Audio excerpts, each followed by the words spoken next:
SeatGeek is the ticketing app for...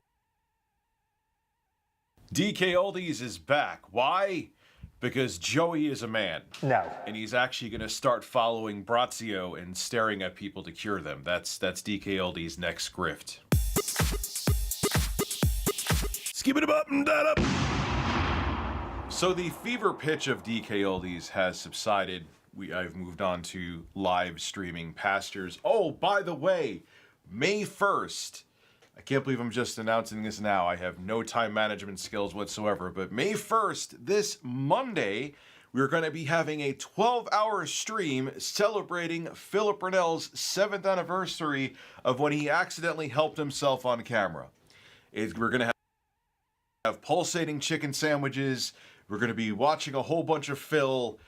It sounds like torture, but it's actually going to be a good time. My editor is going to be co-hosting with me. 12 hours we're going to be streaming. Link to my secondary channel, RTU Streams, below in the description. It's going to be a pulsating chicken sandwich and shrimp good time to celebrate the incident of May 1st. Philip Rennell, I hope to see you there. He hates that I'm doing this, but that's kind of the fun of it. So, what has DK Oldies been up to, Bird? Well, DK Oldies, look, I'll give them credit where credit's due. They are successful. They know how to market. Joey is a man. He's the perfect spokesperson for a company like DK Oldies. They get, for a small company who resells retro and refurbishes retro consoles, they do well. I even think they passed my subscribership on YouTube. I think that's the right word. And, you know, you would think they would have just moved on to greener, shady pastures. Like, just keep on reselling stuff to people saying it's refurbished and it's not. Well, no. They are still pinning comments and responding to people trying to throw us under the bus. And of course, I'm going to respond in kind.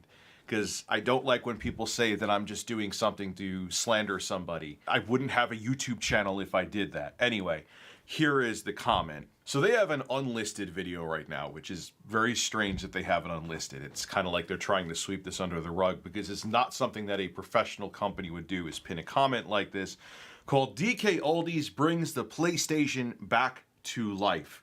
Shout out to the YouTuber Retro Bro for bringing this to my attention. I will have a link to his channel below in the description. I want to link this video, but it's unlisted.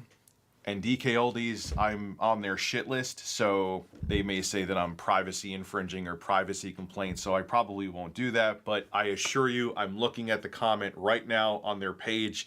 This isn't made up. I actually asked the Retro Bro, dude, do you know what video that's from? Because I just want to verify it first, because Mudahar just said that in his video about the Feature Man, which that's a whole other can of worms. I can't just go by a screen cap, and neither can Mudahar. If I don't see it with my own eyes and I don't see the comment typed out, not just a screen cap, to me it's hearsay. But Retro Bro did send it to me, and I'm looking at the comment right now. And again, it's making it like we're just trying to make them look bad. And that pisses me off greatly. Why the hell would I do that? Anyway, this is what the comment says. All my stuff has been absolutely fine. I think these other YouTubers hating, with quotes around it, love using DK Oldies' name just to get their views up. I didn't even know who the hell DK Oldies was when I first started making videos on him. People just said, oh, I heard mixed stuff about them. So I'm like, let me check them out, might make for an interesting video. And it sent me down a 7-mile rabbit hole. I have no hat in the ring whether to like or dislike DK Oldies. I take their products out of the box as they are, right on camera, and I call it as I see it. And let's keep it real, I actually said the past couple consoles, the Sega Genesis and the N64, were in decent shape. So if I was hating on the company, why wouldn't I have just like thrown the Sega Genesis against the wall, then put it on camera to make sure it looked beat up? If I was just trying to lie about them, but whatever, let's continue. Funny how any title with DK's name in it, they get triple the amount of views. Grammar should be learned here. Honestly, buy something, and if you're not happy, I'm sure it will be returned, no problem. This person is an idiot and missing the point. I got multiple products in a row. Like, it wasn't just a coincidence in a row that didn't even seem like they were touched, let alone refurbished. It wasn't like I got one and it was a one-off and I was just cherry picking this. Literally each console that I ordered in a row, I even sent one to a different address that DK Oldies wouldn't know, and that was the Xbox actually I did that with, and it didn't even read discs. It had struggled to read discs. In the beginning, it didn't at all. I guess when the laser warmed up, it started to struggle and actually load something up, but you could hear it was struggling. So what are you talking about? These they weren't doing their job, and after they smelled a lawsuit possibly coming, then all of a sudden the consoles are cleaned, and then all of a sudden I'm getting the N64 and Sega Genesis. We weren't lying about this, so everyone's saying that, shut the hell up. So see for yourselves, but all my orders have been spot on every time. Can only go off what I've seen and witnessed for myself. And although you can't see this right now, I'm looking on my Chrome browser, which has a plugin installed so you could still see dislikes on YouTube. And it is at 365 likes this video and 574 likes. I'm sure that contributed to the fact as to why they unlisted this video. So, this company is amazing. Could you imagine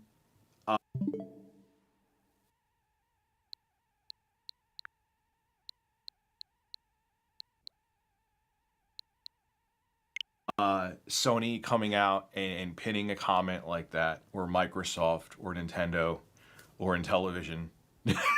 Yes, of course Intellivision would. You see my point there? A company who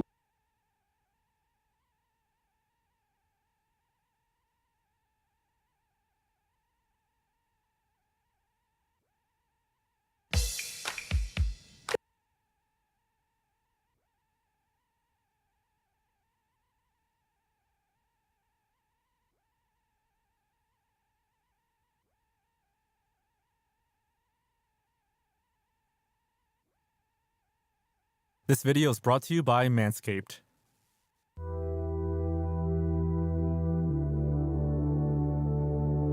Yuri the Spaceman. One of the earliest pieces of lost media I talked about on this channel was Yuri the Spaceman, an obscure French Cartoon Network show that aired in 2002. Comprised of 3-minute episodes, it followed the adventures of an astronaut named Yuri, who is stranded on the moon. Information about the series was scarcely available until 2014, when missing episodes started appearing throughout the years. And on New Year's Day of 2023, the remaining lost episodes were found by a user named FloorLicking He stated on Reddit that he had recorded the series back when it was still airing on Cartoon Network. The Diamond Brothers, South by Southeast. Originally airing on British children's network CITV in 1991, The Diamond Brothers South by Southeast was a 6-episode adaptation of the third entry in the Diamond Brothers detective book series. While the book series has assembled a fan following throughout the years, this miniseries is relatively obscure and unknown. Fast forward to 2021, when the YouTube channel Dragonarch Productions uploaded the 1-minute series intro. The uploader confirmed that the entire series was in their possession, though refused to release it due to copyright concerns. It wasn't until July of 2022 that the first episode was uploaded in full by a user named Matthew Hopkins. This same user would gradually upload all 6 episodes by January 2nd of 2023, marking the entire series found. Sesame Street, Gymnast, and Dina and Pearl skits. A lot of Sesame Street's earlier content has been lost or extremely difficult to come across, but in January, some of their rare content appeared online. First are the gymnast segments, in which a female gymnast demonstrates various concepts through her performance. Only 2 of the 8 segments were accounted for, until this year when the entire series was found on New Year's Day. Next is Dina and Pearl, a quirky duo that never found much popularity. They appeared in a grand total of 4 skits before being forgotten about. Now, most of them are online, albeit in different languages. A few days after the gymnast segments were found, Dina and Pearl's English skits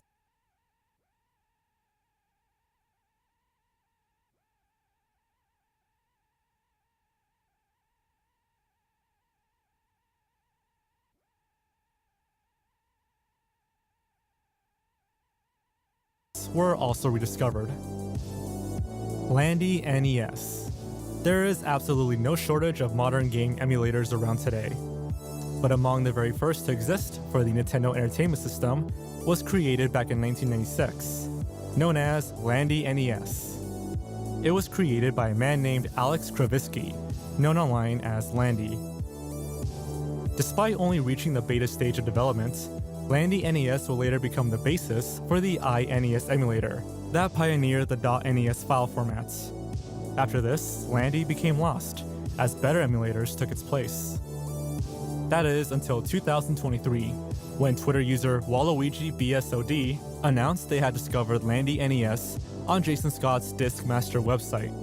Apparently, the emulator was included in the ISO of a CD called Hacker's Chronicle, though the funny thing is that the ISO of said CD was uploaded to the Internet Archive way back in mid-2020 by a user named Shiva Shah. It just goes to show that lost media can be hiding anywhere. Space monster Wang Magui. Southeast Asia saw a boom in kaiju movies during the 1950s to 1970s, but many of them have become lost.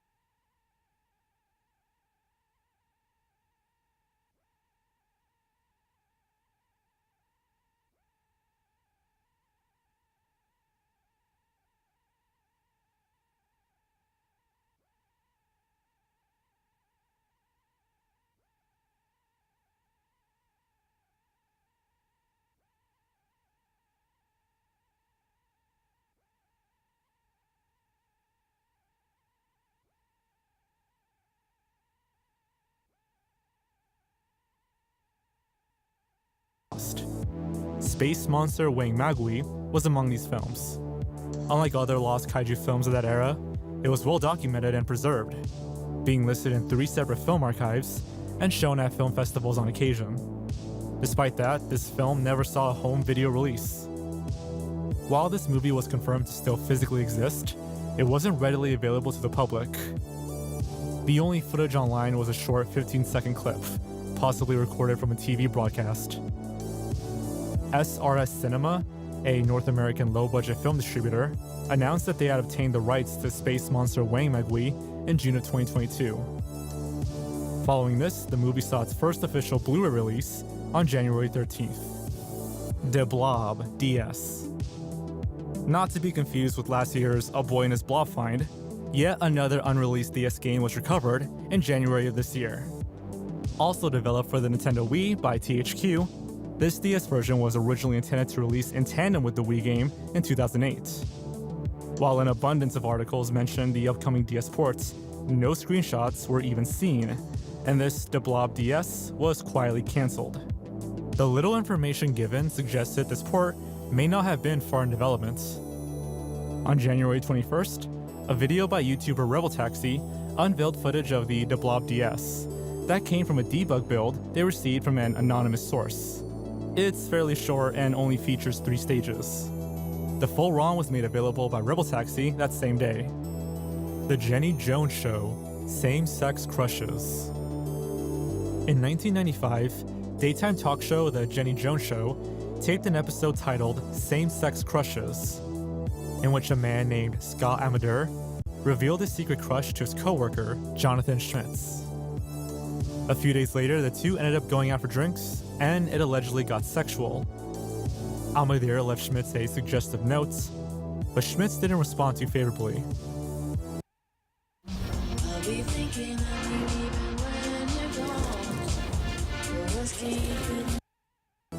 He withdrew some money, purchased a shotgun, and killed Amador. Shortly after, he phoned the police to confess his crime. Following the murder, Schmitz was sentenced to 25 to 50 years in prison, but is currently free. The intensive media coverage encouraged show producers to never air the Jenny Jones Show episode, though brief snippets have appeared on occasion. In 2023, a Reddit user discovered that the full episode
episode was available on Court TV's website. It's apparently been there since June of 2022, but no one knew until this year, and no one knows why it's there. Hell Has Harbor Views. Despite being nominated for 6 awards, and winning one of them, the made-for-television film Hell Has Harbor Views was seemingly forgotten about after the few times it aired. The plot involved a lawyer named Hugh Walker, who gets entangled with a journalist named Caroline, while also discovering a scandal within his office. All that was available was a 2-minute clip and a few stills, until this year, when the YouTube channel The Aussie Archivist uploaded the film online. You Can't Do That on Television. You Can't Do That on Television was a Canadian sketch comedy series that ran from 1979 to 1990. Despite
despite not originating on Nickelodeon.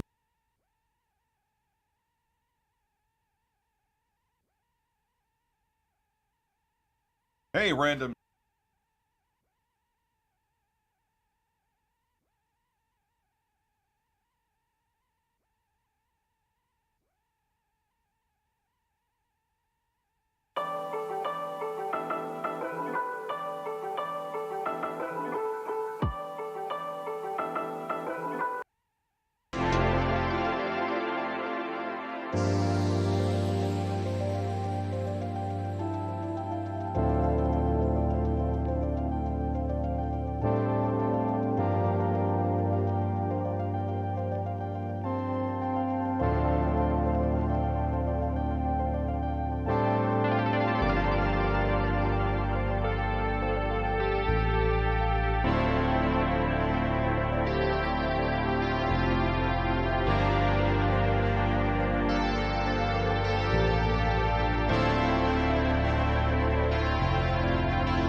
Mega Food is a movie.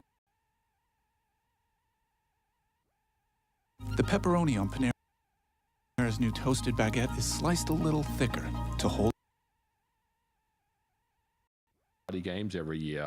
You know what's interesting you bring that up, MVG? I think one of the reasons that Activision Blizzard and even Bethesda are so interesting to Microsoft is because they can run themselves. So they don't have to be in charge of running them I mean, they have to write the checks, make sure all that stuff's going on, but they kind of go, hey, you guys you put out Starfield when you're ready, you tell us, and it'll be out, and we'll publish it, we'll do all this stuff. But Activision Blizzard, that's the one thing I'll give them. As much as people beat down Activision Blizzard about Call of Duty, they get that game out every year. And it's like, I know people are like, it's Call of Duty. So if you actually look at Call of Duty, for it coming out every year, it's pretty high quality product. If you think about it. How many hours have we put into it? I put a lot of into Warzone, and that's just because it's fun. Yeah. It's just fun for Warzone. You know, 12. even Evan played it. That's pretty good, and it's obviously very popular for them. But the campaigns, all right, here and there, it depends. I like Modern Warfare 2's campaign. I thought it was fine, but I mean, there's a lot of work that goes into this. So that's the one thing that Microsoft could say, yeah, we want it because they get it out. They get the stuff out every year, and it would go in Game Pass. It would market every holiday. But I think you cut and move. I do. Yeah, I agree. I mean, sure, do the appeal, but if that doesn't get anywhere, then you need to kind of just step away at that point. What a huge L that would be. Oh my god. Yeah. Yeah. They wouldn't be able to, but the thing is, they wouldn't then be able to turn around and get a Take-Two or something. They would have to step down a bit further than that, even. So I think L to the point, Gene, where some executive positions may be, made vacant. We'll say, like I feel like some people's positions are kind of riding on this thing to go through. It does kind of seem like that MVG, the way that they're like, Brad Smith was up at 2 a.m. drawing up stuff, and it's like, oh, yeah. You should probably go to sleep. Yeah, well, he's as MVG says, there might be jobs riding on this for all we know. So, especially because there's the mobile division that they're thinking of. Tweeting like his fucking life depends on it. Dude, it kind of seemed like that. Yeah, the memo that was put out there from Phil sounded like, hey, we'll still exist, guys. Don't worry if this doesn't work. So, what's plan B though? Make games. Release some games like. Well, they're making. I mean, studios. They're making games. Someone. Oh, the plan is to release like where's Perfect Dark? Where's Fable? Where's Hellblade? Release games, please. Can we? They just announced those too early. It was Perfect Dark. It was Metroid Prime 4. It was. Spend the $70 billion on getting those games out. Wasn't it E3 like 3-4 years ago? They're like, we're acquiring like 18, 19, 20 plus different studios. Where are all those names? They were acquiring studios in like the Xbox One. Yeah, era. they were did it starting like acquiring. But they made this huge thing at E3 saying we're acquiring all of these people. Okay, well, what are they doing now? They're still working on. They're taking forever. The games are taking forever to make. They're having issues with Perfect Dark, Crystal Dynamics. So it's some other team. It's like it's management. Some of it's management in terms of how these games are being planned. But there's definitely issues. I can understand like Hellblade. Going from Hellblade to this, like that game Hellblade, the original, that was like a smaller scale AAA game. They called it like a high end AA game. Yeah, and now going to like a full scale AAA game. I get that, but like other stuff like Perfect Dark or Fable or all these things, it's like, why announce them? And then at their last show, they're like, oh yeah, everything's out in the first 12 months. And then like all that stuff got delayed out of it. So, but it's like, whatever, like whenever the games come, they come. But like, I just wish that they would, the focus, it seems like if there was games coming out that I wouldn't mind all this acquisition stuff, but it's like the games aren't coming out. So therefore that's the only reason why I bring it up, is because it's like, okay, y'all ain't releasing anything. Like last year there was nothing. This year, I mean, Hi-Fi Rush was good. Well, this year they have the most. I think this year they have the most first-party games coming out between them, Sony, and Nintendo, if I'm not mistaken. But I don't know how good these. More than Nintendo. Nintendo's had one every month. How many does Nintendo? Advance Wars. You got Kirby. You got Tears of the Kingdom. You got Pikmin. Prime Remastered. You got Metroid Prime Remastered. Metroid Prime 4. They published Bayonetta Origins. I mean, they don't own the Bayonetta IP, but that game, just let that game burn in hell. You got F-Zero. I see what you did there. Get it? Because it can burn with Callisto Protocol. How about that? You got the Switch Pro coming as well. The Switch Pro's coming? Okay. I just bought an OLED. So it'll. I had to look. I thought they had 5 or 6 games coming out this year because they've MVP, released. check the fucking chat. Jesus Christ. Does the chat even come up? I can't even see it. It's in the new thing. It says Spawncast chat. Yeah, you got to pop. You can pop this video out, then click Spawncast. Yeah, you can pop the chat. video out and hit Spawncast chat. Okay. But I figured it out now. But I might need you again. The PS2 resolution wasn't fitting the whole screen. It was going too big. But now I fixed it. Okay. Heck yeah. Playing Tony Hawk 3. Nice. What? Playing Tony Hawk 3? Yeah, it's a good fucking game, John. That And is it's a classic. It's at 4 times resolution. It looks magnificent. Whoa. Okay. I'd have to look.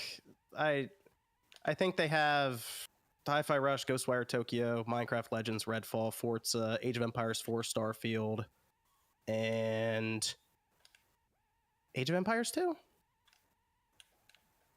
Has 8 the games? studio that works on Ori released I anything think recently? I'm missing something. No. Studios. Yeah. They're working on something new. Yeah, they're aren't working they? on something, and I feel like they're gonna announce something soonish because I feel like there's talk there, but Ori 3. Please. Such good games. They are. It was great. Yeah. But you're also assuming, John, that those games are going to come out. This What, is the Minecraft Legends already came out. Hi-Fi Rush came out. I'm obviously talking about the games that have not come out yet, John. Well, okay, Redfall's yeah. I about mean, to I come can't. out. I assume Starfield's coming out. It's been dated twice. Redfall is coming out. People are. They do have more though. I mean, John's correct. It's just it seems like it's definitely like backloaded, maybe. And then they'll show some more stuff in June once again. Yeah, they'll probably show. It's just, does anybody have like maybe the confidence isn't there to actually release everything on time because Microsoft is. I mean, yeah. Stuff. So I think that's. But I mean, they're doing better, which is good. I mean, Hi-Fi Rush. I gotta give them props for that, right? Like that was a really, really, really good game at the beginning of the year. So like that's cool. That was better than the beginning of the last year for them. So. I feel like it's better than last year, at least. Yeah. Oh no, it's gonna be better because like Redfall's coming out. Redfall's coming out very like next week, right? Like that's like it's out on the. Technically, it's weird. That one releases on the 1st at 8 p.m. Eastern, which is weird. So, it's like second. But That's my favorite. Right there, yeah, right there. You already have Redfall and Hi-Fi Rush. You know, so that's already pretty good. And then Starfield's coming, and more like you said. So like that's even if they just had those 3, I'd be like, all right, well. Didn't they announce a presentation for June? Yeah, they have in June. They have a. It seems like they're gonna have a 90-minute Xbox presentation and then a half-hour Starfield presentation. Oh, it's good they're separating those then. Yeah. Yeah, they're separating. Yeah, they're separating them. We'll see. We'll see what happens with their presentation. But separate but equal, right. like Plessy versus Ferguson. Okay. Thanks, Sean. Just trying to educate you. Where's the clap for that? Oh, there you go. Yeah, where's the clap for that? Definitely better for the duck.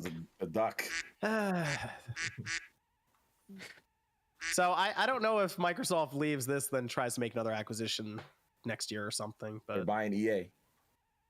I think they go. I think they turn the corner and they go complete what they tried to do years ago. Also, And they just look at the markets right now. Like no one's really in a buying mood right now, are they? Because like people are trying to, not let staff go. Like they're trying to tighten their belts at the moment. I don't feel like it's that time to just open up the checkbook and start buying studios at the moment. So maybe they'll just kind of sit on it for a little bit and try again maybe next year or They something. can sit on it. I think next year they turn the corner MVG, they go back, complete what they tried to do years ago. They just pick up Capcom.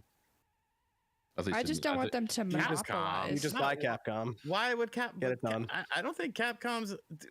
Capcom, They're not hurting right now. This isn't early 2000s, John, when Capcom was at their lowest and they could have easily been bought. They're doing very well. Resident Evil is doing very well. Monster Hunter, very well. No, I don't think Capcom would cost a lot of money. Like That's when you go to sell if you're Capcom, when you're worth a lot of money. And on top of that, then you'd have to fight through Japanese law as well, which that's also a whole nother situation. Like you thought buying Activision is hard. Like you'd have to fight the FTC, plus you'd have to probably fight Japanese law, and that's just they have protections against American companies coming in and buying stuff out. Otherwise, fucking Gaijins. Tencent would have already bought everything in Japan at this point. If that was the case, Tencent would have just went up and bought everybody there. But obviously, Tencent, they can't. Tencent scares me. 2017 wasn't that long They ago. should. We'll see what happens with them. All right, let's Another Discord question here. We're gonna read some super chats. let's go to a Discord question. Evan, what do you got? All right, I guess we touched on most of this, but Phil Spencer, his job's still secure. We're still good with him. If Phil Spencer leaves, then I would be concerned about Xbox. Like if he just leaves abruptly, then I'd be like, okay, hold on a minute, what's going on? Phil Spencer, I think people again beat down Phil a lot. If he wasn't there, Xbox probably wouldn't be around right now. Let's be real. Yeah, for Plus, sure. he has good hair. There you go. MVG, you're about to say something. I was going to say, if Phil's not there, then Sarah Bond's taking his place. Don't worry about Xbox. They're going to be okay. They'll be fine. MVG had took a picture. Of Phil Spencer. Talk about my friend Phil Spencer. My best friend. What's the Phil last? Spencer definitely had that boss room, like when when you're about to fight the boss. It was at that point he had to try to save the whole Xbox. So I got to give him credit for that because without him, Xbox probably would have just been like a dongle attachment for like a TV or something. Well, he's like here. that. Phil Spencer's in the chat. He says, "My job is safe. Don't y'all worry about it." There you go. That's got to be him. All right. I'm happy for Phil. Hope he's doing well. What's the go ahead, Evan. What's the last 3DS, DS, or Game Boy Advance game you've played? Cubic funny. Cubic I Ninja just- today, actually. I just started playing my 3DS again out of nowhere. I was playing like an old mystery dungeon game, and I picked this up like randomly because I had the slipcover. Oh yeah, that's one of the games I kept in my collection. Yeah. And I was like, I always wanted this one since launch because of the slipcover, and It's a I found good- it for like really cheap. Good version of the game. Yeah. I actually played Chrono Trigger the other day on the DS. That is a good version of the game. I don't know. Let's see. Go ahead. Sorry. Rosie, I go played ahead. it's called Kuru Kuru Kurugen. It's on the Nintendo Switch Online. It's like a Japanese only game. It was cool. Yeah. Yeah. Yeah, it's where it like spins around. You got to get it through like the maze. And yeah. I have The last one was- 6,757 Nintendo DS games at my disposal right here. Pulled them up on your PC there. I have 4 versions of 007 Quantum of Solace: Europe B, Korea, and the USA version. He's a beta, you idiot. What? B is for beta. How do you find? What How are did you you gonna have just- time to play all those games? There's I got the not enough Brazilian time. version.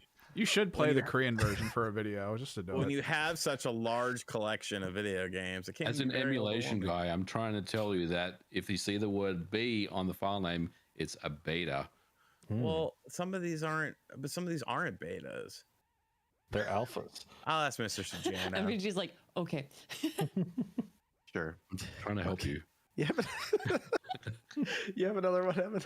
Any games you remember that didn't live up to the hype of their first trailers or of any of their trailers? Dead Island. Dead Island, man. Sorry, I'm just. Assassin's Creed 3 also. That's also. Yeah, I guess you could say. Assassin's Creed 3. I liked Assassin's Creed 3, but I get what you're saying. The trailer was like. A lot of was people pretty would probably hyped point there, to Cyberpunk. I mean, yeah. That's.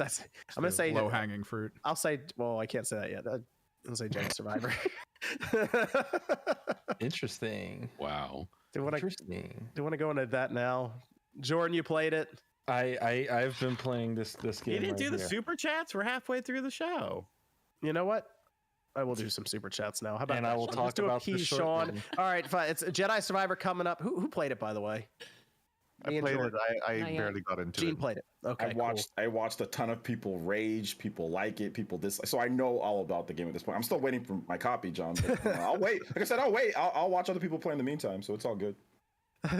Trip and Fall says, question for OJ: which system was the most powerful in its respective generation, the N64 or the GameCube?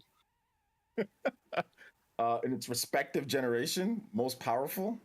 In terms of what I determine power, this is with games and also with the system itself. I'm gonna have to go with the GameCube. So I think they were just talking about specs, though. no, that's not what I heard. Just raw power comparison. That's not what I heard. Power of games, power of the system itself. You made someone leave. Jordan's gone. Jordan Oh, no. was disgusted. No. Also, the wave Discord power, just updated. Discord just updated on me. What the fuck? You can turn off power auto of the updates. Wavebird. You know, you got this has really low input latency. It's very good. That's powerful. A very powerful controller. So go ahead and go with the GameCube.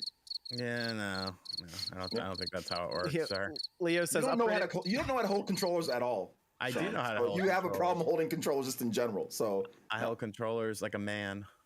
Leo says upgraded my Switch P1 to a Zelda Tears of the Kingdom Edition OLED today. Just hoping I get a year or two out of it before the next iteration. What do you guys think? Hey, the Switch. I mean, it's a Zelda Switch OLED. You'd be all It's right. very nice. I like it. Cool. Very shiny. Looks nice. I don't know. It's You'll get cool. some time out of it. You'll get some time out of it. Yeah, I'll play it once or twice. There you go. Adam says, just moved to the U.S. from England. First time listening live. Appreciate you guys. I don't hear enough noise about getting Diddy Kong Racing to NSO. I would like to see that. I just I mean, they need to according to modify it, don't they? Sean, Rare was going to bring more games to the NSO on a video he made. They are. Yeah, just shut your fucking Banjo Kazooie ass up over there. Go get banned on Reddit again.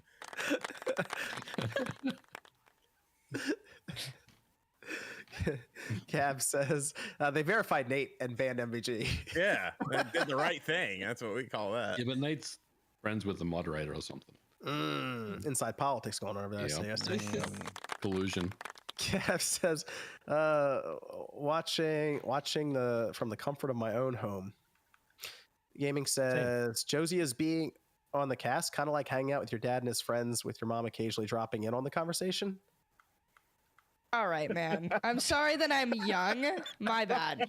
Let me just gain 10 years. Never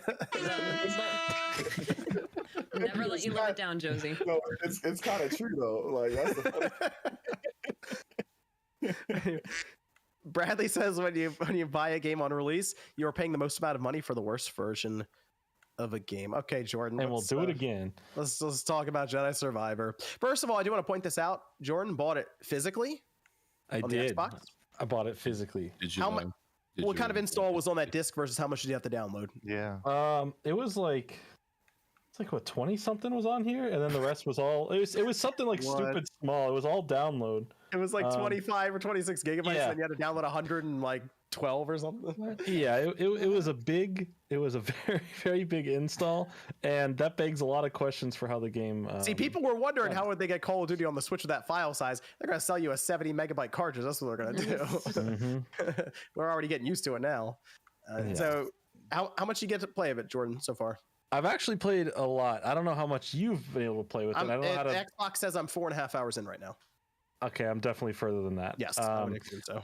All right, so I don't want to give away spoilers, obviously, but this. I'm joking. This game is combat-wise, story-wise, great. I'm having a good time. I think the story's fun. I like how it's telling what we've missed in the time since the last game and what it's building up to. It's a very interesting story.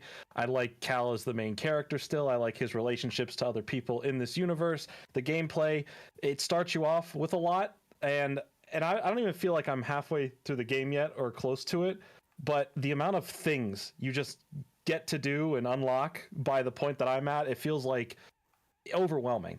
There are so many different little techniques and little side steps and wall climbs and grappling that you just get constantly. It's constantly giving you new things to learn and do, and as well as with the lightsaber and how it has these stances to unlock different versions of the lightsaber, and then the customizing. There's so much. It's very deep. It's everything you wanted the first game to have more of, and for that, fantastic. Love it.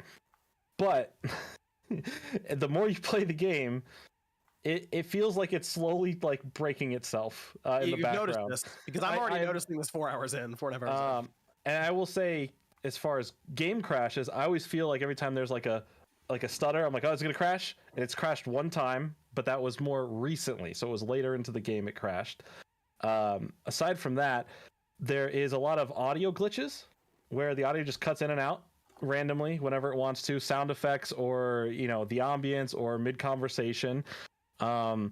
Things when it tries to go into a cutscene, like a pre-rendered cutscene, it definitely has like a weird glitch about it sometimes, trying to load that in. There's very bad pop-in on textures constantly every time it changes viewpoint. It's like little things, like it feels like the game is really nice, but it's held together on like glue and like popsicle sticks, and it's just like one good like gust of wind and it could kind of collapse. And I think that's where we're getting into how terrible the PC port is and all the problems that are coming off of that, because I'm pretty sure it's almost unplayable for a lot of people on PCs. Is that where it's at now? Yeah, there's a lot of stuttering, and people have like these $4,000 rigs, and you can't touch 60, and worse, the frame pacing's all over the place, and it's just ugly to look at. And even on console where you can play it, it definitely struggles. Like the second you just turn on the game and you're seeing the logos come in of the like, oh, here's from Respawn and here's Electronic Arts, when it's saying those names, when it's stuttering just loading that, and there's slow motion and stuttering on there, then you know there's some issues going on. I feel like the polish, like I get why they had that little delay, right? I feel like there was just a little bit more time it needed baking to hold this game together, because there's a lot of great, but there's also a lot of bad. And I think that conversation goes into, well, here's an example of a AAA game that came out 3.5 years later past its other game and didn't take 8 years to come out, which seems to be this generation's trend. When was the last Gears of War? I don't know. The next one will be in 8 years, so yeah.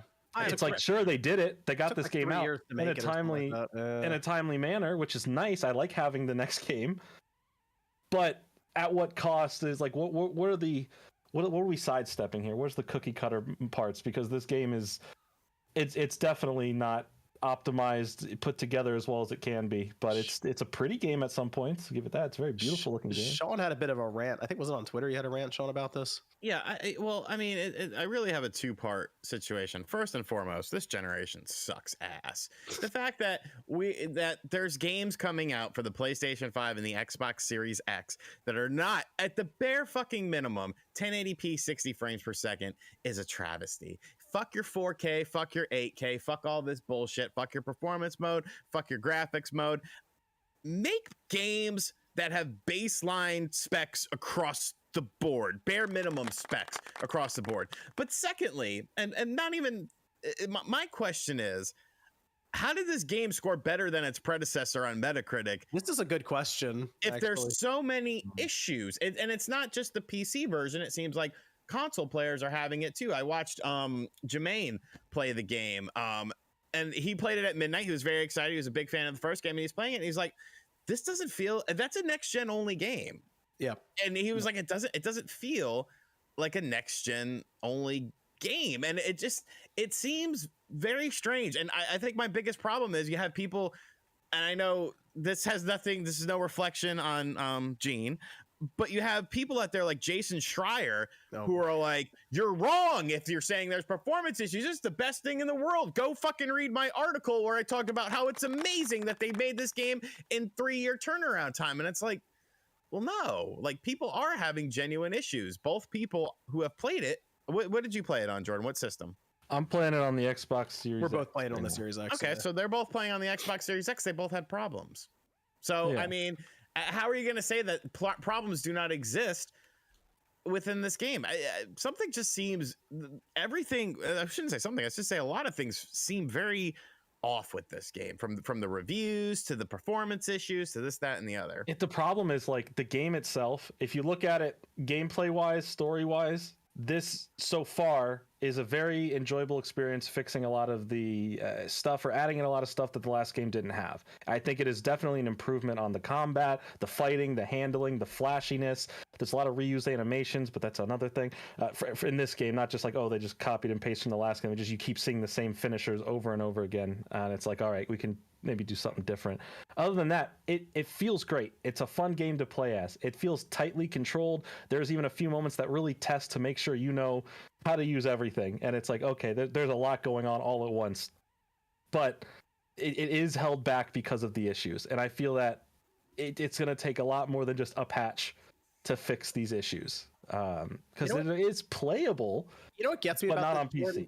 This should be a game right now that we should be sitting here talking about as it scored like 90 something on Metacritic, because when you're playing the game, it's really good. Like the It's game great. is great, but Yeah. dude, oh my gosh, you start it up and Coruscant is where they start you, and there's stuff all in the background, and I'm like, I'm gonna go performance mode. I'm gonna mess around with this quality mode, right? I want the 60 frames experience, and it is just all over the place. And it's so clear that this game just was not ready for release, and it shows further because they put a tweet out before the game released, and they're like, "There's any patches coming to fix performance and Isn't the game like not even 900p natively? It's supposed to be 1440p in performance, but when you swing the camera around at times and your character is there, his hair is like in dithering and dots all over, you know, like it's breaking away from it and stuff. I'm like, I don't think that's 1440p. Didn't they also like post out a giant paragraph basically saying like PC gamers even are wrong, for PC support, like people with high-end graphics cards but low CPU and vice people versa. using Windows 10 out here. I don't know what this is. I hate Windows 11, dude. Windows 11 sucks. It sucks. Why But would that's that every be time standard, Windows makes a though? new one. Windows 11 broke 'Cause that it's- PC you guys told me to buy. Like, like that I bought in It breaks my 2021. PC, man. It sucks. Completely I hate it. Broke it. Damn. So And it's forced. It's forced. But the thing is, it's pretty obvious they just the PC, which by the way, these PC releases are, man, it's been tough for PC recently. I don't know what the deal is, but you need a a lot of PC these Pro. games coming out and they're just busted. It's really weird.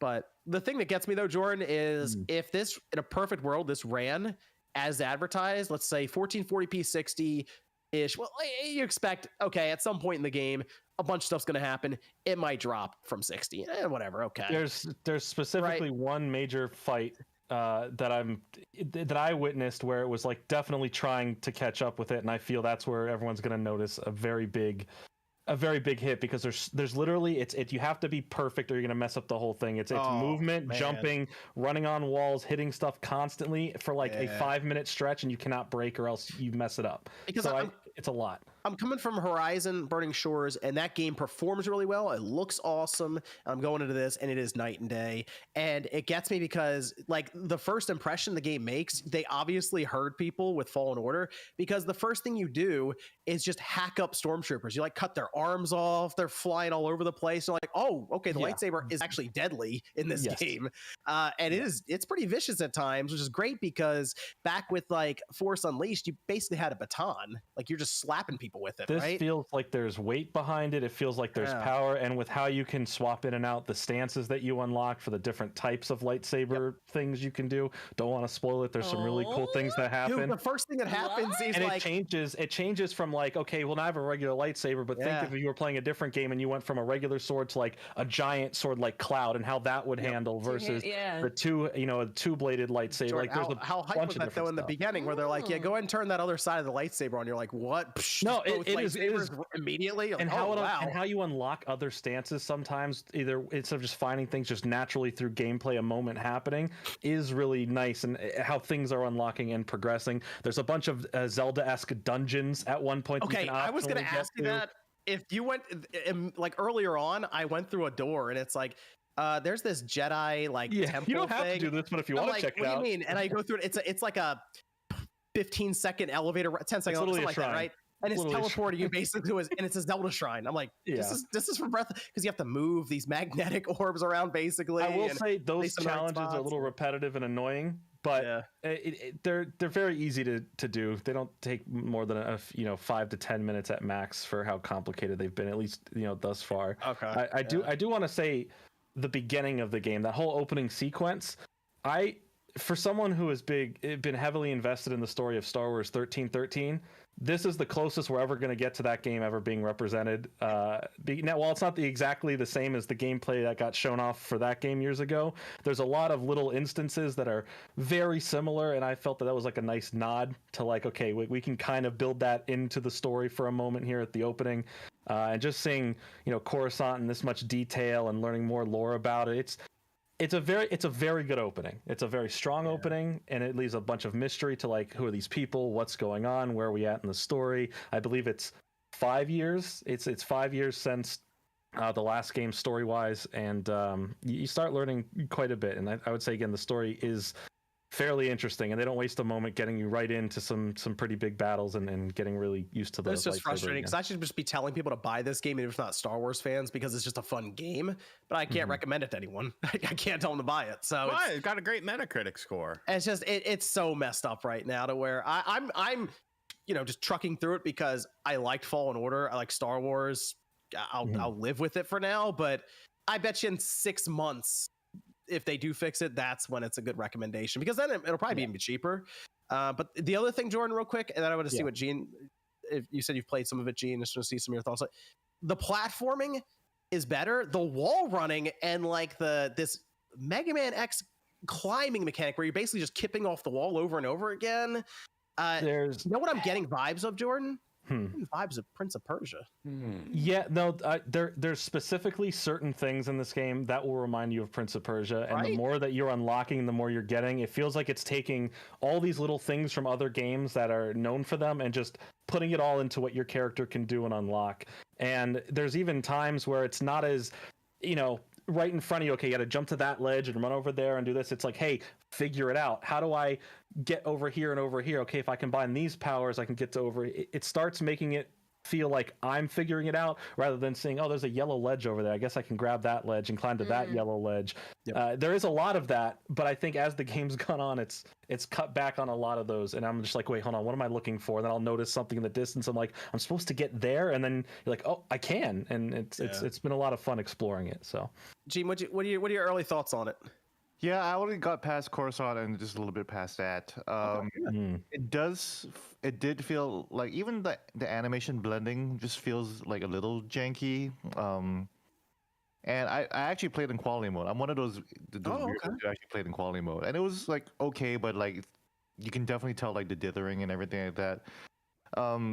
I'm glad that you mentioned that it was Prince of Persia, because like it's like Prince of Persia, because that's how I felt Fallen Order was, and that's why I like Fallen Order so much, and that's why I was like so shocked that it got like so, like it was like a 74 Metacritic or something. I don't understand why people. I think Fallen Order is lower than it should have been. Yeah, you're right. Yeah. I like it was a weird mix of Dark Souls and Prince of Persia, which is an amazing concept. I would love that. And I can't believe that they put that on Star Wars.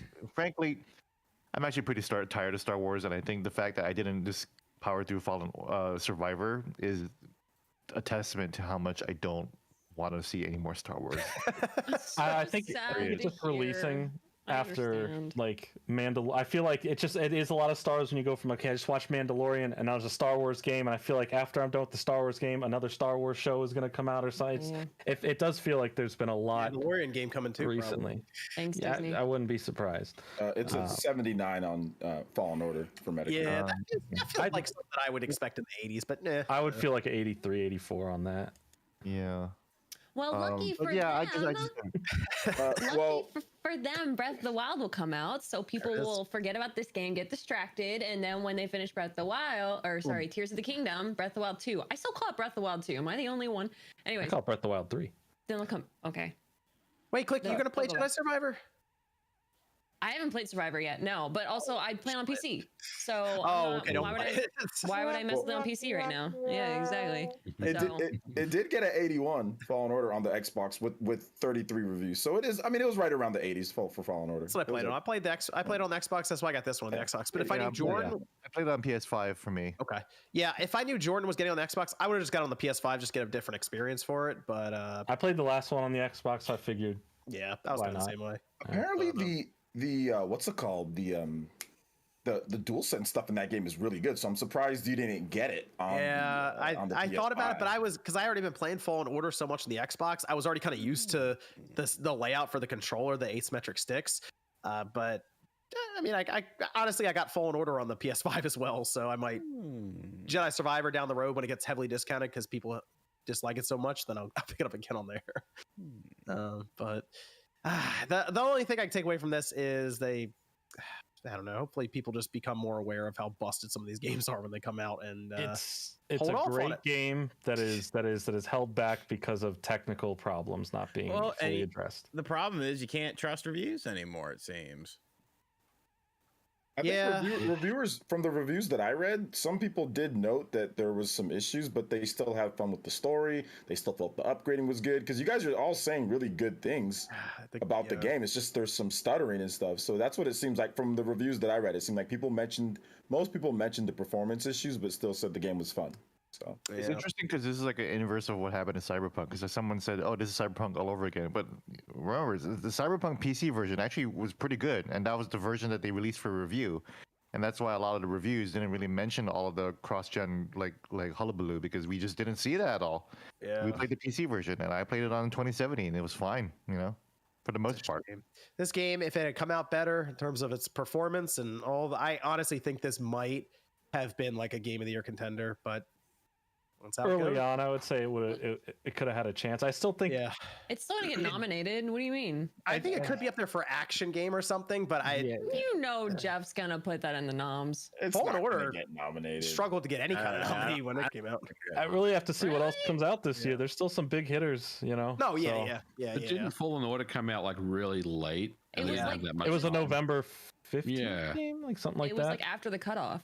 They might have the actor who plays Cal as getting like maybe a nod for something performance, but like the game's just busted. That guy's gonna show up at the Game Awards. Just packed, but this year's just packed though. It's already that's true too. There's just a lot of big games. But like I could have seen this actually breaking the 90s if the performance wasn't so obviously an issue, which is it's a shame. But they should have delayed it again. It'll be better later. It'll be better later. Then you'll probably be able to get a discount. So this might be a good thing. Buy one is cheaper because you get it later. It'll be patched and it'll be cheaper. It'll be less than 70. So I think they're gonna have to discount it just because they've lost so much goodwill now. So it might be a good thing. You don't gotta always rush out and buy everything day one. Not everything is a rush out buy day one purchase. For everybody. So if anything, at least you have to avoid it on PC at this point. Which is ridiculous to me. Some people can live through what it is on consoles now, but PC is just there's some crazy stuff going on there. People are getting locked out of the game if you log into it like twice or something crazy. I don't know. It's crazy. That's crazy. I can't believe that. It's wild. Is the story canon? It is. The Star Wars universe. Yep. You have it fitting between episode 3 and 4. There's obviously a large gap, and they can fit it. Now it's what is it? It's 9 BBY. So before it's before the Death Star run. I think it's 9 years before then. I don't know how people keep up with Star Wars nowadays. Like, there's just so much fucking shit and side things and Lizzo and Jack Black. It's like I'm over it. I think if you were someone who was really obviously with it like early on, or even a couple years after, but there's a lot of good and a lot of bad Star Wars stuff that like is happening now. It's like Jedi. Like this game has a awesome story so far. Yeah, I think so. Yeah, genuinely interesting, and just as much as I liked where the other game left off, and I like this game really so far feels like it's Cal's big, hey, I need to be this hero protector. I can't be in the hiding anymore. The Jedi have to come back, but at the same time he struggles if he's giving up his life for a cause that's dead, and should he, himself deserve his own life? And I'm like, this is like good introspection during this time in the universe when the Jedi are being hunted and most of them are in hiding for what's left. And I think it's genuinely cool stuff, and they tackle it in a very cool way. But at the same time, there's like so much Star Wars, and some of it's interesting, some of it's not, and I feel like we're not even tackling the interesting stuff. We're stuck in this whole like late Skywalker phase, and we're not expanding. We're not going back in time. And I know future shows and movies plan on doing that, but I feel like the more we try to fit stories in this timeline, okay, here's this spin-off character that was over here that fits between these stories, and we already know his fate, but here's his story over here, and at the same time this story's happening, and there's also a game, and then 3 books come out. It's too much to fit in this time. Like, expand. I think if we separated and we got out of the Skywalker saga era, just a little bit, I think things would be a bit better. Because right now it just feels like everything revolves around the same thing, and we're getting too much of it. And some things are great, and some things aren't. And I say this game is great so far, but there's a lot of problems with it, and that's not Star Wars' fault. That's game development. But Josie, did you get a chance to play Fallen Order at all? You ever look at that? I'm gonna wait for it to go on sale, I think, because I feel like it's a game that'll go on sale fairly quickly. I'm super interested because I love Star Wars. Oh, well, there's like Jedi Survivor, which is one now, but did you ever play Fallen Order, the first one? Oh no, A little bit. My brother had it, so I played it with him a little bit. And I love the mechanics and stuff. I haven't gotten into it really. But I definitely want to play it, and I love like the High Republic era of Star Wars. So I hope that they sort of take something in the direction of that in the future.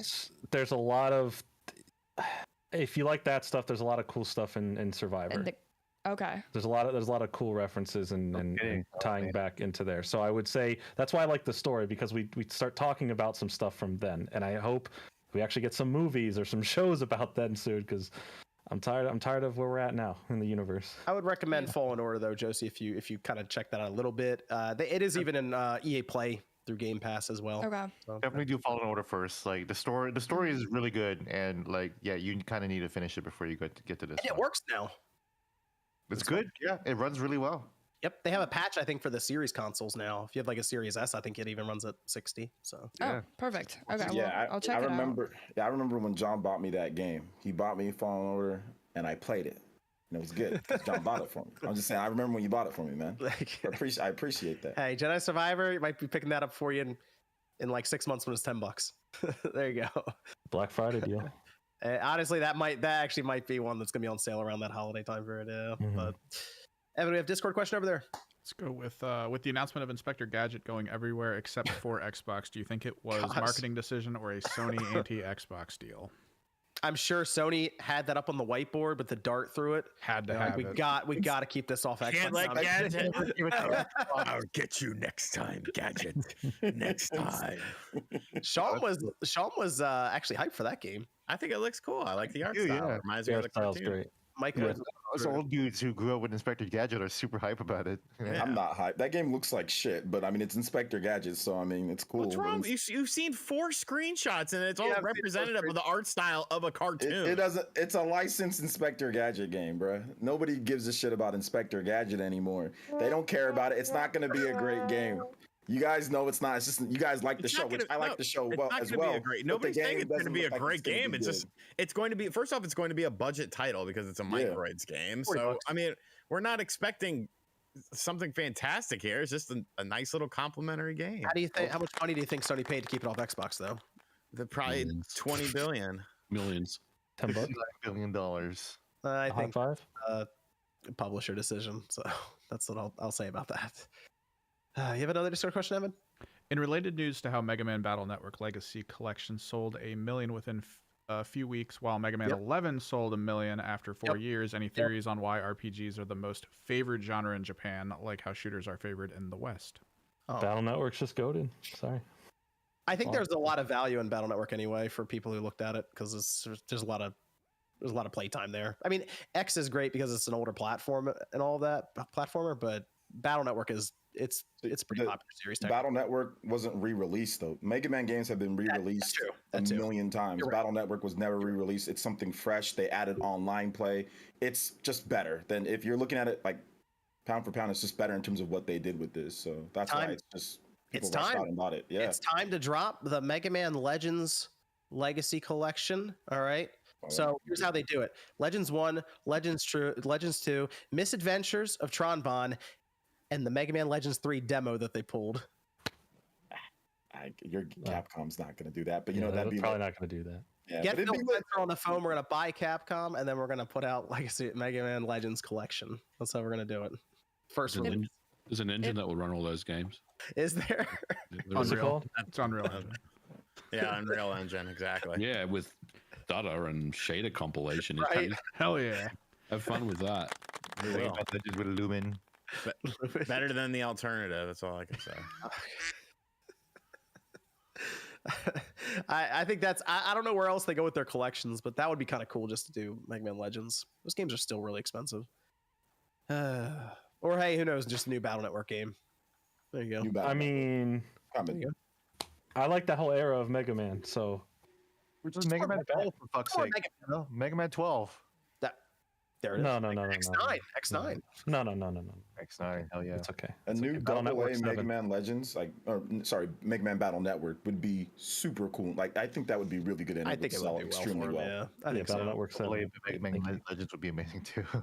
No, Mega Man Legends would be great. It's just Battle Network. I think right now Battle Network's like people clearly want Battle Network. Like that was really fast for an old game collection. That's really fast. I was super surprised at that. That's crazy. Yeah, that's really fast. It shocked. I think Capcom's even shocked about how fast that's. There's this certain nostalgia for that. That 2000s Mega Man. 2000s anything, but that 2000s Mega Man, it's hitting from the anime, from the manga, to the games for Battle Network. And people are actually playing it online. Like people are like, there's people that are like playing online and strategizing and trading. It's kind of crazy how popular the game is. You know, it looks great, by the way. The game looks great. 2 copies for some reason. I only pre-ordered 1, and they sent me 2. So maybe that's why it's selling so well. They're just sending random people 2 copies, like an extra piece of Popeye's chicken tenders, because you didn't give a shit. You know? They just really wanted to make sure you're happy. Yeah, exactly. So there's 2 copies of it. Hey, new battle. Go, Gene. I got 2 biscuits today. Amazing. Hey, nice.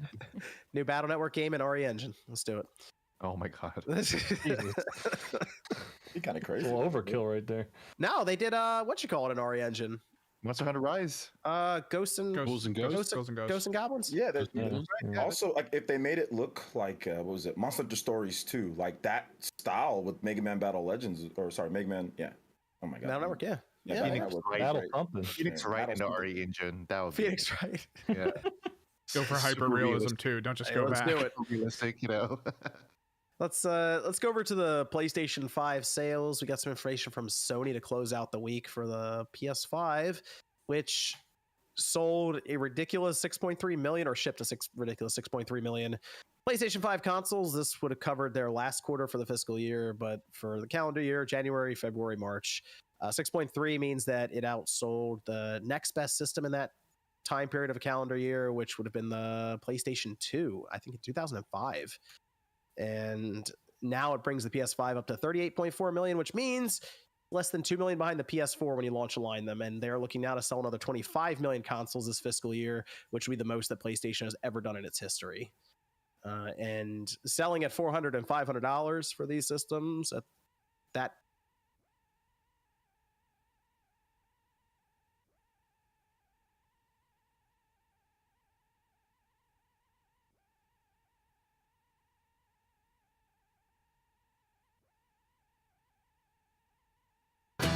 You hit the D and C at the Watergate. You are White House employees. Don't get caught.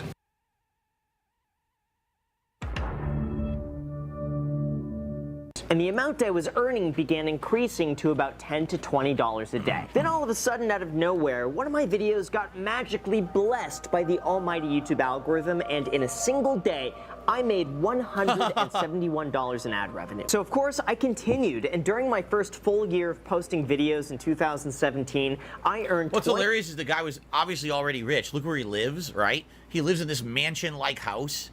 He's got all this shit already, so he already was set up. I mean, I don't know if that's his house or his parents' house or whatever, right? But it's obvious he already had a bunch of shit in order to make these kind of videos, so. He cheated. He's a fucking cheater. A blatant fucking cheater. 100% blatant cheating. The views, and that translated into a higher income. And throughout the entire year of 2018, the channel made $170,940. My YouTube channel has never made $170,945. Not even fucking close. Like, not even close. like, holy crap. Holy freaking crap. That's only his second year he had a YouTube channel he made that much money. So, here's the thing. If you watch a video like this, listen, I'm not saying anything negative about this guy or his content. I don't even know what he does, okay? But you cannot take this story as a case that is something that you want to do. Like,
Hey, random self-sustaining.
Me time.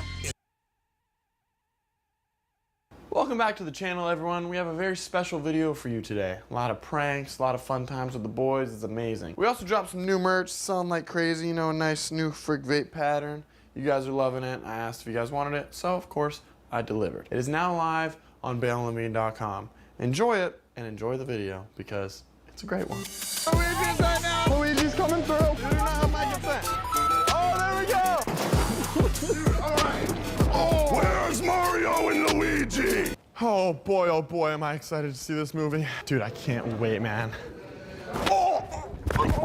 Oh! Oh! Oh, my knees! Oh, little help. Oh. Help me out, man. Help me up. Oh! Oh! Dude! What am I gonna eat during the movie now? Oh my God. I don't even want to see it anymore. I'm done. I'm watching the new Creed. Oh, it's gonna be a bitch to clean this up. But we do it because we're good pranksters. We're not barbaric. Watch out right here, you don't want to slip. I just took a tumble. Oh, hey, Bowser. We're cleaning it up, don't worry. Big spill. Mamma mia. I know. No, I got it. No, I made the mess, I'll do it. I took a tumble. You know, like when Mario hits the banana peels? We're at Universal because we're in a Mario phase. You know how I rotate through phases? Me and Kyle got a Switch and have just been grinding out Mario, so we entered into phase, and yeah, there goes the music taking over everything I say. I'll just tell you guys what we're doing in a second. Super Mario Galaxy. That's not exactly like I'm. Oh, they're playing tag. We gotta tap in. No, tap me in. Who's it? All right, you gotta get me. Oh. Shit, I didn't put the Crocs in sport mode. He's playing too. What? Their parents like, now come on over here. Don't play tag with the grown man. What's up, man? Nice Hawaiian shirt, dude. Thank you. You know, I just made Hawaiian shirt merch. It's not out yet. Tell me what you think. Honest opinion. Bro, it's nice, right? How are you?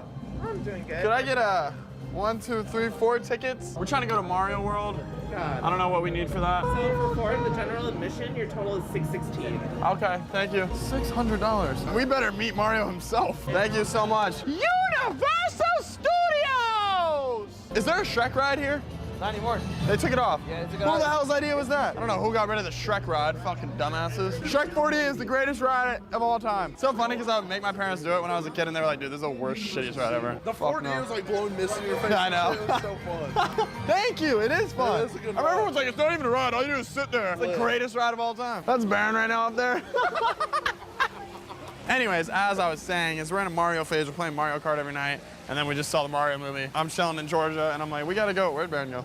We gotta go to the Mario World ASAP because they just made a new Mario World. So got the tickets and here we are in LA. The movie was such a W, man. That poor dude. No! Shrek! I literally have dedicated my whole life to you. Like, I owe it all to you. You are my life. You are my love. No! One picture. No! Shrek, one picture, dude! Shrek, have my babies! Remember when you asked fuck? Yeah. I didn't get to see Shrek! No, he loves you, bro. I know. Dude, this shirt's sick. Thank you so much. Thank you, dude. Hey, if I'm off, let me get a All right, we can get one right now. I can't, I'll get fired. They won't. I'll tell them fuck you. You want me to take one and email it to you? So then you don't miss it. Yeah, you know I got you. See, around here, we don't let fans ever miss out on a moment. Dude, I appreciate you, Bailey. I appreciate you. Hell yeah, man. Thank you. You have a good day. You too, bro. Love you. Do you know which way Mario World is? Gotta go downstairs, bro. So we went the opposite way? Damn, thank you. Funny shit ever say Mario instead of Mario. Like, we've been trolling everyone in our group recently. We'll be like, dude, you see the new Mario movie? And they're like, dude, it's Mario. And we're like, fucking stupid, it's Mario. Dude, my favorite character is Wario. And Waluigi. You know that's gonna become the new fucking Sean instead of Cena. Everyone's gonna walk up to me saying Mario now. There's always like a Range Rover Sports truck, or a fucking Kenobi, or a Scene, or a Mario. I'm just sad for you. I can't stop thinking about it. Oh, Shrek? Shrek. I know. Like, that's just insane. Yeah. Fucking egoed me. Like, actually. But that ain't the real Shrek, bro. What's up, dude? How you doing, man? Good, man. How are you? I'm great. Oh, I like your accent. Yo, I'm from Australia. That's fucking sick, dude. Hey, Bailey. What's up? Hey. You like like vapes or not? Huh? Do you like vapes or not? No, I don't like vapes. Can I get a photo? Yeah, of course, dude. No way, more Australians? Hell yeah. Dude. We're everywhere. Aussies! Shout out to the fucking Australian fans. I bet you fuck bitches with that accent. Oh, hell yeah.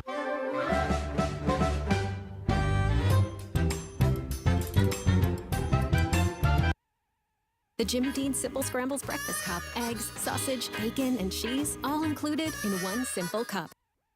A perfect coffee? With Phillips Latte Go, it's easy. From freshly ground beans and with a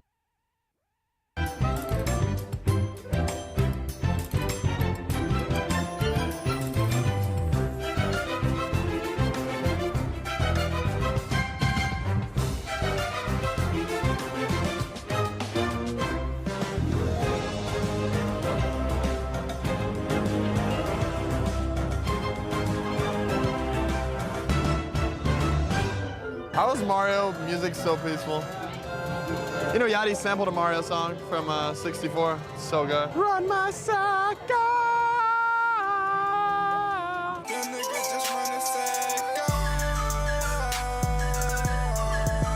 DJ Khaled! That sounds like Mario. I want to find my old DS. Me and Kyle, when we were kids, would always just play those, what was it called? The battle on New Super Mario, where you like battle for the coins. And I would toss Kyle's salad every time. That's not true. No, Kyle does have me in video games. Why isn't it the coin sound? This is the Mario Kart ride? Yeah, straight through. Okay, sweet, thank you. Dude, if they make a second movie and Yoshi's like a big part of it, and then Wario, what's his real name? Wario? Waluigi. I keep all this Aereo shit is fucking me up. Like Wario is the main villain. I like how they did Donkey Kong. He's like cool. I think they should have made Mario and Luigi gay for each other. If it just ended with them making out. It's no one. Dude, Bowser's actually you. Me and Kyle, Mario, and Luigi know it's fucking Bowser. All right, bro, I can't do all these lines. My ADHD gets fucked up right about now. No, I can't. Mario Kart Wii! You guys are fucked!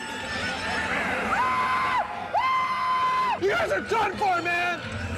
You guys are done for! Red shell their ass! Red shell their ass! Bowser! Bowser!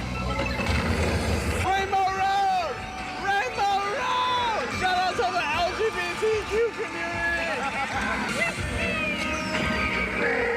We won! We won! How did we win that, dude? I was literally just mashing buttons. Dude, the key's stuck! He's stuck! He's stuck! Oh, my friend! He's actually stuck. Yo, you guys need help? You guys need help? Yeah. Bro, imagine they can't get him out. It's real life Bowser. Dude, this is the funniest shit I've ever seen in my life. He needs one of those fucking mushrooms that makes you small. What is it, the blue one? The blue one, yeah. Oh, fuck. He shut down the rod!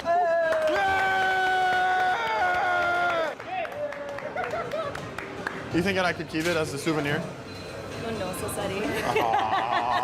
These shirts kill me so hard. Please wear one of those. Absolutely not. It's like Sebastian. Like Sebastian would rock this. Gotta get into the fucking drip. Dude, we look so funny. Oh my god. Bro, oh my. Oh my god.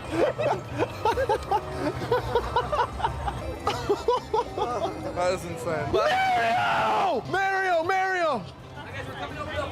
Oh, when can I meet him? Mario! Mario! Oh! I'm out here with Luigi. I'm out here with Luigi right now. Luigi's right now. No, I'm here with Luigi. I'm here with Luigi. Dude, these fuckers are like celebrities. Mario! No, there's a line. Where's the line? The line's on the other side. I've been waiting all day. It's actually closed now. I'm so It's sorry. closed? Yeah. No, just one, please. I'll literally do anything. I'll Venmo you 500 right now. I'm so sorry, dude. Oh, will I get another chance tonight or no? No, that's it. They're done. Oh, no! They won't let me, Mario! Am I allowed to just look? Yeah, you can look. Okay, sweet. Sorry about that, man. No, it's all good. I mean, I understand. All day, dude, I understand. Who's your go-to character in Mario Kart? Always just Mario. Really? I'm a Luigi guy. Yeah? Tall and skinny, just like me. Of course, of course. See, a lot of people would sit there and still harass them, but we're not about that here at LME. If you guys want the good IG lighting right down there, like it glistens so well, it already boosted my analytics up like 10%. What are you talking about? For IG, I saw you guys getting the gram post. The lighting over there is like so good. Is it? Yeah. Do you know where I could refill my shell? Probably Toadstool. Toadstool? Probably. Okay, thank you so much. Dude, we should fucking fill this shit up with some vodka, dude. Get fucking lit. They'll never know it's vodka because it's a closed cup. Ha! Ha! I need me one of them collars. You're on that freaky shit. Where'd you get the collar from? Is it true that Mario actually lived here? That what? Is it true that Mario actually lived here? Yes, in the Mushroom Kingdom. Wow. Because I don't have a wristband. Yo, you think I can borrow your wristband? Real quick, I just want to hear it. Thanks, man. I'm kidding. Oh, there we go. What the fuck is this shit? That's not real cafeteria food. You remember how bad the lunches were at ZCA? Yes. They were horrible. Our middle school for real had the worst lunches of all time. Dude, it was mac and cheese and salsa. No, everyone packed their lunch. No one was buying that shit. Everybody packed their lunch. And like middle school lunches aren't bad. But we went to like this weird, it was like a private school, but you didn't have to pay for it. It was like a charter school. Could I rip a quick fucking Bud Light? Just kidding. We'll take the Powerade and the apple juice. Our eating habits, you have no idea. Like we literally eat like gummies, chips. I ate Sour Patch Kids for breakfast the other day. Like I said, I'll say it once, I'll say it before. We don't drink or do drugs so we can eat like shit. No, can you help me carry it? It's so hot. Stop, stop, stop, stop, stop, stop, stop, stop. I'm serious, dude. I couldn't let go. God, immature. Don't be like him. Dude, I was actually gonna get mad. Dude, hands off my fucking meal. Alright, it's gonna be nice. Right, let me get it. Dude, do you ever not touch things? Sorry. Stop! This guy. Hide your plate. He'll try to get it. Let's get this shit going. Bro, that is so obnoxious. Rock hard.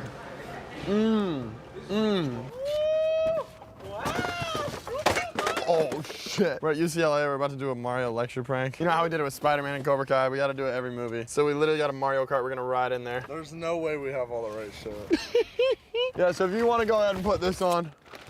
I'll put it on when we get inside. Noah thinks that he's gonna walk in there, because me and Kyle are gonna drive in after Noah's already in. So Noah thinks that he's gonna walk in as Bowser and be like, where's Mario and Luigi? And then we just don't fucking walk in.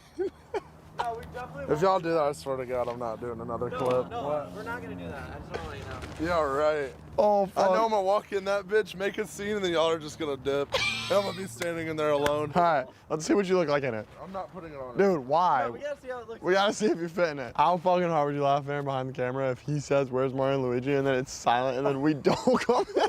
That's a belt. That was so Oh my God. I didn't see what it looks like, dude. This walks in, says the lines. He walks in, says the lines. No one shows up. You're sitting there. Oh my God. 3 seconds to come in or I'm walking out. We're not gonna build that. I promise there's no way we get that built. Dude, I'm sorry. We drove like 5 hours to that shit. We're building the Mario Kart. No, you gotta go nude. All right, 3, 2, 1, try not to laugh. Oh, dude, that ass. Like, this is so dumb. Oh my God. Hey, what the fuck? Oh, look, there's screws and shit. Oh, there's a charger. Oh, There's God. Definitely not have to be charged. Oh, are you serious? Number 1, screwdriver. Release the screw and remove the cover of the engine portion with a screwdriver. Gotta put a battery in as well.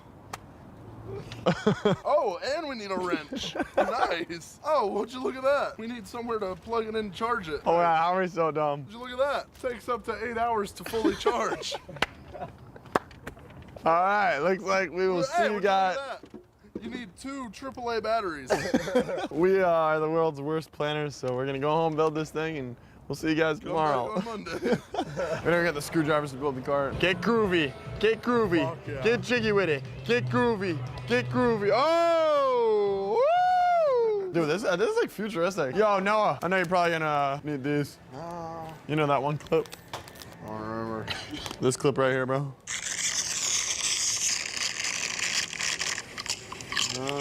Don't. No, wait for it, wait for it, wait for it, wait for it. I don't recall. No, it's one of them AI videos. You know where I could get a wrench around here? Like a screwdriver and a wrench? Trying to build a Mario Kart. Oh shit! Oh shit! Dude, that's a sign. How do I get on one of these? Excuse me. How do I get on a star? Can we just do it? Can we do the star? Why is she ignoring me so hard? Are we allowed to put our name on it? Are we allowed to do the star thing? I'm so fucking confused. Are we allowed to do this? Give you any consent to post me on any No, we're not. We're just website. I don't No, are we give you allowed to any do consent. this? You have no consent to post on any social media. Hey, you're posting me. No. You're posting me. You need to leave from here. I don't give you any consent to post. I don't give you consent to on film any me. video. I don't give you. We're literally just trying to do this. Can we pay you to do this? You gotta stop filming me because you don't have my consent. You gotta talk to him. I'm not even the one with the camera. I dare you to do it. I dare you to do it. Hey, you can't film him. Two wrongs don't make it right. Yo, you do not have my consent. You do not have my consent. You do not have my consent. You do not have my consent. Somebody told you you have no rights to video. No, literally, we literally just want to do this. You need to walk away. We just want to put our name on the star. How did that turn into that? Like, I literally just wanted to pay her to put my fucking name on the star. What's wrong with people? I'm sorry I say this so much, but this is awesome. It's so big. That guidance counselor ass. Do we just buy this because it has wrench and screwdriver? All right, let's do it. Boom. Okay. Thank you, man. Thank you. We're with the weather. You what? The weather. The weather, that's it, Yeah, bro? yeah. Nah, I have goofy personalities, so. How'd you know? I'm the ink man. No. He like goes around town and twerks. Bust it out. Bust it out. Nah, don't do it. No, trust me. Trust me. Trust me. Damn it. No, you're gonna want to see it. It's crazy. Yeah, go for it. I'll give you a little something. Like, hold on. He got in the Guinness World Record book. Biggest ass for a male. You swear? Yeah. Hell yeah, man. I love to see it. Support. Most people be like, ew, it's gross. Walk away. I used to think I was a player, but I got a fine ass girl. Okay. And she likes my cheeks. You want to Girls twerk? Like that shit. No. Oh, I was just saying. Can I get on the mic? Oh, no, I can't. Come on. I just want a shot on my IG. Real quick. One sentence. Dude, come on. Get a normal job. I just wanted one sentence. Show the camera. Real one, bro. Real one. Sub. Hey, you gotta turn notifications on. You don't have my consent! Yo, ready? Who am I?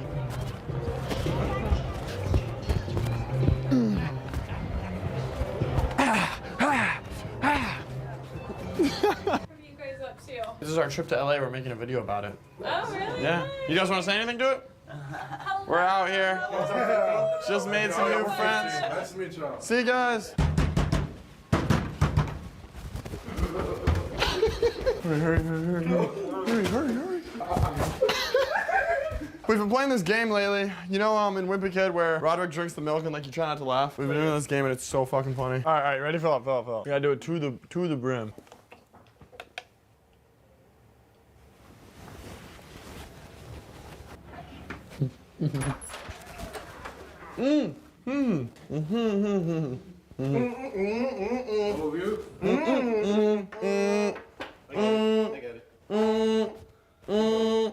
I got the door.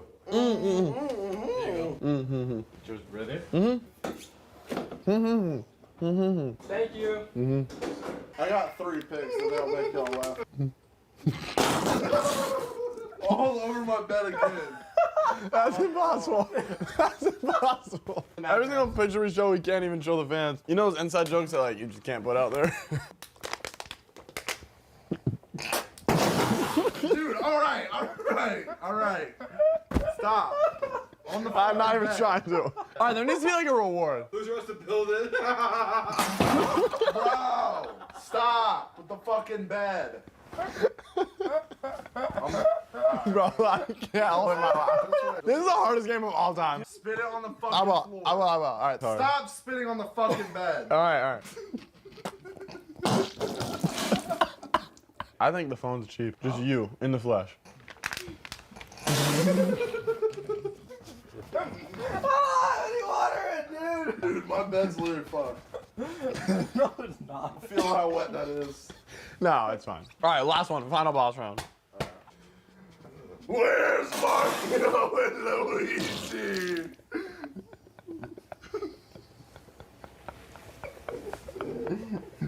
When he actually has to say the line tomorrow, when he walks into the classroom in the suit, where's Mario? Bro, Dude, his bed's not that wet.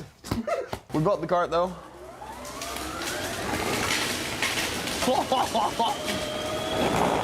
Oh, dude, you can drift. Yo, Noah, you wanna hop on in here? Yeah, let me get on. You excited? Oh yeah, man. I'm like excited to just get this the fuck over with. Really? Dude, should I drive my cart in there? Luigi's in town. Watch out, Luigi's coming through. I'll only be a second, guys. It's me, Luigi! High five, man. Yeah! Yo, watch where you're driving, man. Do I walk to the very front? Yeah, like literally you gotta, and then you get in the front and you go, where's Mario and Luigi? And then if we don't hear it the first time, do it a second time. No. So then, like, what do I do while I'm waiting for y'all to ride down? Just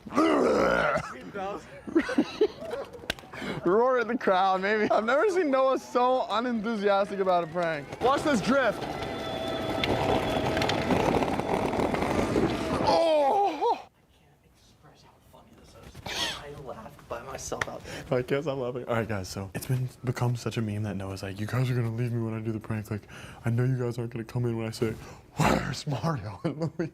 And he's like so mad about this prank. Like, he's so embarrassed. He doesn't want to do it at all. He's gonna go in there and say it, and then we're just not gonna watch it. This is like the funniest thing ever. No, this is like funnier than the actual prank. Oh, by far. Like, Oh my this God. is so funny. Like, dude, he hates getting in the Bowser costume. This is some like jackass shit. No, where this it's like, is. You know he's gonna say it, and everyone's gonna be like, and then he's gonna be like, I said, where's Mario? And that's our cue to come in, and we're just not gonna come in. At like 3 a.m., Kyle's like, what if we actually didn't show up? And I'm like, I'm not gonna lie, that shit's so funny. We're like, all right, fuck it, we gotta do it. You ready, bud? All right, you gotta really self-fire. You love this outfit, huh? Oh yeah, man. Fucking A, bro. I just hate that I'm the first one to go in. That's so annoying. He's so nervous. Dude, he's gonna be so mad. I'm gonna give him money or something after this. He's gonna be so pissed.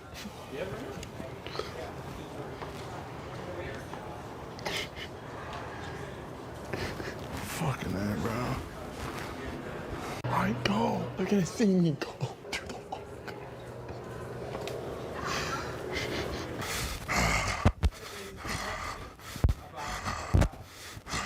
Where's Mario and Luigi? Where are they? I'm trying to find them. Where are they? I know they're in here somewhere. Where are they?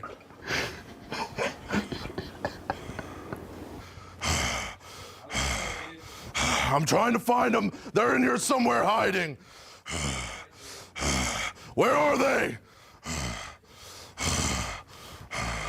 Take a picture all you want. They're coming in eventually.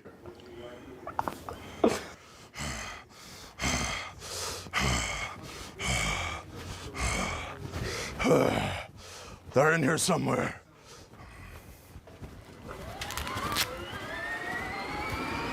Nah, fuck y'all, bro.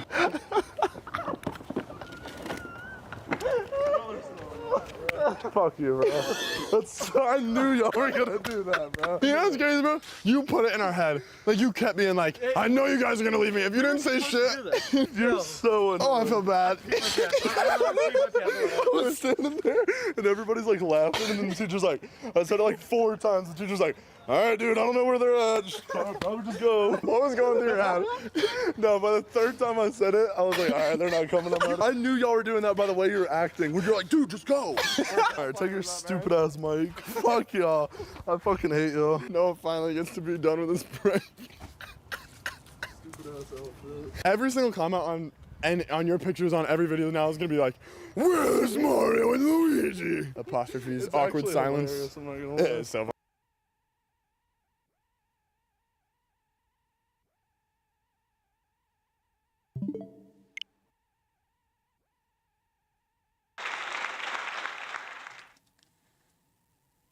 You know, and I'm sure I'll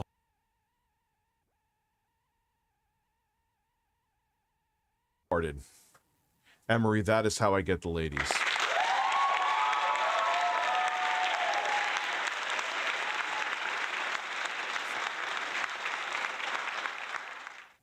So, how long will I stay on? I don't know. I know there's an AI video. Wasn't it with Joey? DK Oldies Joey. Isn't it sexy? That's how I get the women. It's not my physique, Emery. It's how powerful my ass is. Obviously.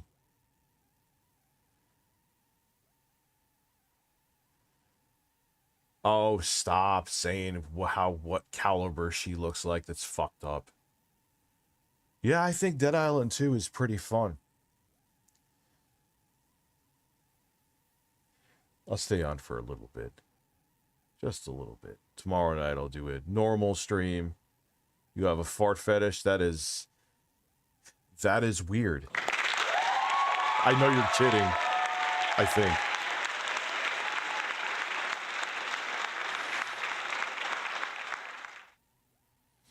Yeah, so I know I said I wouldn't buy it, but I'm like, you know what? Can I get Jedi Survivor to run on the integrated graphics of the Steam Deck? Why am I sounding like I'm tired? I'm on my sleeping med. I just wanted to do this experiment. I'm glad it actually went. It'll be interesting to get someone who truly I know Emery doesn't despise me. She doesn't dislike me. I'd love to get someone who hates me on, because maybe there's something there that I need to hear. You never know. You know? Yeah, it's gonna be $700, dude, with an amazing SoC. I was about to say AOC like Alexandria Ocasio-Cortez.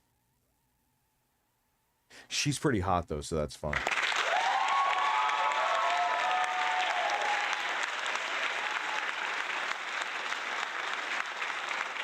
Oh, dude, review China would be interesting. Would be really interesting.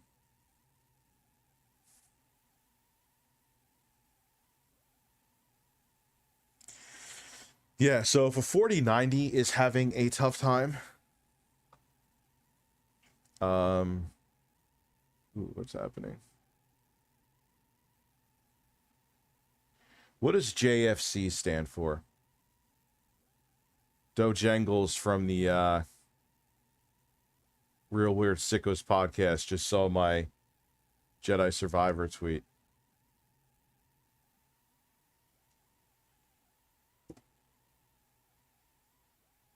Yes, we can watch that. Jesus fucking Christ. Jesus fucking Christ. Gee, why is everyone saying Jesus fucking Christ? What happened?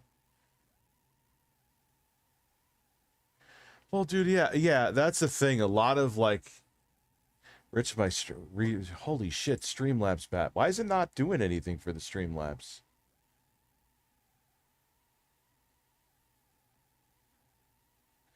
Bro, Emery should check out Daniel. He is like Chris Champ, but obsessed with singer Grace Vanderwall. He is like he likes him underage and is a homeless bastard begging for money. Just go waste him on stocks. What is with all these dudes liking fucking underage girls, man? I'm on my sleeping meds. I'm not even high. I was just like, let me do that. I was like, we'll just do this tomorrow. But I'm like, I'm not even sure. There's like an 80 to 90% chance I'm going to visit my daughter tomorrow. But there's a good chance I'll stream tomorrow night, even though we're doing the May 1st burst stream on Monday. I'm more inclined to stream tomorrow night because I know my boys are going with their other grandparents. So I kind of have the flexibility to get more sleep in. So yeah, I'm a little lit up right now. No, it won't keep me up, Danny. It's Klonopin. It's Klonopin. Something that you need after what has happened with me. Oh, man. Yeah, it's a late stream. I don't know why. I was just like... Oh, they're so fucking fun. Isn't that Mudahar's wife? Or am I going crazy? We'll watch West Side. No, you do not mix benzos with alcohol. I don't really drink alcohol. It's Xanax, but it's slow releasing. I never go up beyond my dose with the Klonopin. Never. Purposely, for that reason.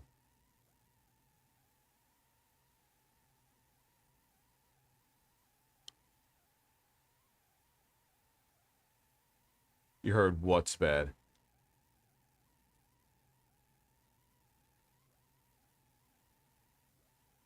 No, I kept him. I thought that was the morally right thing to do to kind of prove a point. I don't know if that makes sense. Maybe I'm stoned and saying it wrong right now from the benzo. Yeah, because he started taking benzos like Skittles. You don't go past your max recommended daily dosage. Do not do that. No, I'm sure I'm physically dependent to a degree. I'm also a realist. But would I ever go, oh man, I could have 2 pills today. I'm just going to have 4. It's fine. Hell no. Yes, and that's exactly what I'm doing, Chris Dennis. There was a time where I was going through a real dark place. I mean, this is what happened with my daughter was the worst thing that's ever happened in my life. And if it wasn't for the anti-anxiety meds, and at the time it was Xanax, I just switched over to Klonopin. It would have been a much rougher time. Someone on Joe Rogan, when I still watched it was a comedian who said this: just because drugs are overprescribed, they are, doesn't mean they shouldn't be prescribed at all. You know. No, I didn't start benzos that long ago.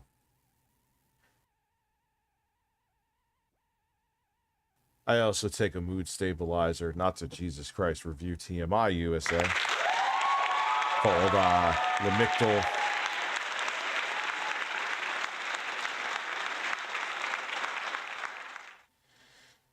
But anyway, I should get to bed because I do have other shit that I have. This is the strangest stream ever, but I think it's kind of good that it's short because this is the kind of thing people want to come to that's short. Tomorrow, I'll do at least like a 2 or 3 hour stream. Maybe more. We'll see what happens. But Monday, the May 1st burst stream, 12 p.m. Eastern Daylight Time, Eastern Standard Time, whatever, till 12 midnight Eastern Daylight Time, Eastern Standard Time. It's going to be crazy. I'm going to go back and probably play some more Elden Ring half asleep. All right. I should go to bed, though. Oh, God, the 10 gayest. Oh, man, yeah, a different time. Yeah, we could react to that. I did that with my friend Sean. Yeah, 100%. Remind me next time. How much till 3? Dude, I took my sleeping med already. I'll be on the floor by 3 a.m. Save your money for tomorrow. Tomorrow I may take you up on it because I can still get my sleep in. Wait, no, I can't. Because I got to still drop my kids off at school. That's a lie. We'll see, though. We'll talk tomorrow. Have a good night. And I'll see.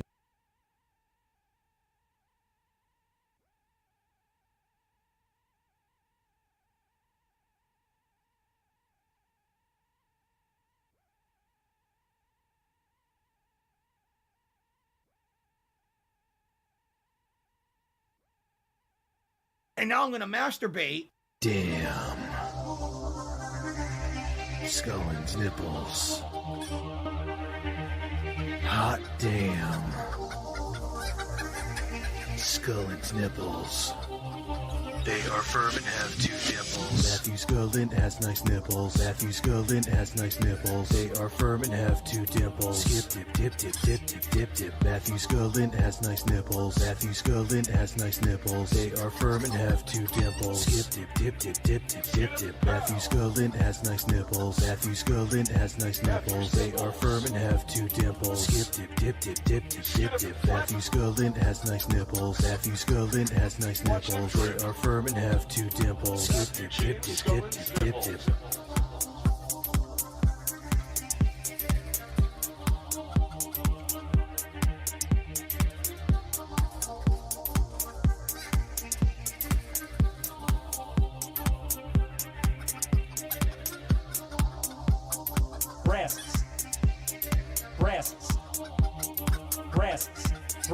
breasts, breasts, breasts, boobs.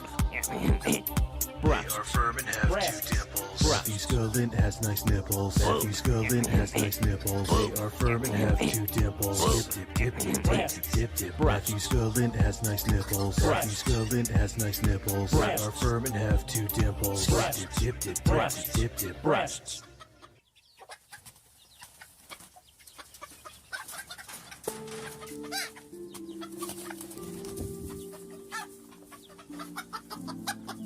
Boobs.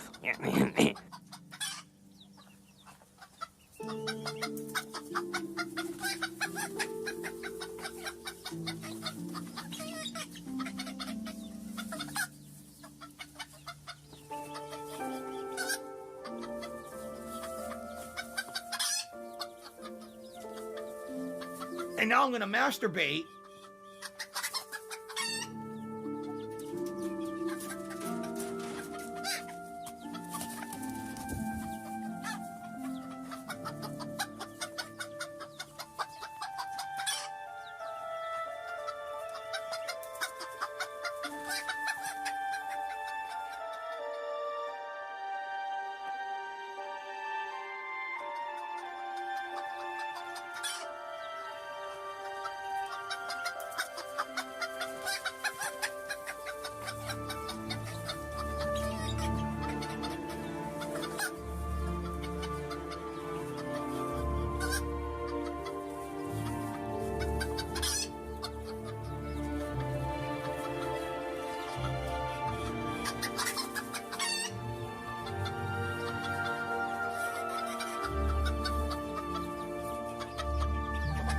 Dip, dip, dip, dip, dip, dip, dip.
Dip, dip, dip, dip, dip, dip, dip.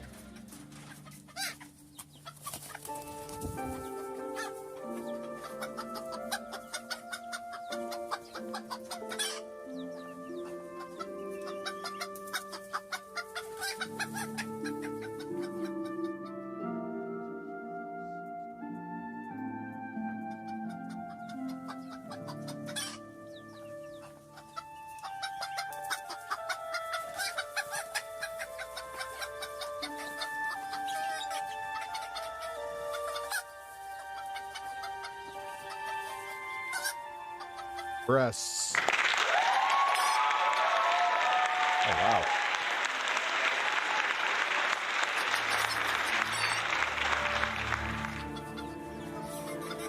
There's more people here earlier on than usual, probably because it's a... Is the song really playing in the fucking background? Please tell me they're pumping out another update for the Stream Deck.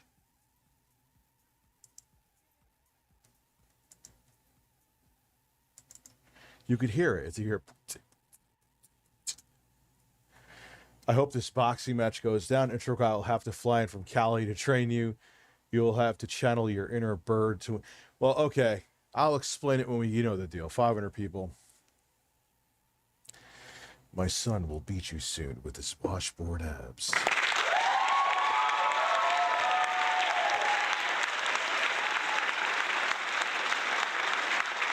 Well, now, well, I'll explain it here. I'm sure I'm going to explain it 60 times in this fucking stream anyway. Not sure how long I'm streaming tonight. To Nicholas Diorio, I'm sorry. I know I said I would have came on your show tonight. I got busy. We filmed the top camera of the Sega Genesis, taking it apart. What shape is the Sega Genesis in from DK Oldies? You'll have to watch the video and find out, but I was filming that, and then I knew I needed to come on and stream, and I knew I wasn't staying on super late. And I knew this was something that... Why is everyone talking? Toy 2 always get banned. It was such a stupid thing. Like, dude, you said, like, the same thing a whopping 3 times. Dude, could you imagine if I banned Abby for him saying something the same thing 3 times? I'd have to ban Abby every fucking... He'd be permanently banned.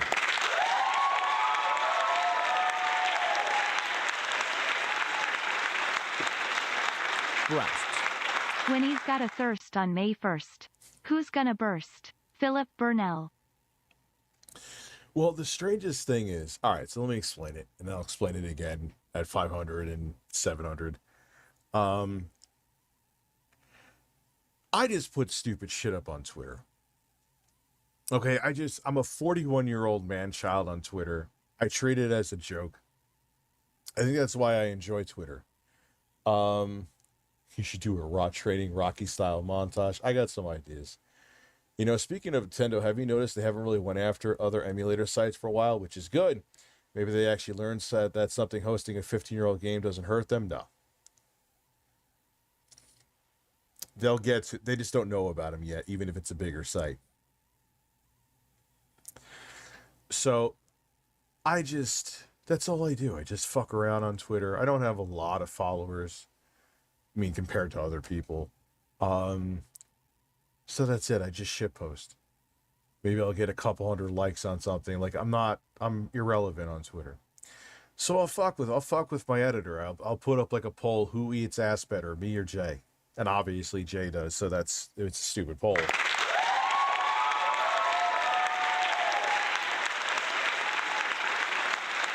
Omar, you follow me on Twitter. And like, that's it. Dude, I pissed off Scott Baio on Twitter, asking if he like wears American flag underwear and farts in his wife's face. Farts in his wife's face, I mean. And he got pissed off that I said that. So that's what I do. Point being, okay. So it doesn't matter if I like you or dislike you. I know Pat hates me. I may add him one day and say, hopefully Frank doesn't rest his balls on your hair, because they may never come off, because Pat's hair is like a Medusa from Castlevania. Dick now. Anyway. So if I like you, if I dislike you, it doesn't matter. I just fuck around on Twitter. If I'm thinking of something random because I can't sleep at night, you'll probably be in my crosshairs. Doesn't mean anything. So everyone was talking, I think what made me think of it, I think it was either last night or the night before, it doesn't matter. Everyone was talking about, I don't know what happened with Alana Pierce with Creator Clash. I think it's stupid. Okay? So keep that in mind as I'm saying this, but I'm down to do it. So as a joke, as a stupid fucking joke, I don't know when I actually went to bed fairly early last night, but when I went to bed, I put up a poll, should I box the quartering? And that's it. I've added the quartering with other stuff. Usually he ignores me now. Or he responds in 20 minutes, which means he ignores me. So, meant nothing by it. I was just kind of like fucking making fun of the stupid creator. I'm like, oh, who's someone I would box the quartering? Needless to say, he responded back and said he would do it. There's some asterisks to that, though. Not on the mic is here, not on my end. I won't. We DM'd a few times. He's been cool. He's been respectful of the quartering. My caveats are this, though. I don't know anything about promoting a match. Have Keem start promote it. I know you don't like Keem. Jeremy, get over it. Like, oh, he's like, let's just us do it and promote it. I'm like, dude, I'm not fucking fighting in a dive bar where it smells like piss in like the basement, like we're a middle-aged fight club. Like, nah, dude, we're doing it legit. And for some reason, Jeremy's not starting. Now, apparently, he may get Sam Hyatt to train him. Okay. He made a weird statement and like, hey, if you're ready, 8/1/23, man, I'm already going. I went today to the gym and started. Like, hey, Jeremy, if you're ready, but August isn't that far away, but all right, cool. Let's go. You know? I don't know, man. I'll just, I mean, again, like I said, I'm doing it through a venue. I'm getting paid for this. I don't even, like, I did it as a joke, but hey, if you want to go in, I'll go in. Let's go. So that's really it. That's where it is right now. I'm going to talk to some people, getting some people on the phone. You know, I'm going to actually find a trainer and not just lift weights like a fool and do cardio. You know, I have to know how to throw down. I don't know. I'm down to do it. Ball's in his court. Breasts. Getting punched in the face really sucks. Thank you.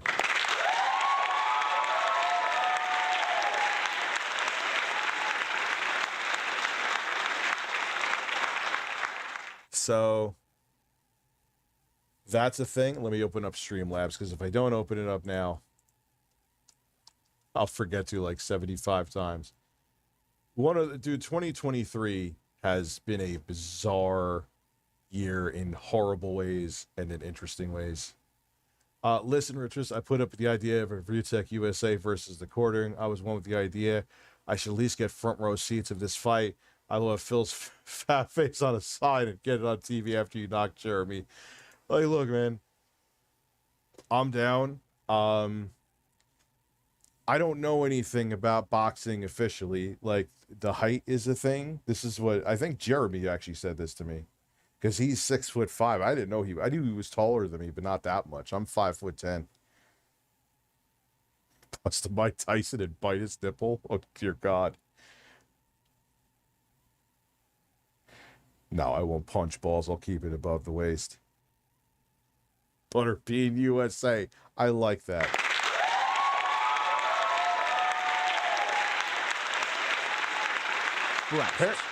Can we get a Rocky IV like workout montage with you while you're oiled up like the Olympian man god that you are? Could you imagine I oiled myself up now? But no, man, I'm not playing. I'm going to drop my kids off at school, go to the gym every day, or at least during the week. It's something I needed to do anyway. So this is a good incentive to do it. Yeah, I mean, look, man, obviously I've changed my diet too, literally over the past few days. I've kind of went back to like how I ate in 2019. The drinking, I'm sure he's like, I'm not talking shit about you, Jeremy. I'm just keeping it real. The drinking is going to be a problem for you. I don't care if you get Mike Tyson himself to train you, if you actually do this.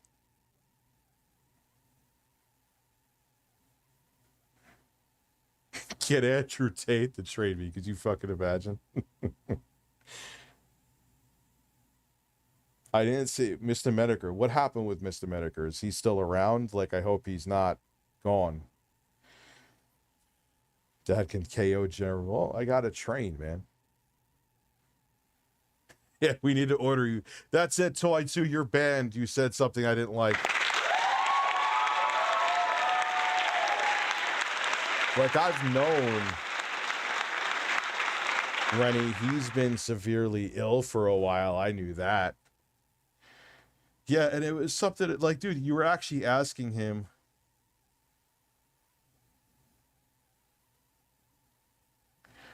Hold on.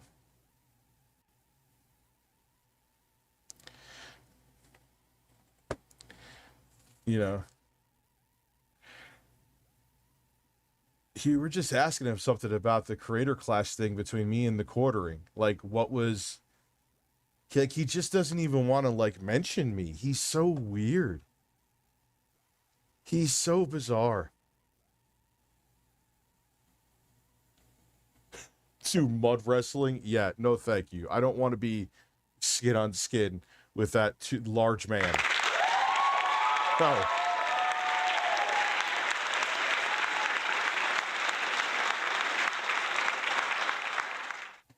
Throwing hands with gloves on, that's different. And a mouth guard, I'm down. But I don't want to be nipple on nipple with Mr. Hambly. No, thank you. I can't wear nipple tassels shirtless. I'll get fucking bad that I wouldn't anyway. My scrotum is moist. Good. I don't have an I just peed in my basement. I replaced it one with boobs. Boobs. Nipple on nipple. Yo, did you ever see a Turkish bath, dude? We've watched it before. I'm not going to watch it again, but you get the shit beaten out of you. Seriously. Mother of God.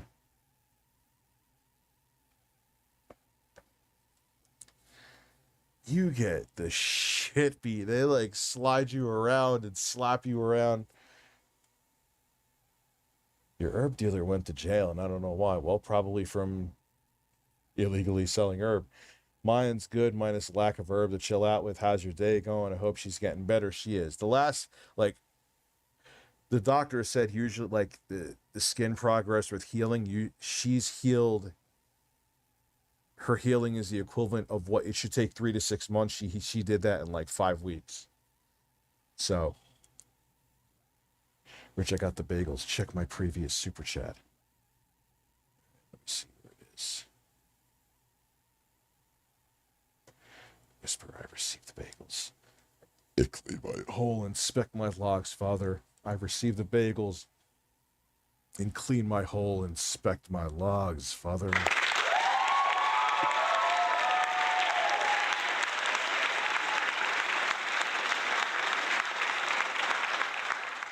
No, that's slapping shit. I don't know, dude. That's just stupid.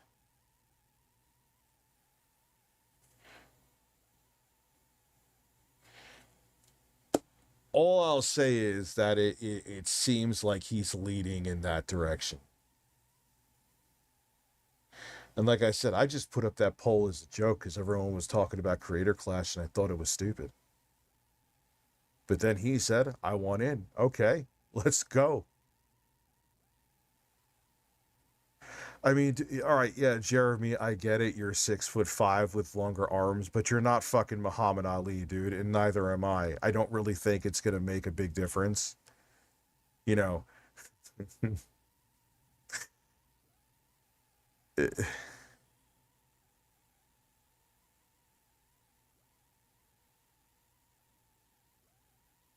Yeah, I don't understand. And then, like, it was funny, like, Phil, because he was talking about me, that's what pissed off Phil. Toy, The Legend of Toy, Toy 2 featuring Toy 4, co-starring Toy 3.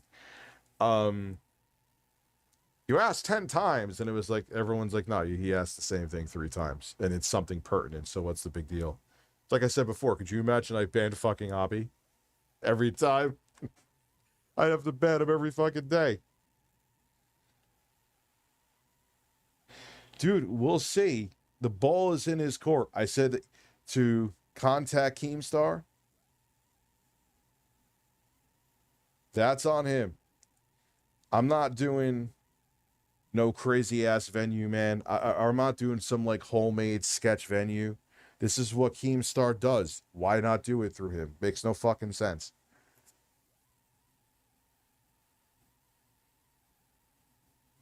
You know? Imagine Snort Hogan was the walkout song. Post nasal drip is a constant. It keeps going. It's like a faucet that's dripping. Yeah, man. Kappa Tank. Yeah, I have too. And so, you know, this was like the perfect kick in the ass because I was already like about to get back to the gym, and I'm like, nah, fuck that, dude. I'm going back today. Even if the quartering bails out, I need to. It was fucking great, dude. I did 30 minutes of cardio. I did back and biceps. I did sit-ups or crunches. Review Butterbean USA. You were the second person that said that. Thank you. Why am I wearing this hoodie? Why? Look, there are weights there. There are free weights there. There are weight machines. Why avoid Planet Fitness? They don't do the pizza shit anymore. And if the pizza's there, don't eat it. Like, I get it. Keemstar even said too. It's sketchy that they've had documentaries, and it's true. They did the pizza thing to keep people chunky to keep going back to the gym.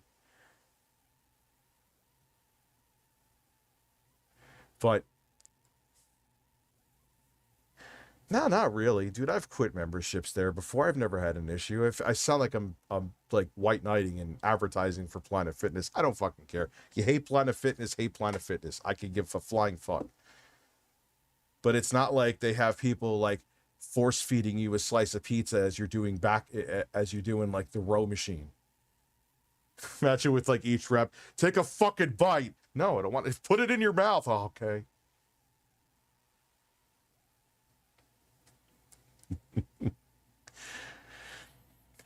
You know? Yeah, and it's 24 hours too. So if I'm doing something bizarre or working on like, not with my kids here full time until my daughter gets out of the hospital, but I'm sure there'll be times I'll fucking go there. Yeah, a gym is a gym. If it has weights, if it has machines, if you eat the fucking pizza, that's on your stupid ass. You know what I'm saying? Phil burst on May 1st, and he burst bubble. Yeah, now he just does bubbles.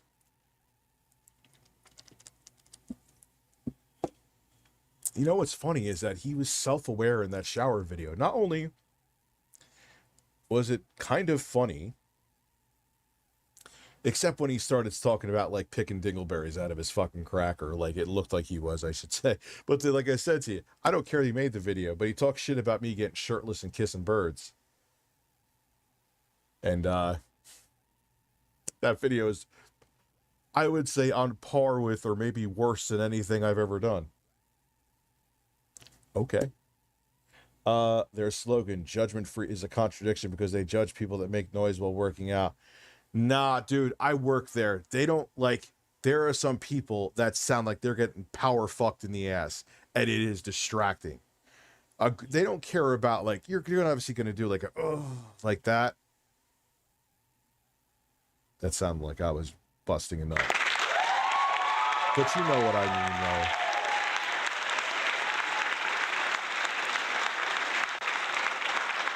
But if it's like, there's some people that it sounds like literally someone's getting murdered. Like, nah, you can't do that, bro. Rich, how are you? And how's your daughter feeling? She's on the mend, man. You know, her skin is healed incredibly. The last thing is that like there's adhesions on her eyes, so they're like kind of like, it's weird that the ophthalmologist, but a specialist in the ophthalmology field, he came in and said it's not as big of a deal as because they had to like he's like, there's someone really like, because they really wanted him to look it over, so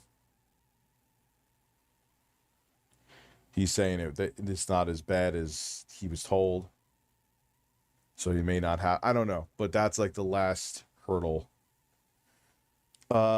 And how much for wearing a mullet for the entire this week and next week with a tank shirt? Dude, Rocksteady delayed their Suicide Squad game to February 2024. Probably needed it. 6 random sounds. And now I'm going to masturbate a very intelligent brain. Boobies? Boobs. Breasts. Breasts. Before I get angry. Hand jobs all around. She is recovering. She absolutely is recovering. Like the eyes are like the last thing. So after you knock Jeremy out by TKO in the final round like a Rocky movie, I have another idea for Keem. A mud wrestling match between Wings and EDP 445. I love how it's said 445. Man, that would look like... That would be interesting.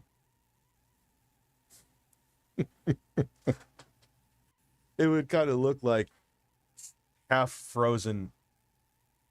Oh. Vanilla and chocolate pudding getting smushed together. I just... Not saying I'd look any different, but hey. I don't know.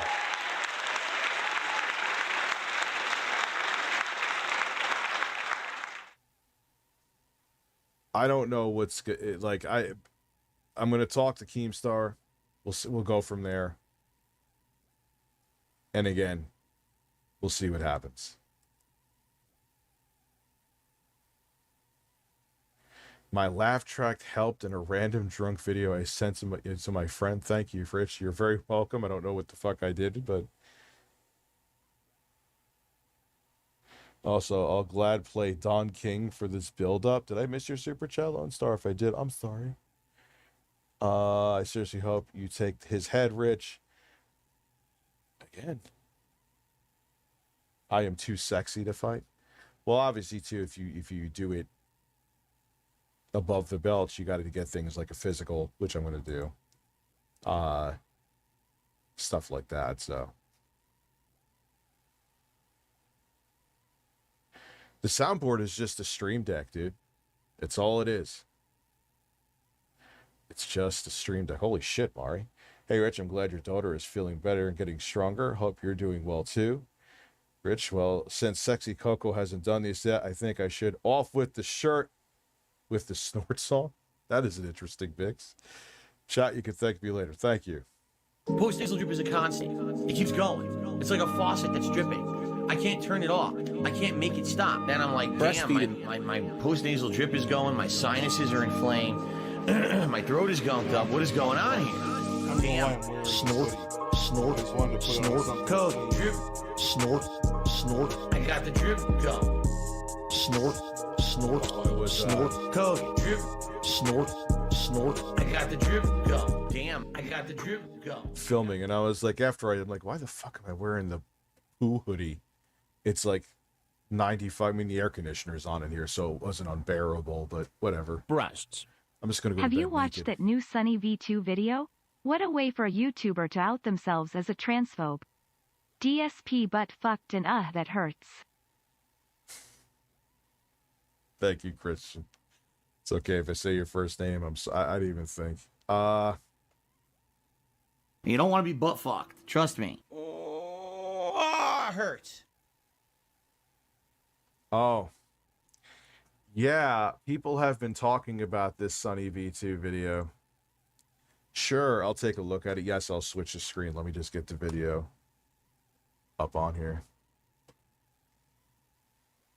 So, yeah. Oh, wow. There's 756 of you. So let me explain what happened again, and then we'll get into that video. Let me look up the Sunny V2 video so it's ready to go.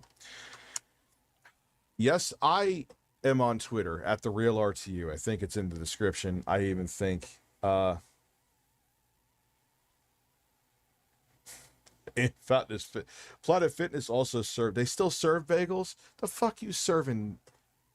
Whatchamacallit bagels?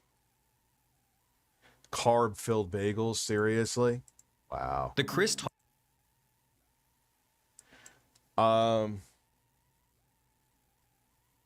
So if they see it's tons of carbs, man. A bagel has a shit ton of calories in it too. I mean, look, I haven't seen this yet. Let me look at the likes, dislikes, because even though it's hidden, there's still a plugin opened, at least for now.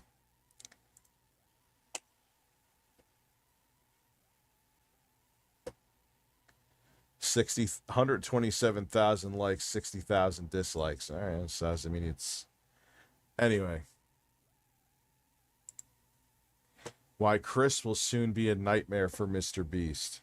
So let me explain the story. So last night I shitpost on Twitter. Almost forgot. It's all I do. I act like a 41-year-old, soon to be 42-year-old man child and just fuck with people. If you like you, dislike you, it doesn't matter. I just shitpost. You can't take it personally either way. It's what I do. I'm an asshole. I'm fairly obnoxious. I'll just keep it real. So, just jokingly, because everyone was talking about Creator Clash, I thought it was stupid. I think Creator Clash is dumb. You know, boxers are athletes, YouTubers are fucking YouTubers, but whatever. So I just, as a joke, put up, should I box the quartering? And he responded. A bunch of people said yes, of course. He responded and said, all right, I'm down. Okay. Wasn't serious, but fuck it. 2023 has been a weird ass year for me in horrific ways and good ways, so I'm just coasting.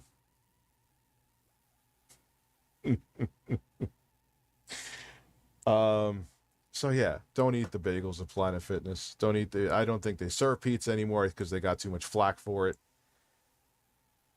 The Chris Tyson situation could become a complete disaster for Mr. Beast's brand. However, it may also provide some unique Stop. benefits. So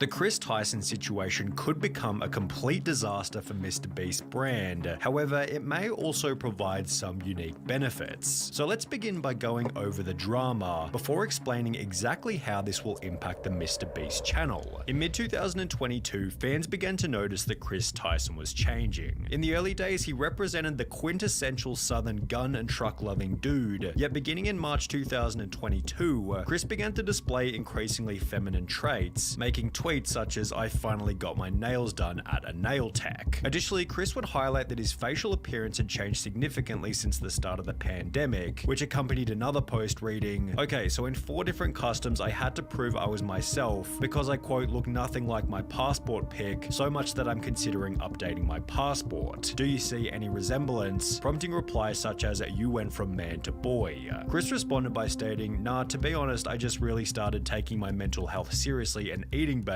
Yet his Twitter photos kept insinuating that Chris was becoming more feminine, with this same kind of look showing up in his Mr. Beast appearances. For example, on the 6th of January 2023, I strapped a GoPro to a fish. I think that's the most bizarre thing here.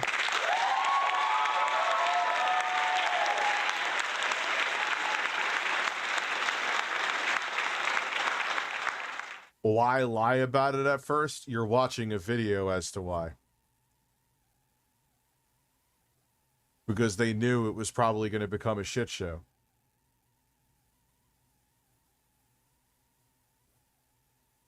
Beast Reacts uploaded a video titled "I strapped a GoPro to a fish," in which Chris dressed in a way that prompted well, stop backsliding.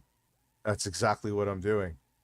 Comments such as, "Chris has been adopting more and more traits that remind me of my grandmother." Okay, so some people just gonna ignore Chris's nails? Chris had to have lost a bet. The look is getting wild. The response to the video then prompted countless viral TikToks, such as this one with 700,000 likes, stating, "How did Chris go from this to this?" While others even made the claim that Carl had turned him gay. Now, this was pretty ridiculous as Carl isn't even that feminine, and Chris had come out as bisexual years before he and Carl had even met. The true catalyst for Chris Tyson's feminization instead seemed to have come from his marriage. In January 2022, Chris would post a photo with his wife to his Instagram, yet after this, the family photo stopped altogether. Fans also noticed— Yeah, you notice that on Facebook all the time. Yo, what's up, Pescatore? How are you, man? Removed his wedding ring, with the ring's absence correlating perfectly with the very first post in which he'd painted his nails. Chris confirmed the split in a post from March 2023 reading, "For a little over a year now, me and Katie have been separated," with this also confirming that Chris's transformation began as soon as his marriage came to an end. Chris went from lighting campfires and raising a family with his beautiful wife to now trying to be a wife with his man buns and long nails. As the criticism continued to pile, Chris announced that he'd be taking a break from social media. And while there was a possibility that Chris would make efforts to return to his father, do the opposite and double down on his— The fuck was that edit? The hell happened there? His feminine image, showing up to the Kids' Choice Awards looking like this before making the announcement that he'd been doing HRT for approximately 2 months, which according to a quick Google search is the medical process for changing genders. Chris would expand on this by stating, informed consent. Listen, strap a GoPro to a shrimp. Leave it at Phil's neighbor's doorstep. Watch the footage in the top bunk with Jay with a 6-pack of Royo's Everything Bagels. Put the shrimp in the bagel too. Hopefully remove the GoPro. And HRT saved my and many others' lives. The hurdles GNC people have to jump through to get life-saving gender-affirming healthcare in a first-world country is wild to me. Just let people make informed decisions about their own bodies, which received a positive response from both Carl and Mr. Beast, who wrote, "Got you, I did one more heart than Carl because I'm a better friend." While his co-workers expressed positivity, others weren't so welcoming. There goes a father figure the kid won't ever be able to look up to. Hard times create strong men create good times create weak men, and weak men create hard times. Weak man times. Chris responded to this comment. People are fucking savage and ridiculous.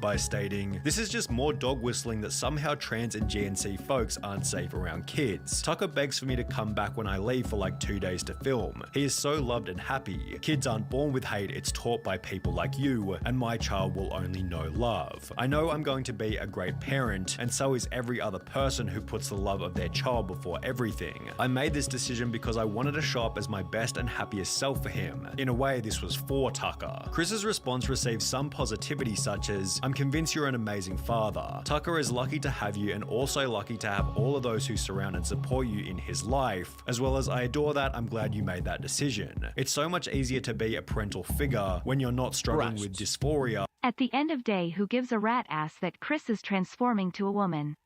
As long Chris is happy with it, that all that matter. Yeah, that's exactly it. You know,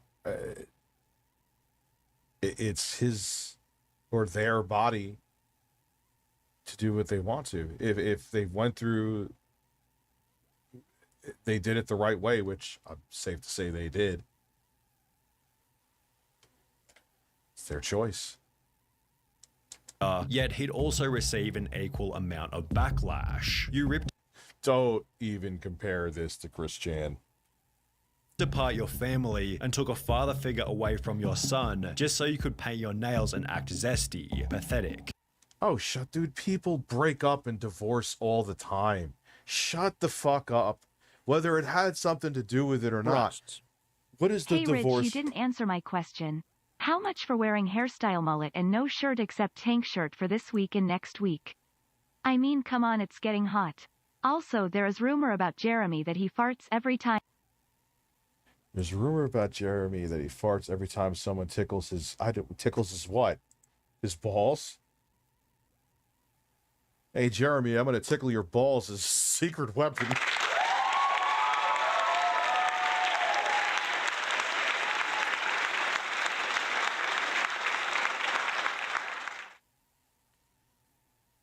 I just don't... Like, what... Oh, yeah, this is what I was looking up. What's the divorce rate in the United States? Divorce rate in America. Here we go. Whatever, America, United States, same shit.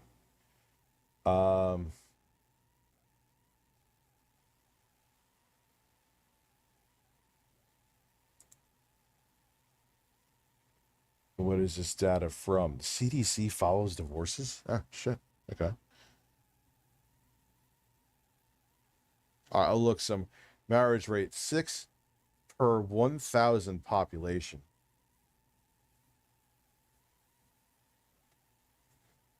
Let me look up something better than this, though.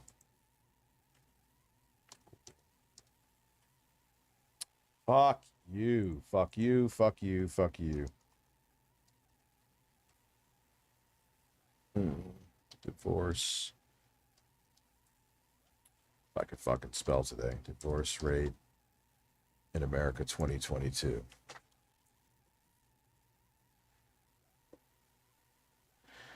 It's 2.3 for. Yeah, but I don't want to know 2 point. What is the percentage?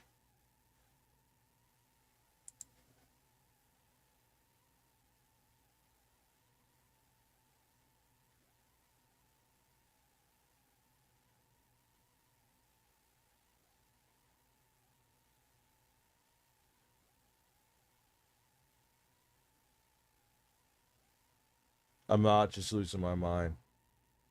Remarriage increases the risk of divorce. No shit.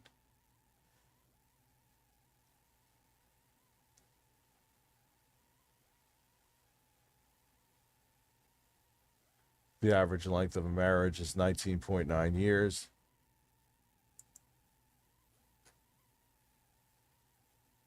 So let's just go with... In the United States, between 35 to 50% of first-time marriages end in divorce. Almost half. Oh, there it is. That was the stat that I was looking for.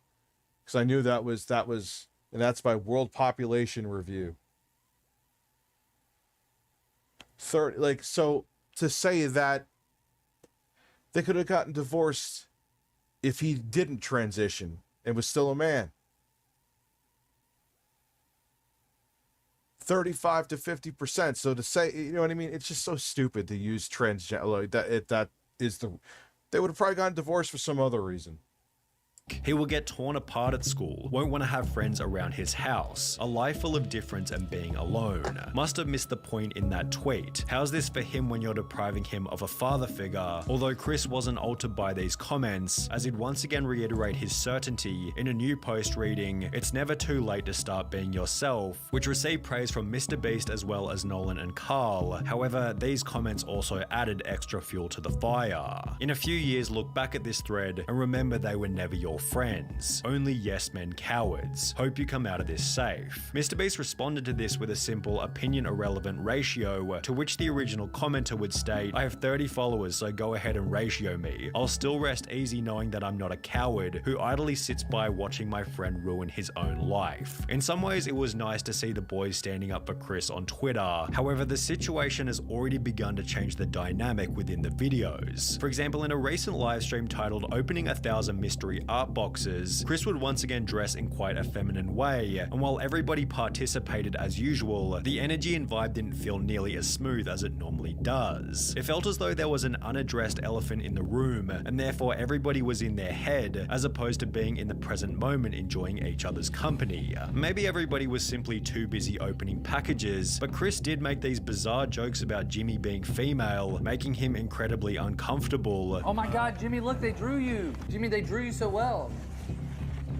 It looks just like you. Oh, yes. Oh my god, it's Jimmy. How did fan art? This is what we were looking for. Be brave, be honest, be kind, Mr. Beast. That is my tagline. Becoming even weirder when each member started to pay each other compliments. Hey, nice shirt. Thanks, dude. Nice shirt. Hey, nice shirt. Thanks, dude. Nice shirt. Thanks. Nice shirt. Nice shoes. For the most part, the live stream was devoid of awkward moments. However, it would act as fodder for another 100 million views where That was a weird one. of drama and criticism. Chris likely believes that people will slowly adapt to his new appearance over time, but is this really going to happen? Well, maybe. It's difficult to say as the situation is fairly unique, especially when considering Chris's reputation and influence. However, if Chris continues to transition, would it be unreasonable to say that he could jeopardize some of the personality traits which made him a successful member in the first place? Perhaps the opposite will happen, and he'll instead pick up new personality traits that better resonate with the current Mr. Beast audience. This was put forward in many comments supportive of Chris, who implied that there'll be millions of queer kids who look up to him, although this doesn't necessarily mean that it'll add any value to the videos. Mr. Beast has likely cultivated a massive LGBT audience, all of whom are already watching anyway, and if we've learned anything from Hollywood in recent years, it's that adding over-the-top LGBT characters for the sake of relatability rarely works as intended, and is often nothing more than a distraction from the premise of the movie or video.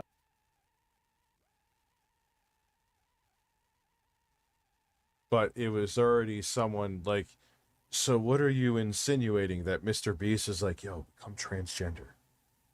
Like, what is that? They didn't write him in on a script. Sonny, what are you talking about? Yeah, it's not a fucking script. On top of this, it can be uncomfortable and unrelatable for the silent majority, although as we have seen, a situation like Chris's does have the potential to create an otherworldly amount of discussion, which could be seen as a benefit for the MrBeast brand. I mean, it sounds like that is what he was insinuating. Drama is good for growth, 100%. That would be an easy way to up my base if I got it. The problem is this type of situation is probably the last thing that MrBeast wants to attract, as he's forced to agree with Chris's position, as he has no way of manipulating the situation without being painted as the bad guy. It's a lose-lose situation for MrBeast. I think Jimmy is in an inescapable situation. If he kicks out Chris, cancelled. If he don't, his channel will die for real. His channel won't fucking die. And people are so weird with change is what the problem is. And to be quite frank with you, if by some extreme ridiculous reason because of this it did, does MrBeast really, I think he'll be okay. At first I was like, this isn't that. I think people were just being too harsh on Sunny V2. It just kind of seemed like he was just, but now it's, yeah, okay, now I see it. Inescapable situation is a pretty good way of describing the Yeah, exactly. Evilly. Honestly, who cares? Let her be what she who she wants, exactly. Did I miss your last two chats? Missed my last. You missed my last, Daddy. Did I? What did I miss? As a doctor, I answered that one. Did you? I'm not seeing it, bro, unless there was another one that I missed. Drama, which is also why it deserves the harsh label of being a nightmare. Jimmy has no option but to publicly express acceptance of Chris's transition, as silence or even worse, disapproval would come with obvious severe repercussions. However, in accepting Chris's transition, Jimmy implies that this will be the new normal within the content, thus annoying a different group of people, many of whom will never express their true feelings and may rather simply click on fewer MrBeast videos. If this is the case, Jimmy has no option but to accept this fate, as removing Chris from the videos in any kind of way, yeah, I agree, could create an even more severe media firestorm. The only clean solution, should things go south, might be for Chris to resign himself, and even then rumors and bad press will be unavoidable. Whether it be arrogance or ignorance, Chris seems oblivious to how this whole thing might impact Jimmy, forgetting that he achieved his current level of success by avoiding this exact type of drama. Oh, wow, there's an interesting stream to watch. Yeah, that's fucking bizarre, dude.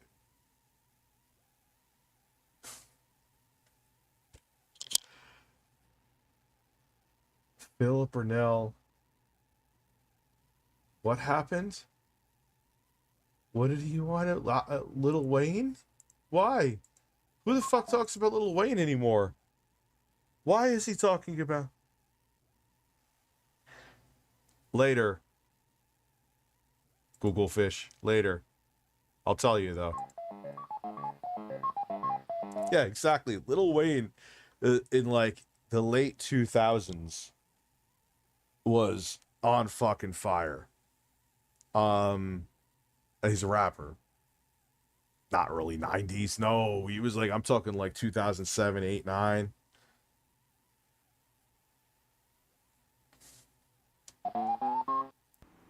Oh, okay. So there's one interesting piece of info. I was alluding to this earlier, and this is something that I'm interested in, and we got to figure out how we want to do it. Are you ready? Phil transitioned to a B. Yeah, like 06, 09, Phil Cernel, you're right.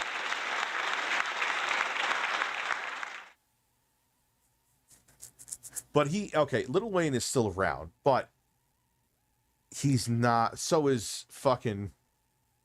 Granted, he's more relevant than Draco. Can't think of his fucking name right now. Soulja Boy. But not like he was. On Thursday... Yeah, he never needs to work another day in his life anyway. April 20th. That is one week from today. At 3 p.m. Pacific time. That would be 3 hours from now in 1 week.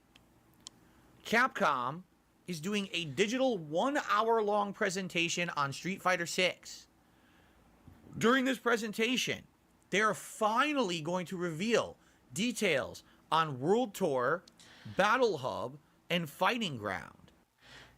Yeah, it's such a weird, like, why Street Fighter 6 and Lil Wayne? Why? Of course, Phil loses his mind. Oh, yeah, dude. I'm sure he did. It feels like, honestly, it feels like I'm driving like a Beamer. It's very sporty. I don't know if I sound like a boomer saying that, but it's the truth. Now, do you know what those are? Those are all the offline style modes or the non-competitive modes. This is what we've wanted information on for a long time. How will the story mode called World Tour work? How long will it be? Will it have a ton of content, or will it just be a short tacked on mode? Battle Hub. We already know in Battle Hub, this is where you wait for your multiplayer matches, correct? But Lil Wayne is MAGA? That is quite bizarre. Why is my voice like this now? Because I have a slight cold. It's part of the reason. Minus that I've been taking care of my boys. That's part of the reason why I haven't been to see my daughter, because she's not on the immune suppressant anymore because her skin is now just healing. I guess the sulfur-based medication is out of her system. Her immune system is no longer reacting to it, but it would not be good for her to get a cold.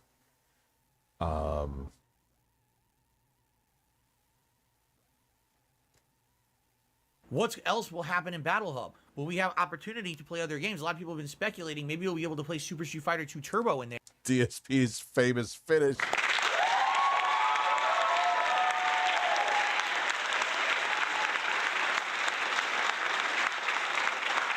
Here's my buy-in.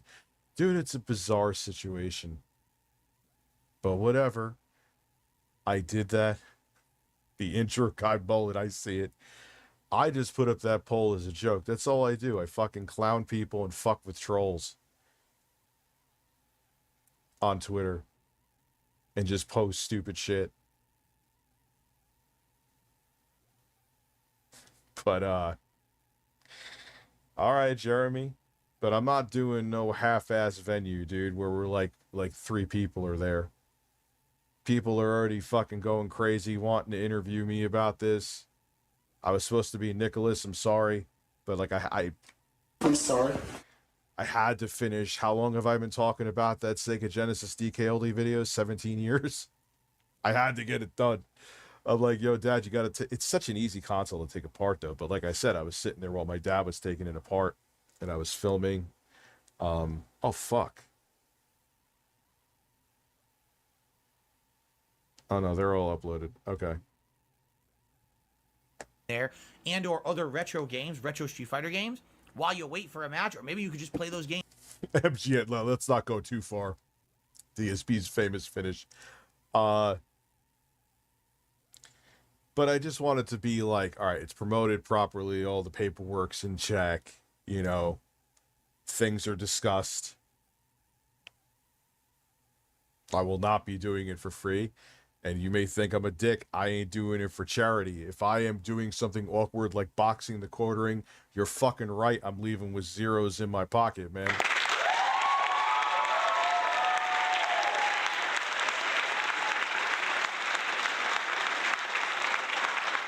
Nah, he's having his own show right now, dude. And I don't want him to think I didn't ghost him. I sent him a message.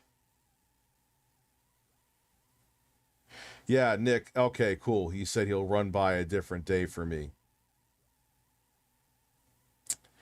Yeah,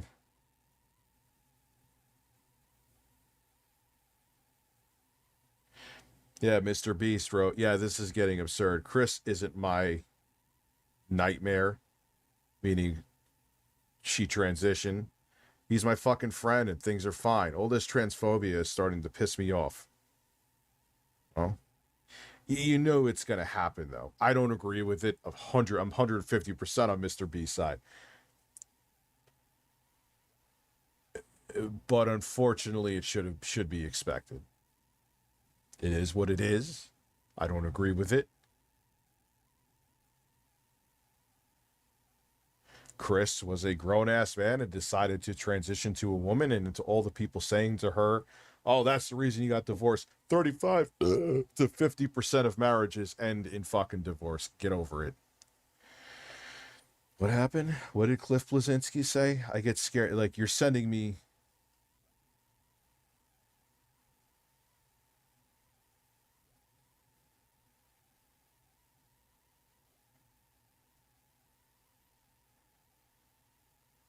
Oh, wow. That's kind of video worthy. Even though no one watches me for news anymore, they watch me for reviews. It's so weird.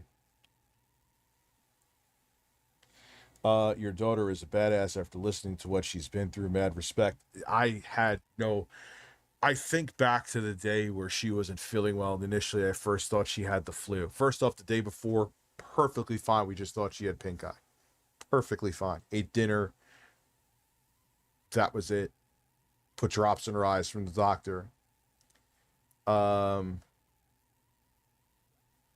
Didn't think anything of it. Then she kept, and I'm like, then I'm thinking overnight, she's like saying I'm itchy. And I know, like, getting the flu and stuff, sometimes if you're starting to get a fever, like, you could get, like, a reaction on your skin. So again, I was like, oh, I guess she's getting the flu. Then she woke up the next day, man, and her lips were puffy, and it was like literally a transformation overnight. It's 10 is no joke, dude. TEN.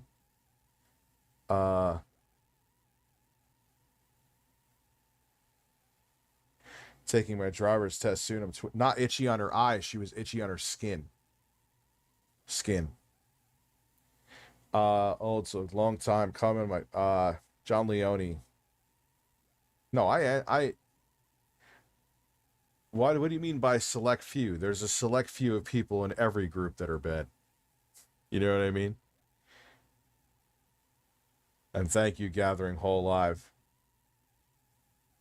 A 2023 Honda Accord, you're going to enjoy the fuck out of that car. So, John... No, and like I said, John, I answered you before. I think it's ridiculous. How much... Dude, my dick is small. You be playing penis pong with a belly button. Yeah, your 50 just went away. Oh.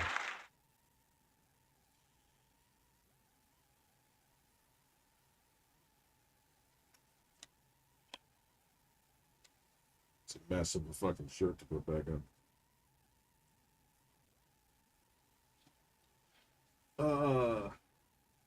I left and came back with Phil on the screen. Of course. I mean, the store. Oh, wow, we're almost at 900 people. I think we were at 900 before. Final time I'll tell the story. I ship post on Twitter. My Twitter's linked in the description if you want to watch a grown-ass man-child ship post on Twitter. I put up a ton of jokes, whether I like you or hate you, I'll at you, and like I'll at Jay. Jay's a very close friend of mine. He's also my editor, and I'll say, hey, do you think who eats ass better, me or my editor, Jay Hooft? And then I'll put up a survey because that's important.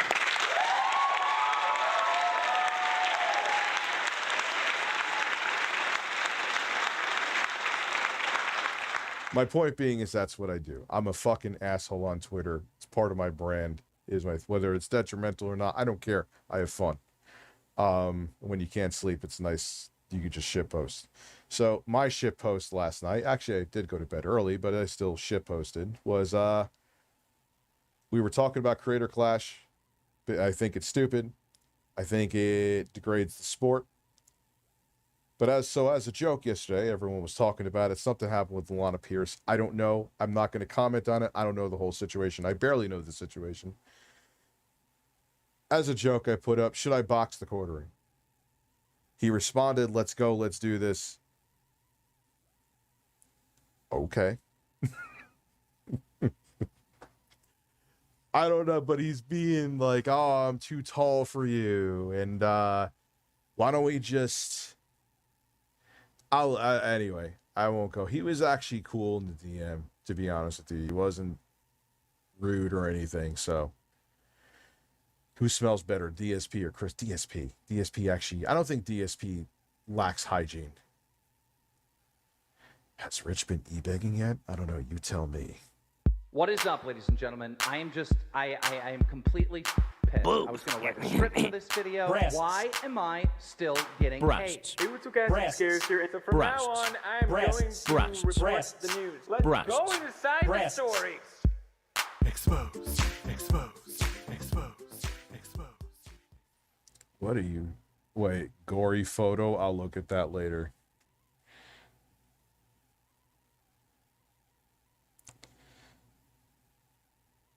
Glad someone agrees. My younger brother. Well, dude, there's a lot of people. You know, it's like anything else. Look how long just simply being gay was demonized.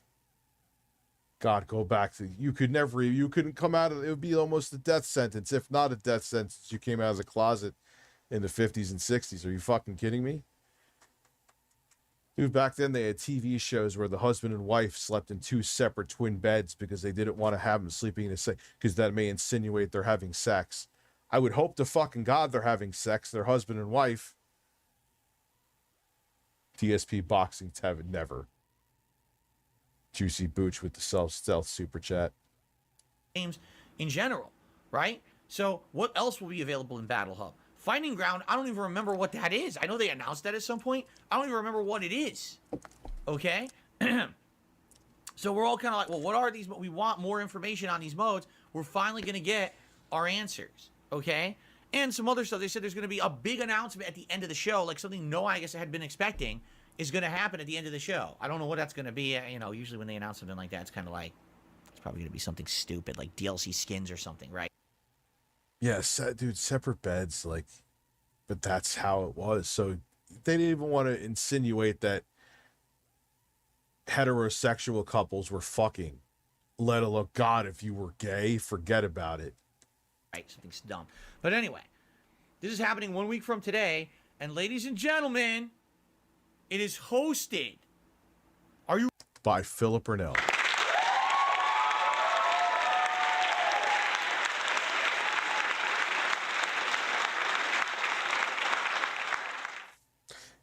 ready for this? No, I don't think you're ready. Okay, everyone, if you didn't hear the announcement yet, you got to calm down. I got to prepare you. We have to temper your expectations here. You have to prepare yourself. Okay? So, first of all, before I make this announcement, Dude, I watched a GM at like how they had video brochures back then, like for their cars, like that, and it was like 1950 style.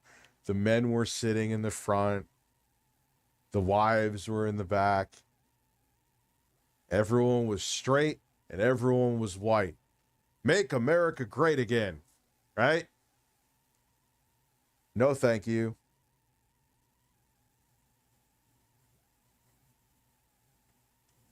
Dude, it's up to him. I'm down to do it. The ball is in his court. make sure you're firmly seated in a safe position. Make sure there's no dangerous things around you. Make sure you have a radius to move and flail your... Yeah, the good old days where it was perfectly fine to be homophobic and racist. Make America great again. I'm working at listening on Bluetooth earphones. I dropped one in the bowl, taking a piss. I flushed and hoped all the goldfish in the local area can hear the stream. Haha, stream. Dude, I bought...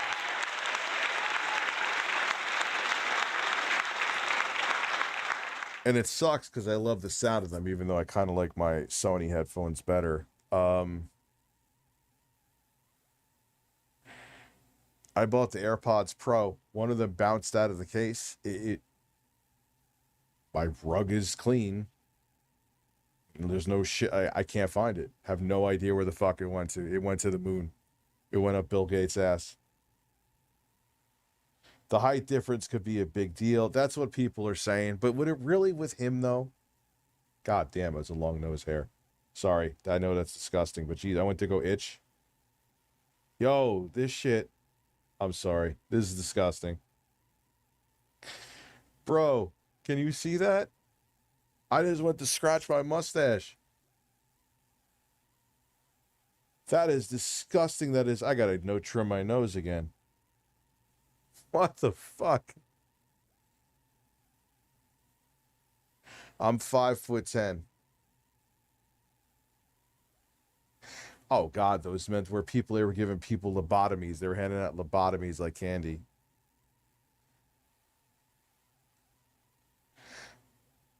But yeah, all right, dude, I don't know.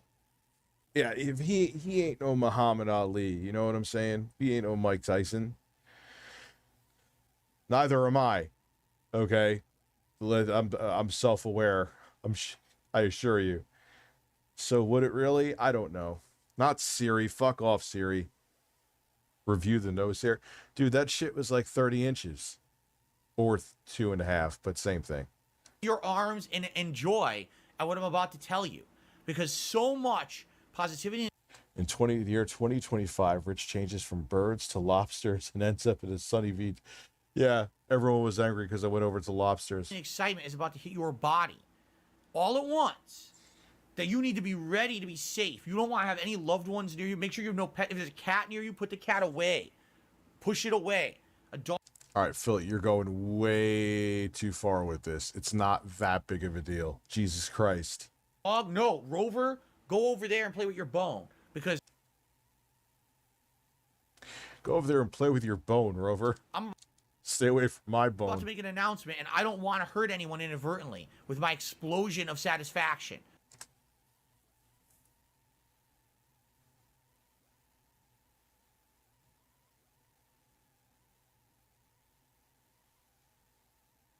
Nah, fuck that. We need that right now.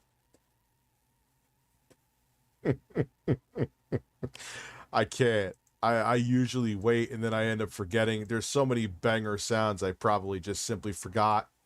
I know. Nah, this is too much, man. Explosion. Phil just said explosion of satisfaction. Explosion of satisfaction. I can't know. I am not moving on from that. God himself would punish me if I did.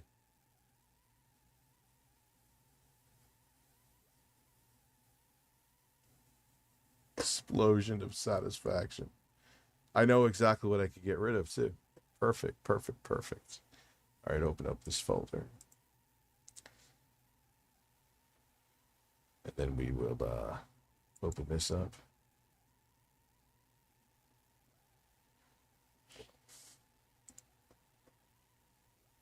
What is this? Boobs. Oh, yeah, that's Beavis. Anyway, let me close this down. DSP Wines. I want an explosion of satisfaction. All right, let me get rid of this on the soundboard. You got my nipples up in a tizzy, Phil. God damn it. I hate when you do that. That's a duplicate sound anyway. We need our... Let me put it over here so you guys can see. All right. Now I'm going to masturbate with. Exactly. So... It's about here. You have no pet. If there's a cat near you, put the cat away. Push it away. A dog, no. Rover, go over there and play with your bone. Because I'm about to make an announcement, and I don't want to hurt anyone inadvertently with my explosion of satisfaction. With my explosion. With my explosion. My explosion. My explosion. My explosion of satisfaction. My explosion of satisfaction. I can get rid of that. All right, so copy, paste special, paste the new. Put a teeny tiny little fade here so that pop goes away. Process, fade out. That should fix it. Of satisfaction. Yep, there you go. My explosion of satisfaction. My explosion of satisfaction. My explosion of satisfaction. Your anniversary for that's coming up.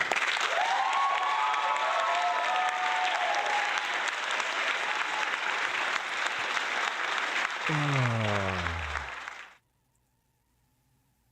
right, yeah. Fill explosion. Oh, wait.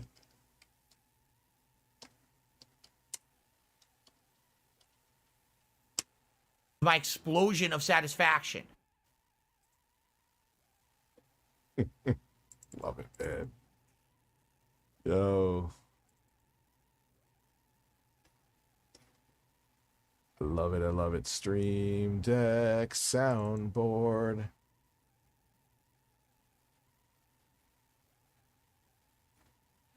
Phil. I gotta look up Phil. Phil Explosion. Phil Explosion Burnell. All right, so we'll overlap it. My explosion of satisfaction. My explosion of satisfaction. My explosion of satisfaction. My explosion of satisfaction. And now I'm gonna masturbate. My explosion of satisfaction. My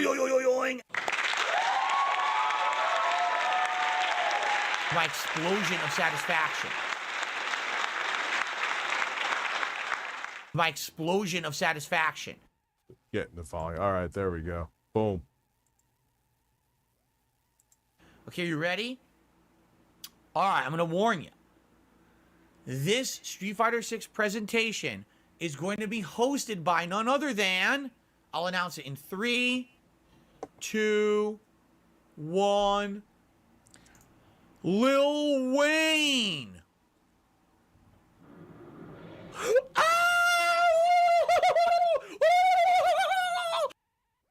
I'll give this to you. Boobies, boobies, boobies, boobies, boobies, boobies, boobies. Breastfeed it. That actually kind of, I should make a beat with that. Lil Wayne! Street Fighter and Lil Wayne!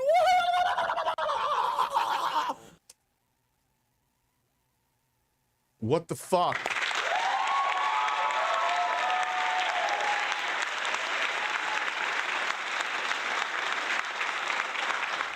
Two, 1, Lil Wayne.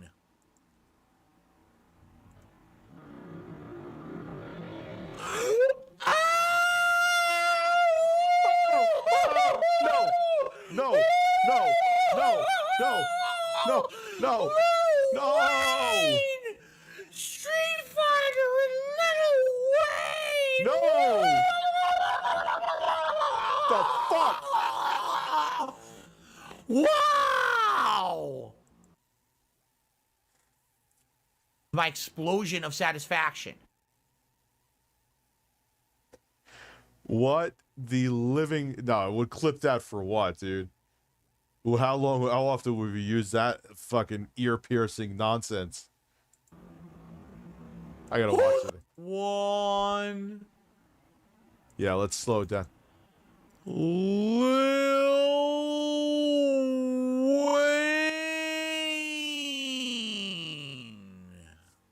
Try to relax your anus.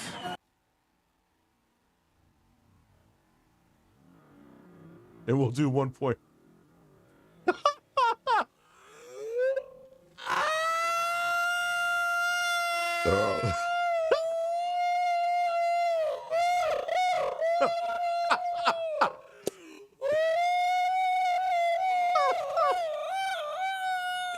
I'm fucking dead, dude.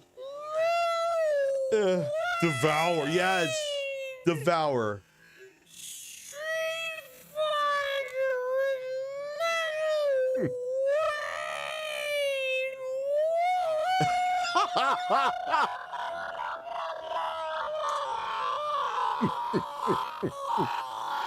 Thank you, K-Huck. I appreciate it. Wow!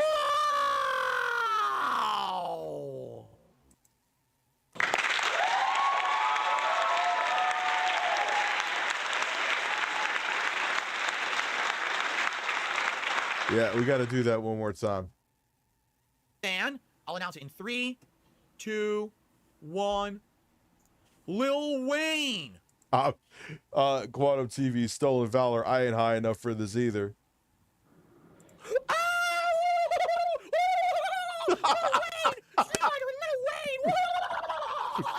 Wow! Who the fuck is Lil Wayne? Oh, God. Lil Wayne is a man.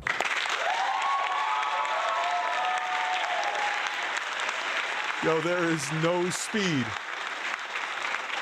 that is not absolutely amazing. There's no fucking speed, bro. What's up, NYT mom? Sounds like Phil is drowning in a digital burst. My explosion of satisfaction. My explosion of satisfaction. And now I'm gonna masturbate. Boing. But that's, again, this goes into Phil's self-awareness. He says, I make a fool of myself on stream. I don't care that he does this. That was funny, not for the reasons I think he thinks, but that was fucking hilarious. Breasts. 2016 on May 1st. Despite Phil's attempt to make a redaction, he wasn't looking at a spider or having organ failure. It was his explosion of satisfaction.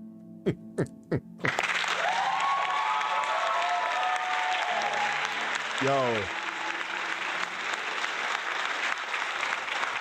In the beginning, his thing was, he was itching his foot. I often look itching his. I'm like, damn, that is the most satisfying itch I've ever seen. Do you realize that we talk about Phil masturbating once on stream back in 2016 almost every night?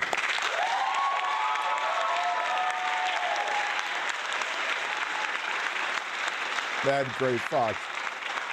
Dude, even when I lowered the volume, that was ear piercing. That was amazing. Thank you, Phil. You made my night. It's been a long fucking day. Not in a bad way. It's just a lot of shit to do. A lot of driving. Worked out. It's been a long day. Rich, I needed this tonight and I almost spit out my tea. Dude, that was DSP's anointed faith oil. That is this is why I talk about Phil every day. And the thing is that he's in that right spot of where it's dumb and he's a dumbass, but it's not like malicious what he does. He's just, look, if people get manipulated, I'm just going to take off my shirt and not even fucking look at Sexy Coco Super Chat yet. Breasts.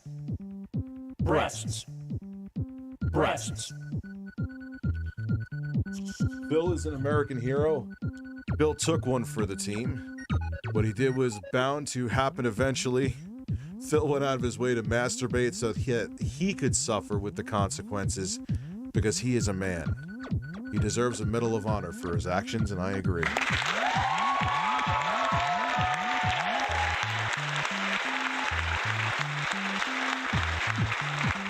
Yeah, you're right. You're right. I was tone deaf with that. I'm sorry. Hold on. Breasts. Breasts. Breasts. Breasts. Breasts. Phil is an American hero. Phil took one for the team. What he did was bound to happen eventually. Phil went out of his way to masturbate so that he could suffer with the consequences because he is a man. He deserves a Medal of Honor for his actions, and I agree. Try to relax your anus. Try to relax your anus. Your shoulders. Breasts. That music fit better. Thank you. Get Hassan Piker to give you a Turkish bath and give your burnt bagels and put Carlos up where... No, put Carlos up his ass. Can you not say ass in the super chat? Damn, you've been a member for almost 2 years, dude. Thank you. Even if you've been a member for a month, I genuinely appreciate it. But to see people almost support me for 2 years is just hurts my fucking head. It's crazy. I thank you.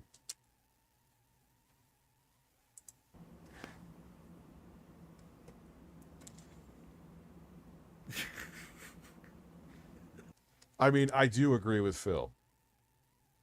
But his reaction... I mean, it got people watching. I'll give him that. It baffles me. It baffles. When Phil dies, he should be buried with full military honors. He is and always will be a man with an ass.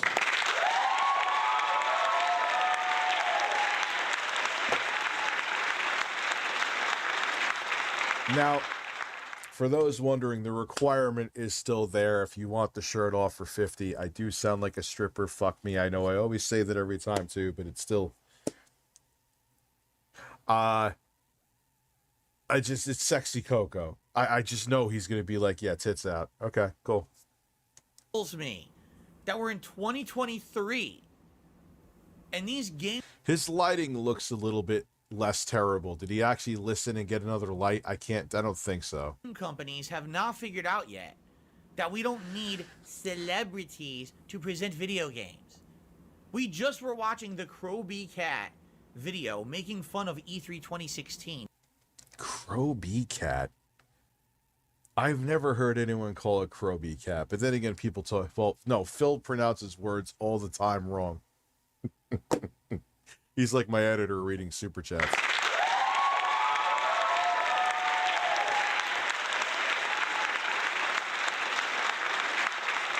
Yeah, I just know it comes with the territory.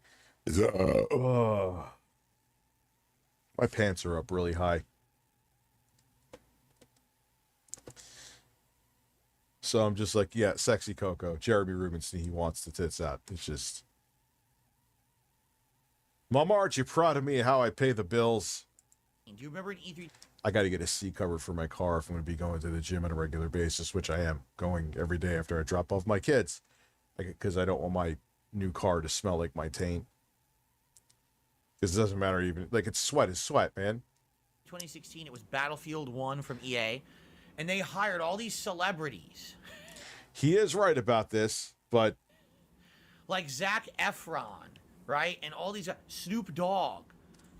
You could say, Rich, you could have the check ready and the money in the bank, and Rich, I'll give you $5 million to Box Phil. I can give you $10 million to Box Phil. I'll give you $50 million. I will give you $100 million, and Elon Musk will suck your nipples. He won't box me, so it doesn't matter. Elon may still suck the nipples, though.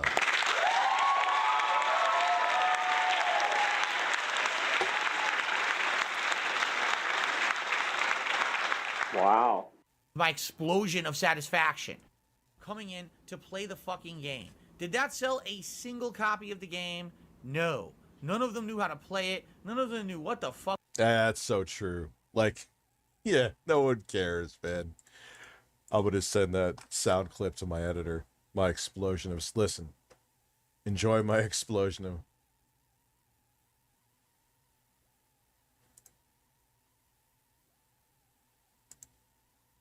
here.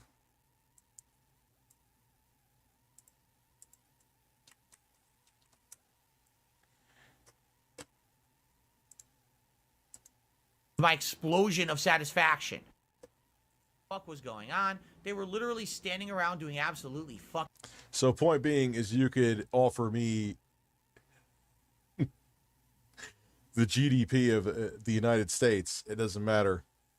Nothing. Getting paid. Game Boy Color?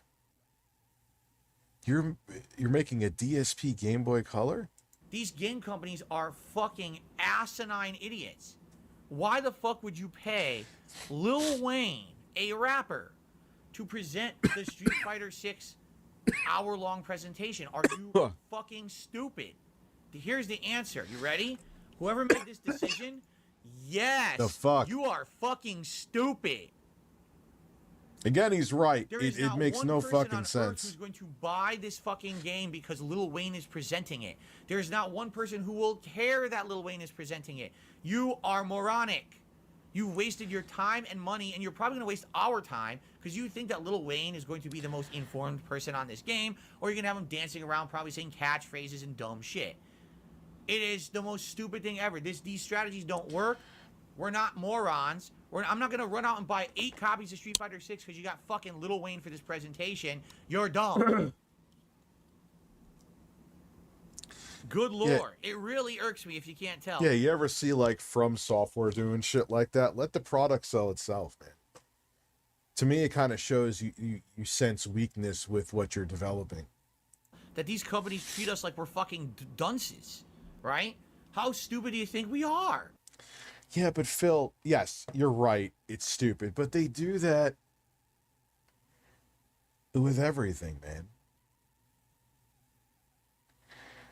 Like, yeah, I mean, celebrities do sell shit, but it's so how they try to shoehorn it in with gaming, and this is where he's very right, is always so out of touch. Balchinian? I think I've seen that before.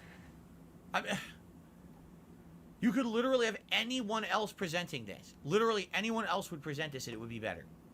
I mean it too. Like you could have picked a guy walking down the side. I'm still nervous. Balchinian, I'm sure that's safe for work. I could look at it on the secondary Sidewalk I've never seen before, eating an ice cream cone that's dribbling. I would rather see ice cream cone dribbler guy present the presentation than Lil Wayne. I would care more. So anyway, and by the way, this has absolutely nothing negative to say about this guy and his quality as a musician. I have no idea. I don't know what kind of music he really makes or if it's any good. I'm not a judge of that. I'm just saying stay in your lane and do what you do. No one cares about you presenting Street Fighter. Well, you could have taken 30 seconds to do a Google search, but this is the same man that refuses to update. He would still be on Windows 95 if OBS would work from it. He'd have if it had the horsepower, he'd be streaming from a fucking Pentium 900 megahertz Pentium 3. This is the dunce moves, dunce level stuff. Again, this is the equivalent of them. They're hiring people now to do the commentary tracks in the game, right? We got a pro wrestler, and we got this, and we got that. It's like, no. Just focus on the game being good. Please. We don't need enough of the periphery shit. You've had a hard enough time, Capcom. IDK. His popularity waned, but he might get eyes on the product. Look at WWE with Logan Paul and Bad Bunny. Imagine Jeremy Sent. Imagine Jeremy Sent? Oh, God.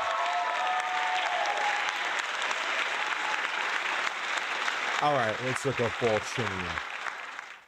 Balchin.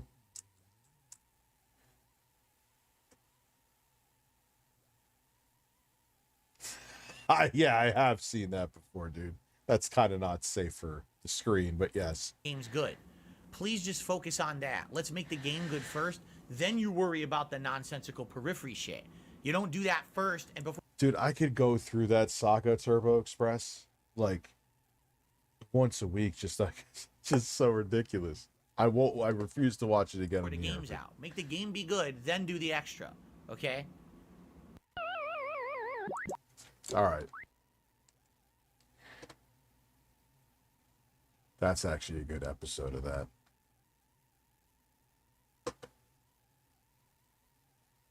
Missiles in. Oh yeah, they in Japan. Yep. These are both. This isn't long. We won't finish this tonight, but fuck that. Yeah, this is a crazy one. Yeah, let's watch Heat. I totally won't get copyright slammed for that. August 2017 at approximately 5. Yeah, you guys know about this case? 15 p.m. 21-year-old Savannah. It literally looks like testicles on the chin. If I showed that here, I probably would get banned on the street. Gold left her parents' home and drove to San Jose Boulevard in Jack. I'm not sure, dude. I'm not sure how long I'm on for. I'm not going to stay crazy long. Because, like I said, I got to drive my kids and I'm going to the gym. Florida. She had a 5:30 shift at the Bonefish Grill, a casual seafood restaurant where she worked as a waitress. But on this occasion, she never showed up. It was a fairly quiet Wednesday afternoon at the diner. Her absence wasn't too much of a strain, so the on-duty supervisor simply took her hours off the roster for that day and thought nothing. No, he doesn't use that's just his voice. Else of it. Suspicions only arose roughly 1 hour and 15 minutes after Savannah had left the house, as her father received a text message from her phone number. Bonefish was owned by the same company as Outback Steakhouse, I think. No, I ain't streaming until 1 a.m. Savannah's older brother also received a text 43 seconds later.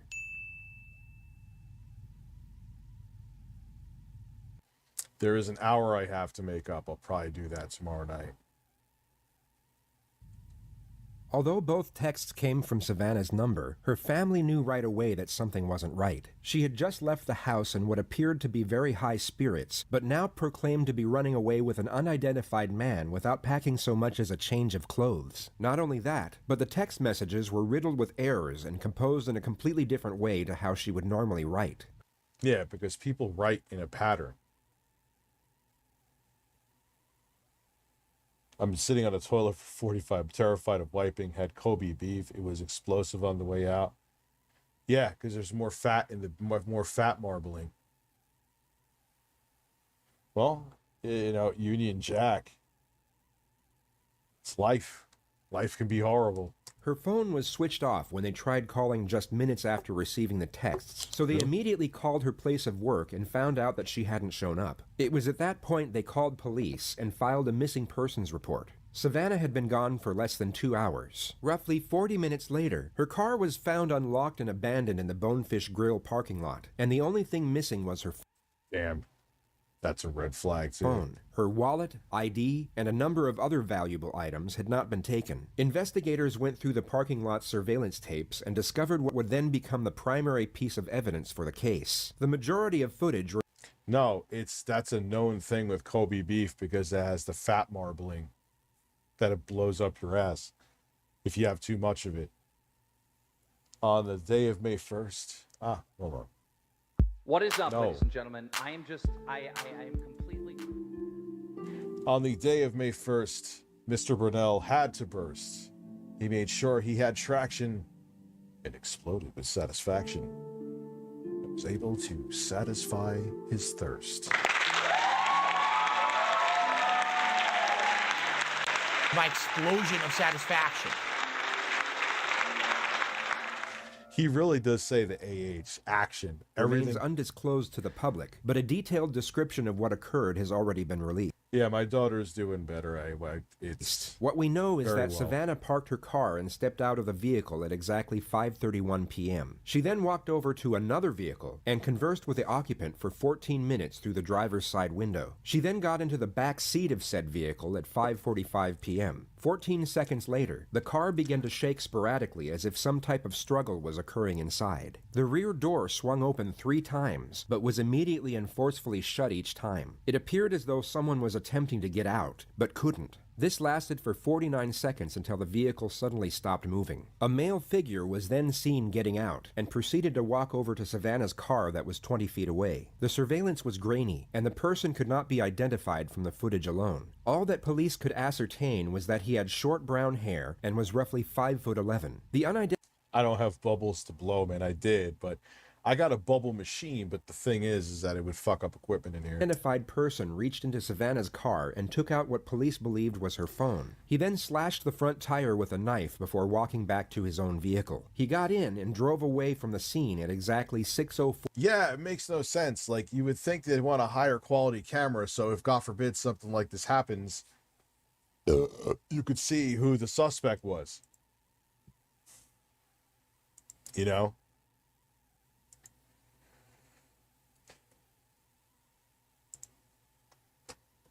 4 p.m. Savannah was never seen exiting the car. This was a crucial piece of evidence, and essentially all investigators had to go on. They had to find out who the man was in the video, and fast. But they also had to be careful in how they conducted their investigation. They couldn't let anyone find out they had this footage in their the suspect is a potato. possession, as knowing this information could allow a suspect The suspect is the fucking Running Man from Intellivision. To alter their alibi to fit with the evidence. This would take a significant advantage away from investigators during interrogation and would hinder their ability to build a case to a considerable degree. Over the following 2 days, investigators briefly interviewed all the staff at the Bonefish Grill. For the most part, these encounters consisted of just 3 questions. When was the last time you saw Savannah? Do you know where she is? And is there anything you know that could help with our investigation? Within 48 hours, they had 3 potential suspects, whose names were then ran through the motor insurance database. The first suspect didn't have a license. The second suspect owned a bright red 2001 Jeep Cherokee, while the third suspect was registered to a 2012 silver Chevy Malibu, an identical match to the vehicle seen on surveillance.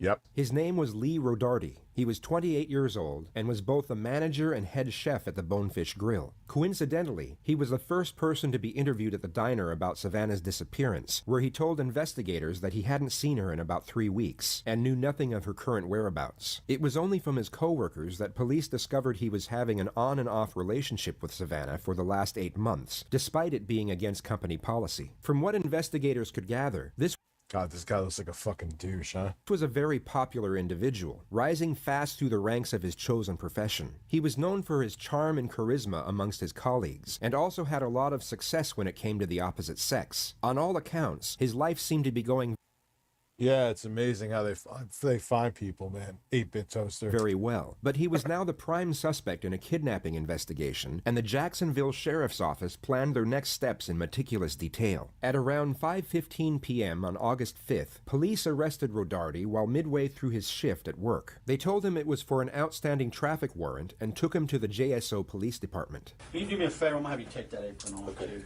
just to kind of get it right there. I'll set it right here. You can go ahead and have a seat for me real quick. I'll be right back, okay? Yes, sir. The officer said he would be right back, yet Lee was left to sit there for 90 minutes with nothing but his own thoughts to keep him company. Now, think of yourself in his position, and presume you were guilty of whatever happened to Savannah, and that whatever happened was something truly horrific. In the present moment, you have just been arrested for an outstanding traffic warrant, yet you were interviewed the day before about your coworker's disappearance. 1,000,001 things will be running through your mind about what could happen next, and as each second ticks by, the anxiety this will cause will begin to fester and slowly intensify. However, Yeah, and they do this on purpose. the Let them cook. optimism of uncertainty would still be 100% present. Union There would Jack. still be hope, but this hope is about to be dashed.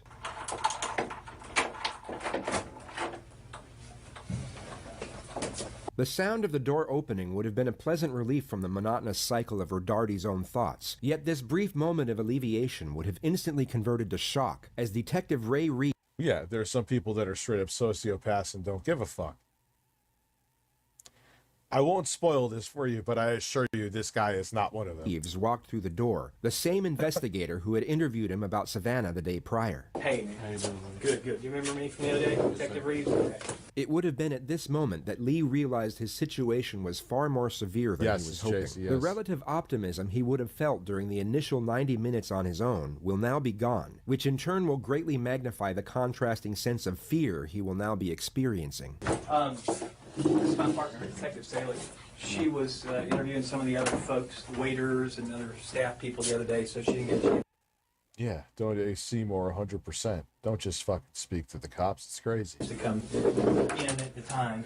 I wanted to talk to you, or actually we wanted to. You want some more water? Please. Actually, would it be alright to use the restroom one more time? Come on, you bet. I'll walk out there.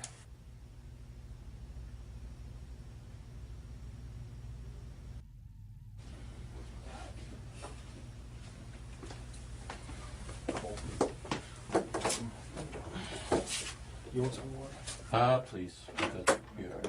Yeah. We got water. Yeah, she's playing WWE champion. And now I'm going to masturbate my explosion of satisfaction.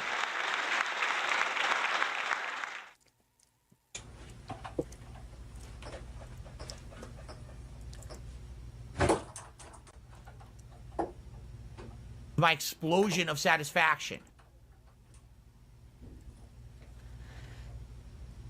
I think I may have the sound too when people become new members.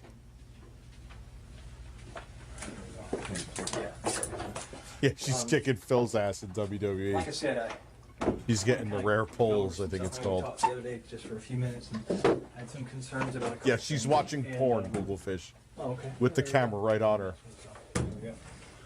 I wanted to talk to you about Savannah. So I just had a couple of things that came up that I wanted to ask you about specifically that didn't seem to line up. So I wanted to Yeah, come Phil's down and talk. pulling Lauren. Okay. Yeah. All right. Have you drank any alcohol today? Any drugs today? I took an Adderall that my buddy gave me. Okay. Because I was there so late last night. I Yeah, came yeah. in and was super tired. Like, here, take this. Okay. Adderall? Yeah. And do you normally take that? Nah, I've taken one a long time ago. Why do you do the dumb voice like that's like oh it's his fault? Like, dude, you knew you were taking an Adderall. Like, I wouldn't say high school, a little bit after high school, but it's been years. Okay. Yeah. Perfect. I appreciate that. Okay. All right. So, Savannah, you said that you knew her and you guys had, you knew her from work. I mean, just kind of fill me in with that. How long have you known her? Like I said, The detective starts off with an open-ended question. This gives the suspect total freedom and flexibility in how they wish to respond. It's commonly believed that people with nothing to hide are likely to give a short and concise response to these types of questions. For example, if Lee was completely unconcerned with what was going on, he could respond in... Yeah, see, don't worry, I'm not just typing and not paying. Yeah, like if I was innocent and someone thought I was a suspect, you asked me these things like, yeah, I was at work. This, like, just get me the fuck out of here. What is this? In three short sentences. When you're guilty of something, you try to like over-explain to seem innocent. I met her from work. I've known her for 2 years. We dated for a bit. To the contrary, if an individual does have something to hide, they are more likely to give a lengthy and detailed response. The simple reasoning behind this is that they are seeking approval. Imagine yourself in a job interview and you're asked an open-ended question, such as, "Tell me about yourself." You would feel the need to be thorough in order to please your potential employer. The psychological premise is exactly the same with regard to police interrogations, albeit under completely different circumstances. Yeah. Guilty subjects will see the interrogator as an imminent threat and will therefore attempt to appease this threat to prevent further aggression. You could say he probably studies and does research on the detective's playbook. Of course, you could say he's speculating about what's actually going through the suspect's head. Of course, I get that. Truthful subjects will have no fear nor concern with regard to the same element. They would see the interrogator as a mere inconvenience as opposed to a threat. I've known her obviously since she started working there. I would say probably about 8 months ago or so, we started hanging out outside of work. And at the time I had a girlfriend. But I kind of, we kind of connected, me and Savannah. So we hung out a little bit here and there. Got pretty close. We come from, I guess, somewhat similar. He was a manager at Bonefish. Backgrounds, I guess you should say. Okay. She didn't have it the best growing up, neither did I. So we kind of connected, hung out for a little while. And then she started using drugs a lot. Okay. Now, I used them with her, not the same drugs that she used all the time, but I did them with her a couple times, and then she started to get heavy into them. And oh, gotcha. Okay. So I kind of just. All right, we'll finish this tomorrow night when I stream longer. Yeah, I'm gonna have to be up at the ass crack of dawn. So tomorrow night I don't have to be. So I could do like a 3-hour stream. All right, guys. Regular chat, super chat. I appreciate all of you guys for a short stream. It was really, thank you. A lot of support. Oh God. No, I will not use the word support because I sound My explosion of satisfaction. But thank you though. Again, this is why videos like the upcoming Sega Genesis video from DK Oldies can happen. Have a good night. I will see you guys tomorrow and we'll have some fun. And hopefully I won't accidentally fap with the camera on. Dear God, could you imagine? Oh, the camera's on.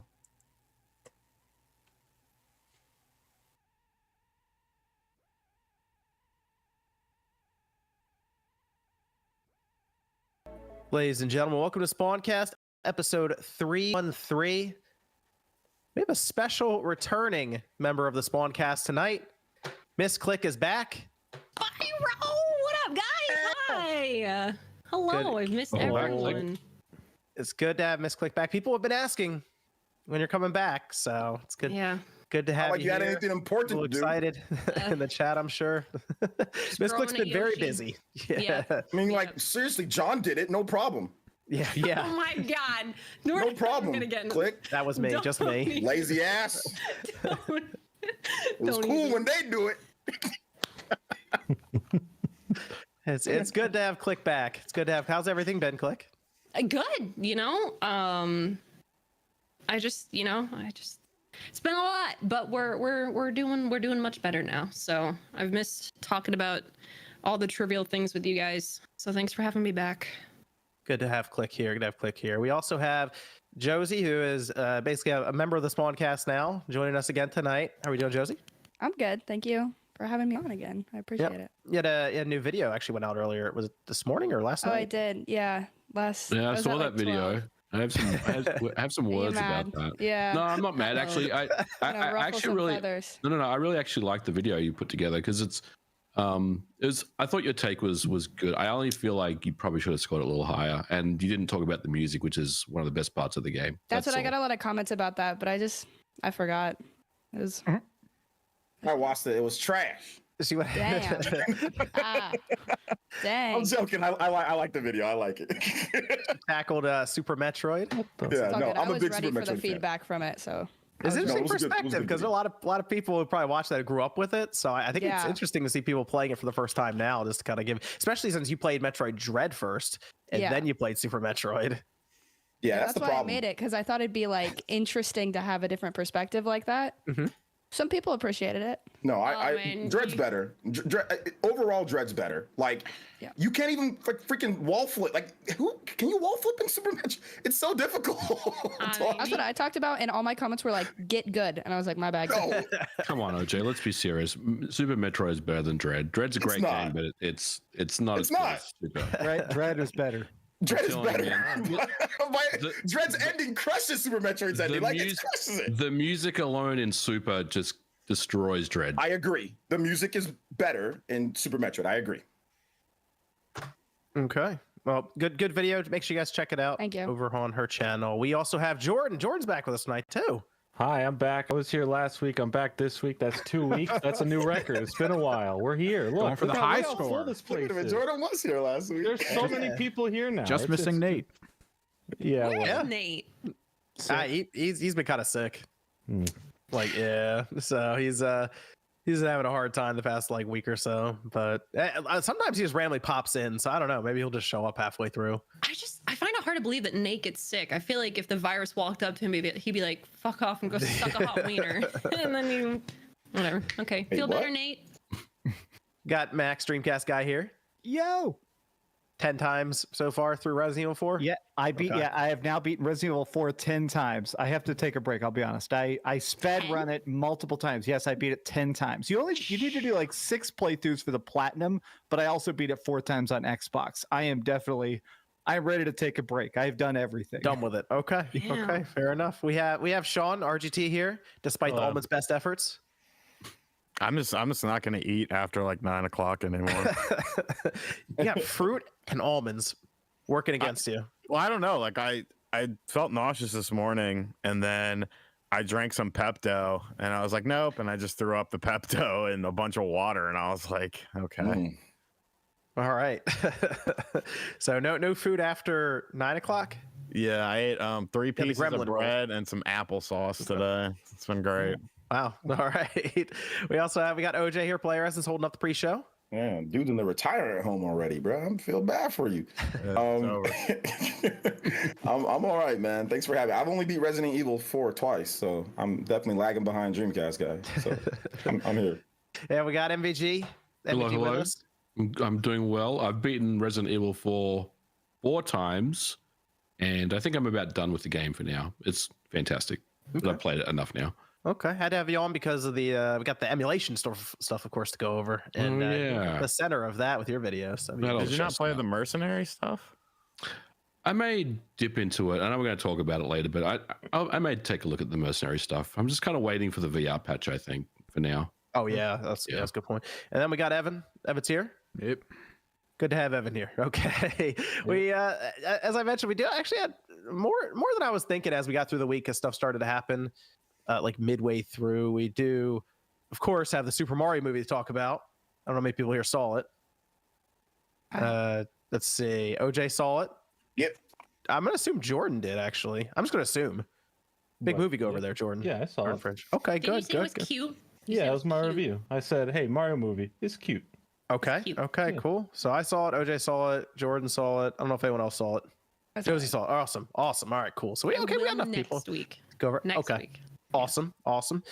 So we're gonna be discussing that. Also, again, the Xbox emulation stuff with MVG over here. I also wanted to get into some of the Xbox Square Enix stuff that came up, especially after the Final Fantasy Pixel Remaster. But then we had a article from Windows Central and MVG, you bastard! You don't know what you're talking about. MVG's under fire. He might be banned from Reddit twice now. I don't know. Come at me. Come at me. Come at me, bro. Come at me. And we got some of the stuff around, or the rumors now around Sony and their very weird sounding emulator, but is it real? I don't know. We'll discuss that too. And we also have a sponsor tonight. That's Factor. Factor been with us for a while. Shout out to Factor. I'll get more into that later on. Evan, you want to start with the Discord question? How hard is it really for a company in any media to credit all their employees or any original sources that were involved with a project or notable through the years? Not hard at all. Yeah. Yeah, what's going on with this, MVG? I saw there was some talk about the DK rap that was in the Super Mario movie, and Grant Kirkhope wasn't credited for that. And we see Metroid Prime, that remaster, where they just said they just put the credit as the original team. Yep, just those guys. It kind of felt like seeing the article or people talking about it. It kind of feels like, you know, like when you're doing like a report in like middle school or high school or something, and like you have to like do like the credits, what do they call it, like at the end of your report, like source, yeah, where you having to say everything, and it's like from Wikipedia or like from information.com. Hey, you guys can use Wikipedia. Like, can't do the that. internet. We were not allowed to. I was not allowed to use Wikipedia. I would have used that shit all the time. That's literally what it felt like seeing those credit screenshots. Okay. Oh, I see what you're saying now. Citations, yes, thank you. No, you said it felt like it was like Wikipedia. They're like, oh, just this, you know, like. Yeah. You think there's a reason, MVG, as to why this keeps happening? This happened more. It's been more and more recent, right? Like I've been seeing it come up a lot. Yeah, I mean, there's different reasons. I don't think there's one overarching reason as to why. I think different studios, different companies have their own rules about it. Like I hear stories about if you haven't worked at the company for more than 6 months, you don't get a credit. I've heard stories about contract positions. No matter what they're doing, they don't get credits. I mean, in the case of Grant Kirkhope and David Wise, I mean, I can only assume it was an oversight, but like even that is a little strange to me because obviously those guys, you know, did amazing work back in the day, and they're very, very well known. So I don't really know, John, what the overarching answer is. I think different companies have different rules about crediting people in their own way.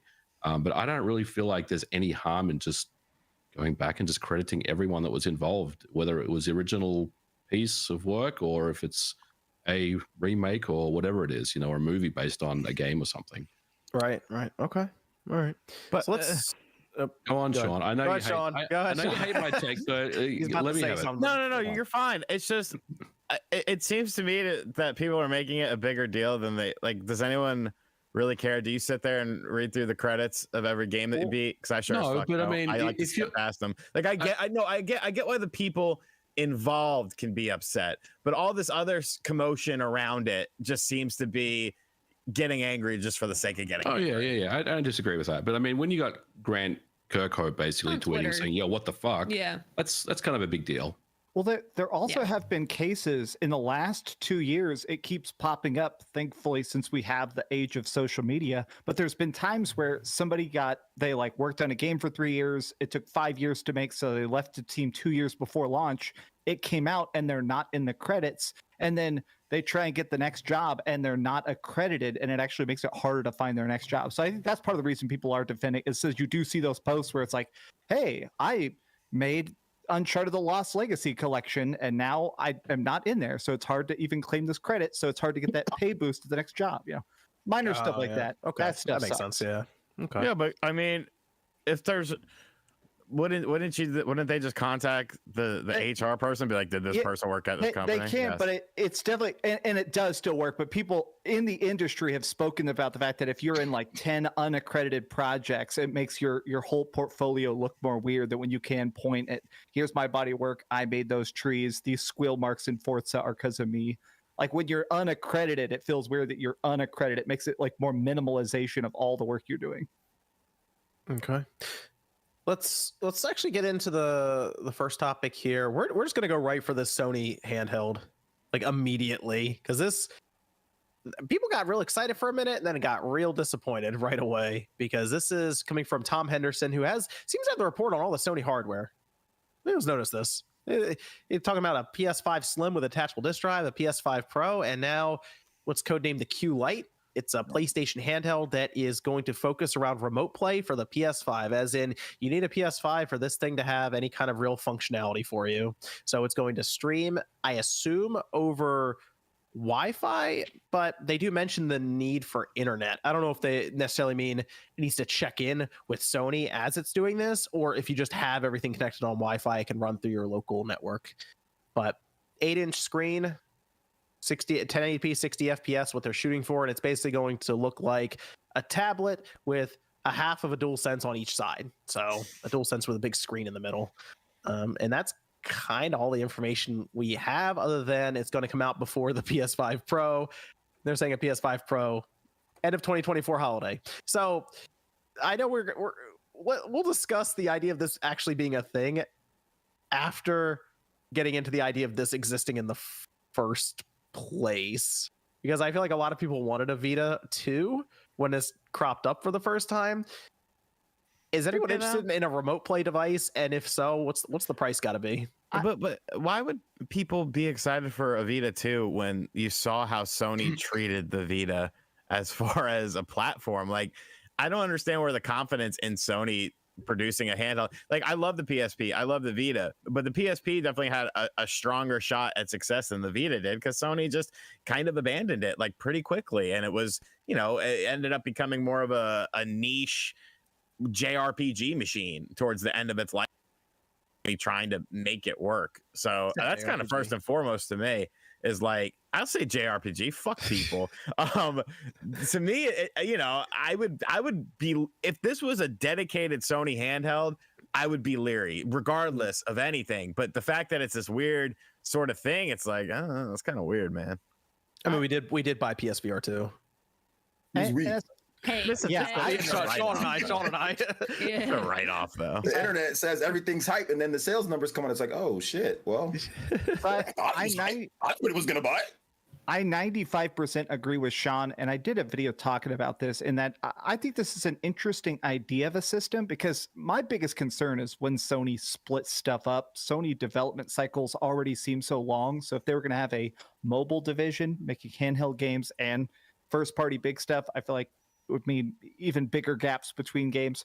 I like the idea of it streaming a PlayStation 5 onto a tablet, but they already have remote play. The weirdest part of it, though, is that it does sound like it's local network only, as you said, John. Like, it sounds like it's something where, like, in your house, if somebody's playing on the TV. It just sounds like a Wii U a little bit. Yes, it does sound like a Wii U. And man, I would buy it because I do game around the house, and I'm not completely opposed to the idea, but it'd have to be under $200. If this thing costs like $300 for a tablet, no way. I mean, how much was the PSVR? $700. Well, it's $550 or $600. This thing is over like $150. Like, well, how much was the Logitech G Cloud? That was $300 when it hit, right? Yeah. Are you serious? Yeah. Now it's down to $250, I think, but that was technically an Android tablet as well. Like, it had that entire OS that you could use, so it wasn't necessarily you turn it on and it only contacts your PS5. There was at least added functionality. You can run emulators and shit on there. I got friends that do that. I'm guessing it'll be $199. That's what I'm guessing. This thing's going to be $199, and it's going to work like, if it worked like a Wii U, that'd be good, right? Because the Wii U had pretty good, if you're close to it, it was pretty much instant. There wasn't really any lag or anything like that. I don't think we're insulting the Wii U. Like, I like my Wii U. I'm not. I think a lot of people, seriously, even if they didn't have one, like, just roasted the heck out of a Wii U. So the fact that it's like a Sony form of a Wii U, and people be like, oh, what? It's an add-on, right? Yeah, it's an add-on, so it's not required, so it's an add-on. It has to be hooked up to the internet too. You guys were saying, like, it always has to have constant. It mentions in the article that it would need internet connection to function. Yeah, so It would need it because it needs to check if you own the game, right? Like if you're going to download, it needs streaming to, from. Yeah. The Well, thing no, that's weird yeah, it about has this to pull is from your you console. can already do this with your phone, a tablet. You can actually, people don't know this. You can do this with your PC. It can remote play from your PlayStation. You actually plug in a DualSense controller and I mean, you can use a PS4 controller for PS5 only games, by the way, through it.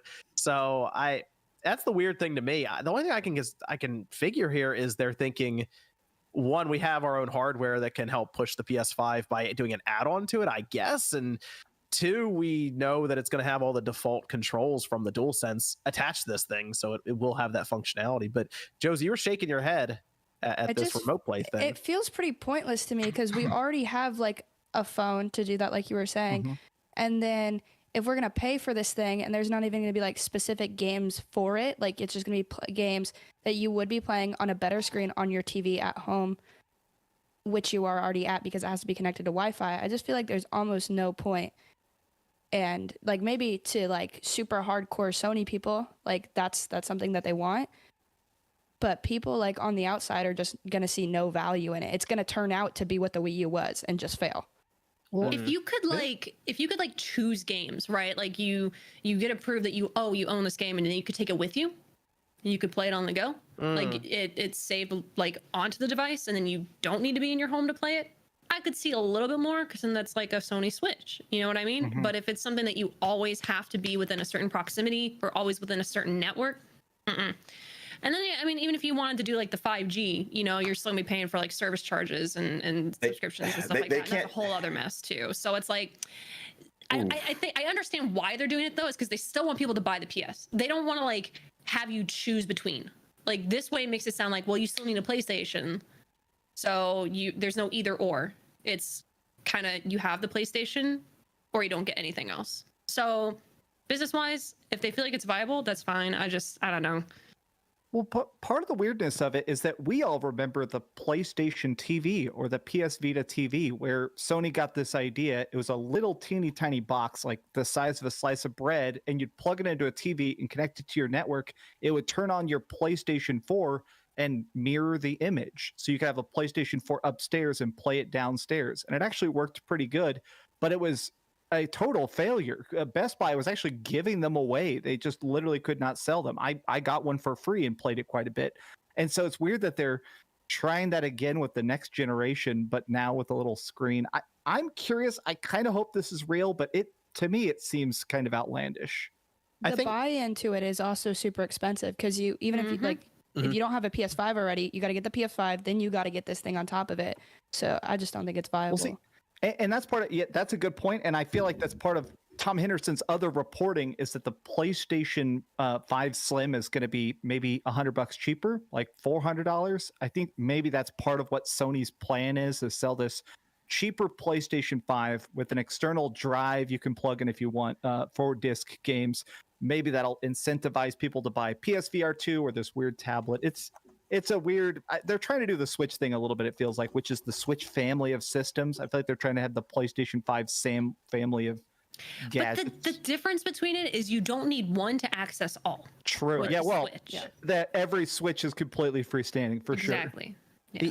The interesting thing is mobile technology has come a long way since the Switch even launched. And I almost wonder if in 5 or 6 years, Sony could legitimately just make a handheld that plays the PS5 or PS6 games, just not as high resolution frame rate, any of that. It'll be cut down, but that's the only way I'd approach it if I was them. I would not try to stand up another hardware platform like they did with the Vita, because Nintendo doesn't even do it anymore. So I don't know why Sony would all of a sudden think we can do it with our 8-year dev cycles, but MVG. It's all bullshit, man. This isn't real. Tom Henderson, I think you're a nice enough guy, but whoever's feeding you these bullshit stories, they're just making fun of you, man. Like, detachable DVD drive, are you kidding me? You really think there's a PS5 or a PS Vita portable 2 thing, whatever it is, streaming device? Doesn't make any sense. PS5 Pro, it's not happening. So I think this is ridiculous, honestly. Listen, he paid good money for that information, MVG. Well, did he pay? He probably needs to get a refund on that, because whoever's feeding him these stories at Sony is just laughing at this dude, because they're all made up. None of it's real. I am a little curious as to it is because usually like a story like this will come out and I'll notice because I'm trying to keep up to date with a lot of this stuff day to day. Usually I'll then see, oh, this place has also been able to corroborate this story. I don't think I've seen that for any of this hardware stuff. No one else has corroborated these stories. Like usually when there's a story about hardware, there's usually different sources that come and, like validate some information. We're not getting that with this at all. And even though it's, he wants the exclusive, and that's cool, and I respect the hustle, but no one else has come forward and said, yeah, this is a thing at all. Oh, and wait for me, second. Wait a second. Go on. Did not Jeffrey Krubb say he had heard something similar? He was quoted in the article. I don't know, but if he has, now the plot thickens. Now the plot thickens. Okay. Let's see. It's real now.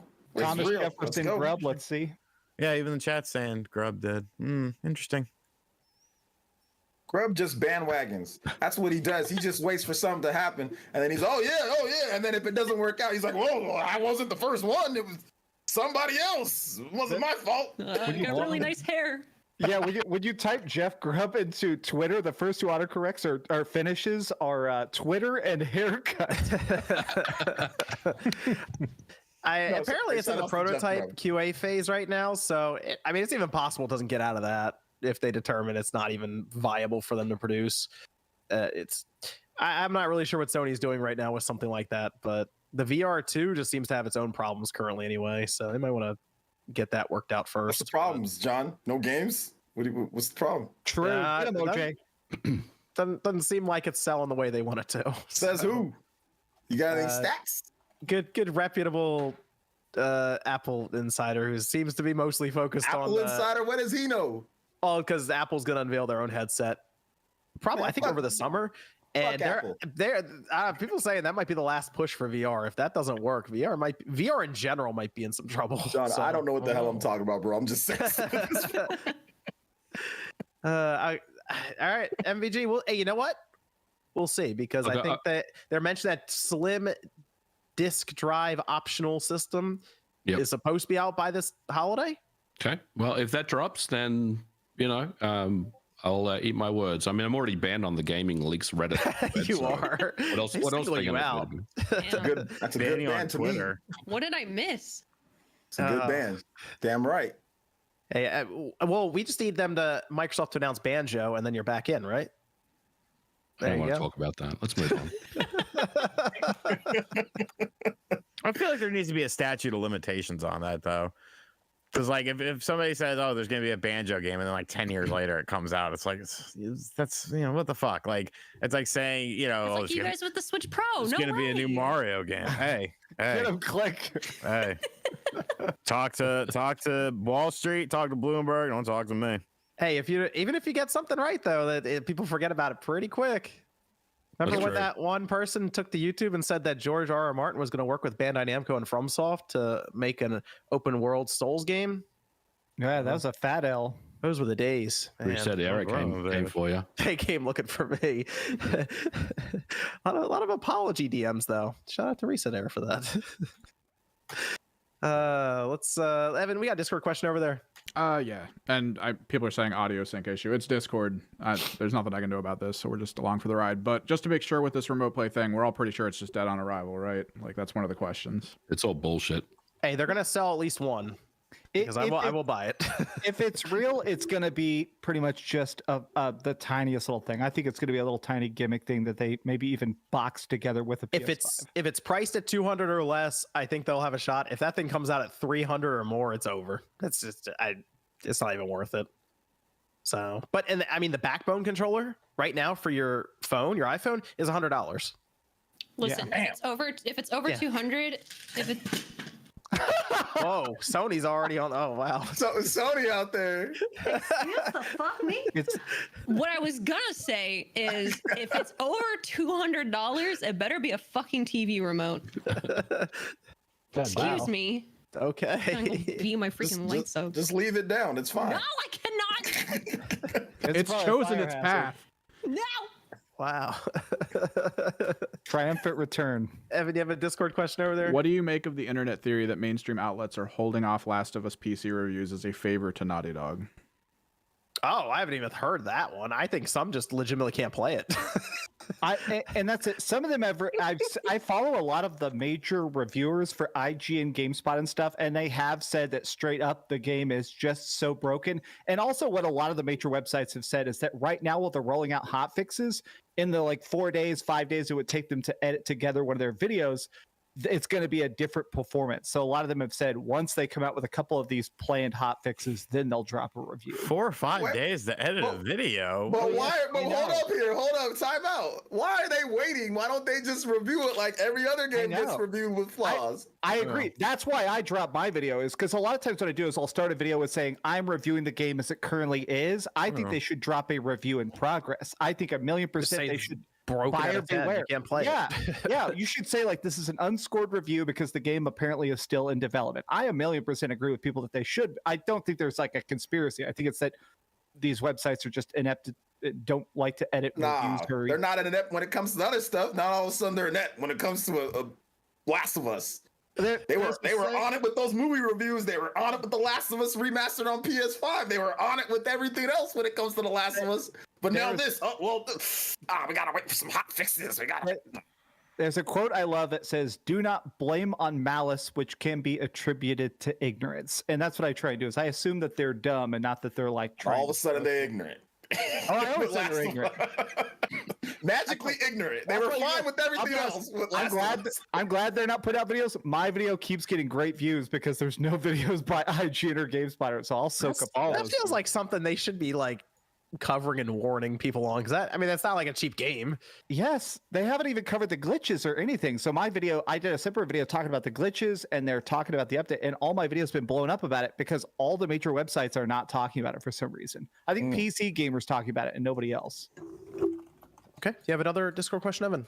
Are we gonna go into the Super Mario movie next? We are. We're about to go into that next. Do you guys think Super Mario Bros. Movie has the chance to surpass Warcraft and become the highest grossing video game movie? How much did Warcraft do? Yes. Over $1 billion.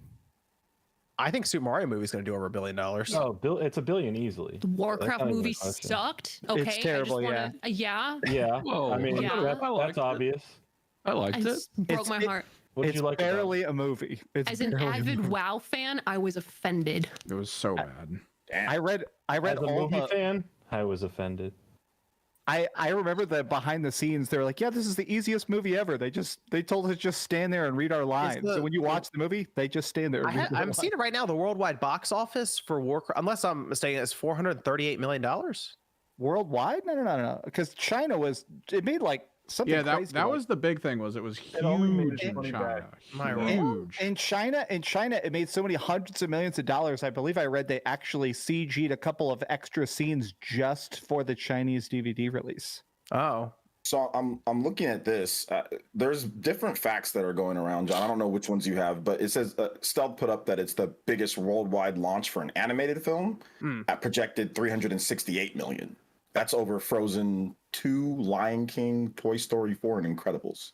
Then that's just for right now. That's just for the launch. This isn't like its final total from what it earns in theaters around the world. It's not in Japan either, so it hasn't launched in Japan. Right. So I don't know. I mean, I'm looking at the numbers. Yeah, it says $438 million for Warcraft. I'm seeing that number too. Yeah. Huh. I mean, the Mario movie is going to come in at like there's estimates that's already like about 300 something million. Yeah. Yeah. So worldwide, it did that. That's the number it did worldwide apparently, like for Warcraft. So yeah, comparing it to Warcraft, it's going to beat Warcraft probably 3 times what it earned. I'm guessing. I think about 1.2 billion.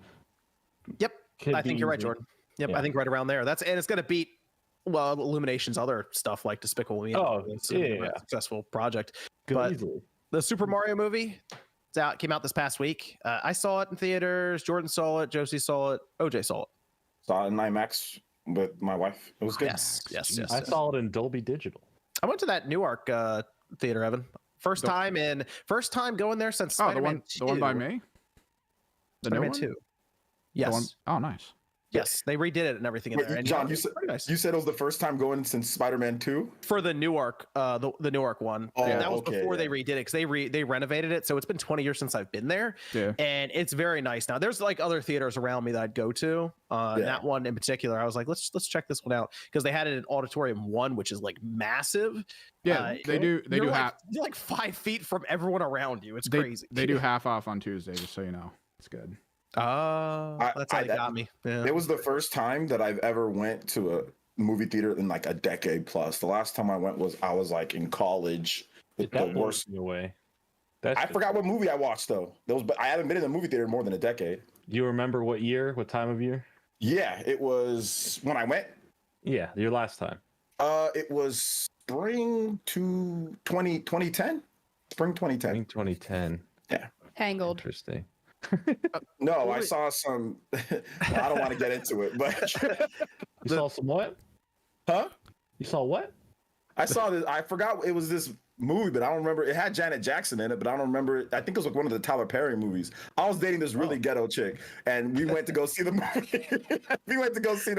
And she was loud as hell throughout the whole movie, bro. It was a horrible experience. But anyway, it was a Tyler Perry movie. Janet Jackson's in the movie. That's what I remember. Okay, the Super Mario movie's out. It was. I have some thoughts on it. What everyone think though? What we got? Jordan, Josie, OJ, you guys jump in. Yeah. As I'll give this my enjoyment of the film as a Mario fan. It's very cute. It's fun. There's a lot of references. It's a lot of like, oh, that's nice. Some music cues in there. There's a lot of stuff that just makes you smile. It's a good time, right? It's fast. It's harmless. It doesn't do anything wrong. But at the same time, it doesn't do anything too special, right? It is just a very cookie cutter, very clean family entertainment film that doesn't offer a lot of substance. I think the music choices are weird in the film. I got a license for those songs, right? They just have them laying around. They're like, here's 80s rock music. Yeah. Here's a bunch of 80s so rock. weird. Didn't it come out that they wrote stuff for parts and then they were like, nah, fuck it, let's just use regular music? There was some Donkey Kong song that they had set up, and I guess they changed it out or didn't use it. Well, or something. it was the part 4 take on me. Like, so there was apparently something written, like properly made for that scene. I don't know. And they just said, let's use this instead. I guess they figured, hey, this is gonna be a wide appealing movie. Let's just take the most generic, obvious songs. We'll just put them on there. Like I feel like they just have licenses. Yeah, I feel like they just have licenses. I personally feel like that's like Hollywood's influence a little bit of like, this original piece that you wrote. No, I don't think so. And then everybody else just kind of had to agree and go with it. I agree. That's really my only issue. I think they played it safe. I think what happened was because of how fast it was and how so many things were like resolved or jumped to. Like, and without spoiling anything, there's just major things that just do not get explained, and it's like, all right, and we're moving on. Let me ask this, Jordan. There's a scene where it's definitely a character's backstory that they introduce, and I'm like, oh, that might be interesting. And they're like, all right, now we're on the next one. I'm like, whoa, okay, we're just going right past that then. So it happens a lot. It happens whether it's a small thing or it's the big, resolution. It just kind of jumps with little explanation afterwards, which is fine. It just feels like there was maybe a longer cut of this that was severely cut down to just play it That's safe. what I'm thinking too. I think there's probably like 100 some odd minute episode, like version of it out there, and maybe that's on the Blu-ray. There's no major story that's like, if you get told the story, you go, oh no, you've ruined the movie for me, because it's very basic, it's very simple, and just the whole nature of what one character is at for just like most of the story. I kind of wish that they weren't there and they were a part of the movie a bit more. But yeah, it's fine. It's like I said, it's I don't know, it's fine. Watch it for yourself. I don't think you're gonna hate it. I see people just adamantly hate this film, and I don't get that. It's very colorful. Really? It's very cute. It's fine. Oh, it's a fine movie. I know anyone really people hate the movie. It seems like it's hard to hate because it doesn't really waste your time either. At a fundamental level, and it's the same way I feel with the Sonic films, right? It's the same way I feel about the Sonic films. If you're a fan of the property and you have some attachment to the characters in it, you're just going to enjoy it for what's there, right? You're just going to kids going to like it. Kids are absolutely going to eat this up. It's quick, it's fast, it's colorful, it's Mario. You know, like it's stuff you know. So if you're into the character, if you're into that kind of stuff, of course you're going to have a good time. You're going to have a connection to it. You're going to want to always, you know, like, oh, there's Mario. I love this, right? But as a movie, there's so many structural, like an unplugged Game Boy. If you start breaking it down, like fundamentally, what makes a great movie, if you start looking at every aspect, whether it's the score or the pacing or this or that, there's a lot of issues. There's a lot of issues. But at the same time, I overlooked a lot of it because I still was like, hey, it's cute. I had a smile on my face, plenty of it. I wouldn't say this is a great movie. I would say it's a very enjoyable movie. Is it a good Mario representation though? Because that's the way I look at it. Is people like are saying, oh, it's like a shallow movie. I'm like, most Mario games are super shallow. Like there are probably like 2 that aren't, and it's like Paper Mario. You know what I mean? It's not even like a super like mainline game. And so it's just like, for me, it's like, I don't know. Maybe the standards are really low, but it's like, if it ain't Halo, you know, is it on par with Sonic? But also at the same time, is it just a good representation? Like, is it not going to make a fool of the franchise? Does that make sense? It doesn't make a fool out of it. It takes a lot of the traits from the series that are very, you know, nostalgic, or at least true to the characters for the most part, and just tries to have a good time in the sandbox that it gives you, and it tries to expand on a few more things than you would think. And I see people in the chat kind of throwing up the argument that a lot of people like to give. It's like, well, it's a kids movie. Who cares if it's bad? That's stupid. You know how many kids movies are like good? Like growing up, just because it's a kids movie doesn't mean you have to show your kids crap. You know, a kids movie doesn't have to just be bad. You know, do you as an adult look back at Toy Story, you know, and go, yeah, Toy Story was a crap kid movie? No, it's not. It's an incredible film. It's a great movie. And that's not to say that this film is either crap or the best thing ever made. But giving it the excuse like, oh, who cares if it's bad? It's a kids movie. It's a bad argument. And I think you need to recheck yourself on cinema, like, in just in general. Like, oh, who cares if it's bad? It's for kids. Jordan, I think your opinion's valuable here because you're big on cinema. And, you know, and I come from the where I'm not. I don't give a shit what anybody says about any movie. I'll just watch whatever, and I want to know if it's authentic to the source material. I was there with that '93 Mario movie. I was excited, and it was ass. It was complete ass. I don't care about its pacing, about whatever the case is. What the new excitement around that '93 movie is online. That movie is terrible. there is an interesting level of nostalgia for kind of crap things. You know, it happens a lot, and I'll be the first to admit if I enjoy something that I know is crap, but I still can enjoy it. Right? Yeah. So, do I love the original, you know, the 1993 Mario movie? No. I think it is not a good representation of Mario. But here's why I do like things about it. It's weird. It's different. Leguizamo carried the shit out of that movie. It said, hey, here's what Mario is, and let's just make whatever we want. So if you look at it like that, there's fun to be had. You can have fun games based off of it. You can cringe at it. You can have a good time. No, man, I'd be the first to admit it's a solid 4 out of 10. It is not a good movie. I think you can do that now at this point. But if you were watching it, if you were someone that was playing like Mario 3 and was excited and you went to go see that, it wasn't a fun time. You can do that now. And I do that now with the movie. It's still ass, but I can do that. But back then when I went to go see that movie, I was legitimately upset. Like me, my brother, my sister, we came back like, that's not fair. And that was our one movie for the damn whole, my parents never took me to shit. That was our one movie that we got, man. And we wasted it on that, you know? So for me, it was rough. You know, but I see what you're saying, though, Jordan. Like, this movie, I'm not a big movie guy. I went and watched it with me and my wife. I thought it was cool. I was like, hey, look, it respects the source material. It's fun. It moves from thing to thing. And they even actually added some story that's not there, you know, with some of the stuff at the beginning, which I'd never seen in any Mario game. So that was cool. But I agree with Jordan's stuff, like in terms of, like, you know, the pacing and stuff like that's kind of all over the place. It's really fast and sometimes it slows down, but then it speeds right back up. But I just love all the references. That's the thing for me as a longtime Mario fan. I've been playing since the OG, and it was dope to see all that. It was dope to see all the references, all the different franchises, like the characters they put in there. The Mario Kart section was freaking sick. Loved it. I just loved all the power-ups. That was what's fun. It respects the Mario franchise, and that's what I'm looking for in any video game adaptation. It respects it. to me even better than the Sonic movies, because who the hell are the people in the Sonic movie? What the hell is going on there? They're not in Green Hill Zone. They're not doing, like, what the hell is the Sonic movie about? And I like Sonic. I know you don't like Sonic, but I like it. And they're just random people, random couple in Wyoming or wherever the hell they are in. So to me, it didn't respect them as source material. Green Hill. It's a random shit all over the place. Sonic's flossing, riding in a truck. This question, Jordan. And I want to make it very clear. I am very adamant about, like, I really don't want a Nintendo cinematic universe. Okay. Sure. As someone who's kind of been let down by Marvel and Star Wars, all that stuff, like, I don't need a cinematic universe.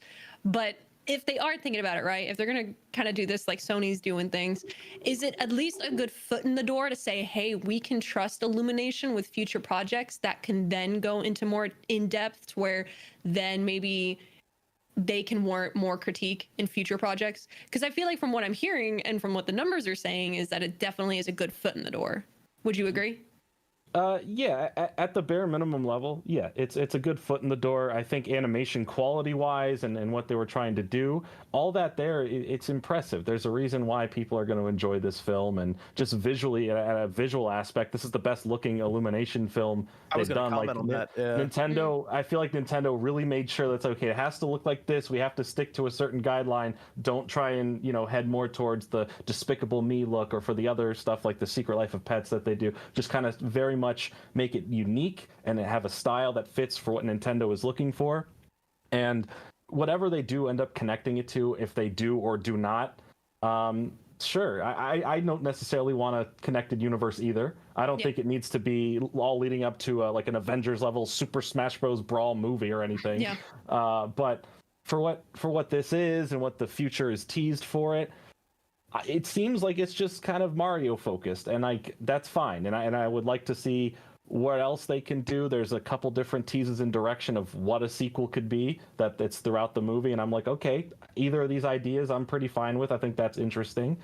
So yeah, I think it's a good foot in the door for whatever they want to do going forward. And I also want to say with this that, like, opinions on this, I don't care if you love something or hate something. I think everyone should have their opinion on it and not be told they're wrong or this or that, right? Like, it's not... I see a lot of people fighting about this, and this also ties back to the Rotten Tomato watch that we were all on, right? Everyone's like, oh no, the reviews are coming in and they're horrible, and then obviously, of course, the fan number score was going to be really high versus the critics one, because that's just how it is. But you can't look at reviews like this. You can't just take a number and go, okay, this movie's good because number high or number low, right? And I'm not saying, oh, just go see it for yourself. And reviews at that point, like, you have to look so much more into them, or you already are aligning yourself with reviewers or people who kind of already have your similar tastes. So if this certain reviewer said they like it or don't like it, and you usually are kind of in the same with your opinions, then you'll probably either follow suit with that. But don't worry about the numbers. I don't care if my favorite film has a 2 on Rotten Tomatoes or 100, and whether it's the critics or the fan side, it does not matter. It's all subjective. And that's the whole point of being a fan of any entertainment property, right? You can make the distinction for yourself. You can take place in the conversation, but at the end of the day, it doesn't matter. It's not that serious if it has a 40% from the critics on Rotten Tomatoes. It's not something to go, oh man, Hollywood, the critics, they don't get it. It's like, I don't know. It just got really weird when the movie came out. Can I ask a question of the panel? So I'm seeing it tomorrow morning. My biggest question, before it came out, all the criticism towards Chris Pratt and stuff, do the characters seem like the characters, or did it just sound like Chris Pratt being like, hey, Mario? So, I was going to say, for the voices, they didn't get in the way or knows. And actually, I will say this. I feel like Jack Black kind of took Bowser to another level in this, and I really liked what he did there for the voice. I think that was the standout in terms of voice actors, actresses, and everything. I think it was Jack Black. He was very good as Bowser. It was fun. He made Bowser kind of like multi-dimensional. It was interesting. But I do want to give Charlie Day. Oh, Charlie Day. Okay. I was surprised. I was like, I really like his voice for Luigi. That was my like super plus. But the whole Chris Pratt thing, it's like completely fine. It was. I think he's fine in the movie. I mean, I think people were just wanting to go after Chris Pratt to go after him. So sure. Who knows? The trailers didn't do him justice though, because he like sounded a little bored in the trailers, but in the movie he has like this like Brooklyn accent, and it's actually really good. Oh. Yeah, they either cut the worst takes for the trailer, or they just chose like the worst moments to show in the trailer. It's I don't know. It's very weird. I'm just seeing a bunch of like tweets all over Twitter saying like, we owe this man an apology. I'm like, you wouldn't owe someone an apology if you weren't a judgmental asshole to begin with. So maybe just like wait to see it before you go off on the timeline. Well, I said he'd be fine. I'm not saying Yeah, but you said he'd be fine before seeing it. That's also a judgment. Just see it first. No, I'm Don't just saying I said it'd be good fine. or bad. I just said let's just wait. It'll be fine. I don't think it'll be terrible. I think it'll be fine. That's all I said. People were making it seem that he needed to speak like freaking Mamma Mia! Oh my gosh, pizzaroni, pepperoni! The whole time. That's gonna sound fucking stupid. People don't realize that. No, but I guess a lot of people were defensive of Mr. Charles Martinet, and like I get it. The dude is like a national treasure. Like even just getting like, I'm gonna plug myself because I don't do that very often, but on my channel I literally did like an hour-and-a-half interview with the original voice cast. I literally got to talk to that man, and he is just, I got to see him when he came to Tampa a little bit ago. He's just like the coolest person. So like to see a movie finally come out and him not to get to be the voice, it's like you understand why, but also like you are defensive for him. But damn man, y'all were mean on the timeline. Not y'all. I'm saying like if you whatever, you know what I'm saying. Shoot. Well, see, that's why I was rude. I was one of those people on Twitter that I thought that initial teaser trailer was terrible because of Chris Pratt. So I'm glad that I'll be honest, I'm glad to take the L. I'm glad that he came out great. I was afraid that he was just like, it's me, the Avengers guy. Oh, how about this Mario? I was legit afraid. I'm glad he did good. A lot of the characters he's played in the past too have mostly just been himself. Yes. And he did character work for the Lego movie, and he was like the main character Emmett, but he was just completely Chris Pratt.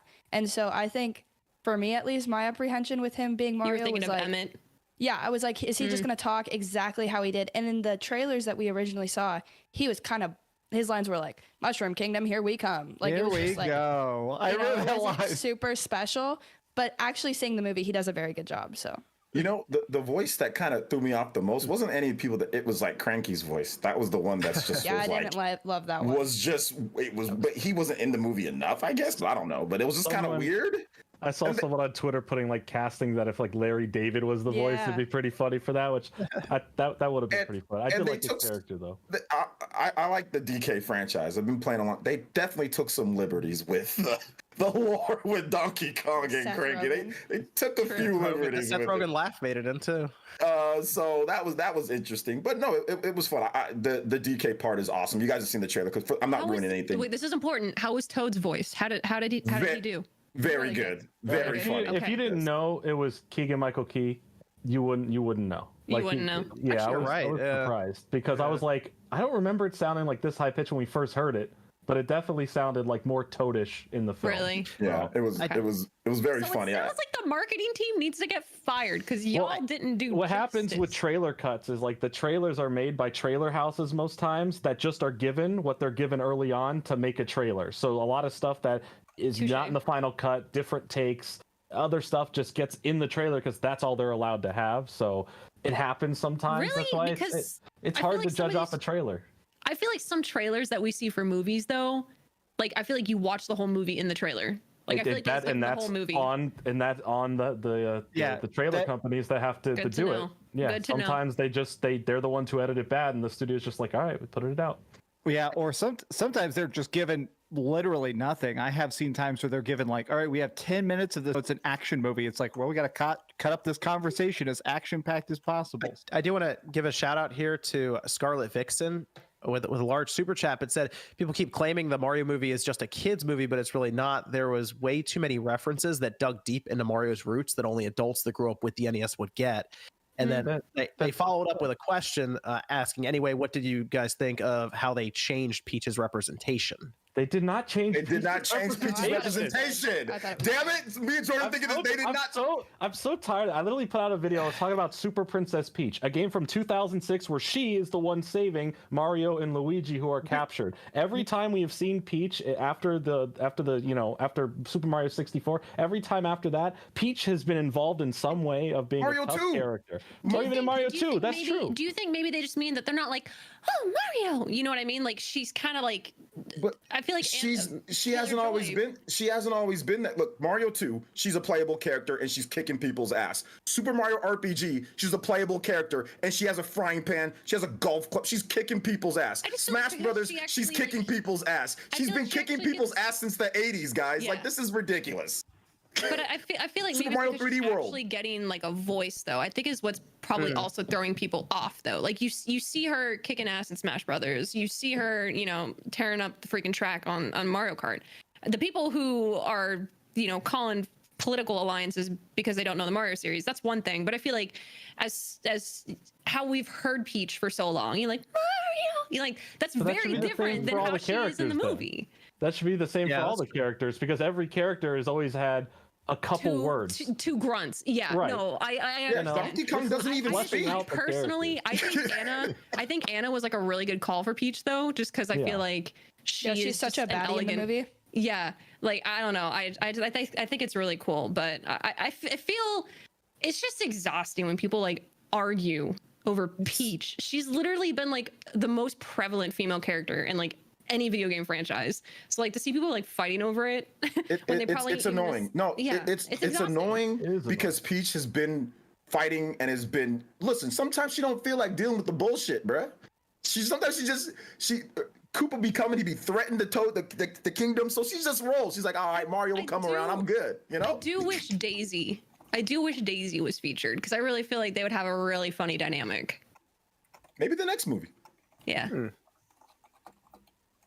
Let's see. I guess that's everything. We'll see. MVG's gonna see it someday. Sean, I'll see it eventually. Streaming services. Max will see it tomorrow. I'm sure he'll tweet something about it. So we'll hear from him then. But hey, I enjoyed it. I thought it was fun. The kids enjoyed it. They thought it was amazing. So there you go. It was a good time for. I will say. You also mentioned the references. There were some legit references back to Mario's like beginnings. So it's definitely targeted towards adults who maybe remember being a kid even and playing the original. But a lot of kids animation or just PG rated things in general do have a level of things for an older audience usually sprinkled in there. So you can also have a good time in general. Just stuff in almost any like. I don't see this as a kids movie. I see this as a family movie. Is how I definitely the family movie. Yep. So, Evan, we have a Discord question over there.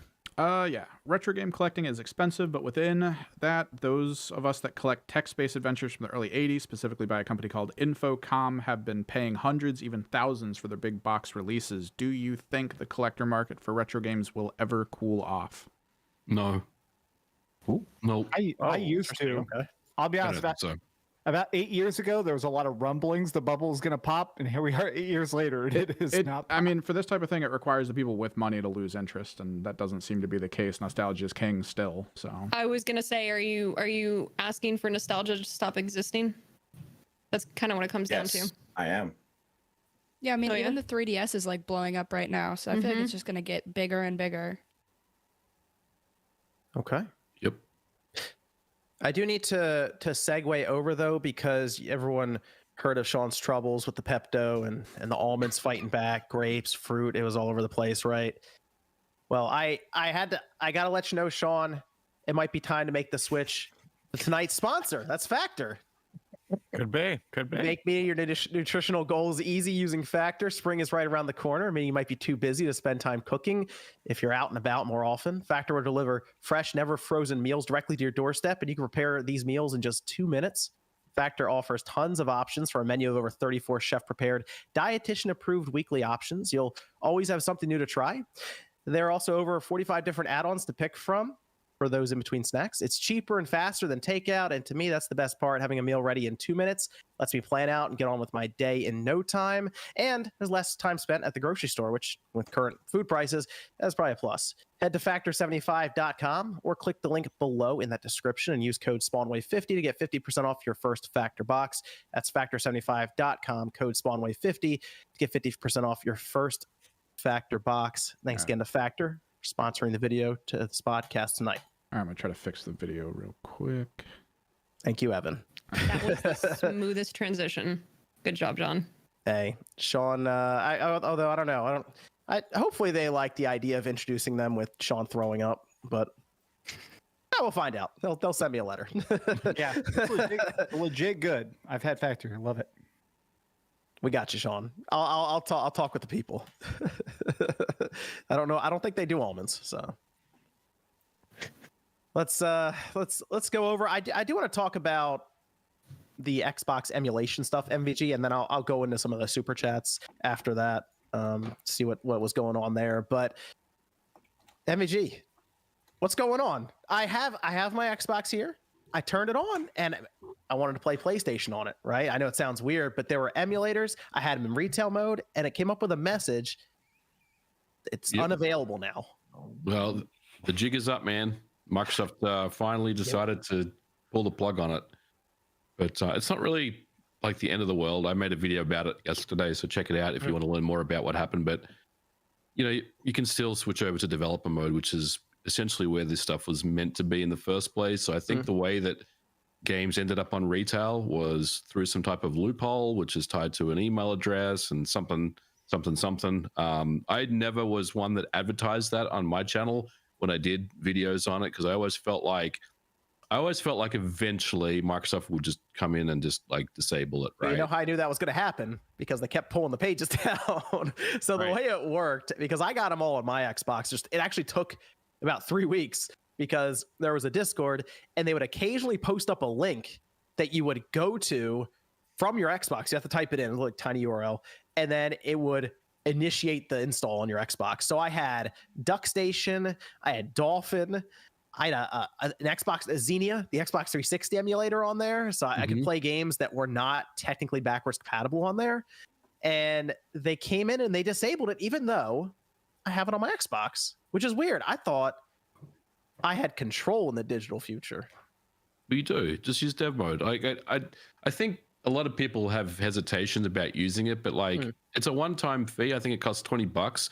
In fact, I think I was reading reports about if you log into Turkey or somewhere or some European country, you can get it for as low as $2 or something like that. So just get dev mode and switch over to that. Put everything on an external USB drive, and you should be good to go. Nothing has really been lost except for convenience. And obviously, there are people that are unhappy about this, but I also feel like, again, this was only a matter of time before this was going to happen. And I don't really know why they decided to do it now, but if I was to guess, John, I think it's probably because of Xenia. You're kind of flying a little close to the sun when you're emulating 360 games that aren't part of the backward compatibility program.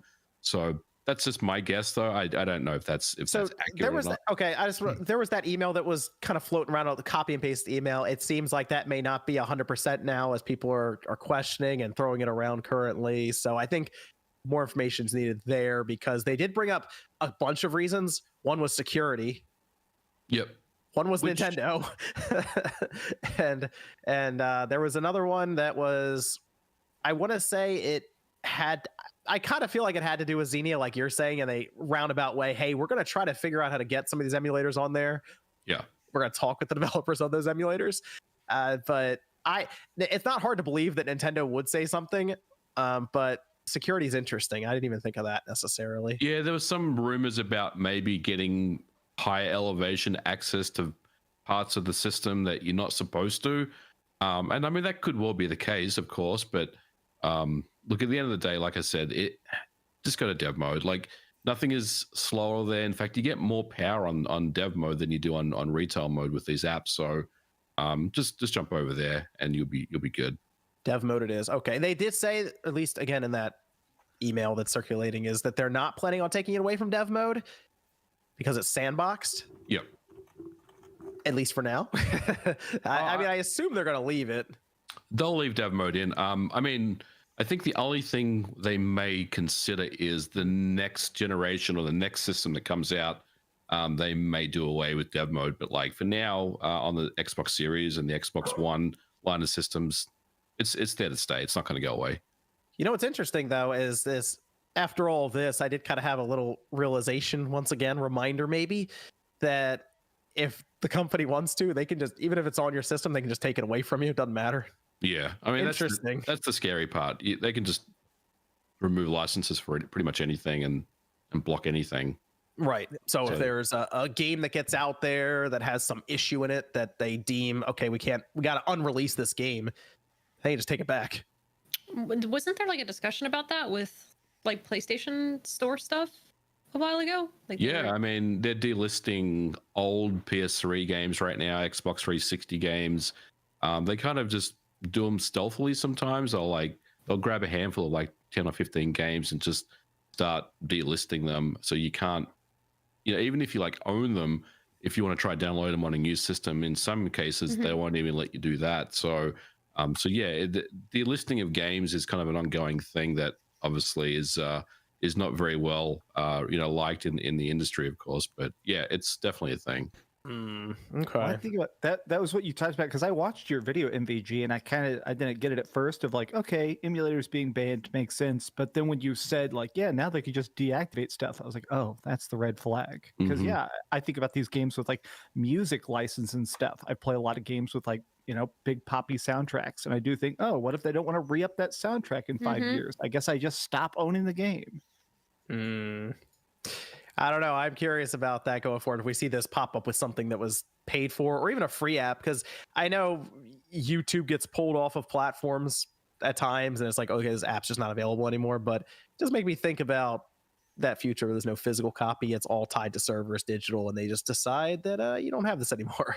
Well, I mean, didn't it happen this week? It's Quantum Break is going away for a couple days where they forgot to renew some license. So it's on Game Pass. If you still own it, technically, you can play it, but it's pulled out of the subscription service technically.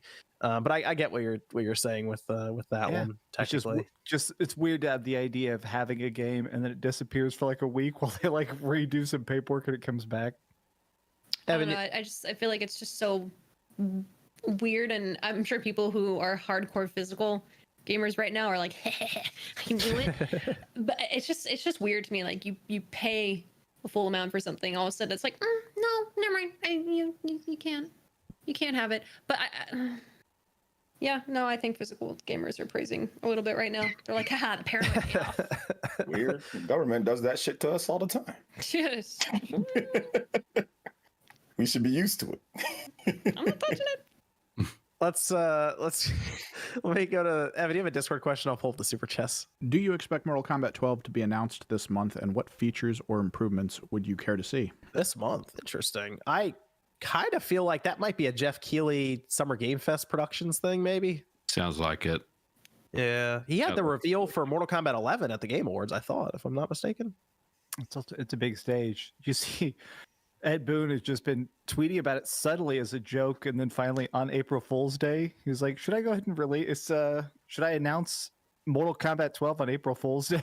He's just well, they just the CEO or whatever at the company just put it out there during an earnings call one time. It's like, we got Hogwarts Legacy's good. Mortal Kombat's coming out this year. It's good stuff. And it's like, well, we didn't announce that yet. So whatever. I think that's Jeff Keighley's. Mortal Kombat's awesome. It's got that historical clout to where people don't give a shit. They'll just buy it, play it for like 4 days, and be like, all right, I'm done. But I still do all the fatalities and then people sort of see all the fatalities and stuff. Yeah, exactly. It's got that. It's like I'm not playing it competitive. I'm not going to play it for. It's just like all the Budokai games. You just want to see the supers, and then you're out.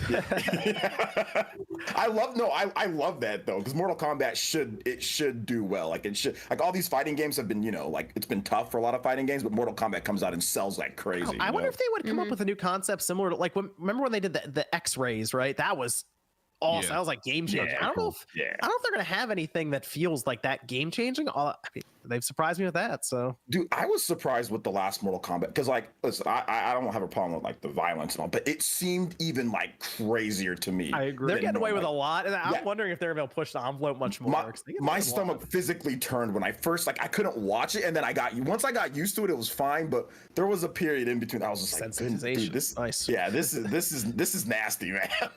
There was some where I'm like, oh, they actually got away with that. Interesting, because eventually you can get. Talking about the one where like his testicles get smushed. I'm talking about the one where they rip like from like their fingernail, like they rip in like half, like they pull from the fingernails. One, I was like, oh, I'm not even they get guy, they get close because you can get an adult rating for violence. I don't think people realize this. You can get one in video games for that. In Japan, like the game can't be sold in Japan. Like no, it doesn't sell in Japan. It doesn't sell in Japan. There's certain countries where the game just can't. Yeah. Yeah, Japan doesn't allow any adults only. If it gets an adults only rating, I mean that's the same thing for here too. But in Japan, like any adults only rated game is just not. Well, even that like mature. Like I remember Resident Evil 4 had to get censored in Japan. Yeah, they'll censor games to make it to hit the 0 rating. Yeah. So it'll get censored and then just barely make the 0 rating. Yeah. But there's nothing that you can do with Mortal Kombat. Like you would have to completely butcher the game for it to even make the 0 rating in half the Japan. game's in mosaic. It's just pixels flying around. All right. Like silhouette goes black and white, so you can't. That's what they did with No More Heroes. Like they turned all the blood like black and like weird. Manhunt. Remember Manhunt 2? It's better than white. See over some of the super chats here. Khalil says bought Octopath 2 for my Steam Deck. Great game. Jeffrey Tucker says no troll and no cap. Resident Evil 4 remake is a 4 out of 10. Y'all already saying it's good. Well, then Bad Gamer followed up and said Jeffrey might have a head injury. 4 out of 10. 4 out of 10? Bro, I have never seen a person who needed to touch grass more. Like I have no idea what your scale is, brother. That's a well-timed super chat though, my bad. You the homie. You the homie, Jeffrey. I like you, man. But 4 out of 10? That's like when a game's like broken. Like a 4 out of 10. No, it's slightly below. Yeah, it's only slightly below average. Yeah. Oh, Sean's the scale. The Sean scale. I like the Sean scale. I prefer the Sean scale. I kind of do too because I know what kind of wars is going to start online. Hey, 4 out of 10 first scale coming up for Tears of the Kingdom. 4 out of 10 is hot trash.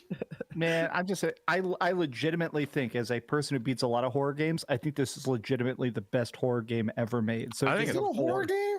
It's more a survival and resource management. It's more of a horror game than the original release was. I agree. It definitely is now, yeah. Really? Okay. Oh yeah. I don't know. I never felt horror throughout the whole time. Hardcore, OJ. You just don't get spooked. I do. I got spooked by Bloodborne. So that's the thing. I get like I got spooked by Bloodborne at times. When that pig in the tunnel, that pig scared me. This is a super chat for Evan, actually from Tijo, asking for any tips for new and returning Genshin players to help catch up in terms of progression and deal with the many long grinds the game throws at us. Oh, you just got to pick characters and focus on making them better. That's pretty much it. Just pick characters to make 2 teams work, and that's about all. 2 teams. Yeah. Okay. Well, Banana says, here's to hoping Jordan does not speak like a parrot. He must be a silent accessory to the podcast. I want him there, but not talking. Absolutely. Seen but not heard, like all kinds of children. This is a back and forth Jordan has with Necro Banana. Yeah, last week it all hit ahead. As everyone's like, I'm either not talking enough or I'm talking too much. It's a joke. Jordan, it's an inside joke. Jordan, I just gotta deliver something. All right. You should talk more. Okay, I'll talk less. Got it. Yeah, this is from the Sony Pony Poacher. All right, we'll see where this goes. Go on. Glad to see Josie and Click on the cast. Spawn and OJ, what's your favorite Dragon Ball moment? Gohan turning Super Saiyan 2 against Cell always will be goated. Oh, that might be. I'm a Team Gohan's my favorite character. Not Gohan, just Team Gohan, just him in the purple with the get up like Piccolo. So that's one of my favorite. The father son Kamehameha is one of my favorite.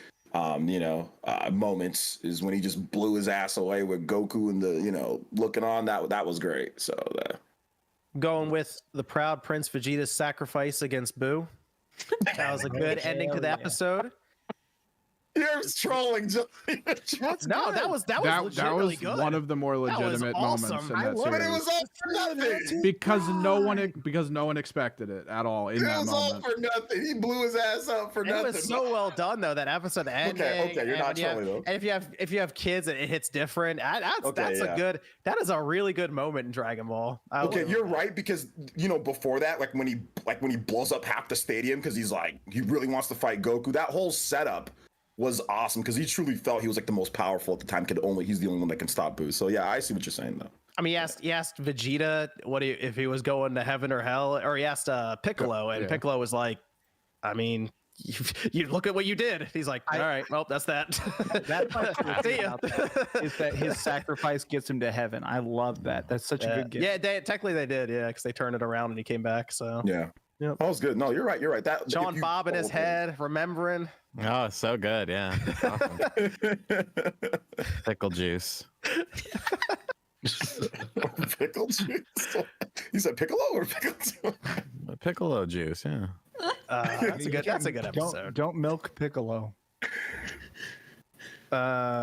Peak says, "Did you see the Spawncast AI parody video?" We did. That's the millionth time. No, there's two videos. I know. There's another one.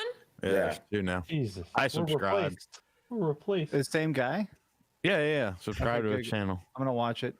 That first Bro, one. between the AI videos and oh god, was it Ted? He would make the parody videos, but he would like go through like actual episodes and like remember they would like take clips of us. Spawncast Odyssey. The Spawncast Odyssey. Yes. I think the favorite one where he made it look like we all hated each other and he just edited all the awkward silences together. It's like here's Philip Mewson and Sean's just like, what are we doing this for? Bat says, Click and Josie at Spawncast finally getting some women representation here on the show. When is Mrs. Cass and Mrs. Essence joining the Spawncast? Probably. Did you just assume our gender? Ever for a long time for Mrs. Cass. What's that? Mrs. Essence, she's very outgoing and she's very nice and likes to talk, but cameras she's just all of a sudden shuts down. She's not a what's it called? Photogenic or camera shy? Camera shy. She's very much that way. So she refuses. She won't even come on my stream. You know what I'm saying? So I'm just. Why was the rest of us not asked about our significant others coming on? Spyro. Okay. What? No, I'm just in general. It's like, why? Everyone has relationships. We can bring people on. Thank you. Is there someone? I've been married for 10 years. Damn. You were 15. You're 15. I'm 15 now. I don't see Jordan as a married person. I'll be honest. I don't see him as like a married dude. I just don't wear my ring. Not now. Maybe later when you're older, but not now. Ruffle says, I would love to see Fire Emblem Three Houses filmed similar to HBO Last of Us. That would not work. That would not work. No, Fire Emblem is too long. It's too drawn out. I think it's more enjoyable as a game. I don't think it needs to be like maybe in like some kind of universe, but unless I don't know. Last of Us was so good because it was literally like sets looked identical. Like the only big difference were like a few story changes that I don't necessarily agree with, but then like the lack of bad guys, because they wanted it to stay scary. Does he mean live action Fire Emblem?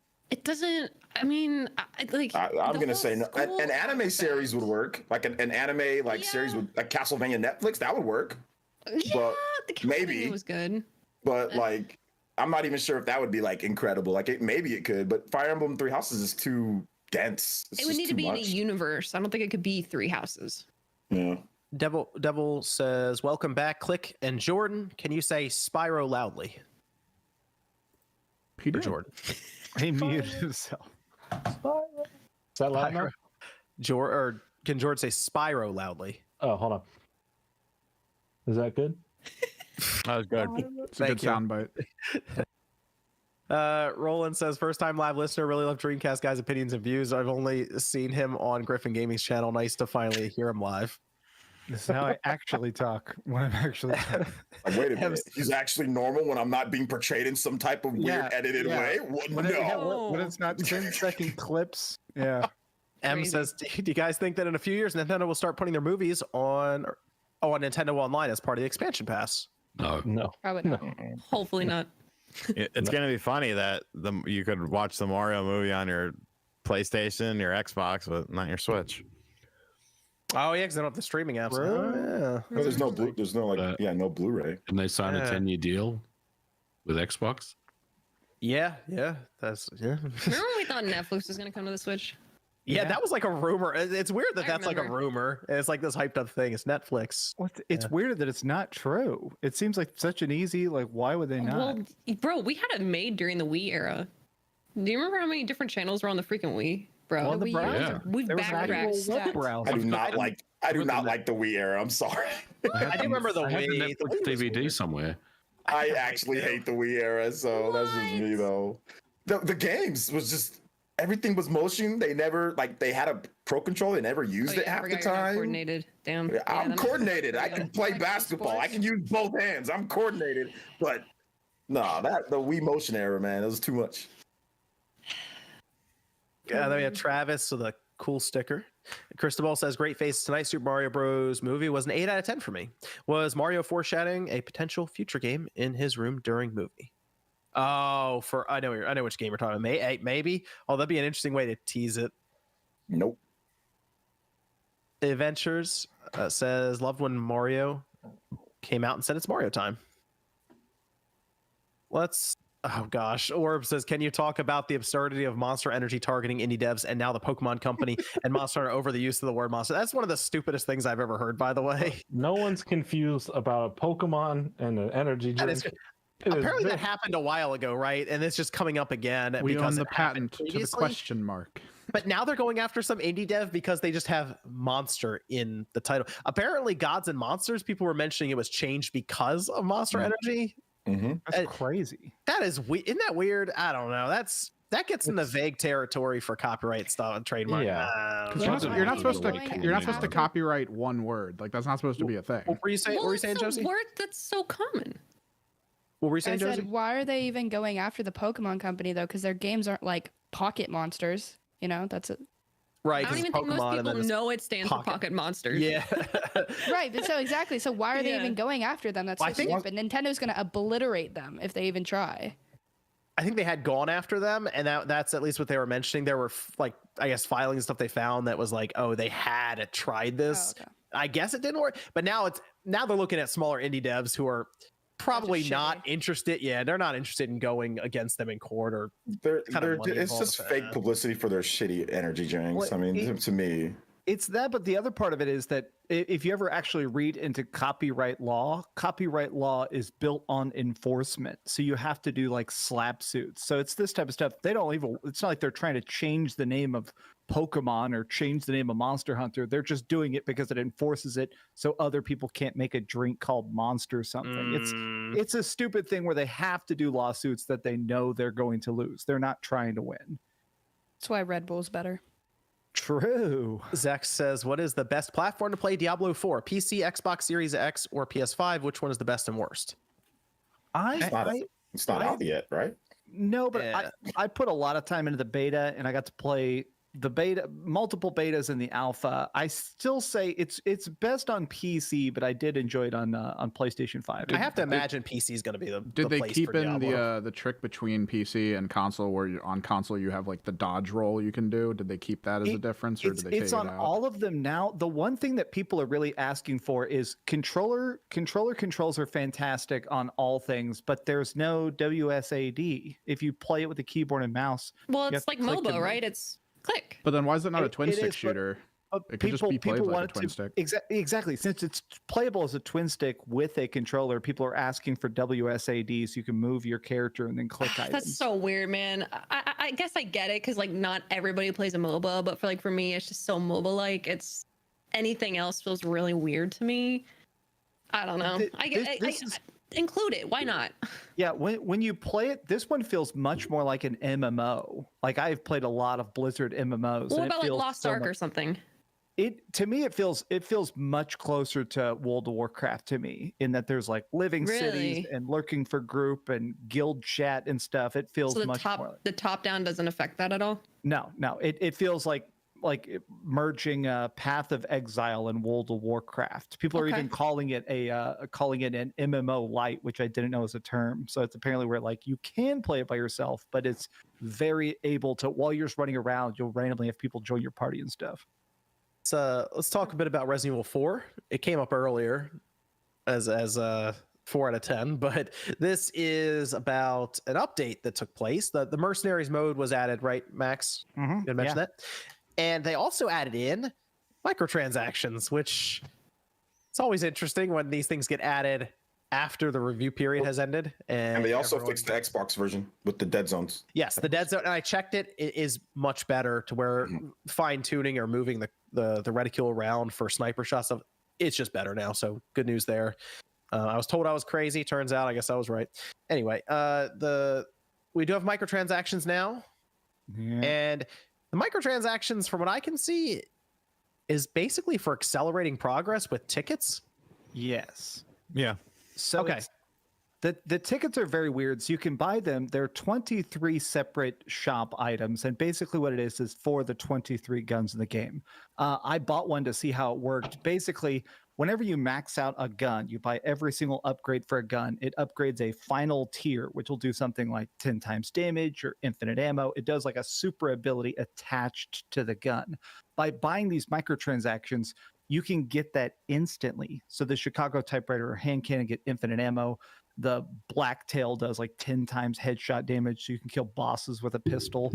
But you can also sell the ticket to the vendor for 80,000. So if you have one particular gun you like, you could buy the microtransact, like 2 of the tickets, and then max out your gun at the very start of the game with a fresh file. I tested it. It's very pay to win. It is, because every time you start the game, you immediately get the ticket in your inventory. So right at the start, you can choose to instantly max out any one weapon of your choosing for $3. Wow. Okay.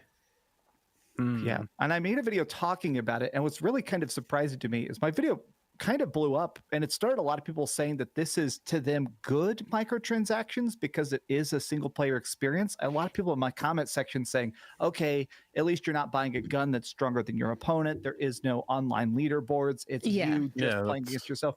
But I still don't like it because this stuff used to be cheat codes. Like, maybe give me that ticket for free for each playthrough. Like, if we're going to act like this ticket system is intended, incentivize it beyond just swiping your credit card.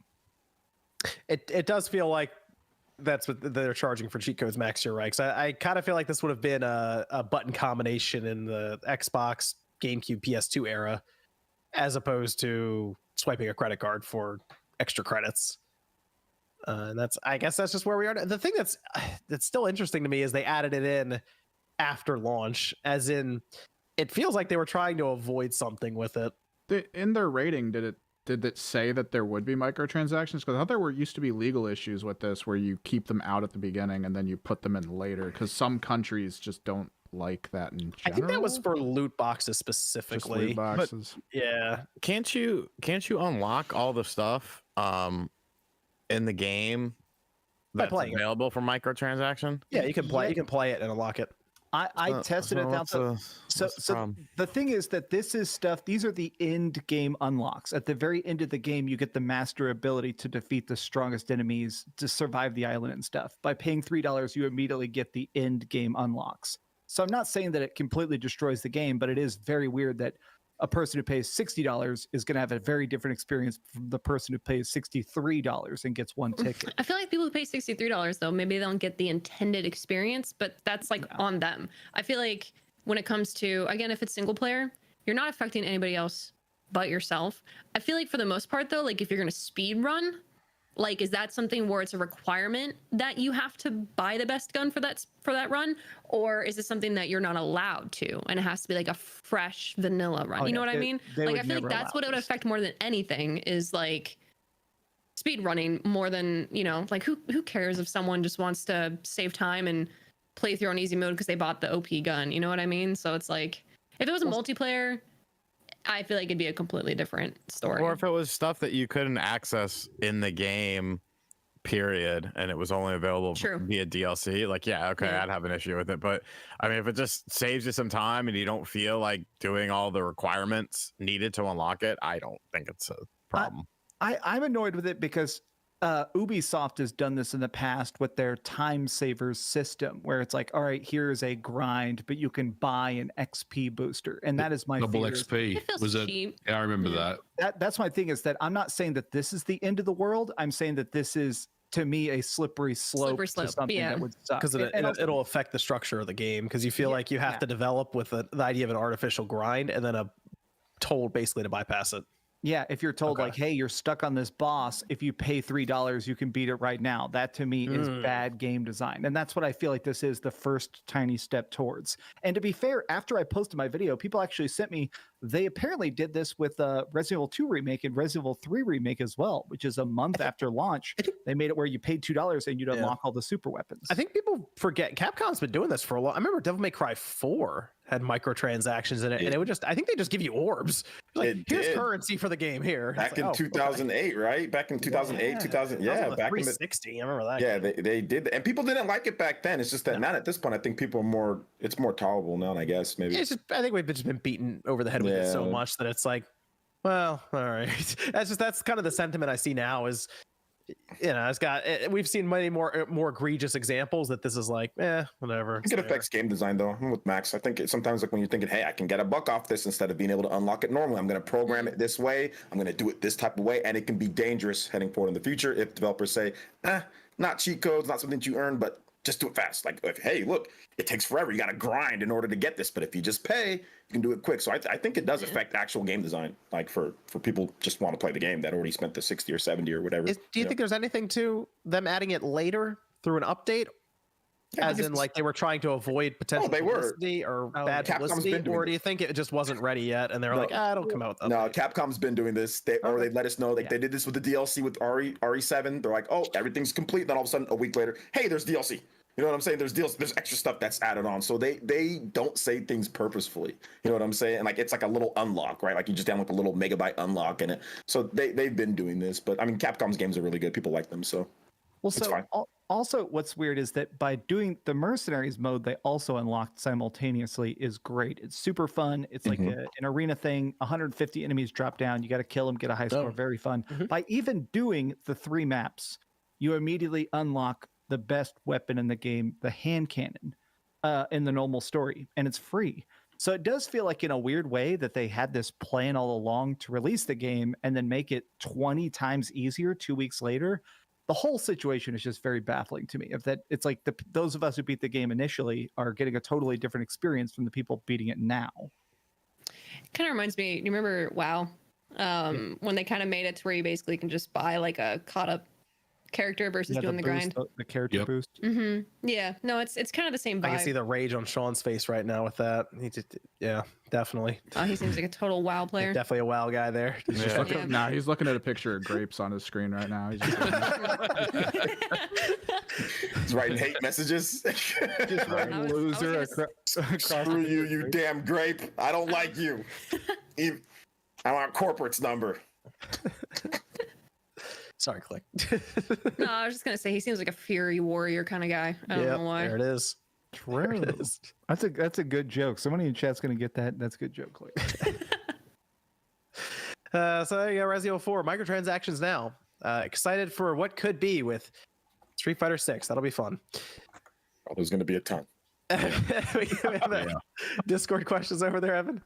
Do you guys worry about finishing games before moving on to the next one for the creation of content, since we are YouTubers and reviewers? I imagine that's got to be what Max thinks about constantly. Yeah. Well, I have the terrible treadmill, which is that I can never go back. That's part of why I beat. Sometimes people will ask, why did you beat Resident Evil 4 10 times in a week? And it's because when I stop playing it, I'm never going to get a chance to play it again. I have to go on to the next one. I actually am already working right now on the next big review, and I'm done with Resident Evil 4. I can't go back. So yeah, I'm sure you guys have that too, where it's like, well, I have to move on to the relevant content, you know?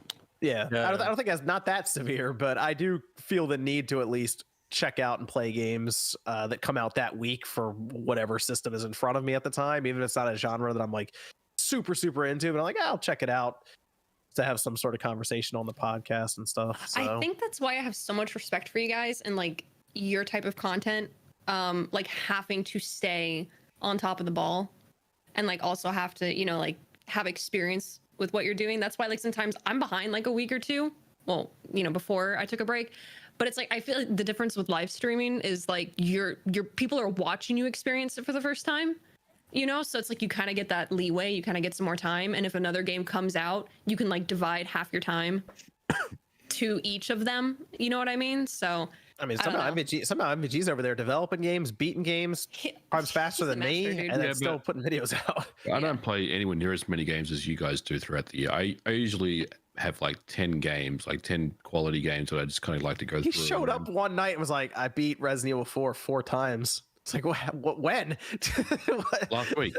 Yeah, that's what I mean. He crushed that game. He's like, I got the infinite rocket launcher. I'm already through it. Once you get the rocket launcher, you can just blitz through that game in about 4.5 hours. Yeah. You beat those Far Cry games. That surprised me because I'll play through them. Like these are pretty long games at times. I thought you were about to say you beat the Far Cry games. That's why I thought you were about to say that. Yeah. That's why I know MVG's is going to be in Redfall with me because he's. Oh yeah, that sounds like Far Cry. So yeah, we're doing Redfall. We'll do Redfall. All right, good. I went in on that squad.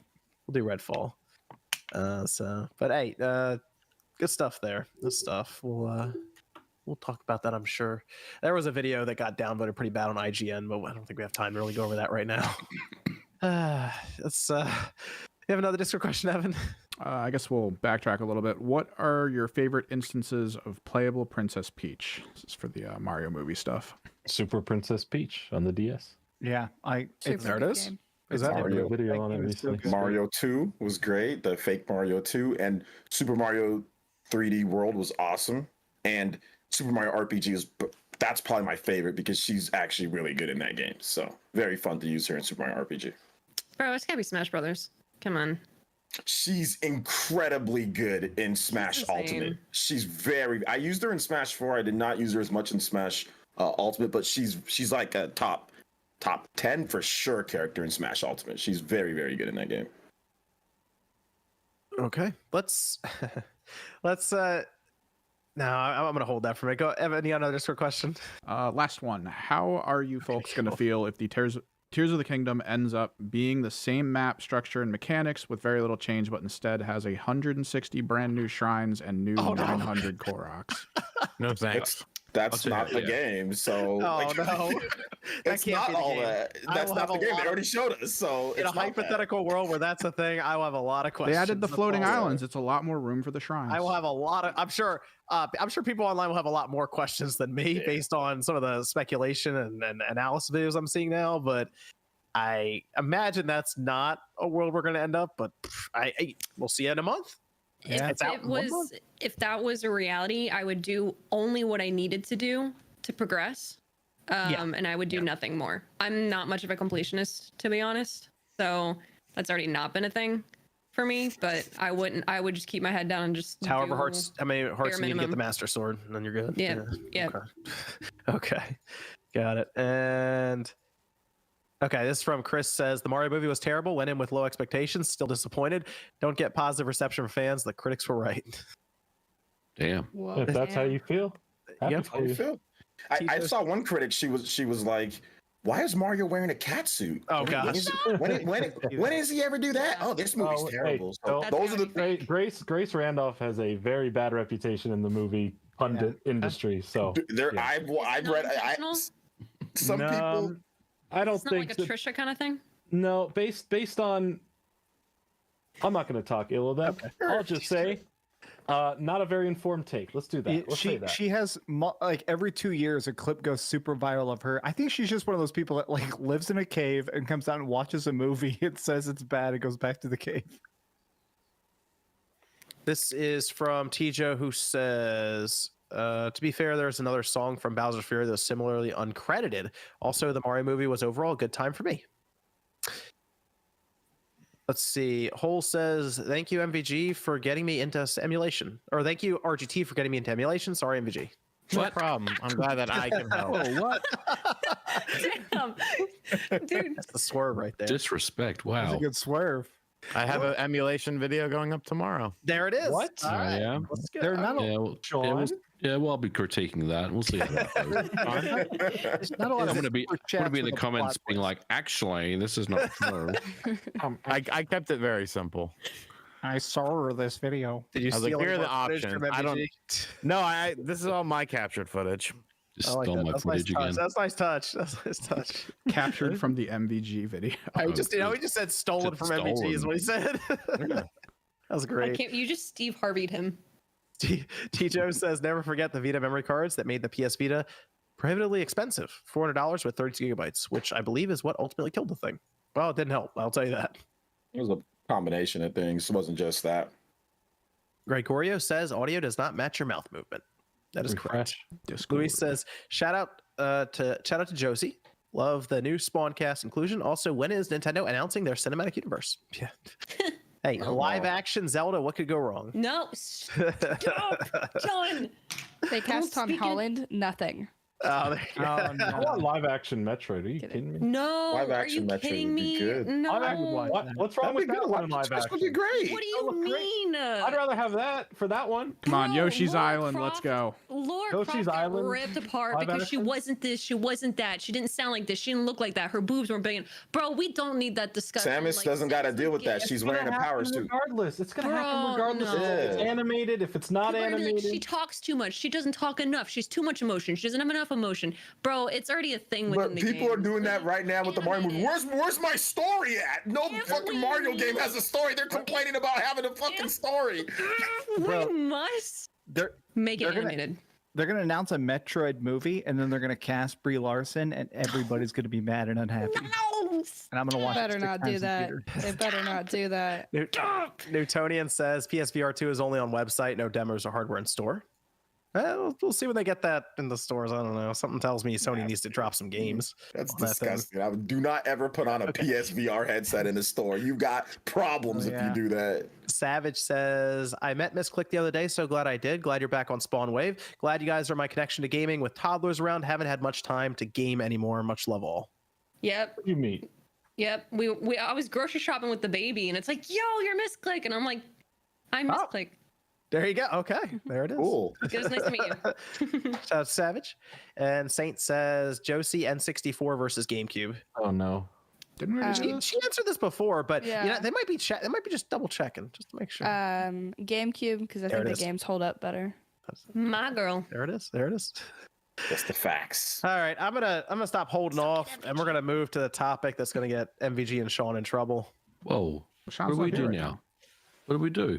Well, MVG's already banned off Reddit. So it doesn't really matter now. Can I get in trouble? We leaking DMs? No, be Xbox in and trouble. Square Enix. Oh. I know, man. I got in trouble there. I had a guy who blocked me, responded to something that I said. I can't even see his response because he blocked me. But he responded to my comment. So there was a lot of this really blew up online after Windows Central. Jez Corden wrote up an article about this, and there's still some information we're missing. I mean, there's a lot of information we're missing on this thing, but he essentially goes over the idea of Square Enix snubbing Xbox for Final Fantasy Pixel Remaster, which we already knew it wasn't coming to Xbox because they already announced the two platforms. But I guess, hey, we got the release date. There's trailers. It's out in 9 days or 11 days, so it's relevant and in the news again. But it was mentioned in the article that there seems to be something strange going on between Microsoft and Square Enix, specifically with the functionality of their relationship. Something's wrong, as he says here, with Square Enix only been offering Xbox a very limited selection of titles from its catalog that includes Stranger's Paradise, Diofield Chronicle, which I think there are definitely people who on Xbox who didn't even know it came out on Xbox. I noticed that one as well. So it also wasn't marketed much. Despite Octopath Traveler launching on Xbox, even into Game Pass, the sequel is nowhere to be found and likely isn't coming. So Xbox, Square Enix, having a hard time here getting some of these games onto the platform. MVG made some comments on Twitter, got in trouble. Sean said some stuff about Xbox before. Was that wrong? I don't know. All I know is I don't know. You know There's what's a lot funny? of Xbox haters on this podcast. That's You know all I what? know. You know what's funny? Out of all of my retro systems, because this is what I'm keeping. Out of all of my retro systems, my Xbox pile is one of the biggest. I'm keeping more Xbox titles than I'm keeping NES titles. I'm keeping more Xbox titles than Super Nintendo titles, which is 0. Throw one up, Sean. What do you got? Name it. Name Indigo Prophecy. Good game. Okay, keep going. Simpsons Hit and Run. There it is. All right, that's a good one. Like that. That's a great game on the GameCube. Go on, keep going. Burnout 3. Burnout 3. Hell yeah. Okay. Good set. 50 Cent Bulletproof. It's a guilty pleasure game. Let's go. Shenmue. Okay, that's good. Okay, there you go. You hit it. Okay, good one there. Just some decent titles there, but I hate Xbox. I understand why people are upset, but this hyper focusing on Square Enix is dumb, and I think it's clouding people's minds because Square Enix is bigger. But Falcom, Koei Tecmo, Capcom, and many other companies skip Xbox on AA games or even pixelated RPGs.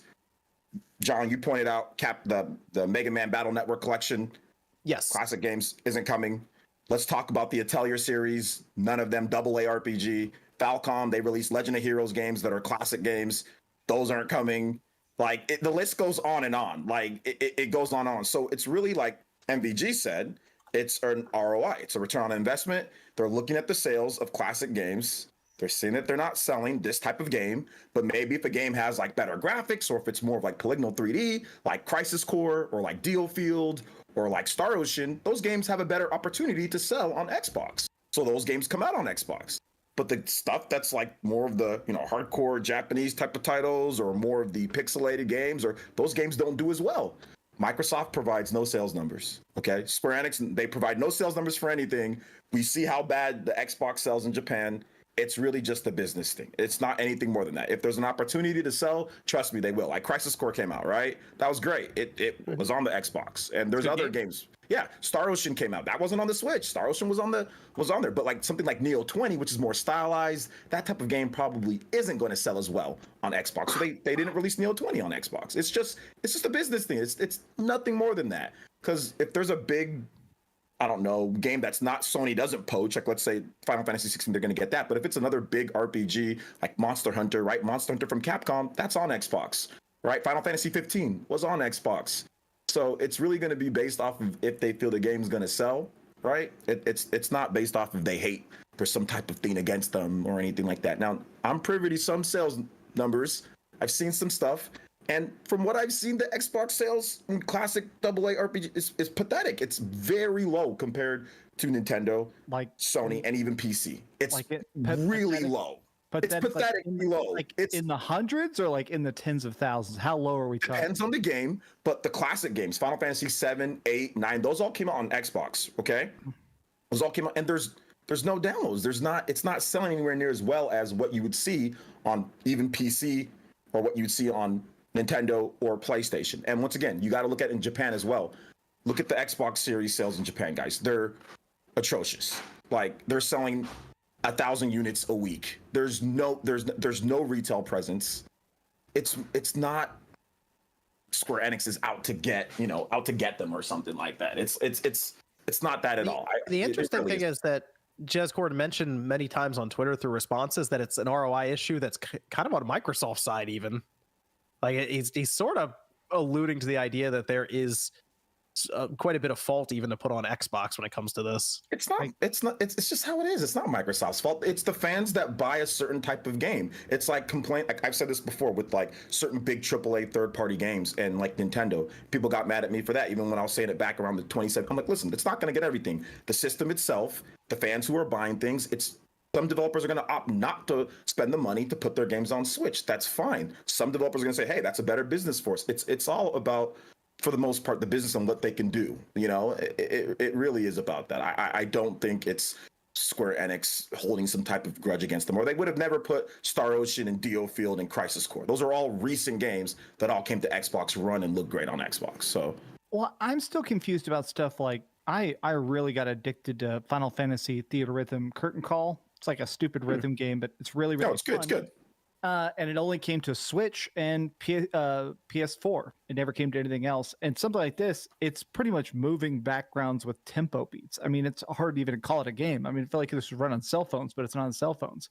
And it seems weird. The question I have for MVG, because I saw MVG really in the replies of his tweet talking about that, like, if it's not going to make the money back, they're not going to do it. How expensive something like these games in VG, like these super retro, super. I mean, this seems like it would cost nothing. Yeah, I mean, I can't really talk about all scenarios, but like I can talk about my experiences with Xbox. And look, I think doing the Pixel remaster is probably about a 6-month job to get an Xbox version up and running. It's not a mammoth task because I mean they're very small games. I mean, but I think even that alone, I mean, realistically, how many copies do you think would be sold on the Xbox of the Pixel remaster series? I think it would be pretty low, right? Like double digits. Yeah, I mean, I don't know. I can't speculate, but like I can give you some sales info, MVG, because we really don't. You're right. We really don't have a lot. We did get one, and that was kind of came from the Capcom leak. So, it technically stolen information that was put out there by websites. So if I read it from a website, whatever. But it's the information came for the Ace Attorney trilogy, which you remember they had a follow up to that, and it didn't go to Xbox.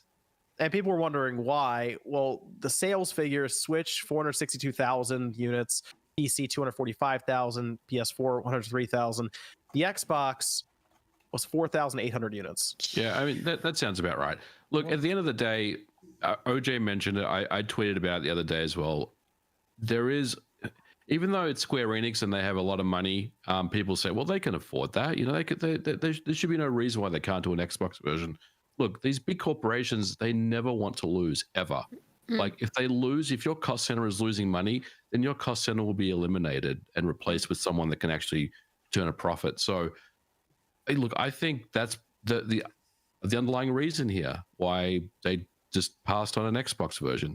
They felt like it wasn't really going to make them money with that particular version, whereas a Switch version and a PS4 version, especially with the digital, with the physical collector's editions that are out as well, it's going to turn a profit. A lot of people want to play those. I mean, I know some of us have pre-ordered the game. I want to say we've all pre-ordered the Switch version, right? I got the special edition. I got the Switch version. I mean, it says it all right there. Everyone's jumping on the Switch version. Some people are going to get the PS4 version. I'm going to pick out a couple on the PS4 because I want to get 6 and I want to get 4. Then I'll get them digitally separate. Yeah. So look, the thing that Jez said about the ROI problem is on Microsoft's side. I don't really know what he's alluding to there, but one thing I will say is Microsoft and Xbox have to figure out a way to make these games desirable on their platform again and actually have people invested in their ecosystem and purchase these games. That's a lot of time and money. Sometimes it's more money to try to convince people to try something new. I just think it's the type of people that like to play. Yeah. They don't Xbox, the way that they built the foundation of what Xbox is about. That's who you're going to attract, right? The foundation of Xbox is online, is multiplayer, is shooter, is Game Pass. That's the foundation. These type of games aren't going to appeal to people who like that base foundation. Listen, Microsoft has went all out in RPGs. And how many of those survived? Where's Blue Dragon? Where's Lost Odyssey?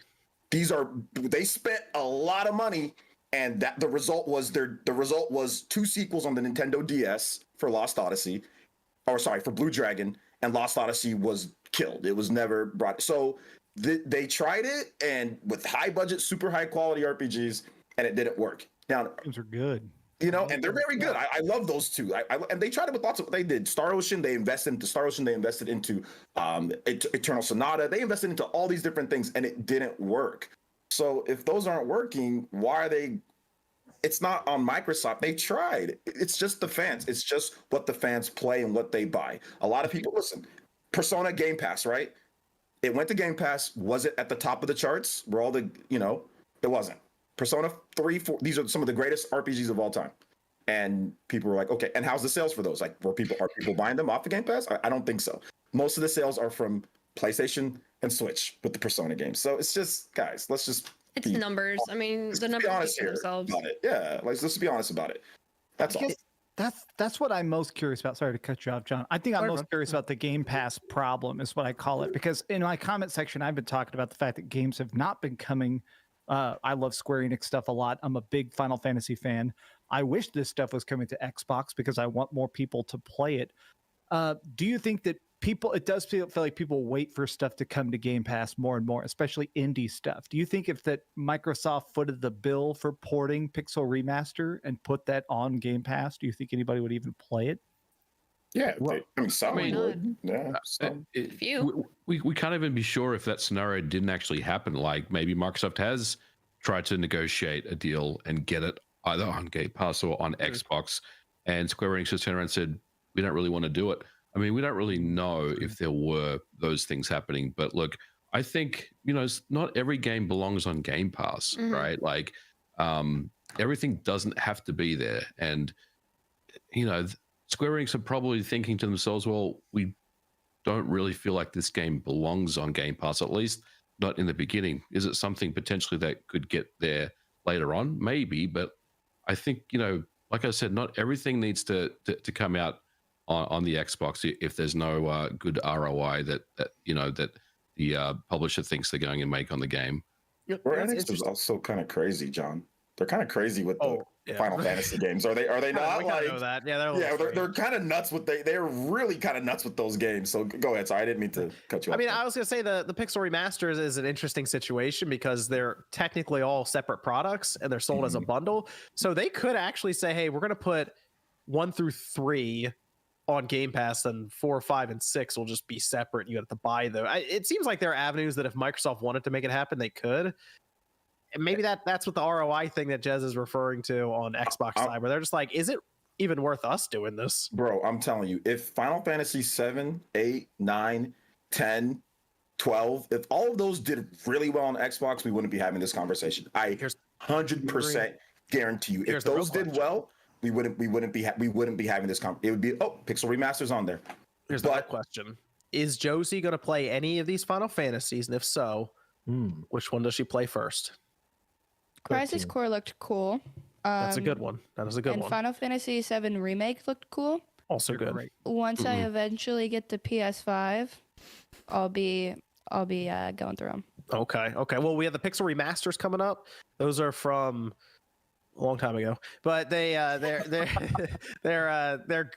for the most part across the board good games, but there's some standouts. You could go to 3 or 6 or 4. Those are all good. I heard really good things about 7 Remastered, so that's why I'm 7 Remastered is really good. Oh, okay. Hold on. You haven't played 7 yet.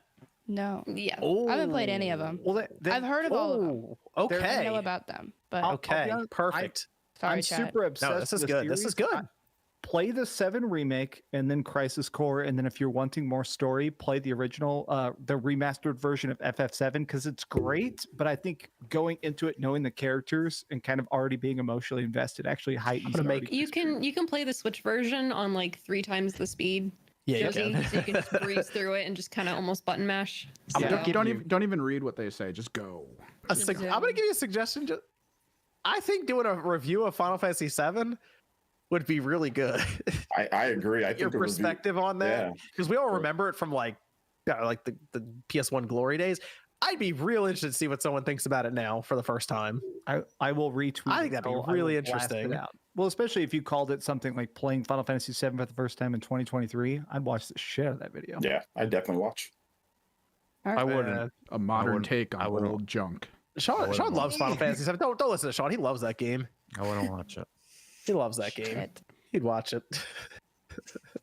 There'd definitely be a lot more controversy or comments though if it Super Metroid doing that, but that'd be good. I don't know. I think that's a good entry point there. Just go for 7. It's even on the Switch. You can play through it. It's on the Switch. On the Switch. It's on everything. I think it's like it might even be on sale right now actually, because I think Square was having a sale and I feel like it was $10. Oh really? I think it's like $10. Snag it, then I didn't know it was on Switch. Yeah, FF7, it's on everything. They have, because the Pixel Remasters are going to make it so that Final Fantasy 1 through 12. Except for 11, but yeah. Or 11's MMO, but like up all the way through 12 is all available on the Switch.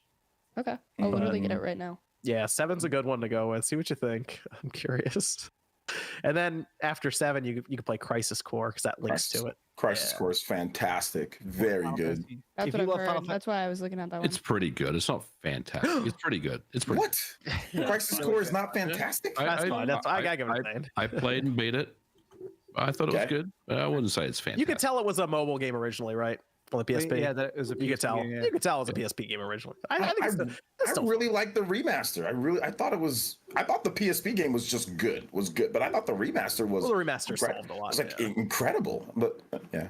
Yeah, I mean I platinumed the remaster. I thought it was the new combat completely remakes the game. Yeah, it feels so much better to play. I played the PS5, beat the PS5 version, played the Switch version portably. I thought it was great. Josie, if you love the original FF7, when you beat it, do FF9 next, because FF9 is also a badass. I'm just gonna fill up your to-do list. I'll DM you guys after so I can get like a list. Yeah. That's like the hardcore Final Fantasy fans, like best Final Fantasy. It's like you guys are gonna do to Josie what you did to me with Resident Evil. And you're then gonna start bombard Resident her. Evil play that one. You're gonna bombard her with information, and then you're argue about which And I one don't to play feel in which bad. order, and then Hey, she's gonna get be the like, PS5, and she's playing Final Fantasy VII Remake after the original. I don't feel bad about doing that to you either, Click, because you needed to hear it. It was important. Yeah, you know Metal what I Gear. did? I stuck my head in you my better shell, hope- and I didn't touch You another better one hope after those two. Metal Gear Solid remasters don't show up at it was going to be 3-click Summer Game Fest. Rest in peace. Okay, if those Metal Gear Solid remasters show up. I hope so. Shit. This is. Let me go through. We still have some super chats left here, and then Sean does have an after show. He's going to fight through the almonds. Okay, he's going to hold it up for a little bit, as long as he can. Run for a little bit. Okay, cool. Tijo says, when you brought up Mario making more than Lion King, OJ, did you mean the live action one or the 94 original? I think it's the animated film. So the animated one from the 94 for that one. Yes. Yeah. Technically, they're both animated, but yeah. Well, I meant like cartoon animated. The good one. My bad. cartoon. Yeah, not the. Joel says movie was a good 6 out of 10. Sly says Sony is afraid of Microsoft making a broken port of COD for PlayStation while at the same time releasing broken ports of one of their biggest IPs. I didn't even touch on the Activision Blizzard stuff. I think this thing's done, and I feel like we're just kind of waiting for the final go ahead at the end of this month into May. So I feel like that's where we are. Sony's just going to keep saying some wild stuff, just hoping. I made a video laughing about that because Sony is throwing out so many ridiculous accusations. They just keep doing it. It's so weird. Yeah. Jim Ryan, crying Jim Ryan. Yeah, crying Jim Ryan, man. Got a lot of catchphrases for him. Ruffle says, I bet they're going to be an uncut version of the movie. I think we're going to have a lot of deleted scenes on that Blu-ray. Jazzman says, love y'all. Spawncast episode 420, $420.69. Thanks, Jazz. Scarlett, shout out to Scarlett once again. Mac Mega says, wish they would have touched bases on Mario's Bros origin story in the movie. They're just super and give no reason whatsoever. They were moving so fast through that movie. I wouldn't mind seeing some more info about some of the backstories. The movie they weren't. No, they clearly explained that some dude. The power-ups is what makes them. Oh, what that makes them, yeah. Yeah, but they like explained that. some of the origins around the characters, maybe those are deleted scenes that are on the Blu-ray. You know what I miss? It kind of reminds me of like a Bug's Life and stuff and Toy Story or whatever, like bloopers, the animated bloopers. I really wish they'd do that. I think that'd be really funny. Yeah. This one's from John O. Shout out to John O with the big super chat. Saying good to see Click back and the full crew minus Nate. Hope my favorite Nintendo YouTuber is feeling well. He's hanging in there. I'm alive. He's alive. Love the emulator info. MBG thought Jordan was going to be silent, but guess he's taking over again. JK, love y'all and hope you all have a great evening. Also, shout out to John O. Did send that the last week's donation over to Josie. I got that over to her yesterday. So well on the way to the PS5. Okay, we're making headway. We'll get there. Yeah, people check out Josie when she streams. She's been streaming a couple times this past week, right? Yep. Yeah, people need to check her out when she's streaming. She's playing Breath of the Wild, and hey, soon gonna be playing Final Fantasy 7 apparently. So there you go. Yeah. I spoke too soon. Said what? That's a good game. So good. Come on. So ending. to anyone who has seen the movie, did watching it make you want to go back and play one of the games? If so, which one? I kind of want to play Galaxy. I wanted to play Mario 3. Mario 3? Okay. Yeah. Mark, I played the e-reader levels after when I got back. I was like, let me just check out these e-readers. I just played them and they kicked my ass. I'm terrible. I need to get better at the classic games. Those were tough. I was trying to play those on the treadmill and I actually couldn't. They took too much focus. Yeah. No, so I played some of the e-reader stuff. It was dope though. I want them to do another one so we can see some of the different suits like from like Mario 3. I think that'd be super cool if there's like a swimming scene with like Frog Mario. That'd be dope. Hellman says Captain Lou and Danny will always be the voice of Mario and Luigi for us old heads. I just did a video on that on the There you Super go. Show. Let's go. Mac Mega says, do you think the PS5 Slim will be backwards compatible with PS4 games? Usually revision of Sony systems cut back on it a bit. I don't know, MVG. Think that detachable disk drive going to end it all? Yeah. Can't wait for that to come out. V says, is the brunette from New Donk City in the movie? Yeah. You got to watch it. Spoiler alert. No, it's Spoiler. Yeah. Jenna says, I saw the Super Mario movie at Universal Studios. The Mario Kart ride was not that great at Super Nintendo World. The Toadstool Cafe was great. There you go. I still have not gone to it. CJ says, what upcoming games in the first half of this year is everyone looking forward to the most? I feel like most people are about to say Zelda, but I will instead choose Jedi Survivor, which is out in 3 weeks. Also true. Zelda. Let's go. Zelda. Yeah, I knew Zelda was going to be the name. Yeah. Both. Is June part of first half? Can I say Final Yes, Fantasy 16? June is. Yep, there you go. I think I am more excited for Final Fantasy 16 than I feel like I've been excited for a game in a long time. I think that game is going to be really, really groundbreaking. I'm excited for it too. I feel like if you asked me that in like May after Zelda comes out, I'd be like, yep, Final Fantasy. That's the next one. I'm excited. There's some recency bias with me. That's why I'm like, Jedi Survivor, it's right there. Ready to play it. And then Nexus says, just got my Platinum Hogwarts Legacy. Oh, collections were a nightmare. Yeah, they did pile a lot of those up on you towards the end. Still have some more super chats here. I want to check Streamlabs as well. Let me start going around here as we finish up. Let's start with returning Miss Click. Click, do you want to let everyone know where I can find you? Any future plans or anything? I know it's hard to put any kind of timeline in place here. But. Yeah, no. I'll be back to streaming. I was hanging out with my Patreon earlier today and talking about we'll be getting back to a schedule, but I'll probably be like 3 days a week for a little bit. I unfortunately have a very cuddly baby, but it makes it very difficult to just let her do her own thing. So it's good to be back. It's been a crazy 6 months, but we're here. So when I am back and live, you'll be able to find me at twitch.tv/missclick_live, or you can find me on YouTube as Missclick Gaming. You can check out that Mario panel. It's there, and I love it. And to be honest, I feel like you should go listen to them because they have a lot of words of wisdom, and Mario's relevant right now, so why not? Other than that, you can check me out on Twitter, Instagram. It's just Missclick. So good to be back. Let's go over to Jordan Fringe. Hi, I'm Jordan Fringe. I talk a lot or I don't. Either way, I have a channel. It's my name. It's Jordan Fringe. I talk about animations, games, cartoons, Mario. Go check it out if you want. If not, I understand. Joe says, I recently got an OG Xbox, Halo 2, and Jet Set Radio Future. Any other games I should get? Jade Empire. I'll go with that one.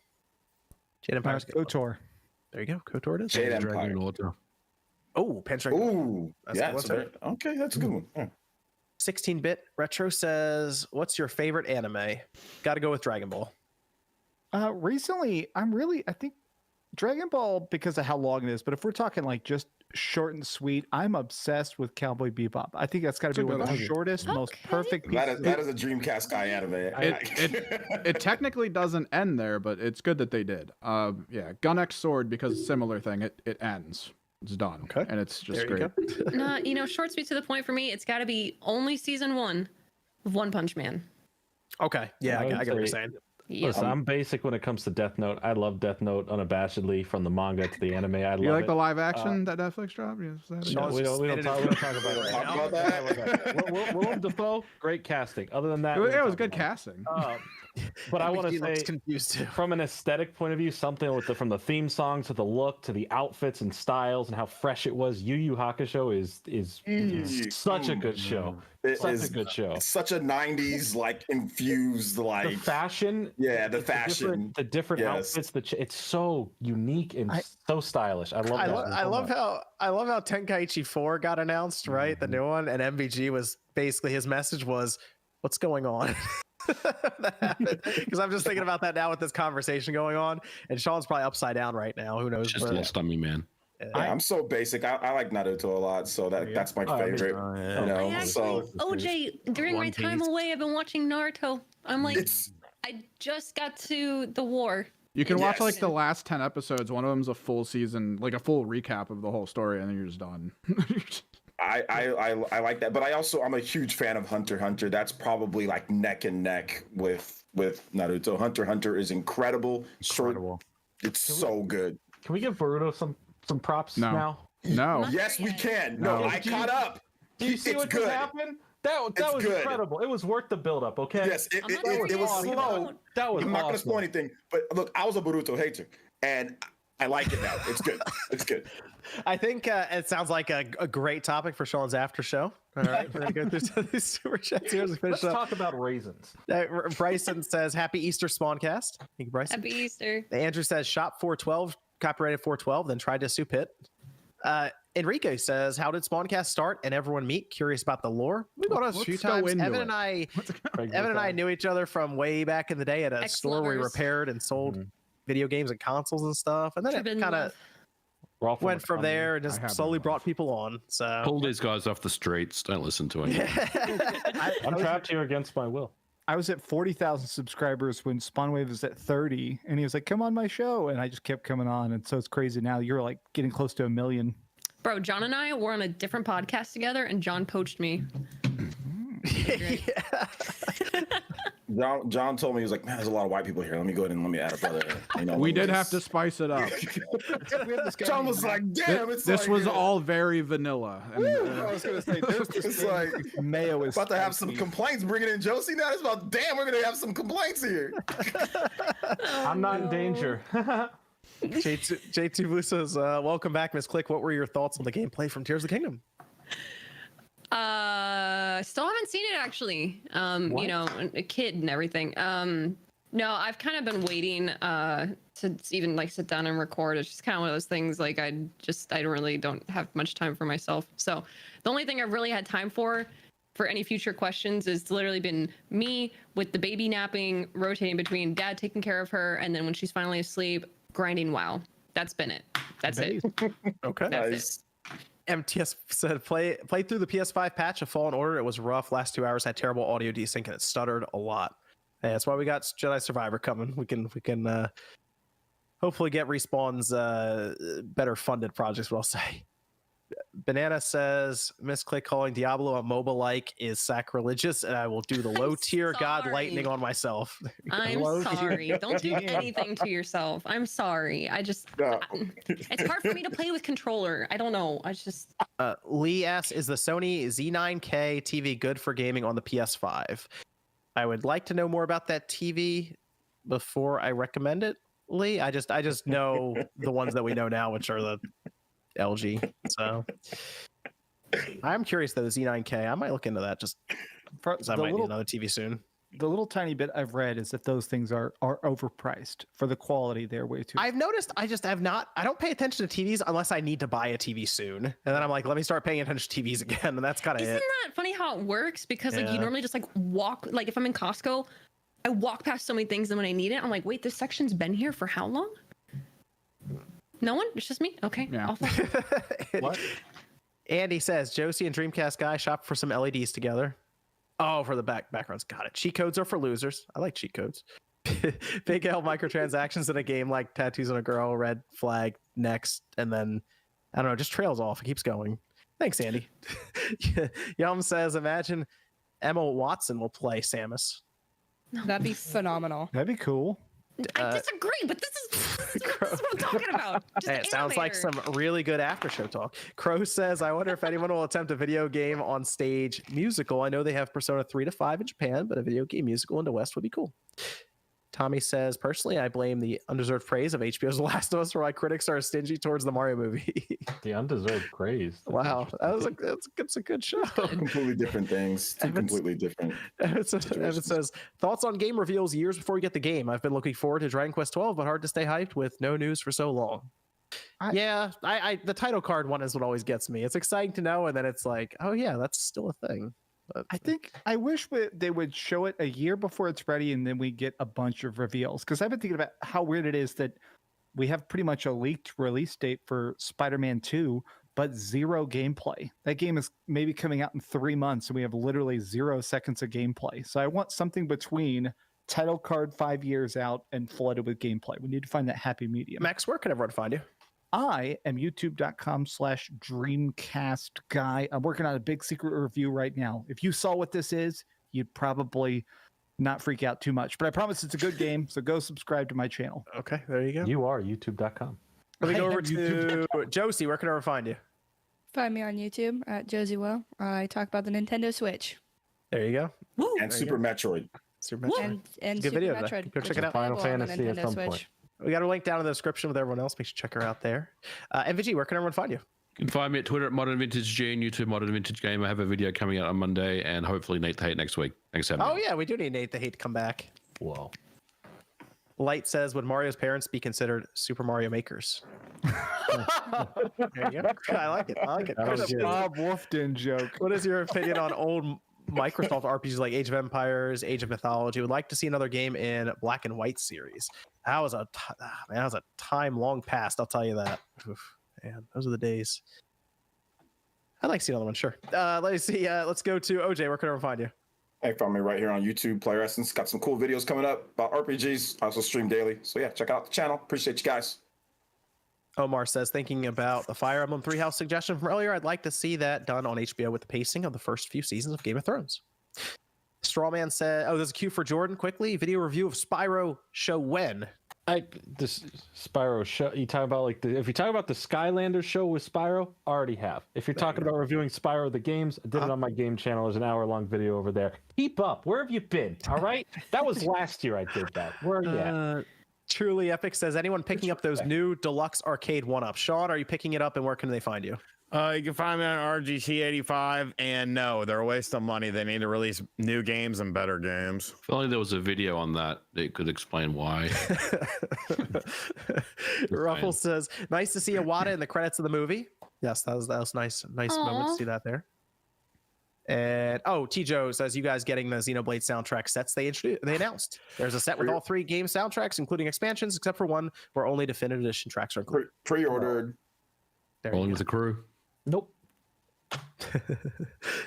Evan, where can everyone find you? You can find me on Twitter, Twitch, Instagram, YouTube at Kimmerix Project. We just finished up a pretty hefty sized painting project over on Twitch. Took a couple weeks, and we're gonna start up on a new one coming up. But yeah, tons of stuff coming out, tons of fun stuff. You can check me out there.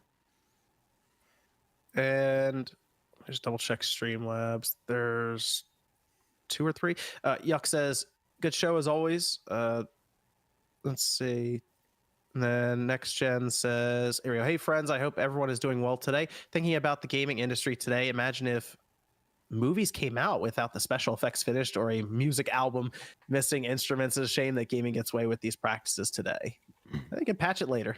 Or movies have had patches recently. It's weird. Have the community fix it, right? Shot first. Homebrew community? Cats. Homebrew community can fix it.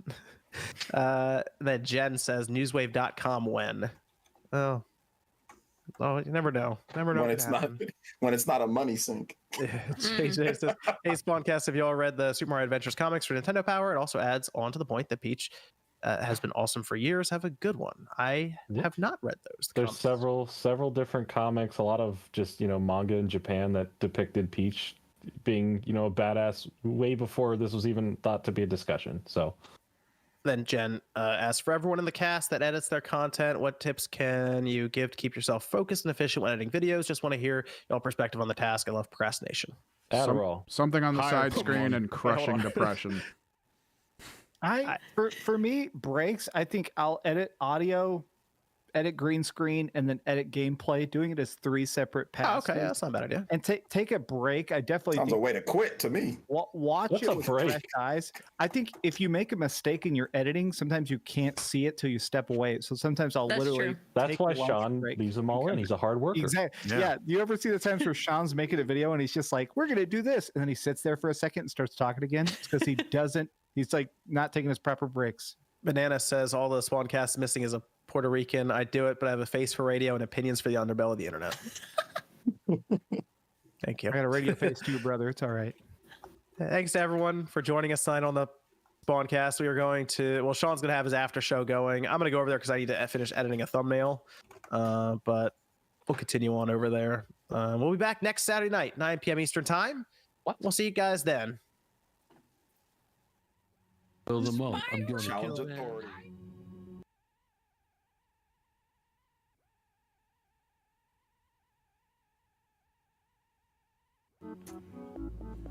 Ladies and gentlemen, welcome to the Spawncast, episode 301. I have some pretty fun stuff to talk about tonight. I think OJ will probably pop in randomly as we go along here, but I did assemble actually basically the entire crew for this. So this is going to be fun. We got Max over here on my left. Start from left to right. How we doing, Max, Dreamcast guy?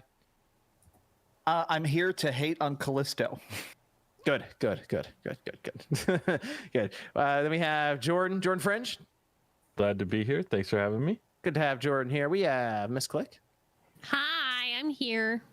Miss Click is here. Exciting stuff. We have MVG. Hello. It's great to be here. Got RGT. Sean. Hello. Sean here. We have Nate the Hate. I am here. We got Evan. Yeah. And our guest tonight is Randall Thor 19. Rand, how we doing? Hey, thanks for having me on again. It's been quite a while. It's always good to be on the show, though. We wanted to have the Xbox event announced that everyone was like basically throwing out there as it's probably going to happen in the first 2 months of the year. Well, maybe you should have waited the 2 weeks, and I could have been on here to talk about what they actually showed. No, maybe we can have you back on after they do their showcase, and we can go back over everything. I need Rand here to back me up, all right? Because some of these Xbox haters on this podcast, all right? You know, it's funny because whenever RGT makes a video hating about Xbox, there are people that DM me saying RGT's talking smack about Xbox, and I'm just like, whatever, it's fine. Every week. I've said plenty of positive things.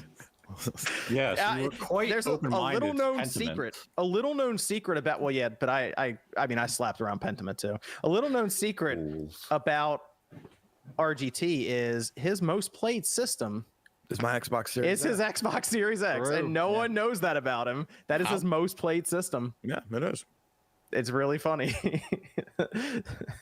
But hey, you know what? Been there since the beginning. Excited to see Xbox get rolling again in 2023. So we'll be talking about that Xbox Direct. We'll be talking about Ubisoft because they were in the news for not positive stuff. They kind of seem like they're in actual trouble, like legitimate trouble. Sure. So we'll talk about Ubisoft there, and we do have that the achievements trophy conversation that was going on. Specifically, a developer for achievements, I think it was Mirror's Edge, said that they believe that they were bad for gaming. So I had some questions about that one, and we'll also talk about Callisto Protocol because not looking too good for that one either. And I'm actually shocked at some of the numbers getting thrown around that I have to imagine are incorrect, but I guess we'll cross that bridge when we come to it. We do also have a sponsor tonight. That's Factor. Shout out to Factor. We'll talk more about them later on in the show. Evan, did you want to start us off with a Discord question? Have you ever played a ROM hack / heavily modded game? Yes. Yeah. Yep. There were Pokemon ones I used to play way back in the day on my PC. That was fun. Like the people would do all kinds of stuff to those. People make new games. This last year I played through multiple Pokemon hacks that are, I mean, they feel like completely new full Pokemon games. They're great. I guess would you consider a translation where they actually have to go in and change the graphics and different things in the game itself outside just the text? Because sometimes they'll have to do things with speech bubbles and all of that. Would you consider that a substantial ROM hack? Personally, yeah. I know they split them up. It makes it playable. Yeah, I mean, I guess because otherwise, there was one I used to play way back in the day. It was an old Dragon Ball Z game, and the text was all messed up, and it would go outside the speech bubbles, and it wasn't set up for going from Japanese to English. So I don't know that you got to go in. You got. It's not a fun one though. I guess you got to tool around with all the different graphical stuff. It seems like it's almost there, but like they're not. I guess they're not changing out like assets or characters or building a whole new game. The best ones were the No Mercy hacks back in the day. Those were where they would do texture packs and they would have move packs and all that sort of stuff. Back in the day, this is a little known secret. I used to simulate matches of No Mercy with like all the texture packs, and I would be a commentator. I would never show my face on camera, but I would commentate the matches and upload them onto YouTube. That channel's long fucking gone. Wow. That's interesting. That's actually a fun concept for a channel, though. Is it still up? Because we have a lot of people in chat who could probably deep dive that. I'm pretty sure it's not up. That's a good. That's a very original idea, actually. Can you give us a sample of what it sounded like? I'm kind of curious. No, it's okay. Yeah. Just imagine me doing a Max voice, and that's pretty much what it sounds like. Like the voice for radio. I'm Max.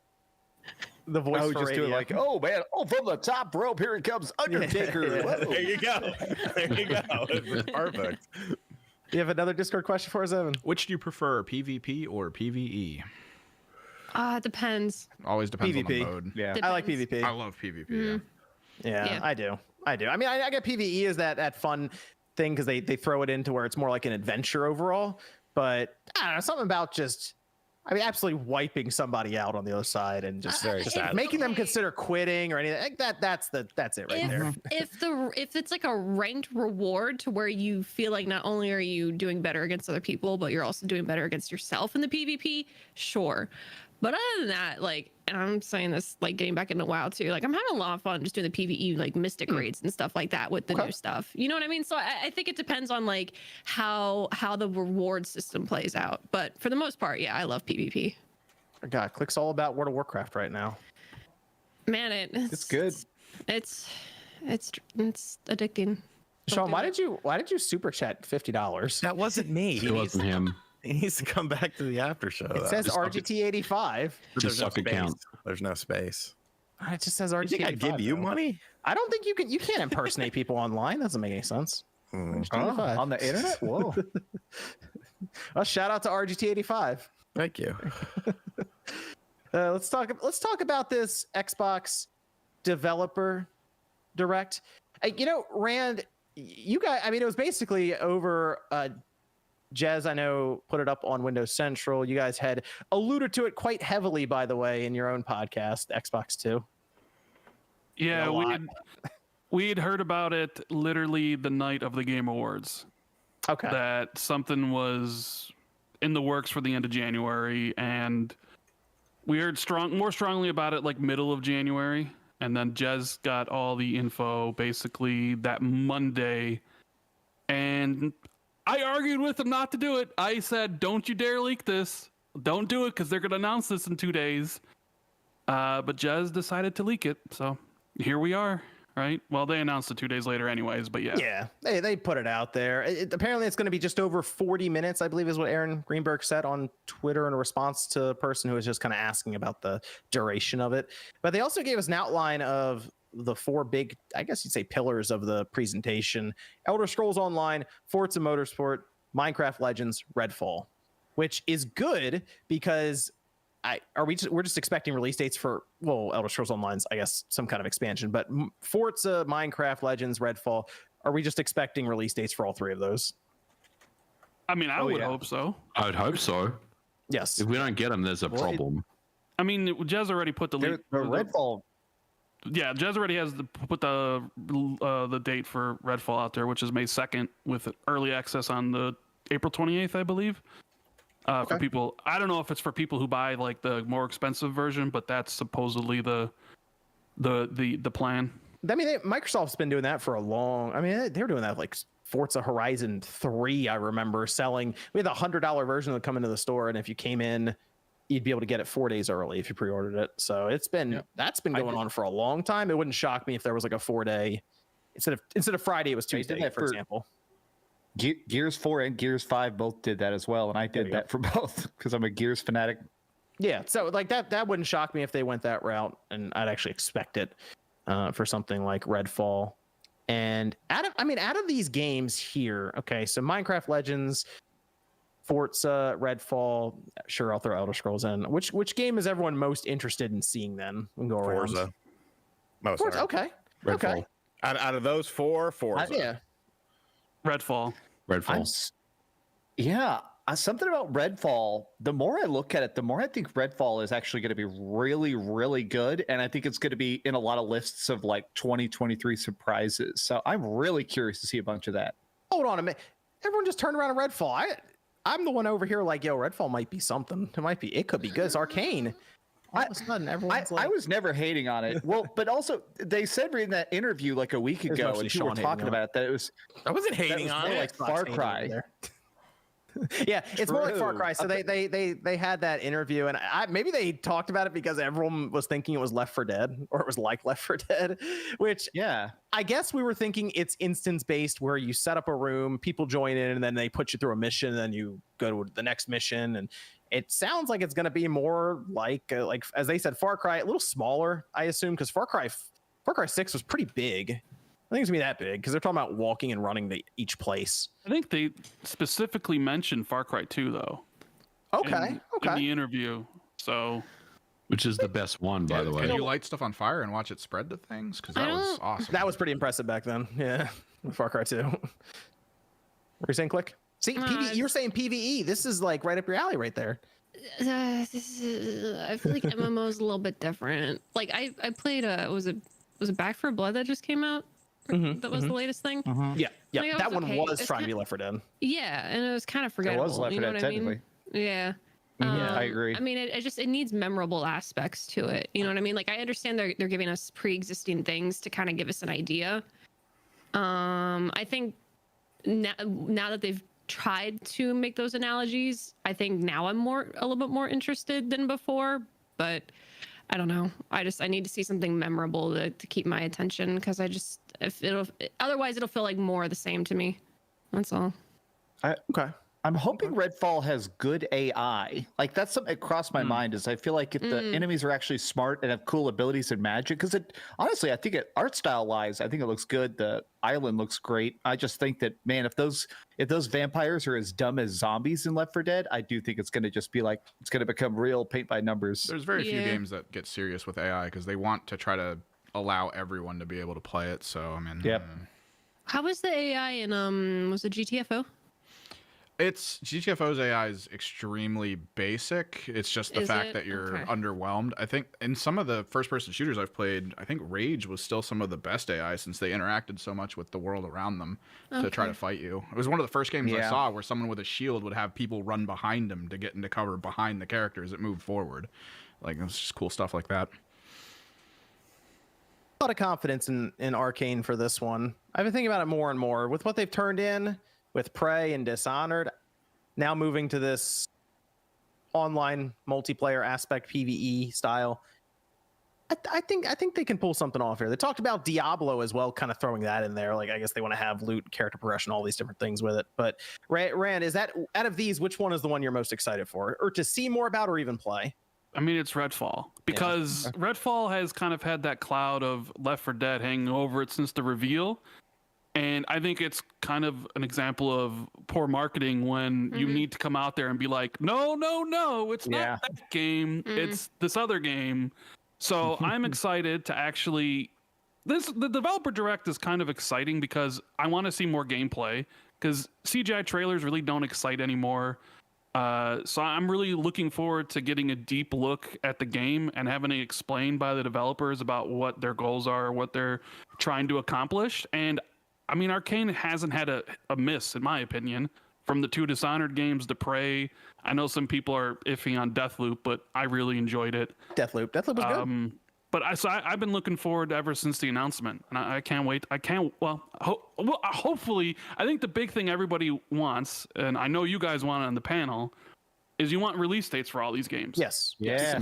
Xbox had a very lackluster, some would say worst first-party year in the history of Xbox last year. And they need to, sort of make up for that this year.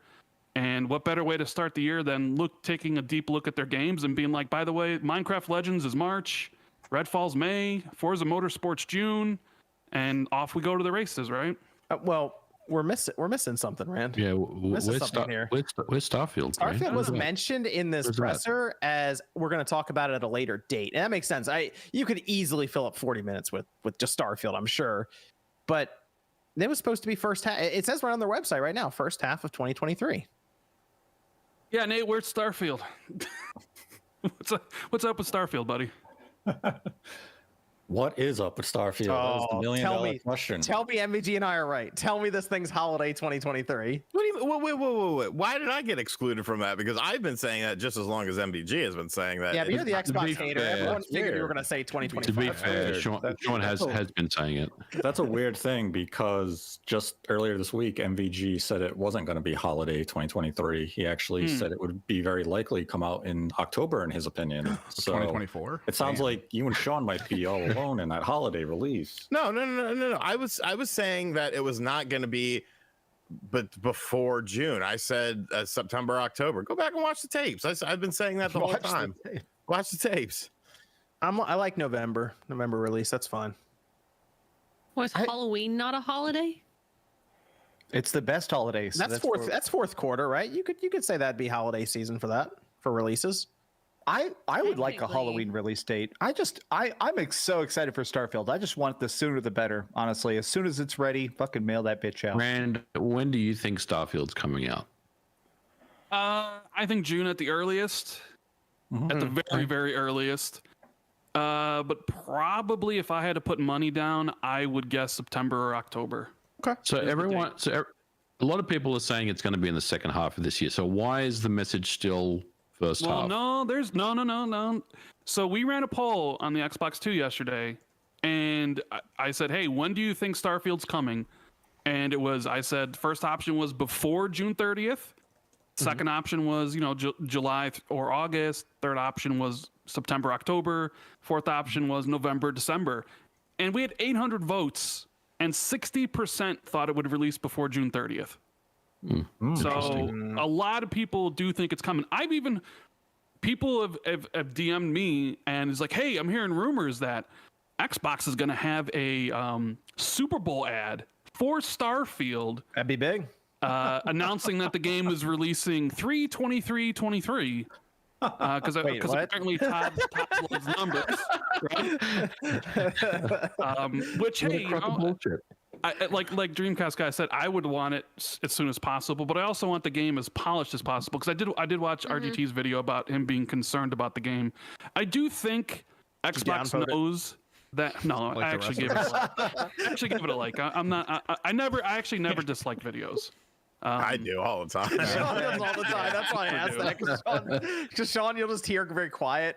He'd just be like, because I think Xbox knows that this is the biggest game, biggest new IP release for them since basically the OG Halo. Like there's nothing bigger than Starfield, like new for them, and they know that all eyes are going to be on them. Right, over this is like the big Bethesda game. Todd Howard, they can't launch it in a broken state or in a buggy state. Thank you.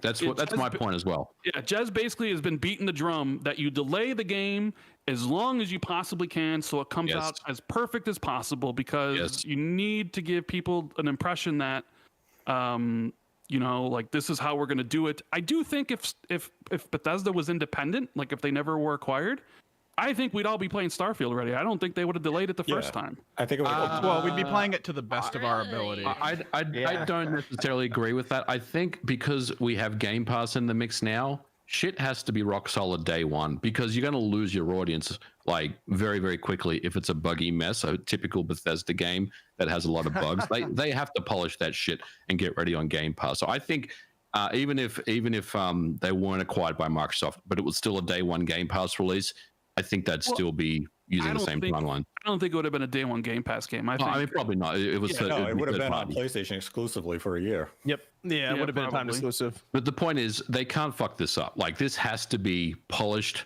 day one. It can't be broken. It can't be Fallout 76. It has to be polished, and that's why I think it's coming out in the second half, because they're taking all the time they need. Like you said, if there's an issue or if the game is still not quite right, then they just go back to the lab and polish it until it's ready. Yeah, but the thing that people are going to come at Microsoft is they sort of promised it would be out before June, because of their E3 press conference where they said everything was going to come in a year. So they set themselves up against the wall in the corner. Nobody forced them to do it. They did it to themselves, and people are going to be like, hey, you said it was coming. So if they delay it, people are going to be upset because you delayed it a second time. But you see, I feel as though it depends on how lengthy the delay is. If this is just a strategic marketing delay due to Redfall coming out later than originally, intended, and they say, we know we're going to get Starfield out in, let's say, September. That's not that significant of a delay. We're only talking a couple of months. It's reasonable. Now, if this game falls all the way to November and we're looking at a full year delay, that's where you have to start. Yeah, that's where questions start coming in of, how did you ever figure that you were going to get this game out in the first half and now it's 6 months late to your original window? That would be bad optics. Yeah. But if we're talking a September window, anytime in the summer, I think that's within that reasonable range. In that interview with that Todd did a couple weeks ago, he did say they could have released the game on 11/11/22. They easily could have released it. So they probably could have released it in the first half of the year. I mean, I don't know the release date. Maybe my instincts are wrong on this, and it is coming on 3/23/23 with the Super Bowl ad. But I just have a feeling that it's not, because they want it to be as good as it possibly can be. Because first impressions do matter. I'm just gonna say, is it worse that it gets delayed, right? You gotta wait a little bit longer, but then the game runs well, like people actually can play it the way it's been advertised, and people enjoy it, and they take away a package. Yeah, people might get concerned about oh, this has been invested in, where is our result? But at the end of the day, I think at this point, if it ain't a Cyberpunk, I'm okay with the delays. If it ain't a Fallout 76, I'm okay with the delays. So the delay might look bad, but if it comes out after it's been delayed for, Lord knows how long, and it's still not running well, that I think is when the cause for concern comes in. Because then it's like, okay, well, what have you done with this time? And if it's needed this time and it's still not ready, what did it look like before? What is the root issue behind it? So I don't know. I don't. Yeah, it's Bugthesda, as Chow was calling it. I like that. I don't know. It's one of those things. I don't care. I'm just gonna assume it's gonna come out the latest as possible. That's just my thing now. As long as it runs well, I don't care. It was probably gonna launch with a bunch of bugs, but Bethesda is used to, people just view them as, like they say, Bugthesda, to where it's more, people look at it as more endearing almost. It's like, look at my character flying up into the ceiling and doing all this. It's Bethesda. This is Game Pass, man. There's Game Pass now. People can just unsubscribe like that if it's a broken game. So they can't afford to fuck it up. Yeah, after 76, you don't think that they kind of. Oh, I think 76 that one was really bad. So that might be why they're like, maybe we'll pull it back a little bit here. Well, why put the release date on it though? Which one? I think November? That was Todd's decision. That was Todd's decision. He wanted it there. Yeah, they had confidence that they were going to hit that mark. And that's the thing, is I felt like Microsoft felt like they were doing a lot of chest pounding to be like, yeah, we didn't have games in 2022, but 2023 is going to be super jam-packed. My hope, honestly, Nate's theoretical date of August or September, sometimes people call me an Xbox hater, but if this thing just got the tiniest bit of a delay, I'd be thrilled. Honestly, I want to see that game. I want to make sure it plays. I am a little bit nervous about all the people that speculate the game's going to be hard locked at 30 FPS, even on the Series X. I would, I'd deal with it, but I would not be happy. Okay. Were you following up with something, Click, before? Well, I was going to say, I feel like with release dates nowadays, I feel like they kind of take on the mindset of it's better to ask for forgiveness than for permission a little bit. So I feel like they give this date and then they delay it. And then, sorry we delayed it. But if it runs well, people are going to be like, oh, it's okay. I love it. It's my favorite thing ever anyway. But isn't it? So I don't know. Isn't it a little bit concerning that Todd Howard said they could have released it last November? Listen, Todd Howard, he's got nice leather jackets. He was just setting up one of the best magic tricks he's ever shown anyone. Yeah. I had the pre E3 press briefing in June last year, and he said that they're putting the final and finishing touches on the game. So I mean, interesting. I think that may have been true at some point, but I think Phil took that trip over there and basically just said, no, we can't release this game. You have to delay it. So keep an eye on Twitter. If Phil's making trips out to Bethesda, buckle up. Well, there's also another wrinkle to this story, potentially. If they were targeting June for Starfield, there's also another game called Diablo 4 sitting right there, which Xbox may or may not actually own by the time it comes out. Oh yeah, that's true. Which they could really put in the Game Pass on day one. It's like, would you really want Diablo 4 and Starfield releasing a week apart or 2 weeks apart? Maybe it's just better to just give Starfield extra time. Diablo 4 in Game Pass would be pretty big. I think that would get a lot of signups. Yeah. So that's and it does really hurt Microsoft to push Starfield out of the fiscal year. Their fiscal year ends June 30th. They were probably hoping would be out either last year or before June to hit their targets for Game Pass and revenue and all that stuff. And pushing it to the next fiscal year probably really does hurt. Well, conversely, it could also be that they could be viewing that quarter for the fiscal year to be strong, and they need something strong for the next quarter in the fiscal year where they want to report something, and that's where Starfield is being strategically positioned to lead to subscriptions for that quarter. Because companies do that. They will delay a game out of a fiscal year if they think their year's already strong and they need something to start their new fiscal year on a high note. Oh, well, I mean, they still have GoldenEye to announce, right? Yeah, that's going to drive a lot of Game Pass Drop it in. Here we when go. It's free on Rare Replay if you own it. Hey, if you have Game Pass, you don't got to buy it. There you go. So we think it's the order, Rand, is what you're thinking out of these. What were you saying? Minecraft Legends is first? Yeah, I think Minecraft Legends is around March. Okay. Redfall's May. Forza's June. Starfield, I'll just say, is September. Sure. Next second half, basically. Yeah, second half of the year. Okay. And Sean, you were most excited for Forza. Yes. All right. Why are you most excited for Forza? Because Gran Turismo 7. I knew you were going to say Gran Turismo immediately because you were very disappointed with Gran Turismo. Still am. Okay. Well, you have a nice steering wheel. You got the whole thing, right? You're ready to roll. You got an Xbox One. I got a PlayStation One. PlayStation One isn't getting much use lately, so hopefully this game will quench my racing thirst. So that's the game you're looking for. Is that the car damage, the realism, the looks, the visuals, all that? Okay. All right. And hey, maybe you'll be able to sell a car. I don't know. Yeah. Some next gen stuff there. Seriously. Do we think there's any more surprises at the show? Because I know Aaron Greenberg is setting expectations pretty yes. GoldenEye's getting shadow dropped. Let's go. He's basically saying it's only 4 games and it's 43 minutes long, but people are still out there being like, are there other things that could potentially show up? What if it was 30 minutes of Minecraft Legends? I mean, where's Silksong? Sorry, Rand, go ahead. I was going to say, because the Xbox Game Pass family plan test page is now up in the US. I would imagine that could get an announcement sooner or later. Ubisoft Plus store tags are on the back end.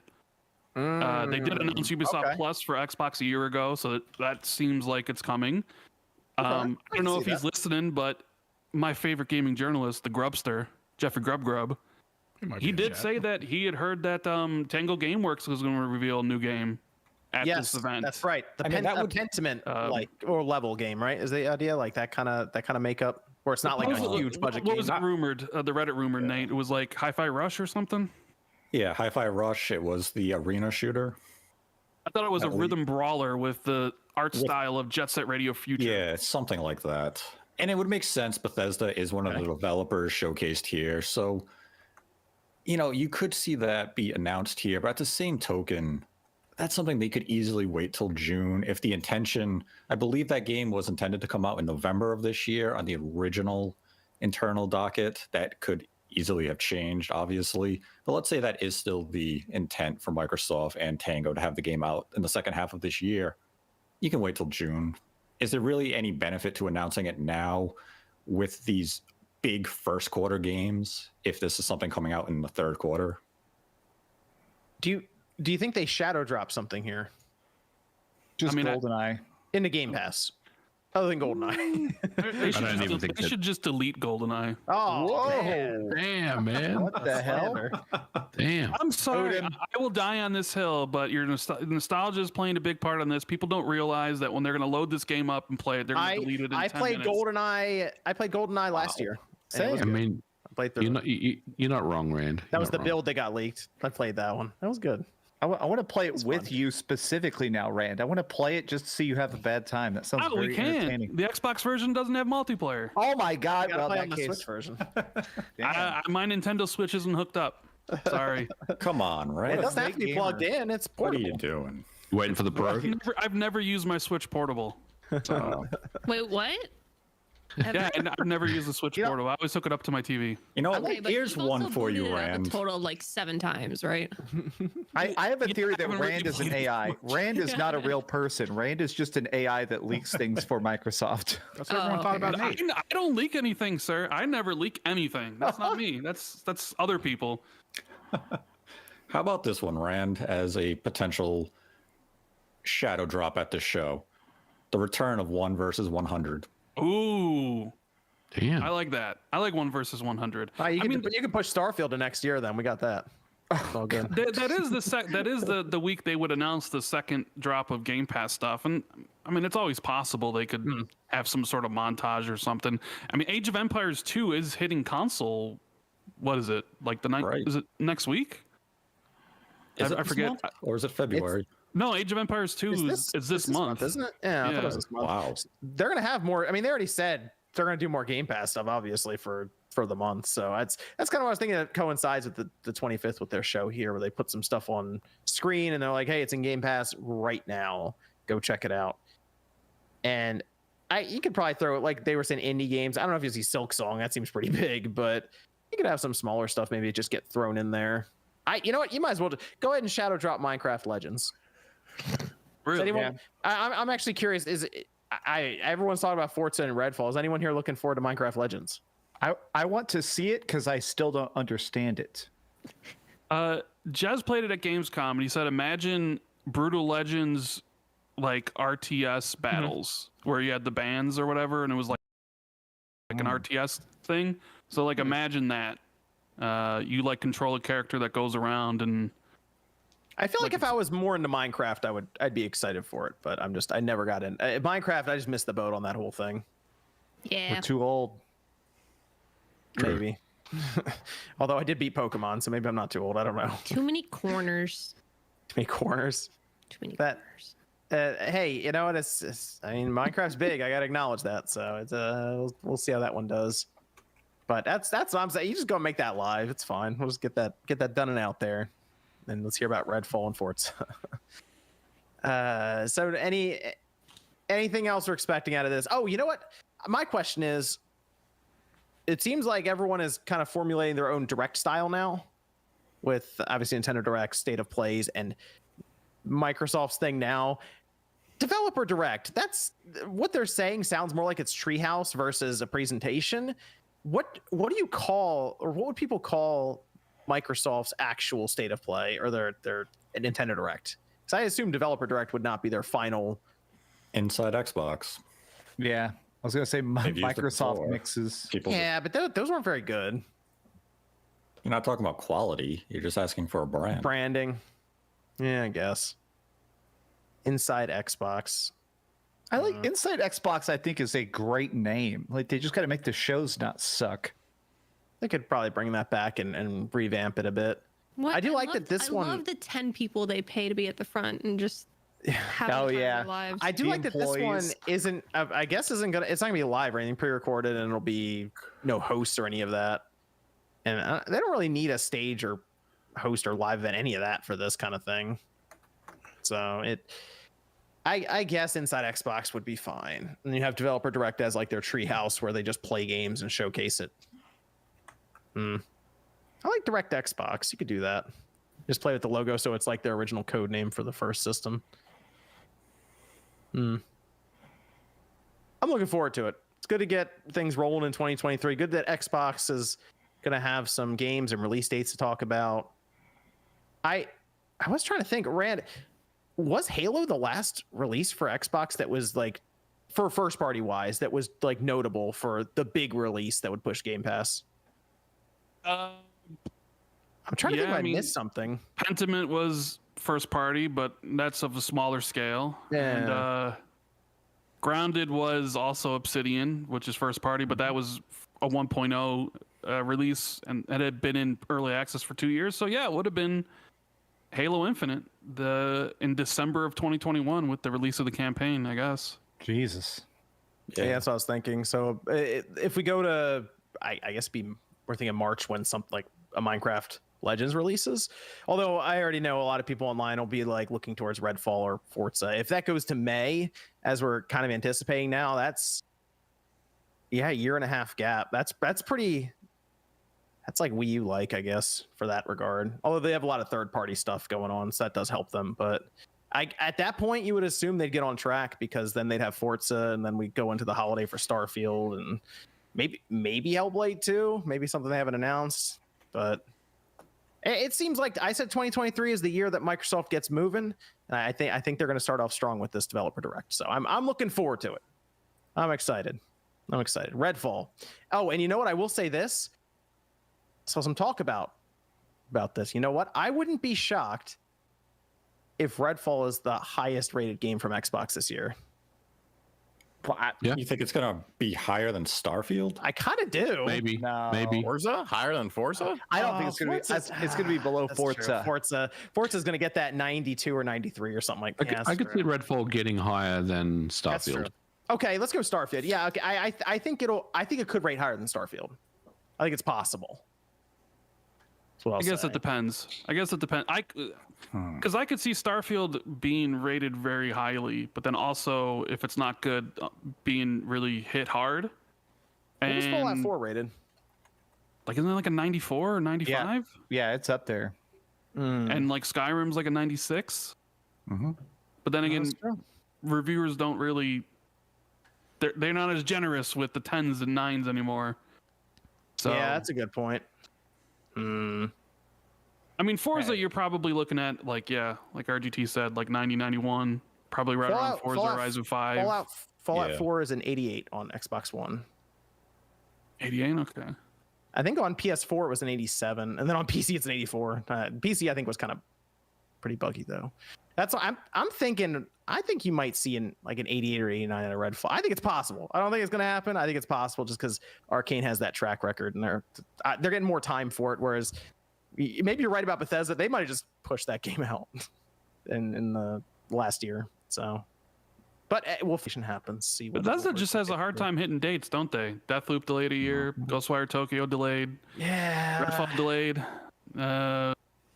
Starfield delayed. That's like all their games all delayed. Deathloop definitely benefited though. Even though we saw it 18 million times, like every presentation, it was like, "Here's more Deathloop." I thought it turned out to be pretty good. Ghostwire Tokyo, on the other hand, average. I like Ghostwire a lot. Like, it definitely could have been better, but I like it a lot too. It's a good game. Okay. Yeah, it was. I mean, it's not a bad game. It's Tango's worst game. It had some really creative elements to it that I liked, but it just. The open world, the collectathon, it's kind of a bit of a slog at times. Felt as though they had more ambition than the end product ended up delivering. Yeah, like certain parts of that game look crazy next gen, like the hand motion, the animation with all that. That looked really cool. But then you'll be walking around and you're like, I've seen this building 83 times already. My major criticism is that they made you do you had to do the side quest to unlock more of the map, and it felt weird when the story was good. You would have to stop and just start doing like random shrines. It felt almost accidental of like, why are you dragging out a story that's so tight? Evan, we have some Discord questions over there. When will Xbox external storage get cheaper? Oh, never. That's a good question. That is something that was brought up when all this went down with next gen and PlayStation went one way and Microsoft went another, and it's kind of starting to show that now that the NVMe drives have continued to fall in price, and even during Black Friday, Cyber Monday, you're getting a 1 terabyte that would work in the PS5 for 100, 110 for a nice one. Yeah, is there some sort of deal with Seagate where it'll run up and we'll see other companies release their own storage drives for Xbox? That's what Xbox sort of insinuated when they first started talking about these, that eventually other manufacturers would come in and just give their own sizes and whatnot. But we haven't seen it. It's been 2 years. The prices are outrageous on the SSDs. So I don't know if there's still an exclusivity agreement, like as you know, Seagate has like a 2-year or 3-year agreement or something. But I also don't know if is it even worth for another manufacturer to come in and compete to drive down the prices at all? It definitely, in hindsight, is a decision that seems to PlayStation definitely looks like they made the right decision on this one, even though it wasn't available at launch, giving consumers the choice and then cheaper options. Because what is it, 2 terabyte for the Xbox One's like $360? It's very expensive. Yeah, It's absurd. Unfortunate. Yeah, it's unfortunate that it's gotten there. So hey, just need more people making them, more competition. Hopefully, lower prices. Let me go through some of the super chats here. We have Travis with a cool little animated sticker there. Thanks, Travis. Yum says, guys, I have at least 1,200 physical games on my shelf, and it fell because of the weight. What shelf can you recommend to hold 1 row of 50 Switch games? Most IKEA shelves are sold out both on store and ship. Your shelf collapsed too, right, Sean? My top portion did, yeah. Okay, so don't buy whatever Sean has. No, it wasn't because of that. It was because when it moved, I kind of messed it up. And didn't we break your shelves when we moved your first time too? Oh yeah, all those broke because I had the genius idea of saran wrapping all of them with the games on them, and I was like, this is fucking perfect. They will just stay completely in place, and then when I get to the new place, I'll rip the saran wrap off.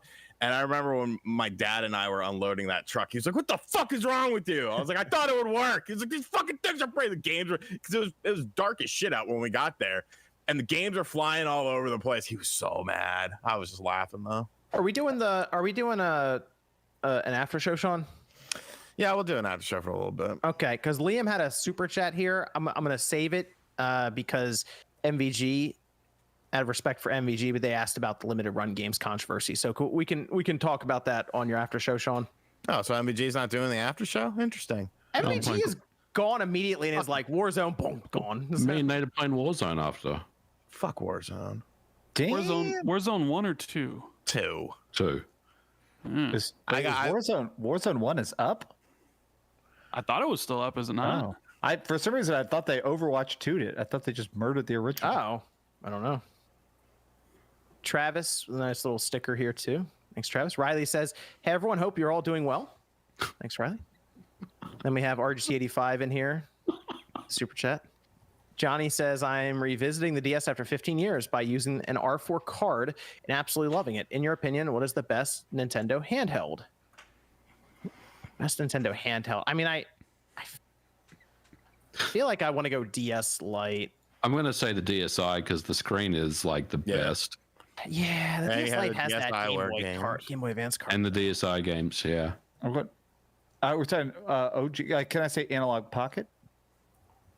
Nintendo. You can say whatever you want. I'm super obsessed with the Game Boy. Game Boy Color and Game Boy Advanced are like my favorite. Okay, but purely because of nostalgia and the fact that all the Final Fantasies are on there. Sure. So playing them on the Analog Pocket is insane. The Analog Pocket is a really good handheld. Yep. Zoob says, Sony, please buy Ubisoft. That is probably not a great idea.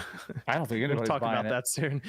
John O here. The big donation saying, make them consider quitting. John is ruthless. Hope everyone is having a great start to the year. Yeah, that's kind of the way it goes with PvP games. You gotta break the spirit of the other team, right? You just gotta break the will to play. And sometimes your teammates will break your spirit. Sean does his best. Damn, Sean. I was W's and you still bitch. I was very mad last night. We got a W because I was mad. And I just focused, and I didn't want to talk or anything. I just wanted to win. Did we get 2? No. First game and the last game? I think we did. Yeah, didn't we get a W? We got 2. We got the first. They were both from Tariq Hill, weren't they? So many W's. Sean won 27 times. Yeah, because we're so good, we keep getting W's now. We can't remember all the Wow. All the ones we get. See, no, we finished in second place, and Sean throws a temper tantrum, gets all pissy, eats his animal crackers while looking at the other bitch across the screen. Sean screams when he dies, and halfway in, his microphone cuts out and clips, so he just goes silent after screaming. And one time, he just turned his Xbox off. So every time that happens, I think he just turned his Xbox off, and I'm like, he's gone. All right, whatever. But really, caused animal him crackers? to quit that time? Yeah, he was we eating had animal crackers last night too. I think he landed and someone just punched him to death, and they just turned his Xbox off. We both had animal crackers, and VG was singing the Shirley Temple "Animal Crackers" in my soup song, which I don't really get because that would be disgusting. Sean refuses to stream Warzone, even though I think it would be some of the comedy gold on Maybe YouTube. one day. So everyone in the chat has to bully and peer pressure him into streaming. That doesn't work. All Sean does though is he just talks shit the whole time he's playing the game. Yeah, that's probably why he doesn't No, want this to. is what you do. See, if you die early while playing, then you can commentate their gameplay. No, but I had to yell at them and tell them to revive me. No, but here's the best Go to a part. fucking store. You Quit can do dicking around. Your WWE announcer comeback. You're like, well, we got MVG. MVG loses another 6 shots off the top rope. Undertaker himself's going to be digging this bitch up because his career is dead. See, I think that's what pissed you off last night, Sean, is that John is about one corner away from a store, and what's he do? He gets in a car, drives halfway across the world to another store where he fails spectacularly at trying to get me back, and I just want to come back to life, and you finally just said, fuck it, I'll go to the store myself. You brought me back, and what happened? We got a W. All because John was pussyfooting around because he's too cheap to spend $4,000 in the game. How many kills did I have in the win last night, please? 7. What did you have? I think was that, MVG? 776? 7. Okay, thank you, Zach Fournier. What was on there? What are people in the chat telling you didn't kill anyone that you hid the whole time? I said I had 7 kills in the win last night, and Zach Fournier said I did not. I fucking did. Is that a lot for you? I mean, it's a good number. Sorry. He was trying to get shadow banned. Yeah, if you get 10 kills at a thing, you supposedly get shadow banned. Why? Okay. And he won't stream it. So maybe one day. I still haven't set up my Series S. Once I get that set up, is that thing still in the box? Yeah. Oh my gosh. It's right. Wow. It's right next to the. Well, how come you don't? How come you don't just hook up your controller to your computer? Ew. No, that just sounds complicated and weird. I'm not downloading a video game to play on my computer. Come on now. Okay. Hawk says, almost didn't buy Callisto Protocol because of negative reviews. I finished it and enjoyed every minute. Don't understand the hate. 8 out of 10. Good man. Jeez. Spot on too. Good score. Good game. 7.5, 8. Good score. Mediocre. Rig says, can we all give RGT a hand for quitting smoking? Love you guys. High in life better. This has been terrible. There you go. There's MVG. There's something for you. High in life is better than Callisto Protocol. There it is. No. Come on. No. Leo says, let's see. Never judge anyone for believing in Santa because there's still people who think Xbox will release a quality title. Damn. Wow. Hey, roasted. Hey, they got. I'm telling you, Redfall is gonna surprise some people. I'm telling you, people are gonna be surprised by Redfall. I got a good feeling. G-Man says John was so sure Halo would be nominated at the Game Awards. Got robbed. Sonic says Ubisoft. Where? Oh gosh, Beyond Good and Evil 2. Well, fuck that game. We'll talk about that too. Free Metroid Hat says, do you think Metroid Prime Remaster or Prime 4 will look anything like UE4 Fan Showcase? No. Also, Mega Man Battle Network on Analog Pocket is amazing. No, I gotta see. I gotta see what this remaster looks like. That might give us an indication as to what 4 could look like. But who knows? Everyone said they were primed and ready, and then the person deleted their account. So there you go. How's that everyone if it was one person? It was one person.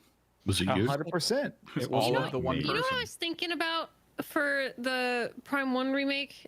You know, I enjoyed the Prime trilogy on Wii. And then on Wii I'm just gonna go U. and message Alex Hunter and see what they say about. But do you think they would have motion control as an option? Yes. Yeah, cool. Yeah, I think so. Because like to me that was way more fun than playing on GameCube controller. I realize Rand hasn't played Metroid Prime before. Wait, Yes, I have. seriously? Oh, you I love have? Metroid. Oh, okay. I love Metroid Prime. Okay. Trying to start. I love the problems as Metroid usual. games. You almost just threw this man under the bus. I've under only the played. train, I've under only the- played one Zelda game though. So Which Which one? one was that? Phantom the very Hourglass. first one. Oh bullshit. Oh wow. On the Nintendo? Yeah, The the original NES. one? You didn't I play. didn't, Wow. I didn't get a Super Nintendo. I didn't own a Super Nintendo or an N64. So I the never. se- I don't- this- Okay. The 7 times. Oh wait, you- no, never mind. I did play Wind Waker. My bad. So I played 2. Okay. I was gonna say, out of the 7 times you've booted up the Switch, you haven't tried Breath of the Wild. I own Breath of the Wild, but I've never played it. You're a psycho. I'm telling you, this guy's an AI. I feel like we One of had my- this Well, conversation. hold on. We have, but one of my biggest pet peeves in all of gaming is weapon degradation and losing your weapons or having to like repair it. Yep. And I hear that's a big focus of Breath of the Wild. And I'm telling you, I know myself, I would despise that mechanic. I can- It I would can make me understand hate the that. game. Just once you get the Master Sword, it never Yeah, it doesn't break. Yeah. it doesn't break. It's just gonna take you a while to get there. Well, I mean, it decharges. That's how they say it. So if the weapon breaks, you just can't use it for like 2 Yeah. minutes. Yeah. You That just- is a thing, though. It just encourages you to keep finding weapons. Is I guess the thing.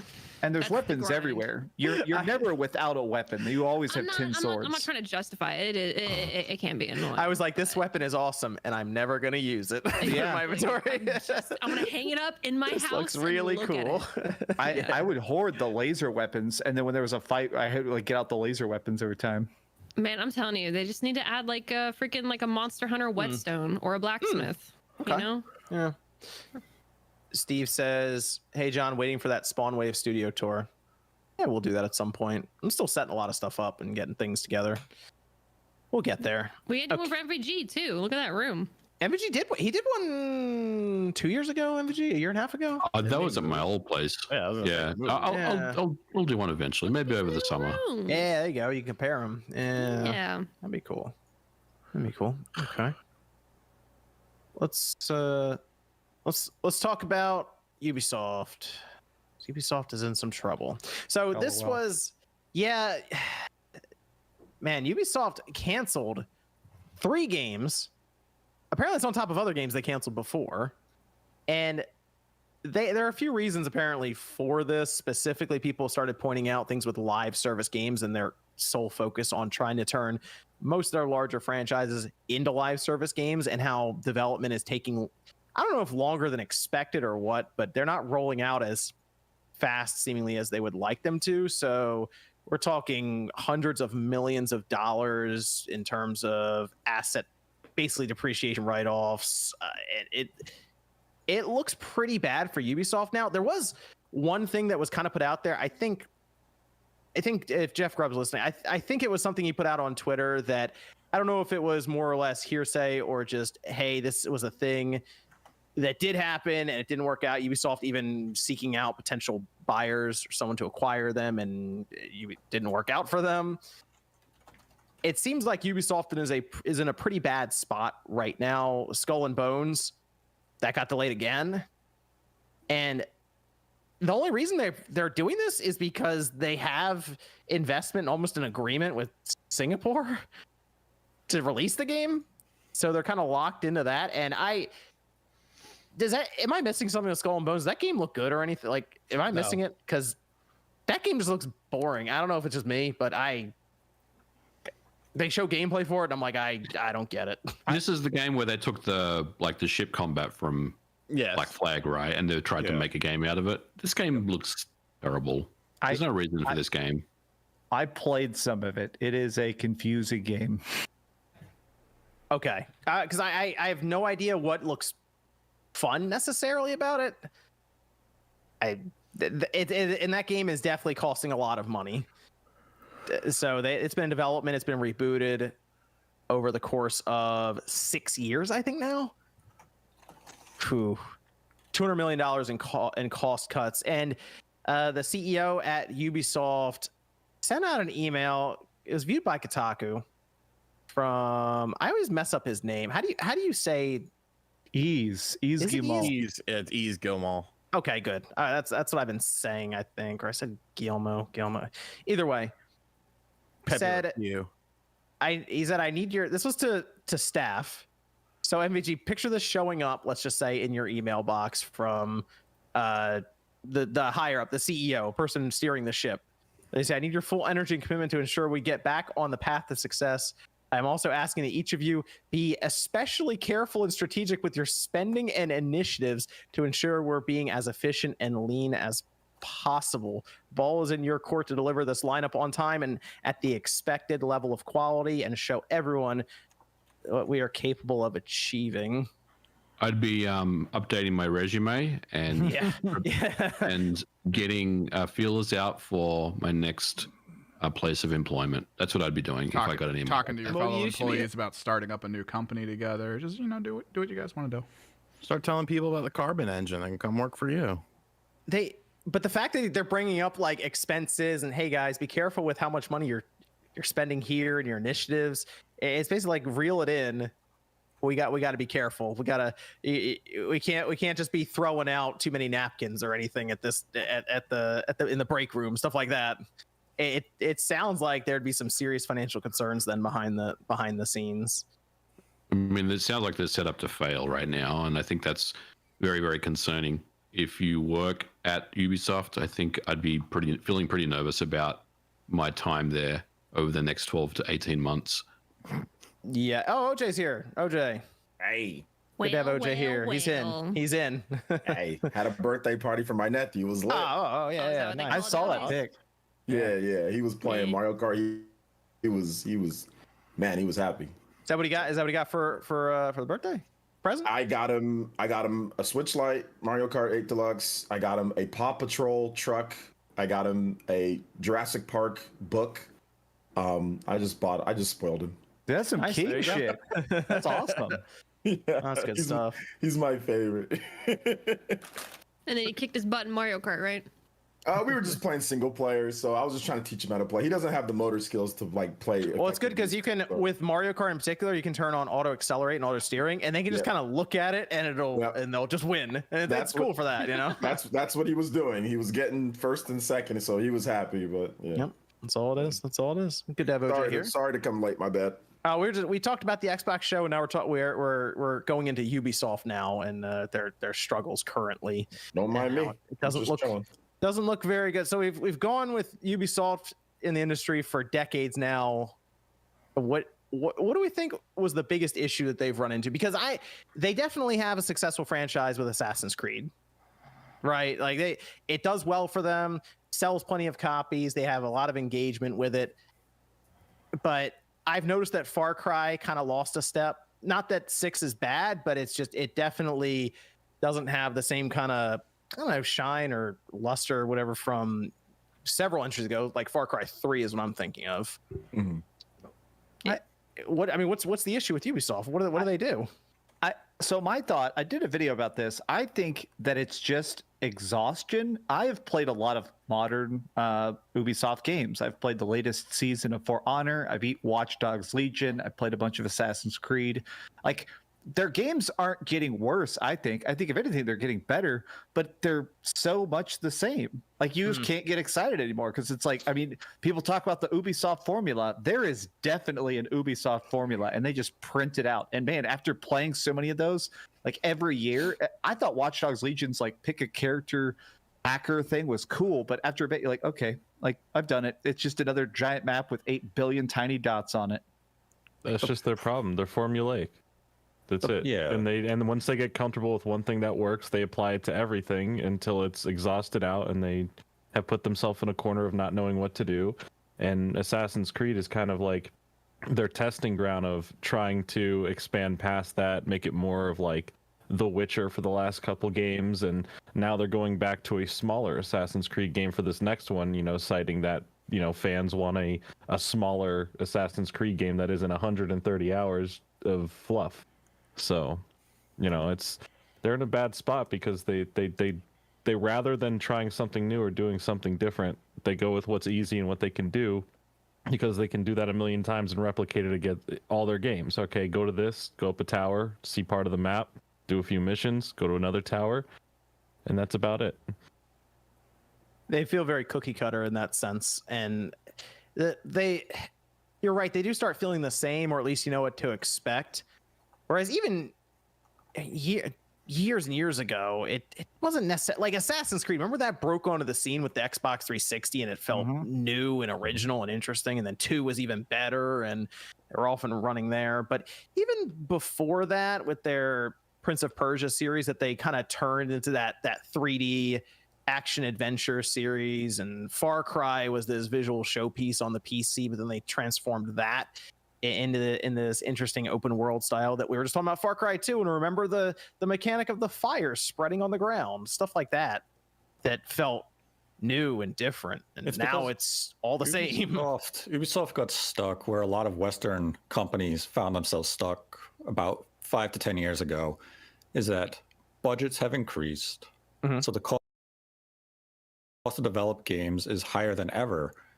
Formulas that are market researched and focus group tested to a T. And what you end up getting are these formulaic releases. Yeah, but this is what they believe they need to release to make profit and to appeal to the market. And you can look at some of the games, they do have high sales, but the problems come down to the marketing budgets. The game budgets are still inflated.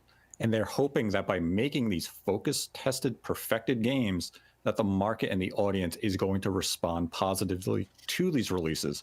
Right now, they're not getting those results. The market is kind of resisting these releases because they are boring and they're not finding innovation, where they have to look internally and begin to innovate on ideas and on these genres. So when Splinter Cell eventually comes out, it has to deliver an experience that is fresh. It can't be identical to something that we played a decade ago. And if they're able to capitalize on that, Ubisoft can find success. It's just a matter of, do they have the resources and the money to sustain themselves long enough to get to that point? And that is a big question right now. You know, kind of to your point, Nate, but I also think Ubisoft, they misread the market and they didn't pivot quick enough. And one of the reasons why they're in such a state they are now is because they don't have that one game that is bringing all the money to pay for everything else. They don't have an Apex Legends. They don't have a Fortnite. They don't have a Grand Theft Auto.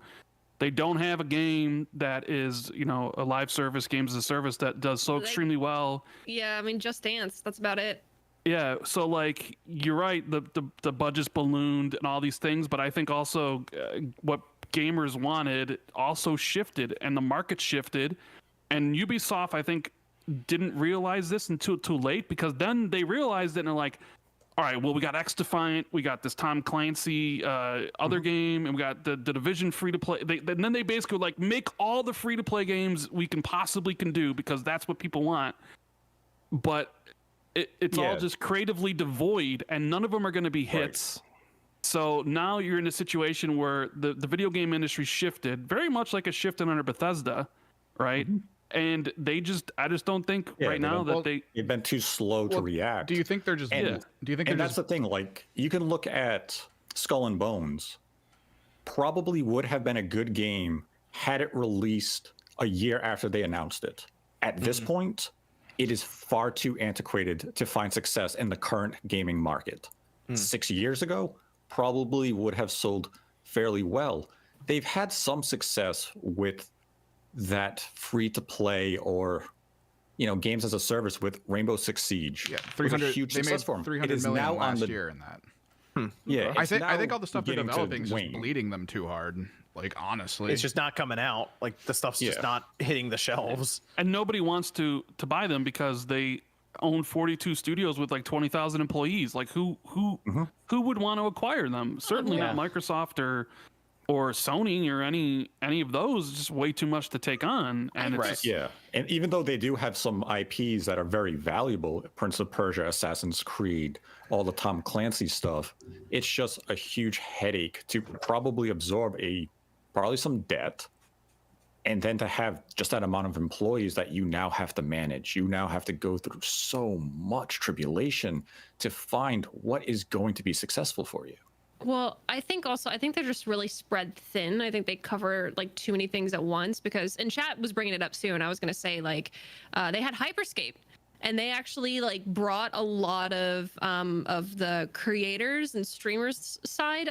They had like this whole thing where they were really trying to, you know, bring streamers and stuff together with this battle royale, and it was actually a really fun battle royale. But they got the skeleton there, but there was really no meat to it. So people are like, oh cool, this is awesome. What about like the lore? What about the cosmetics? What about the reward system? What about something that's going to keep people wanting to come back to something if you're going to advertise this as a live service? And they're like, well, that's to come in the future.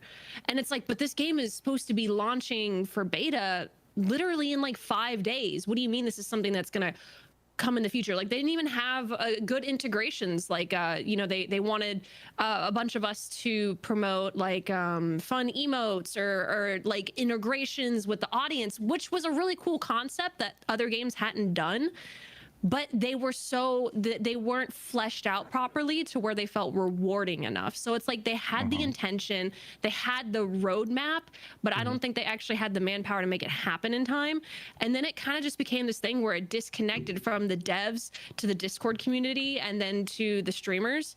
And it was kind of unfortunate because it's like it was actually fun for like a good couple weeks. But unfortunately, nowadays, whether you're like Hyperscape or even Apex or Fortnite or Overwatch, when they were trying to dive into that live service creator, streamer, be at the top of the directory list, they really lost that connection with us. And it ended up just being like in the way, like the devs kind of felt like they were playing favorites a little bit. And it felt like the team was too small for the scale they were trying to encompass, that a lot of us just fell off because we're like, you're not really listening to us. Like you want to accomplish it, but the communication just isn't there.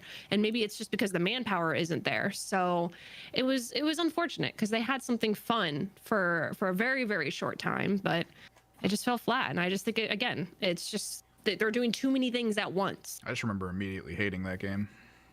I really did like it. I really did like it. I remember booting into the first game and hearing that crunchy sound that it makes when you like walk around for some reason, and I was like, "What is this audio?" And then just everything felt bad. You know what? With Ubisoft, dude, thing to hate. To Click's point, I think that they tried to do too much, but I don't really think it's something that they can't fix.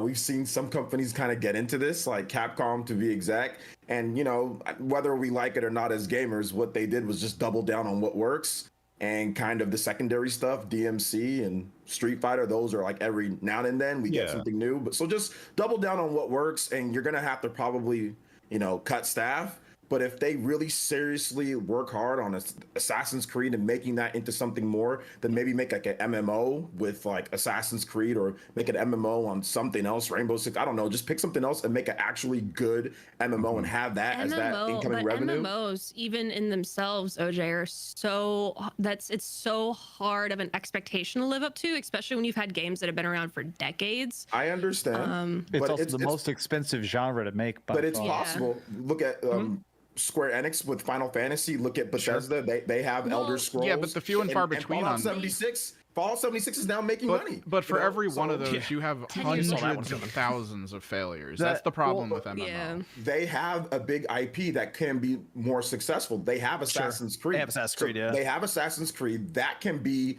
turned into their side MMO thing that they do, and then they can make the main games, Assassin's Creed, the main Far Cry, make that better, and then really that's your two stuff, and then like maybe every now and then you bring out a dope Watch Dogs, you kind of do something with that, and then all the other crap that they used to do, like the driving stuff. What was that thing? What was that called? That racing the crew, game the crew, and all that other stuff. Oh my like god, I forgot that existed. Riders Republic.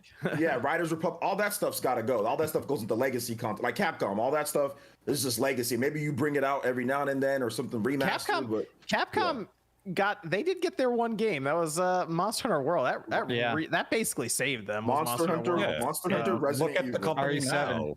Every year they have a big release or two big releases that everyone's looking forward to. In 2023, turned it around. We're looking at Resident Evil 4 Remake and Street Fighter 6. Everyone is excited about those two games. If you said this 10 years ago that Capcom was going to be back and being a dominant third party as they were in the PS2 and PS1 generation, people would have said, really? Because they are struggling right now. And they're a powerhouse. Once again, Ubisoft can get to that point, but they have to look internally, look at the IPs that are valuable, where they can find success, embrace innovation. And as OJ said, if it means you have to lay off some employees, you have to downsize, if that's the move they have to do to rediscover themselves, that's what has to happen. And if it's under new leadership or whatever it has to be, they have to look inward and reflect and find a new path forward, because what they're doing now is going to lead to disaster. They got a roller. What was that Roller-Rama game? Or what did they have? That's some like roller drome. Yeah, Roller Champions. Roller Championship. Roller Champ. It's like, who cares? Like, there's just too much stuff that nobody. Hyperscape. I mean, nobody cares about this type of stuff. So I know it sounds bad, and I'm not trying to be mean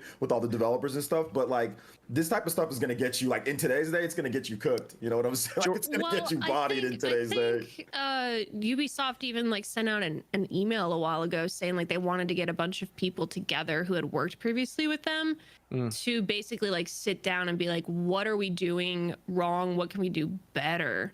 I don't know how well that event went. I gave them advice right there. Me and Nate gave them the best advice. I do want to ask Jordan about this, because Jordan, big Assassin's Creed fan. Mm-hmm. He alone told me how long Assassin's Creed Valhalla is, and I decided no. But you do play through those. Is Assassin's Creed Japan that hype release, you think? I think it's going to do a lot for just the IP in general. I think it's been the most asked for. Yep, Assassin's Creed. They just have to be.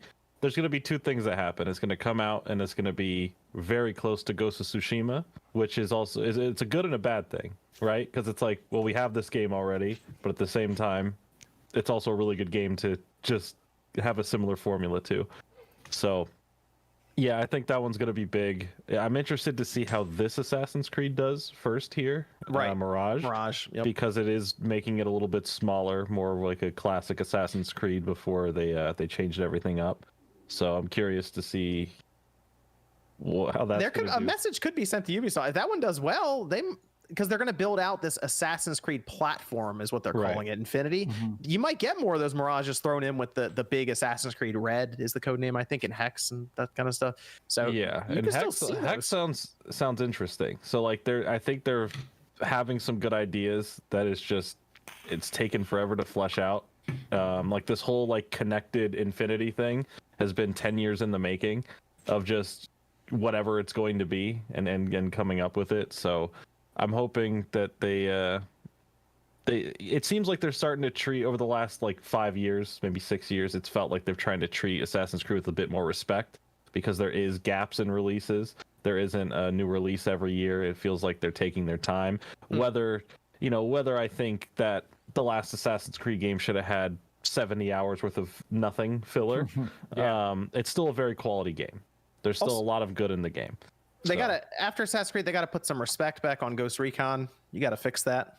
There's a lot of properties they have to fix. Oh, you know what? Just come out with an Assassin's Creed movie that'll fix everything. They tried that. Didn't they do that already? Yeah, it didn't work too well. What, Michael Fassbender? Yes, they did. Where I am with Ubisoft right now is I was actually surprised they didn't just cancel Prince of Persia. Like that's where I am with them. Yeah, the whole time. Yeah, I know, but they actually handed it off to a studio. It's actually pretty talented. So they kind of took it and said it has to be good if we're gonna try this. I assume it's because I don't want to say Prince of Persia's future hinges on it, but it might hinge on it. So it feels that way. It does kind of right now, especially. They're like, we're canceling all these things. I feel like Splinter Cell will be good because it doesn't sound like Prince of Persia and Splinter Cell are gonna be live service titles. You know what I'm worried about though, Spawn? What's that? I'm worried that games take so long to make and they cost so much that when Splinter Cell inevitably comes out and it doesn't perform up to the expectations that Yves Guillemot wants, that they'll just be like, oh, see, we were right. Nobody wants Splinter Cell. We're never doing it again. Splinter Cell's right? It's going to do if it's as good as we think it can be. Let's just put it like in the context of, okay, it's really good. Like it's mid-high 80s or 90s, right? Then it'll sell. It'll do well enough. Yeah, but you gotta budget for the response. If you're looking to dump a couple $100 million into it, thinking people are gonna want it, no, you're not getting that back. But isn't that the sort of the problem with the current Ubisoft is because things take so long and they cost so much that when one or two titles underperform, it really hurts. Their the expectations industry. are pretty About high. Protocol, a new IP that supposedly is that like how much does that hurt when during the 360 era really doesn't? Another They're getting that Ubisoft game much. that they said underperformed, and I have questions about that one too because I don't know if it really did. It's because of the fact that these companies their budgets grow too much and they expect every fucking game to sell 15 to 20 million, and that's just not realistic. All because a few games do that doesn't mean all games are going to do that. And you see it with what we're going to talk about with Rabbids. You see it with Callisto Protocol. Like, you need to be more realistic about how many copies your game is actually going to sell when you're making the budget for that game, especially if you can't afford it. It's a weird. It seems like such a basic thing, but I guess it's the whole keeping up with the Joneses thing where, people go into debt to, live as good as their neighbor or something and never get out of it. I do want to pause for a moment to thank the sponsor of the podcast tonight. That's Factor.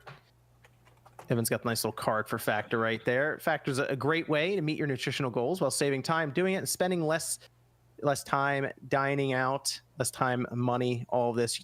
Order in. Just pick up from a large variety of options with 34 meals each week and over 36 add-on options like smoothies. You can also take advantage of their Gourmet Plus option that is perfect if you need a fast upscale pick. I mean, I don't want to say it's absolutely related, but ever since the Factor meals started coming in, we started doing W's in Warzone. It's crazy stuff there. You can change your order up every week with flexible plans from 4 to 18 meals.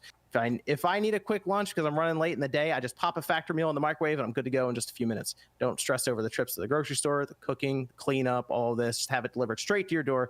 Don't even think about that stuff. Head over to go.factor75.com/spawnwave60. Use code spawnwave60 to get 60% off your first Factor box. That's go.factor75.com/spawnwave60. Use code spawnwave60 to get 60% off your Factor box. Big thank you to Factor for sponsoring tonight's podcast. Okay, let's talk about Mario Rabbids. Mario Rabbids came in under expectations. Hold on, John. John, I think Max has to. Yeah, I'm sorry. I'm having a really bad motion sickness. I love you, chat. I'm going to go vomit. This week, I have a big video about Monster Hunter Rise on PlayStation 5 and Persona on next-gen consoles. All right, I'm going to go puke. I love y'all. Fuck Callisto. Yikes.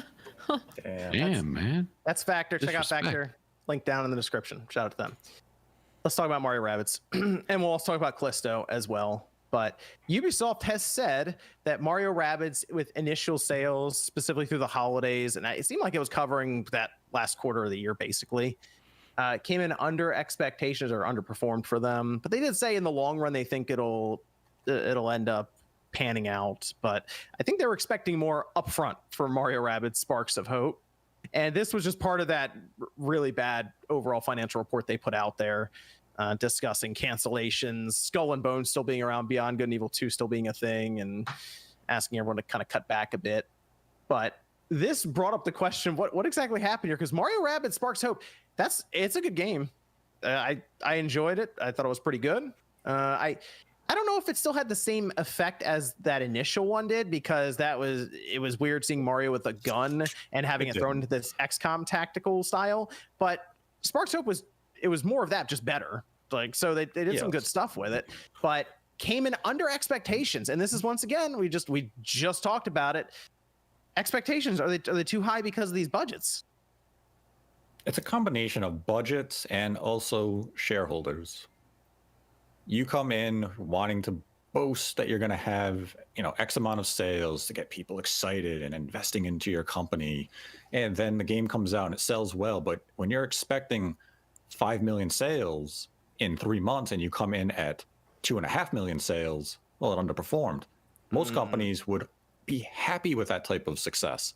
But no, you wanted higher. You put your marketing budgets to high ranges. You put in hundreds of millions of dollars into the game. So you set yourself up for failure. And then you're stuck. What do you do? How does Ubisoft believe this game's going to sell 5 million, especially on a single console. Like, yeah, I mean, the first game was really, really cool and interesting and fun and unique.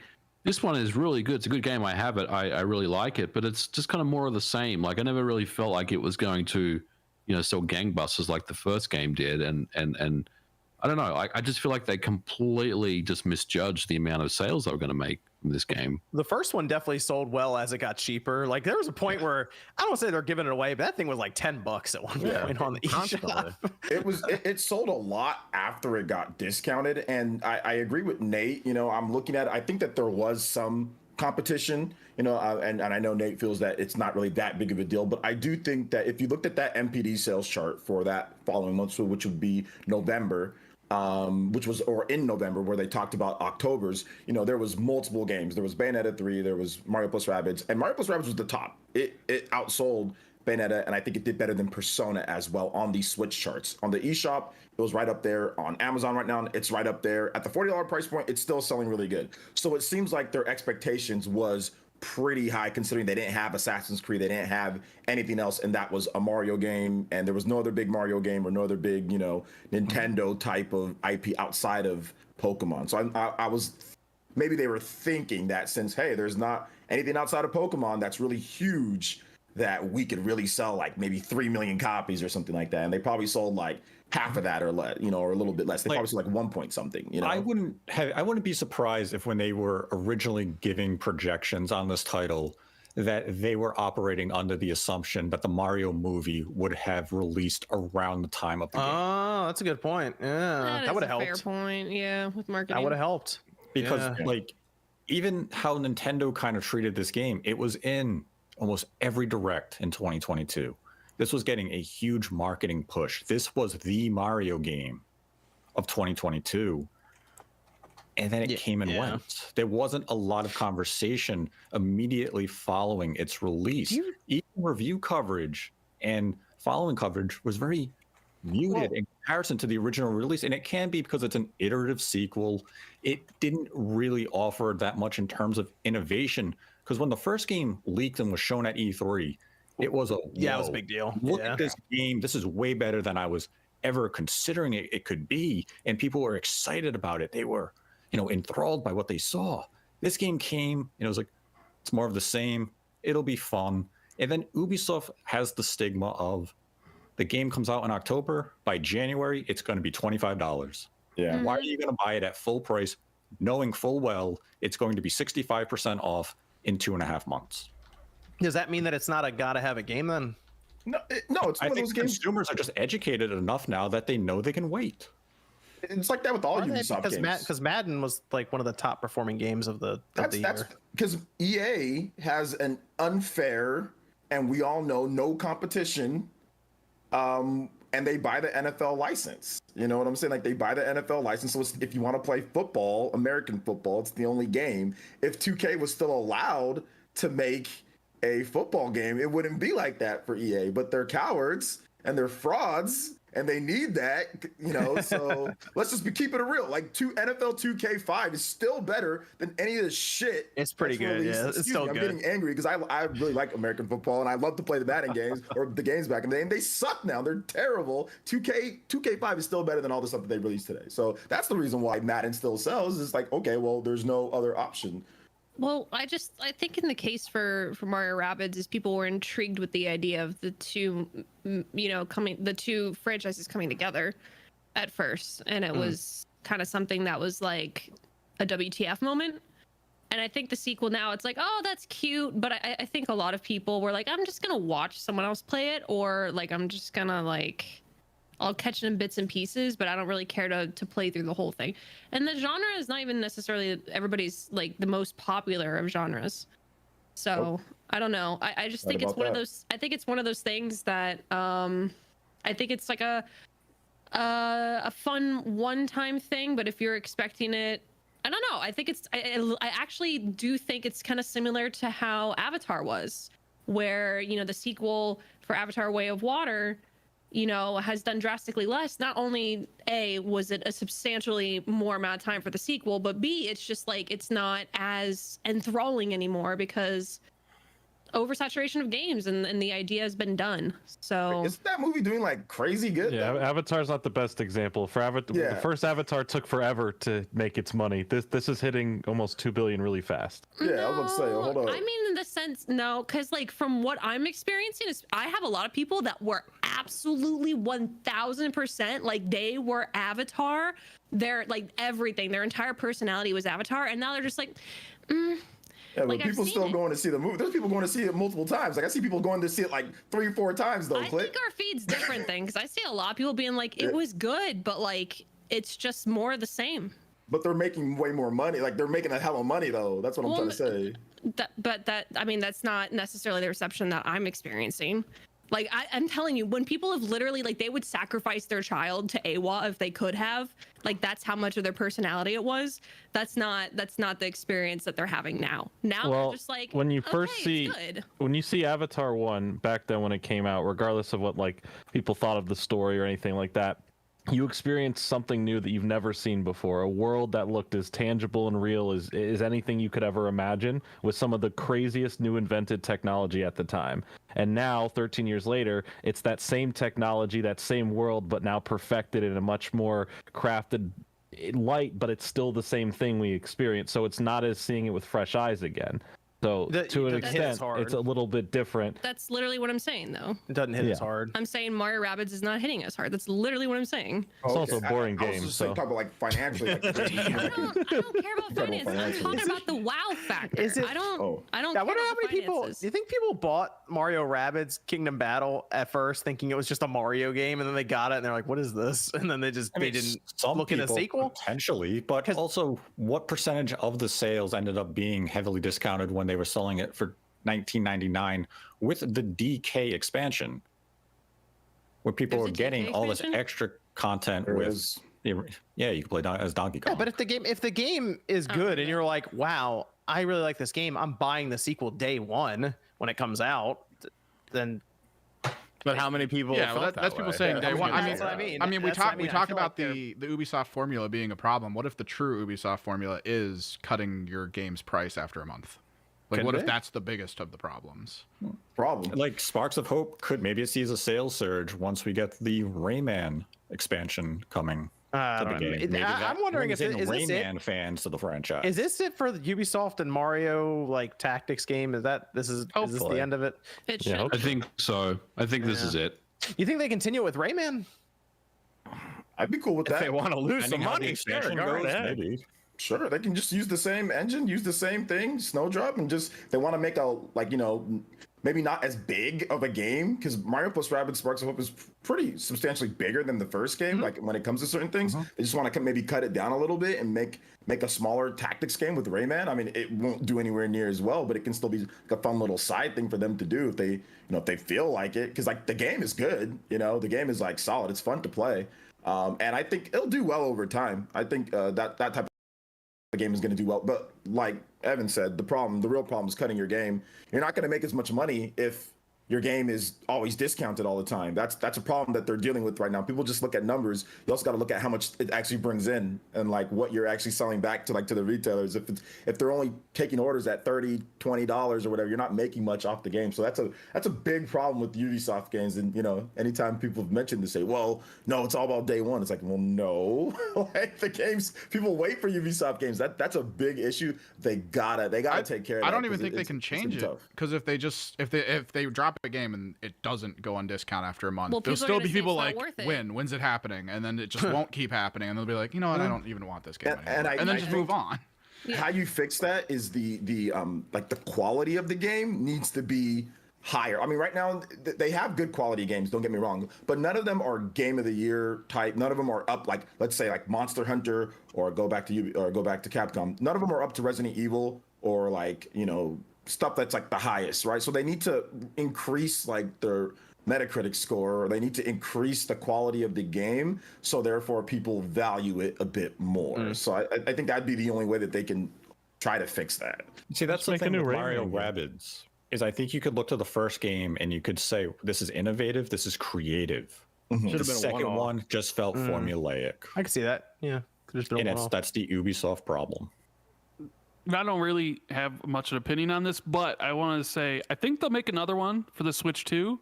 Because I did hear my buddy MVG say that the Switch 2 may not have back compat, so if you can't play your older, What about the Switch Pro? So you think they'll just remaster it or you can something? play this new one. There you go. Right, MVG? No, they'll make a collection. Yeah, of they'll both of them. remaster 1 and 2 and just re-release. $60. We gotta get the Switch Pro first, so we got a long time.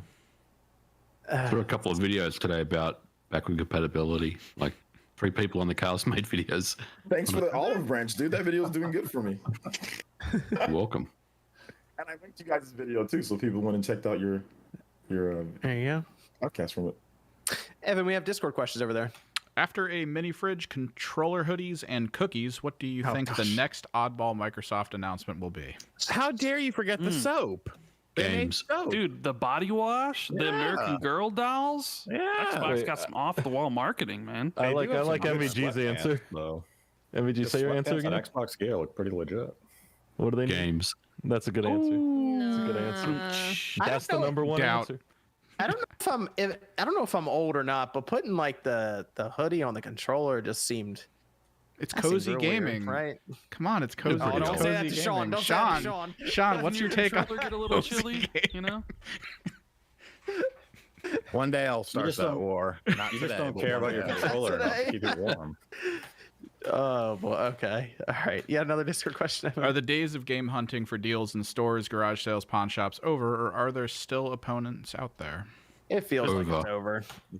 No, Over no, years no, ago. no, You're just not going to swap meets It's and not flea markets and stuff like that. It's not completely over, but you're not going to find something every time you go out. Yeah, I think there still are deals. I don't care. In a perfect world, I'd get rid of all this shit and buy another car and drive it into a wall. I did. There was a garage sale, and I saw Xenosaga 1 and 2 for $35, and I bought another copy of it. So. I mean, there's still it's nowhere near like it was a decade ago. It's never gonna be that way because everyone has a fucking cell phone and everyone thinks their fucking games. Yeah, everyone's checking the prices of the games now before they're putting them out on the curb. Exactly. Yeah, to me, if you're out at a flea market and you're selling on dirt, not inside a store, like there's a discount immediately for it. So unfortunately, I would go out at times like years ago, and people would have them priced like retail or higher outside on like a blanket or a table or something. And it's like, I see that it was fun while it lasted. I see people in the chat saying Xbox condoms. That actually existed when Halo 2 came out. Sounds they had about right. promo condoms, and I think it said like Halo 2 coming soon. They sold them at the midnight release. I would never do that. Midnight release. Another It wouldn't be ancient for, like, practice. Finish the fight. I feel like finish the fight would be a good No one one, was too. finishing when they got Halo. Prepare for the flood. I've heard MVG laugh in a long time. You're welcome, MVG. Do you have another Discord question? He's not laughing, man. He's thinking I've had a couple too many close calls to be laughing. Which set of these GBA games should I play first? For the first time, Golden Sun 1 and 2, or Fire Emblem and Fire Emblem: The Sacred Stones? Oh, Golden Sun. Fire Emblem, please. Golden Sun's dead franchise. Golden That's why you Sun. should play it first. At least our main protagonist doesn't have toothpaste hair. It's dead. Oh, man. We're not talking about the new Fire Emblem. He said the old Fire Emblem. Yeah, but you said Gold Sun's dead. But Yeah, your it is franchise is now toothpaste. Play 3 houses. That doesn't have toothpaste. That should have been one house. Too many Children. houses. Too many houses, not enough doors. Oh man. hey, Tears of the Kingdom. There's the door. There's a door. All I'm right. excited. Glide around Discord that question, door. Evan?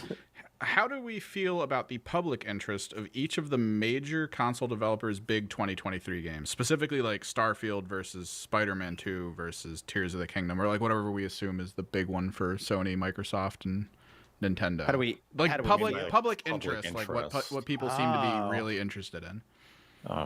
Everyone's hyped, in my opinion. From what I can see, all of them, yeah, I feel like everyone's pretty excited for Starfield, Zelda, and Spider-Man. I mean, of the 3, I'd probably say Spider-Man 2 has the most hype around it, just because Spider-Man and Marvel and everything is such a hype machine still. So people You mean are from really like the looking forward mainstream to it. perspective? Yeah, wouldn't that be the public? I kind of feel like Zelda is gonna have like a crazy reception when that drops. I mean, it's going to have the biggest install size for it. There's a lot of hype surrounding all the games. Zelda's coming sooner. Obviously, Spider-Man's at the end of the year. But I mean, they're all big. It's hard to really quantify right now. But like, I think that even like Final Fantasy, is that people are getting excited for that as well. Oh, Final Fantasy, the hype 16. For that game is off the charts right now. Yeah. Man. Yeah. So I think that there's plenty of hype. I mean, there's enough hype to go around for all these big games because they're all going to do really well. They're all going to sell extremely well. So, I mean, I don't know. Starfield, it's like Game Pass, so that'll be interesting. But it's going to be exciting. You just get it on Game Pass. Yeah, high download numbers. They're all going to have high rate of people playing them. People playing it, yeah. Yeah, but that Starfield is also on Steam, so I'm sure it'll sell really well there. Mm-hmm. Yeah, true. Yeah, High on Life was like almost top the charts. Sold very well on Steam. I mean, it's also hard to gauge which game's going to have the best public reception because none of these games have actually started their marketing cycles. We haven't seen the hyped TV commercials yet, the trailers and everything. So there's a lot of time to really see how the public is going to respond to any of these. Once the marketing kicks in, that's going to be the barometer to really gauge what the public is reacting to. I think if they advertise Tears of the Kingdom well, like they did the first, like with Breath of the Wild. I mean, granted, they had the launch of the Switch to kind of catapult the advertisement for Zelda as well. I don't know. I'm kind of curious with Tears of the Kingdom seeming darker a little bit. I'm kind of curious how they're gonna approach that and how they're gonna be able to make it attractive to parents who might not necessarily know it's a sequel. Like how they're gonna make that attractive for them to want to buy it for their kids. Yeah, that's what I was gonna ask. Easier to market. Yeah. I was gonna ask if it was a mistake to call it Tears of the Kingdom and not Breath of the Wild 2. I mean. I mean, I don't know. I think they'll have like the Legend of Zelda like be like the main, and then like Tears of the Kingdom, obviously as not the main focus for marketing. I think the Legend of Zelda is what's going to be the main, obviously like the title card, I guess you could say. I don't know. I'm curious what the commercials are going to look like, what they're going to focus on, because like the first trailer from the following trailers were kind of very different. So I think if they went with like the later trailers and showed more doors and stuff, like maybe we'll be okay. But if you're only like showing dehydrated Ganon and stuff like that, I think Spider-Man would have a little bit more of the well-rounded marketing. Just need more doors. Let me go to John O, who says, "Congrats again, Click. Hope the move and replacement process is going well. One step at a time." And then Sean, how much to bring back the No Mercy commentary videos? Oh God, I don't know. Tables, Ladders, and Sean's already set up for it, right? It'd be great. Oh, there it is. The channel's dead. I mean, I got rebranded. Oh, that's right. Steve said, waiting for that Spawn Wave Studio tour. Okay, cool. There we go. Disruptor says, I think Ubisoft might get bought out by Tencent or possibly Sony. Sony could turn Tom Clancy into their COD if Microsoft Activision deal goes through. I don't know if it's worth. I don't think it's worth Sony buying Ubisoft right now. We just talked about the employee headcount and all this. Farang says, High on Life better than God of Snore. Ooh, I don't know if I'd say that. That is the hottest take I think I've heard in a very long time. Life, yeah. Icy take. Flaming hot take. CJ says, what do you think will happen to Squanch Games if Justin Roiland is found guilty? No idea what happens with all of that. No clue. I don't know.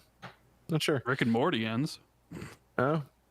Sad Brad says, much love to everyone on the cast, finishing up Xenoblade 3 this weekend, and it's a 10 out of 10. After that, I'm moving on to Quest 64, which is also a 10 out of 10 Let's go. Wait, hold on. He's got some great judgment there. Wait a minute there. No. Good games and good company. Rabbit says, Xenoblade, yes. This message is brought to you by RHC85's Road to 500K. Make sure you click that button. Click the button. Now Jordan's already got there before me, though. I drove my car into another wall. You start talking about cartoons. There you go. Oh, I don't. What am I going to talk about? Turtles, Simpsons, every Simpsons episode. You can talk about Dragon Ball Z. I watched Dragon Ball Z for the first time in 2023. No, that'd be cool. Good. I'm good. You're welcome. React to Raditz killing Goku. You're welcome. I'm good on you that. just ruined it for him. Or did I? Twitch says, I'm not watching it. So. What's What's up, everyone? Love you guys. Find out next time on Dragon Ball. Dragon Balls. I just finished playing Uncharted 4 and it was great. Do you think Ubisoft should get a little more linear to focus on story and gameplay, kind of like Naughty Dog? Yes. They need to do something different. JD says the Division launch was a failure. Servers were at capacity for a week and it alienated a lot of would-be players for that series. The Division 2 story was also atrocious. Completely forgot about that game, to be honest. Yeah, the Division. Apparently, Division 2 just came out on Steam as well. Like, they just launched it on Steam. No Oh, shit. Really? And I saw it at the top of the store as like a new release. I was like, what the fuck's this? And it had mixed reviews. I thought it was funny. Power says, what is everyone's favorite video game boss?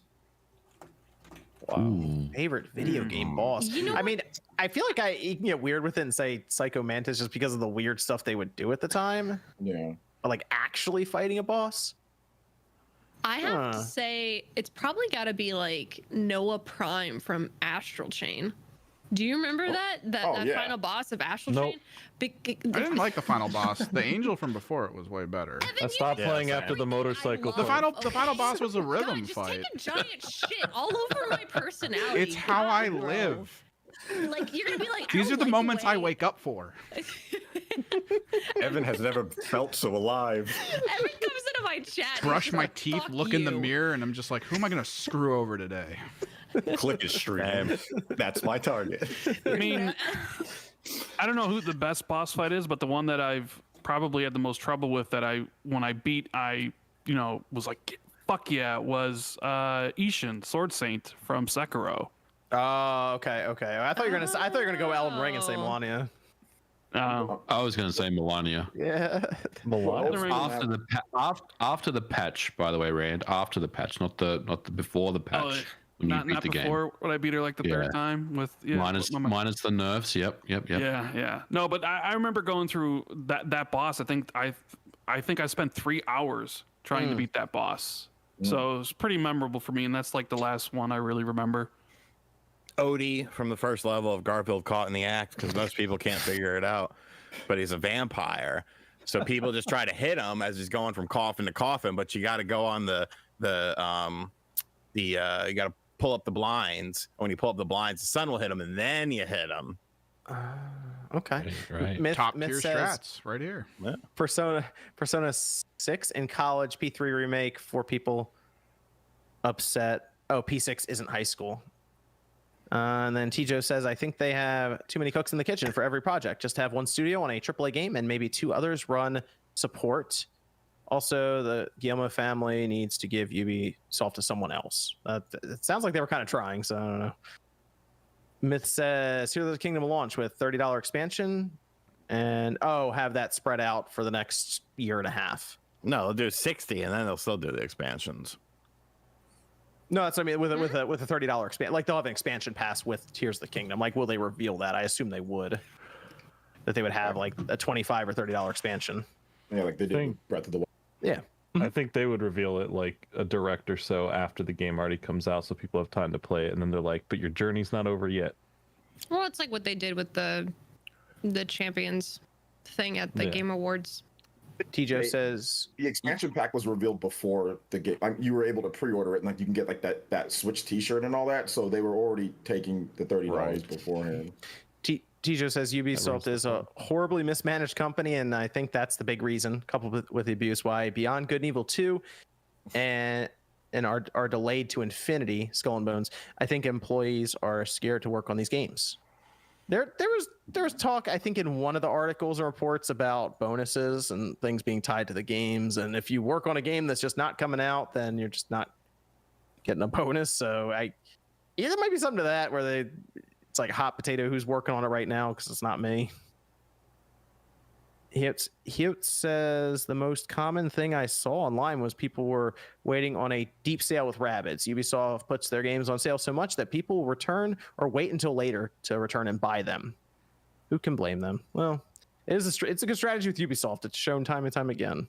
And I do want to recognize once again John O. Happy to see the whole gang here. And then John asks, what's the best way to donate to streams to support people, is in who takes the least from you? Well, technically it's if a streamer has Streamlabs, technically there, because when you go through super chats, which it's fine either way, because it's obviously it's convenient for people to go that route with it.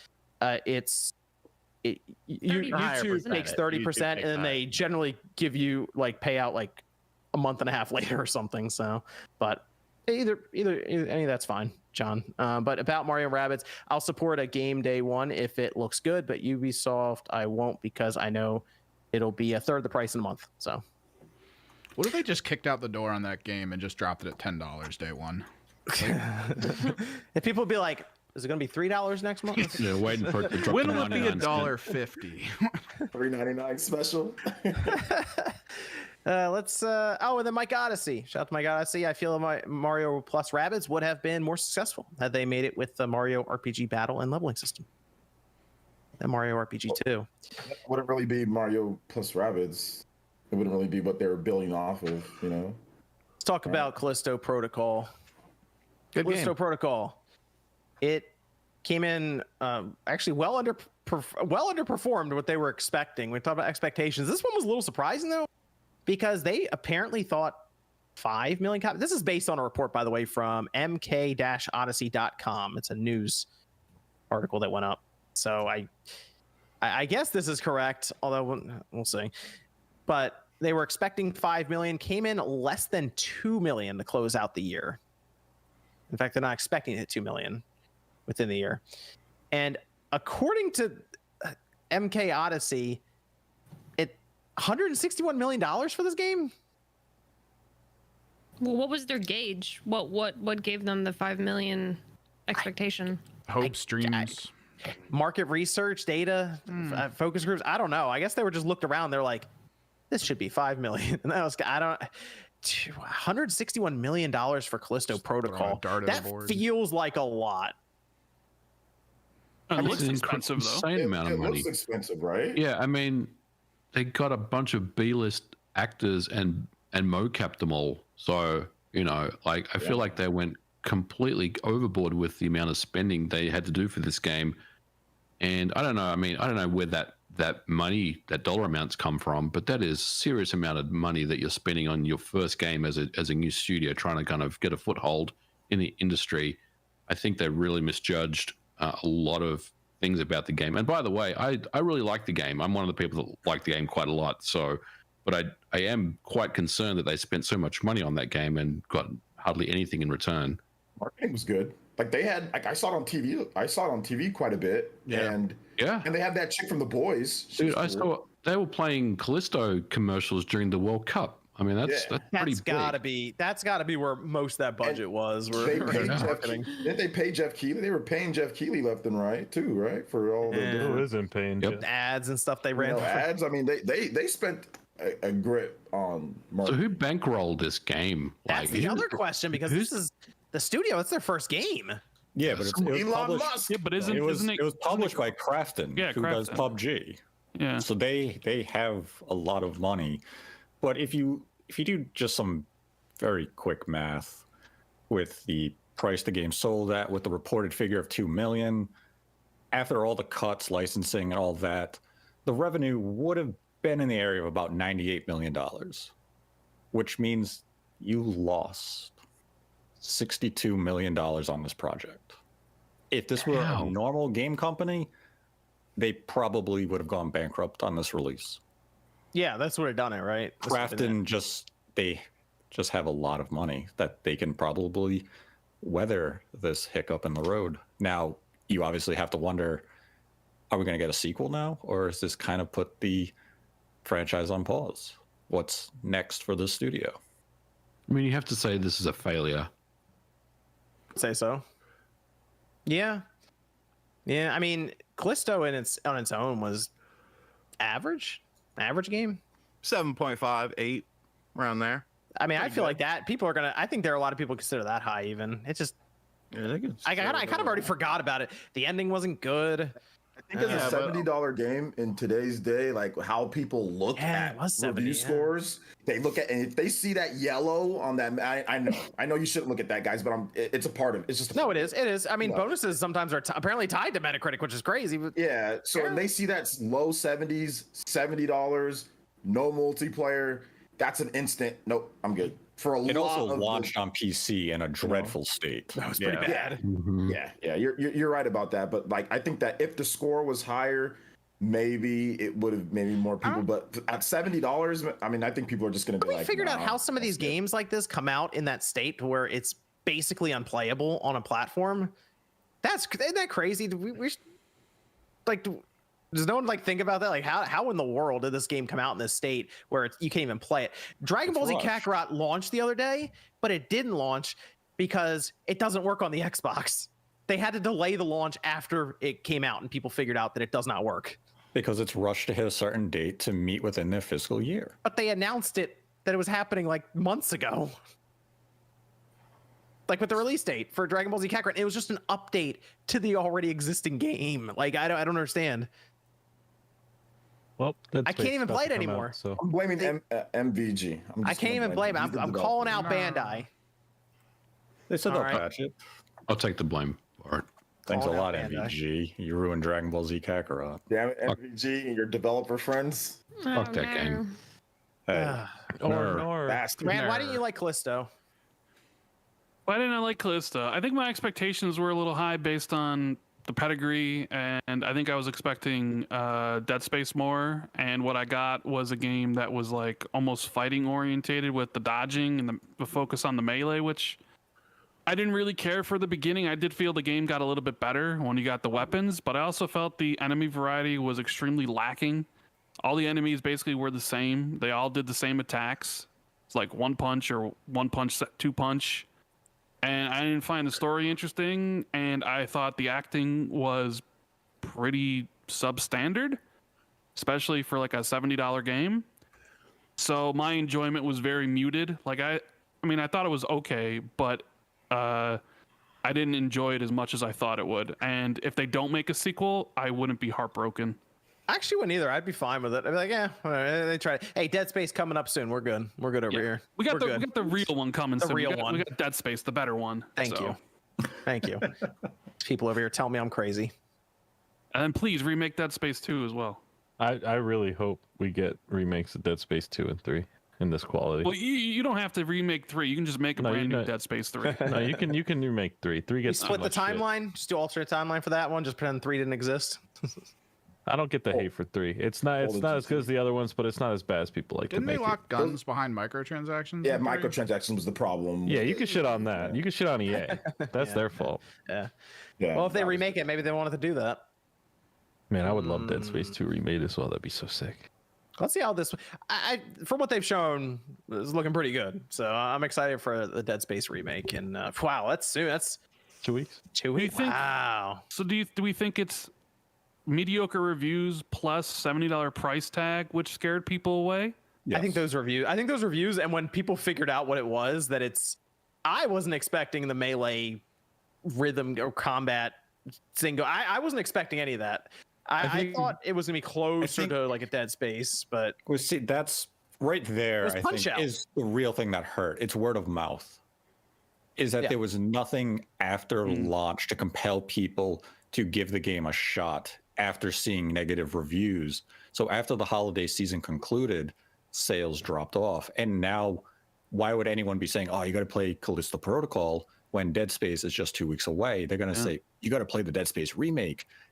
Then maybe once some future patches, new content comes to Callisto Protocol in the coming months, people can recommend it. It will obviously go on sale by then. But where they also made a huge error is it's a new IP. How could you have had internal expectations of 5 million copies, established IP, take time to get to that figure? And they thought they were going to hit that out of the gate? That's just absurd. That is bad management. That is absurd, especially for survival horror. Like, look how long it's taken certain franchises to even get to that. I mean, established games like Fire Emblem aren't even to that yet, and that's Dead a highly Space- reviewed game. You know, Did any of the Dead Space trilogy sell over 5 million copies? I think Because EA complained every Unlikely. single time that they didn't Yeah. sell very well. So They weren't like, big now sellers. think of that. Think of that in this scenario. What were they thinking? They had to have been looking at projecting Resident Callisto Evil. Protocol to sell over 5 million copies when the Dead Space trilogy never did. Resident They- Evil, John. They had to have looked at Resident Evil and been like, look at this massive like revival of the horror genre with some action involved. We'll do that. It'll work. To hit 5. I mean, I think Resident Evil, it didn't hit 5 million till the Well, I'm talking about like the Resident Evil 2 remake and Resident Evil 2 remakes over 10 million copies now. Yeah, but why are you comparing yourself to Resident Evil? Hey, that's you shouldn't be. I don't know. That's what they were doing. And I don't know. You mentioned word of mouth. You mentioned word of mouth, Nate. You know what game didn't? It had really good word of mouth. High on Life, MVG. High on Life. It did. It had positive word of mouth immediately following launch, and what happened? It topped the Steam sales chart. I mean, let's be real. Those expectations were probably built up to get that budget to balloon that much in the first place. They're like, we could push it out in the state, or we get more money put into it, but because we're expecting this many sales. I don't know. I'm trying to figure out ways that they came to that determination that 5 million was going to happen when it's drugs. I think they thought they just had a very exciting new IP that was going to hit on every note, and then it came out and it did not hit on those notes. And did they try to fight more than one enemy at once? Cyberpunk sold 14 million copies and it didn't even work. All I know is I'm glad my thoughts on the game are justified. I knew I was right all along, but I couldn't prove it until now. Wait, you could prove it once the release came out. I mean, I could prove it when people who played the game, except for apparently Sean, Nate, MVG, basically everyone else.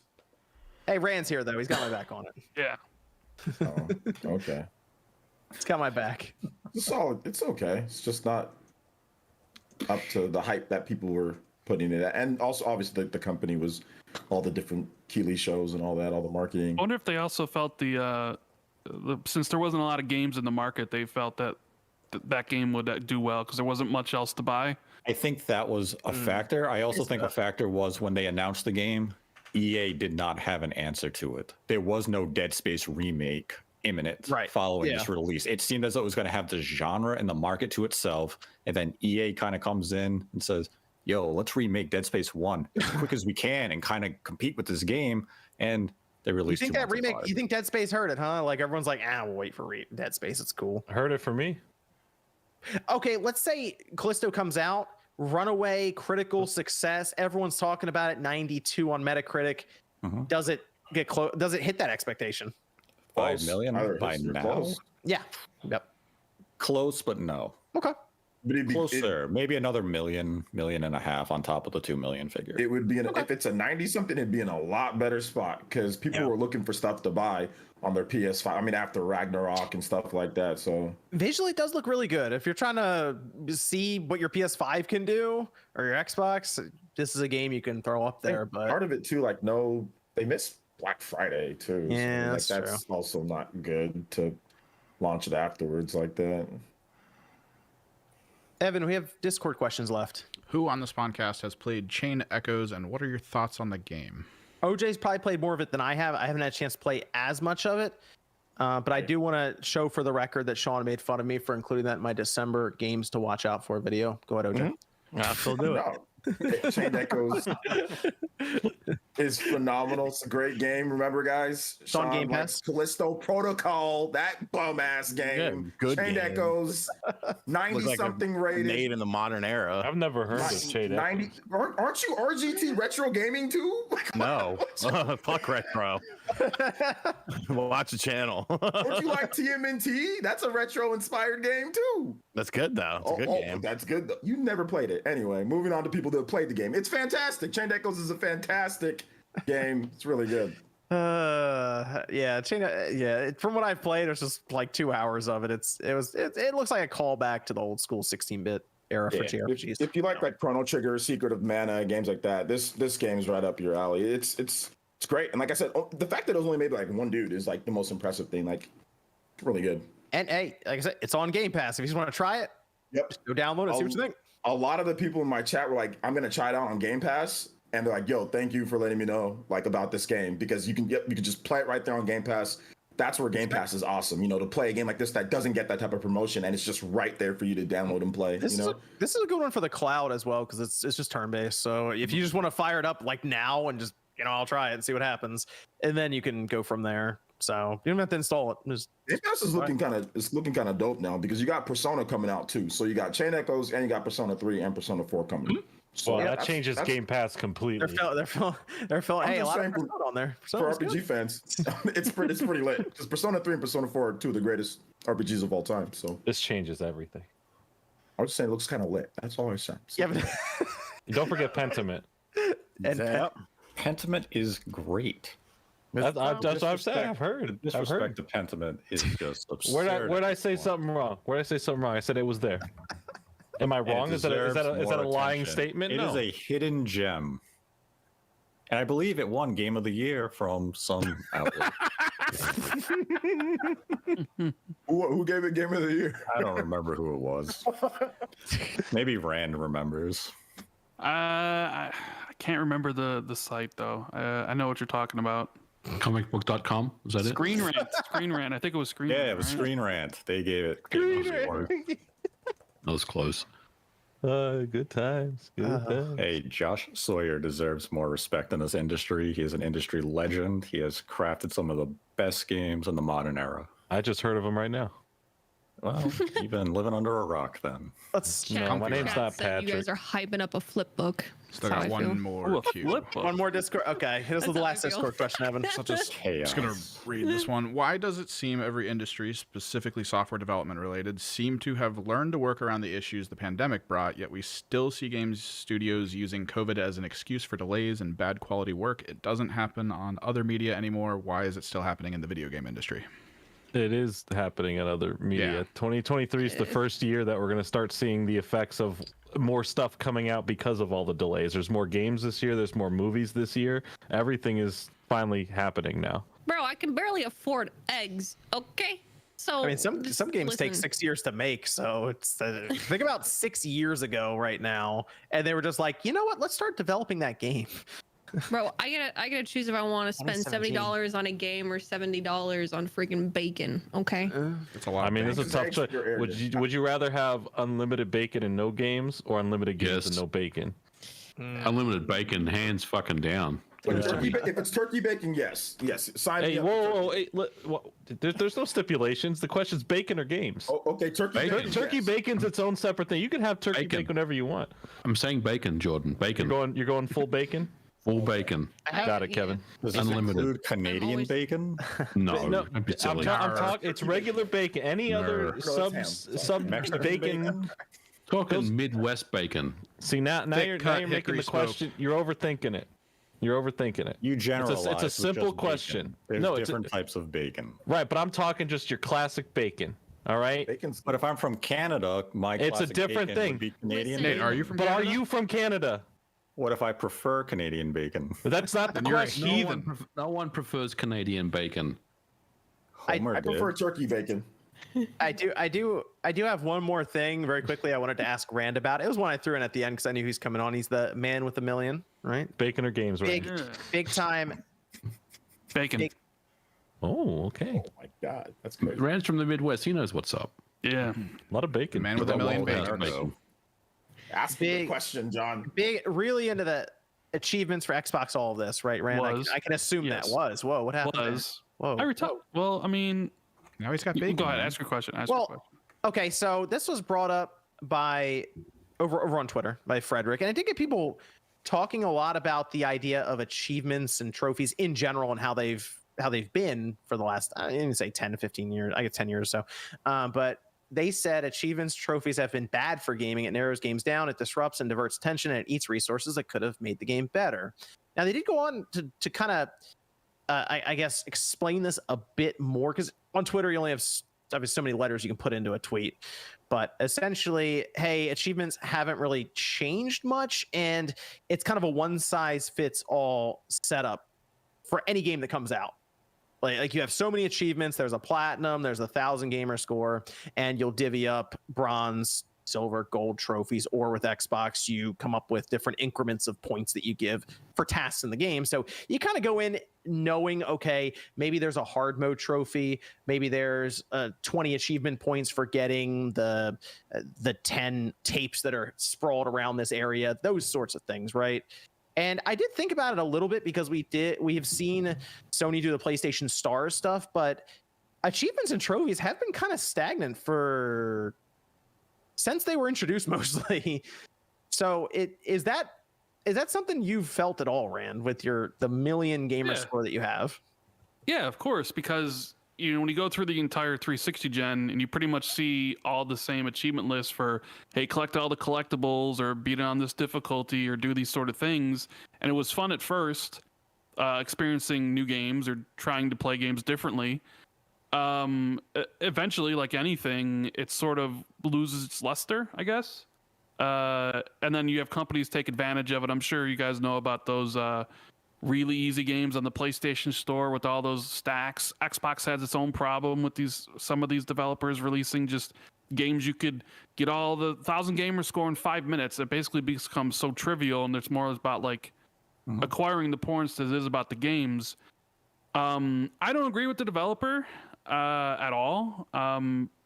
But I do feel they've been stagnant for way too long on both sides.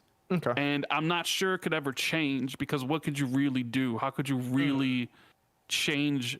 Like if Xbox decided to, let's say, start over with achievements, people would bitch. Yeah, because it's like, what do you mean I'm losing all my achievements in my gamer score? Like it would be a non-starter. Same with PlayStation. So you're sort of stuck in that formula, and developers probably are. I wouldn't say maybe they're sick of it, but it's not a priority for them. Yeah, because you get the guys that phone it in for like chapters during games, and that's your only achievement. That kind of like stuff. Callisto Protocol's achievements were just beat this chapter, get to this part, whatever, use this certain amount of times, and beat the game on the hardest difficulty, and you're done. I don't really see how it really took anything away from making the game better. I mean, I'm not a developer, but MVG is, and MVG. Do you think that's true? Did it achievements take away from making a game as good as possible? No, I don't think so. I mean, I've worked on achievements and trophies for games, and I will say that it's one of those things where no one really wants to do them. It's one of those things you do at the end of the game. I mean, you kind of think about what kind of achievements you're going to make during development, but it's kind of one of the last things that you do at the end. And then there's, you got to take the time to test them all, right? And you got to make sure that even like the platinums unlock and all that stuff. So there's quite a bit of, stuff that goes into it, but I don't think it takes away from the game at all. I think I've always liked achievements and trophies in video games. And I think, honestly, I don't think they should really change the model of them, but I do also get your point, Rand, and that is a lot of games just follow the same formula, because I mean it's easy just to slap 20 achievements in a game and then push it out. But no, I think it's fine. I like them, and I don't want to see them go away personally. Well, if it encourages people to put more hours into a game to accomplish it, like wouldn't that be the goal? Is to give someone, even if it's not necessarily a good reason, just a reason to play your game more than they probably would, than just like a run through and done. Mm-hmm. Yep. Yeah, for sure. Like, and also what you want is more hours, more report time. I mean, Rand, is it fair to say that, like, obviously at some point, especially during the 360 days, you were like trying to just 100% or unlock all the achievements for every single game you could? And probably these days, and I don't know how you play these days, but I'm guessing these days you don't really do that as much. You just want to experience the game. Well, because at some point, during the 360 days, I was like, I want to play as many games as possible. I was even playing genres I didn't like racing games, and I discovered I love arcade racers, right? But eventually, the achievements sort of became a commodity that game developers are using to sell their games. And then these really easy games started to show up where you could get all the achievements really fast without any work. And it sort of cheapened the experience that I used to get by completing these games. Yes, even though I would play stuff like Hannah Montana and Barbie's Puppy Adventures in the 360 era. You haven't played Zelda games, but you've played. Oh, man. Okay, but in my defense, back then, I was like top 20 in the world. So like I had a goal, and my goal was to be in like top 5 by the time. Kid. I'm sorry. Then look, I'm sorry, OJ. I'm sorry, Click, but. Nice to me. I don't care if you waste your time. Because you're the Nintendo guy. And then OJ knows I Nintendo doesn't mean anything to me. I'm sorry. I didn't really grow up with Nintendo, so like Zelda doesn't mean anything to me, right? So Hannah Montana, Right, I had- achievement points. Hey man, Have fun. I had fun getting those I achievements. honestly don't give a shit how people waste their time. If you want Rand, to I waste heard your you time, played Sword and Shield though. fine by me. What's up with that? Play Sword and Shield. He did. And Sword and Shield is one of the worst games I've ever played in my life. That's pretty bad. They're gonna come for you, man. I'm not exaggerating when I say that. It is literally one of the worst games I've ever had the displeasure of playing ever. They're gonna come for you. What about I don't Avatar care. on the 360? People don't like where you just Sword gotta and hit Shield. B? People shit on Sword and Shield like daily and then like buy the game. I would rather play Hannah Montana again than play another Pokemon game. What did you do in the Hannah Montana game anyway? I don't. I'm trying to envision Really how remember. he Caught them all. Okay. All right, go ahead, Clay. I don't really remember. Sorry, Clay. Go ahead. Not what? I had to get to the bottom of what exactly made up a Hannah Montana game because I just cannot. Well, yeah. think What were of the that would achievements be. though? Like, I mean, it was just basically just get like to this beat level the without game. losing your wig. Oh, okay. Yeah, beat the game. Oh, I mean, hell, I even played like all the Connect games. Like, I literally had to. Oh man. There was Wow. literally like a door You didn't have explorer to. game. Well, no, I did because I had to get all the achievements. But bro. you didn't have to. But I did have to. But you didn't. Well, I didn't have to. I literally. This is when I hit rock. You wanted bottom. to play that Dora game. Look, Just admit I it. hit rock bottom. It was like a Door Explorer like dancing game where there was a Double Fine Sesame Street game where you needed two people and you couldn't full connect. So I literally had to pay my sisters like $20 to play these games with me, and I just remember sitting there like they're looking at me and I'm looking at them like, this is the lowest point of my life. but that's fine. I got the million. I did it in top 5. I got flown out to eat. Well, I didn't get flown out. I went to E3. I met Phil Spencer. I met Phil Spencer because of the million. Became friends with him. So like it all worked out in the end. And then eventually I grew sick of it because of how the way it was treated and how it's basically what was always meaningless, but now it's even more meaningless. And I don't, when I play a game now, it's like, if I get them, great. If I don't, whatever. I have a question for you. Sure. Your achievement score or unlimited bacon? If you would have asked me years ago, I would have said my achievement score. But now you'd give up the million plus for bacon. I'm not as attached to it now as I used to be. But we're talking like turn back time. Like you never meet any of these people. Yeah, you can't. You just get bacon now. My gamer score then. But now if you keep the gamer score, you have no bacon forever. You can't have bacon. I can live without bacon. You can live without bacon? I could live without bacon. And you can't live without your gamer score? I couldn't live without Barbie Puppy's Adventures on my gamer card. Yeah. Let me. I have some super chats to finish up here. We are going to go to Sean. You have your after show rolling in a bit. We'll go to that afterwards. So let me go through these super chats and we'll do some outros. El Comanche says, "Hey, all, first time catching you live. Much love to you all. Here's a blessed 2023 for you. John, please give me a Saturn Tech Wave, please. People have asked for that, and I will look into a Sega Saturn. I actually have one that I ordered that I was going to use it for. It's talk about the planet. And no, well, it's actually a Sega Saturn from Japan that I was going to change the BIOS chip out and make it region free. So you just see an action replay cartridge. You don't need to do that. Yeah, but that's not as fun. Yeah, but it's easier. Yeah, but I can also burn the BIOS chip myself, so I don't have to order that. I can do it all like here because I have an EEPROM burner and everything for it. Is 2023 the year for gaming or another wash? I think 2023 is going to be pretty good for gaming. It's the beginning of this year is stacked. Yeah, I'm excited. It is absolutely stacked. Shinru says, "Can 8-Bit Doe make a PlayStation controller, please?" We'll see. Cristobal says, "It's a great night because the full Spawncast was together on here for a bit tonight, plus a guest, and the Niners won. Anyone play Chained Echoes?" We actually just talked about Chained Echoes, Cristobal. And I will say, Nate and Sean told me that the Geno Smith was going to light up the 49ers and win. I have that on record. I have this guy. I have screenshots. This guy was silent until about 10 minutes left in the fourth quarter because the game was too close for him to say anything. Do you know why? All of a sudden, a non-call hold on DK Metcalf that leads to a fumble that leads to an immediate touchdown. All of a sudden, he gets a little arrogant. They and couldn't starts stop the Niners all game. They were running up and down the field all game. Stop it. They couldn't stop him on defense all game. Cut the cap. Do you know why? I try to stay off social media when the 49ers playing in those kind of games, because I said something when they were up by 10 against the Chiefs in the Super Bowl and there was 10 minutes left and then they lost. So I'm like, you know what? When playoffs hit, I'm gonna be real careful about what I'm doing. You guys all knew Geno was gonna Geno at some point, and he played well in the first half. He Geno though. He Geno. I don't know who Geno is. Geno from Super Mario RPG. That's what I'm thinking. Steven says, got a Series X for Christmas, so I got a 4K TV only to find out it wasn't 120 hertz. Now I got to get a new TV. Tips on getting the most out of the Series X. You want VRR support as well. That's pretty important. Yeah. HDMI 2.1. LG's making some good gaming TVs right now, so I would look to them. That's what I would recommend. Sweet. Yeah. Ruffle says, just finished Scarlet, and I understand why folks were shocked by the ending. By the way, Fringe, what's your take on the possible connection between Kilos and Pedalo due to the Area Zero? Paldea.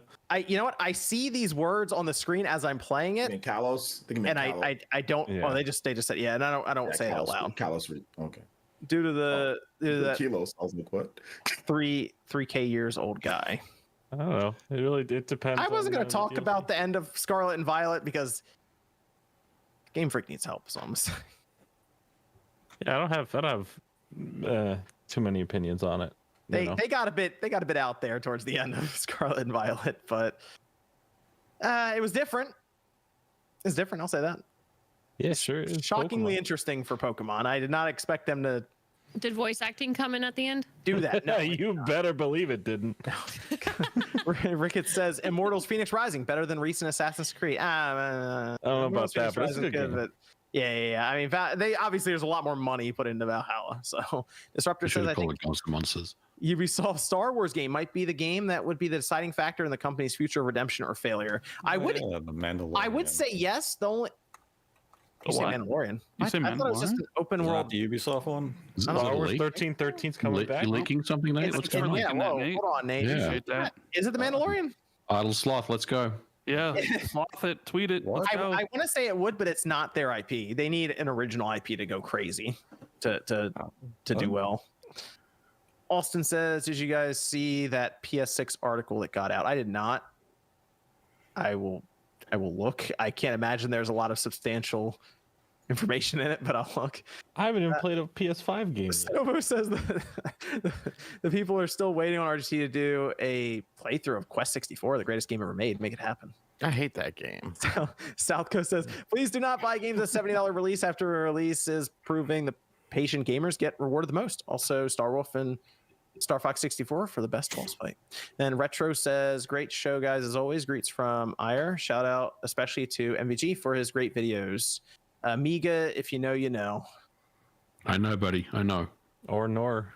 Let me go around here. I'm going to double check Streamlabs as well. Oh, Malice says, trophies more exciting, like Platts versus game score. Oh, wait, Platts versus. What's more exciting? Number of platinum trophies versus the actual gamer score, I'm guessing. I mean, the gamer score is pretty quick to look at and be like, okay, that's a lot or that's not a lot kind of thing. Whereas trophies, you got to go through how many bronze, silver, gold, and then platinum. I don't care as much about the 1,000 or the platinum most times. If I get it while I'm going through the game, I get it. That's kind of where I am with it. How do you just conveniently get a platinum? I don't know. I almost got it I don't say by accident because I played through the game, but with Ratchet and Clank, I only needed 2 more trophies. And one of them was turning the TV on in their lair, and I forgot to do it. So I was like, oh, I guess. Do you look at the list? Do you look at the list and then do? Sometimes I beat the game and I look and I'm like, how many trophies did I get? And then it's like, you did 95%. And I'm like, well, what's the other 5%? So other times, like, you got 50%. And then I'm just like, all right, I'm good. Yeah. Nice, move on. That's me with every game. Oni says, games need avatar awards on Xbox again. Poor avatars hidden in the back of your dashboard. Randall Thor, where can everyone find you? Playing Hannah Montana. Yeah, not playing on my Nintendo Switch. That's where they can find me. No, you can find me at youtube.com/RandallThor19. where me and Jez do the Xbox 2 podcast every Friday. Or if you want to hear any sort of Xbox news or my takes on that stuff, I'll put out some videos. You got to follow Rand for the Xbox talk. All right. The podcast they have there is good. Puts out the videos covering all the stuff. Definitely check them out. My number one source for the Xbox stuff. I'm always love the podcast. It's great, guys. Thanks. I want to check Streamlabs real quick. JR said, hey guys, what do you guys think when you look at Famitsu Media create sales and how big titles on PS4 or 5 struggle to match sales of big titles on the Switch? I would say that Japan is basically just Switch territory. It's been like that for a long, long time. So yeah, we look at it, we go, yep, there's the Switch. Hundreds of odd thousand systems. About right. Yeah, that's just how it is. That's how the market's been in Japan for whole generations. It's not even surprised. Like, I guess when the Switch first came out, it was like, wow, look at all these. Now it's like, it's weird if it's not a top 10 Switch sweep now. It's kind of how it is when you look at the charts. Final Fantasy's coming out though, so that's yeah. Like Gran Turismo was up there this past week, and I think it's because of the bundles that were on shelves, but otherwise it's kind of weird to see a breakup of the top 10. So Liam says, I didn't realize my questions about the next Smash and EU Switch cartridge on Nate's last episode was started debate about backwards compatibility on the next Switch. To be clear, MVG didn't roll it out, but I'm still a little nervous about it now. Yeah, that was going to be a long conversation either way. So I think MVG will throw his 2 cents in at some point in a video, and then we can go from there. Look what you started. So keep an eye out for that. Let me go to OJ though. Where can everyone find you? Yeah, right here on YouTube, Player Essence. I got some cool videos coming up, Persona, and also One Piece, and all the RPG stuff, all the action game stuff. That's coming up. Fire Emblem Engage as well. That's going to be huge, so I'll be covering that. I did buy One Piece. I have it. Yeah. Well, I got One Piece sent to me, so I'll definitely be checking that out. And like I said, Persona and all that. So if you're into that, check out the channel, action games and stuff. And yeah, I stream pretty much daily, so you can also catch my streams as well. So thanks for having me on. I appreciate it. Adam says, if the Dead Space remake comes out of the gate swinging and ends up doing very good, how fast do you think EA will greenlight a remake of Dead Space 2? They're probably already thinking about it anyway. I think they're looking at the Resident Evil remakes and going, yeah, we could do that. Exactly.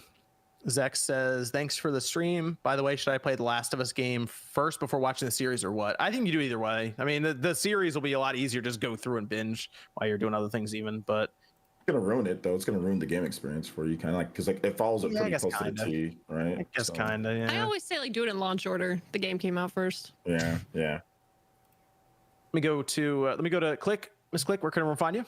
Yeah, thanks for having me. Happy to kick the hornet's nest tonight. I'm still standing by my Avatar statement that it was just okay. You can find me where I'll probably talk about it again on Monday. Twitch.tv/missclick_live. I think we're getting back. Evan, you're banned. You're not allowed to chat anymore. He's gonna come in and be like, burner I don't accounts. like your kid. I'm gonna freaking give birth to my child and be like, I don't like it. The head shape's not right for me. No. Definitely referring to it as an it. Bro, it's gonna be like, not that boy. thing, Don't that like it. baby thingy. Yeah. Anyways, then you can find me. We're gonna get back into God of War this week because I have been just dying not being able to play it. And then you can find me on the rest of social media, pissing people off, I guess, at just misclick. So Michael says, you all rock the party. Thank you, Michael. Austin says, because of the accusation, they found documents of the PS6 supposedly being around 2027. Oh, that's an internal document that they had redacted. Was it inside somebody's garage? What was it? Let me go over to Jordan Fringe. Yeah, thanks for having me. You can find me on my YouTube channels, Jordan Fringe and Jordan Fringe Gaming. Got a really big year planned. We just hit 500,000 subscribers, so thank you for all the support on the content. It really means a lot, and I appreciate you all. Thanks for having me. Let's see. It's from Devil says, thank you for making a full house streaming, guys. Also, thanks for joining today, Rand. Let me go to Nate the Hate. Yes, you can find me on YouTube at Nate the Hate and on Twitter at Nate the Hate, followed by the number 2. Right now, we have an Xbox 2023 predictions video up where we discuss the Gears of War collection, Scalebound, Persona 6 potentially coming to the Xbox now that the rest of the series has found its way to Game Pass. And we will have a new episode next week unsure on the day. Still trying to schedule a recording time. Would you describe Scalebound as unthinkable? I would Like describe it unthinkable as revival? who gives a shit. Unthinkable. I'm Ooh. trying to think of adjectives or ways to describe it, I should say. Ways to describe it. I would describe it as this rumor pops up every other year and then it ends up just being a fossil. Okay. Juice Man Vaughn says, Randall Thor, why Xbox gamers deserve less? Sad face. No. Thanks for donating money to John, by the way. Evan. Juice? Damn, Oh. You can find me on Twitter at Kimmerix Project. Also, I made merch for this whole show we're doing here. Don't buy it. It looks like shit. Yeah, it's I not. hate it. It's not great.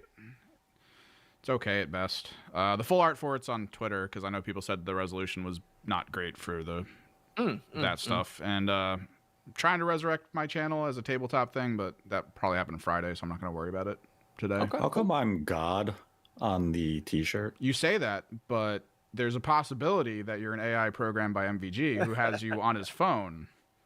What now, bitch? All right, let me get it. But I'm also in the sky. I'm looking down on everyone. Like you're in my world. Yeah. So maybe it's MVG. You're in. MVG dropping a virus into the universe. Yeah. And I am the You Matrix. don't come back from that and one, you're Nate. all Stop trapped talking. in You it. talking. You don't. No. MVG one. Just take the L.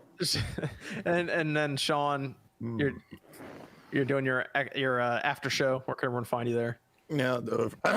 Jesus. Oh my God. You back on smoking, bro? No, I need to be. RGT Live and Extras is the channel name. I don't feel like putting a channel link, and it's gonna probably be a short show. Yeah, we A went a shit little show. longer here. Short shit show. I won't be Apologies there. to Sean. Apologies to Sean. Okay, No, it's thanks. fine. Super short shit show. Thanks for everyone for joining us. Appreciate coming out. Thanks to Rand for joining us tonight as well. Make sure you guys check him out. He is linked down below in the description. We'll be back next Saturday night, 9 p.m. Eastern time. We'll see you guys then. Listen to the predictions and find out. when Now, Starfield would you releases. rather have unlimited games or unlimited?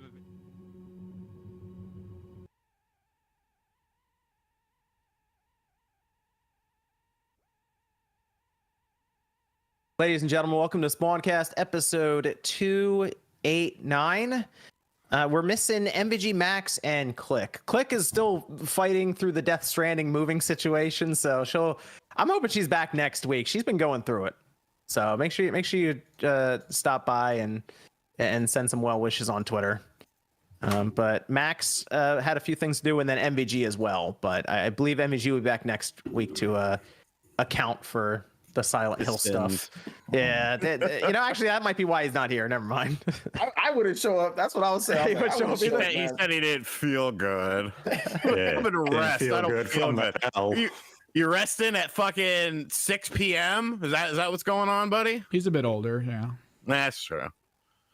Well, Had his dinner we still at have, 4. We still have a bunch of people here to talk about a ton of video. A lot of stuff happened this week in terms of game releases, and there's a lot of news, and we're not even able to get to all of it. I didn't even add any of the CMA stuff, and I know you guys are all about that. Oh yeah, So- Country Music Awards. I love the Country Music Awards. Country I music. think Reba McEntire won again. Jolie. Oh, I guess they're not. I guess they. You said they won again. They're definitely not on the Yankees then. Let's. Not on the Sixers either, my boy. Oh man, that's true. That's true. You just say Hopefully the Phillies can close it out here in a couple Sixers of are days. trash. Nobody cares about the damn Sixers. They are trash. You're talking about the Sixers after the 49ers got Christian McCaffrey and the Phillies are fighting to try to go up 3-1. Tell me about You Christian think the Sixers McCaffrey. can hurt me right now, Sean? Tell me about Christian. That's California right there. That's tell you- right. Stanford. Let me tell you Palo something. Alto. Sean, Heck yeah. all of a sudden, it was the Homer meme where he just creeps back into the bushes after the Mets lose and then comes back out as a Knicks fan.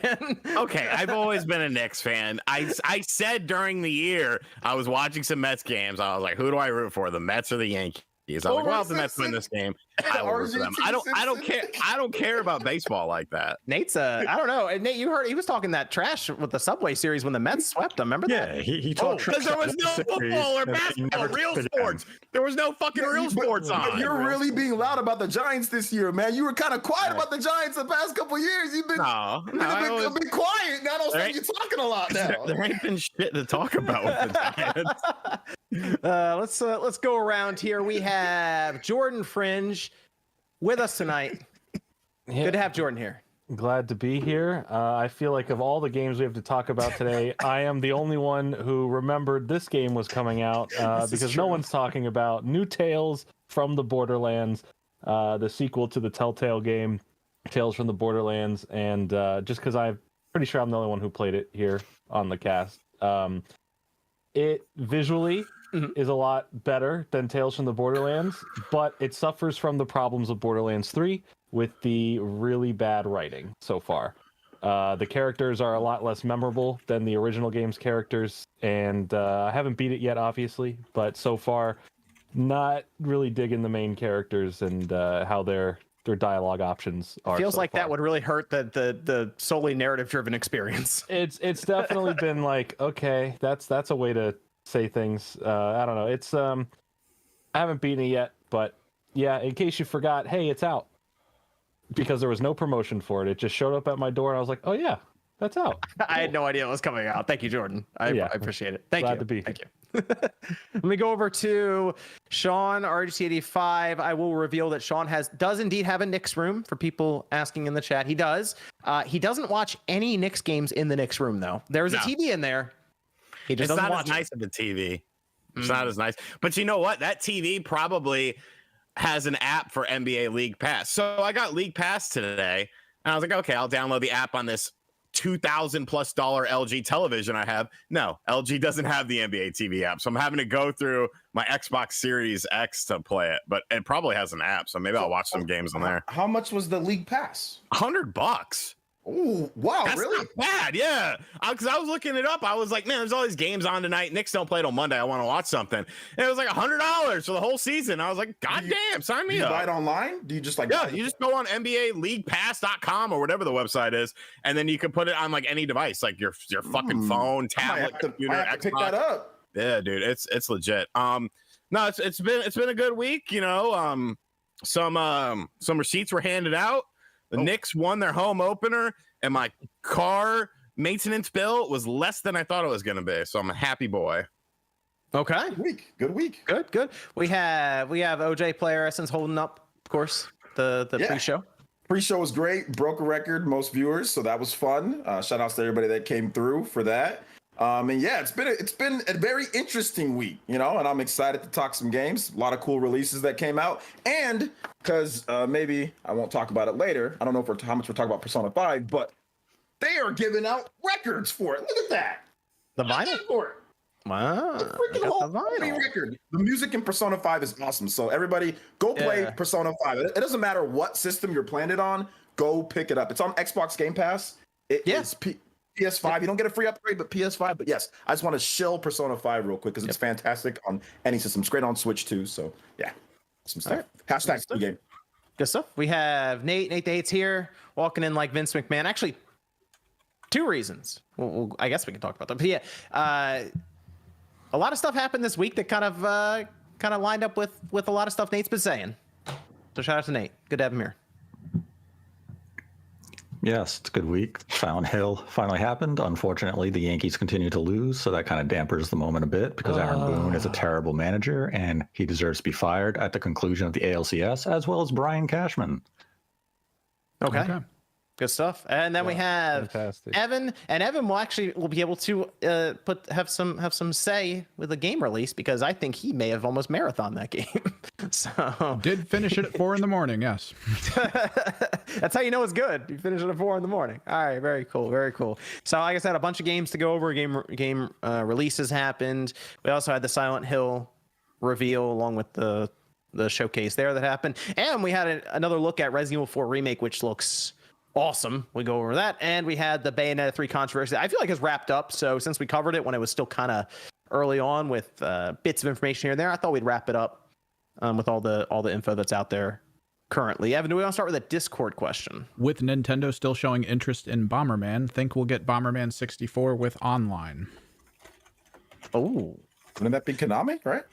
Yeah, that would be Konami. I mean, Nintendo and Konami obviously would collaborate for that to bring it to the online. I mean, why not? I think that'd be cool. Online support, sure. Yeah, I mean, the thing is, we kind of know what we're getting until E3 next year, basically, right? Like that's the schedule's kind of in place, so we wouldn't find out until Does he mean halfway through next year. Bomberman 64. Yeah, like on the I guess the online, the expansion pass. Yeah. Okay. Yeah, that'd be dope.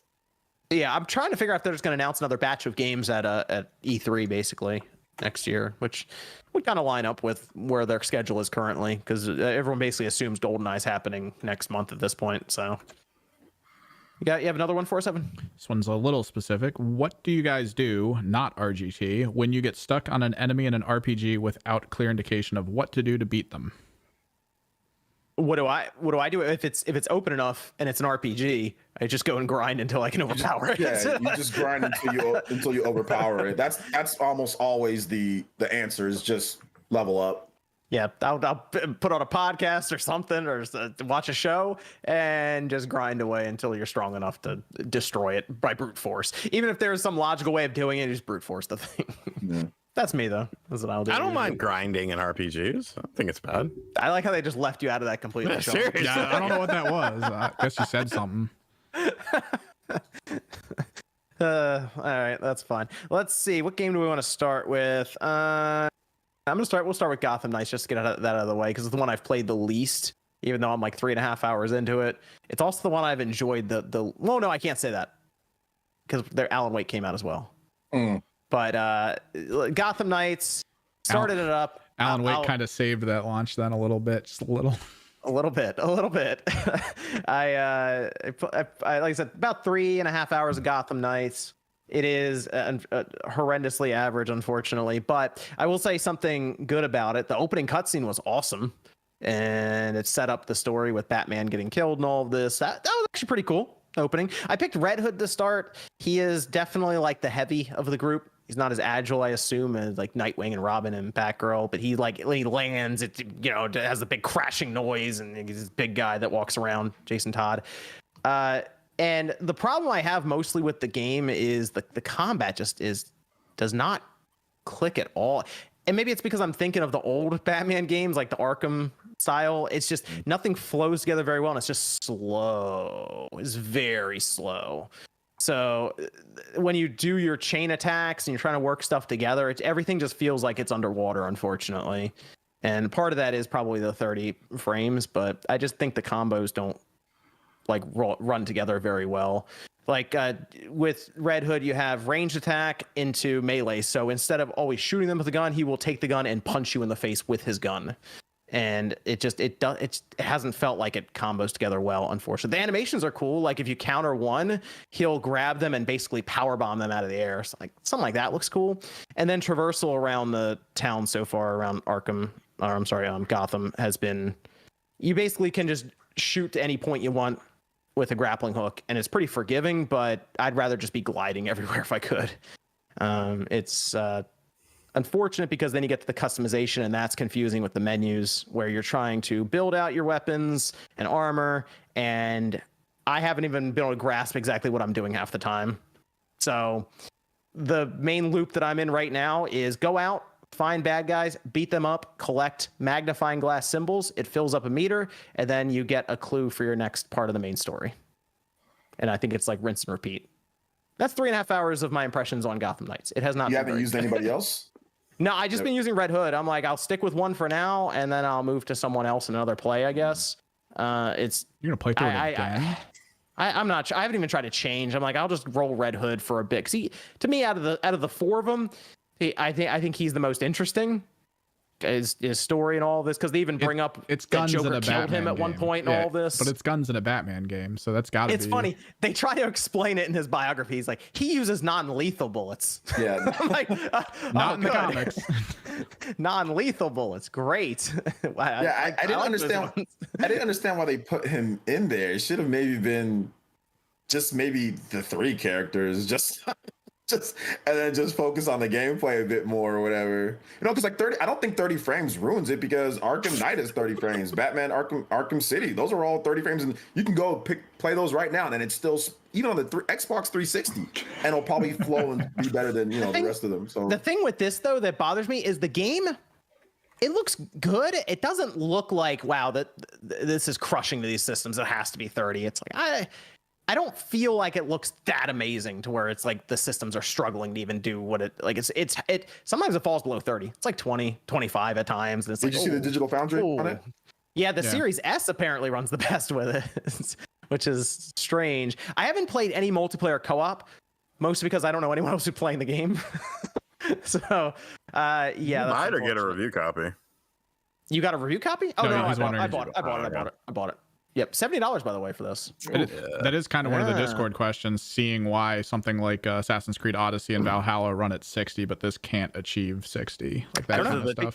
The tethered co-op gameplay. But Odyssey is, I think, much more impressive with its world, and that's years old at this point. I think Super Mario Odyssey is probably more impressive with its world. I don't know, that game just looks boring to me. Like, I don't know. It kind of is. Nice. Kind of is. Yeah, Gotham Knights.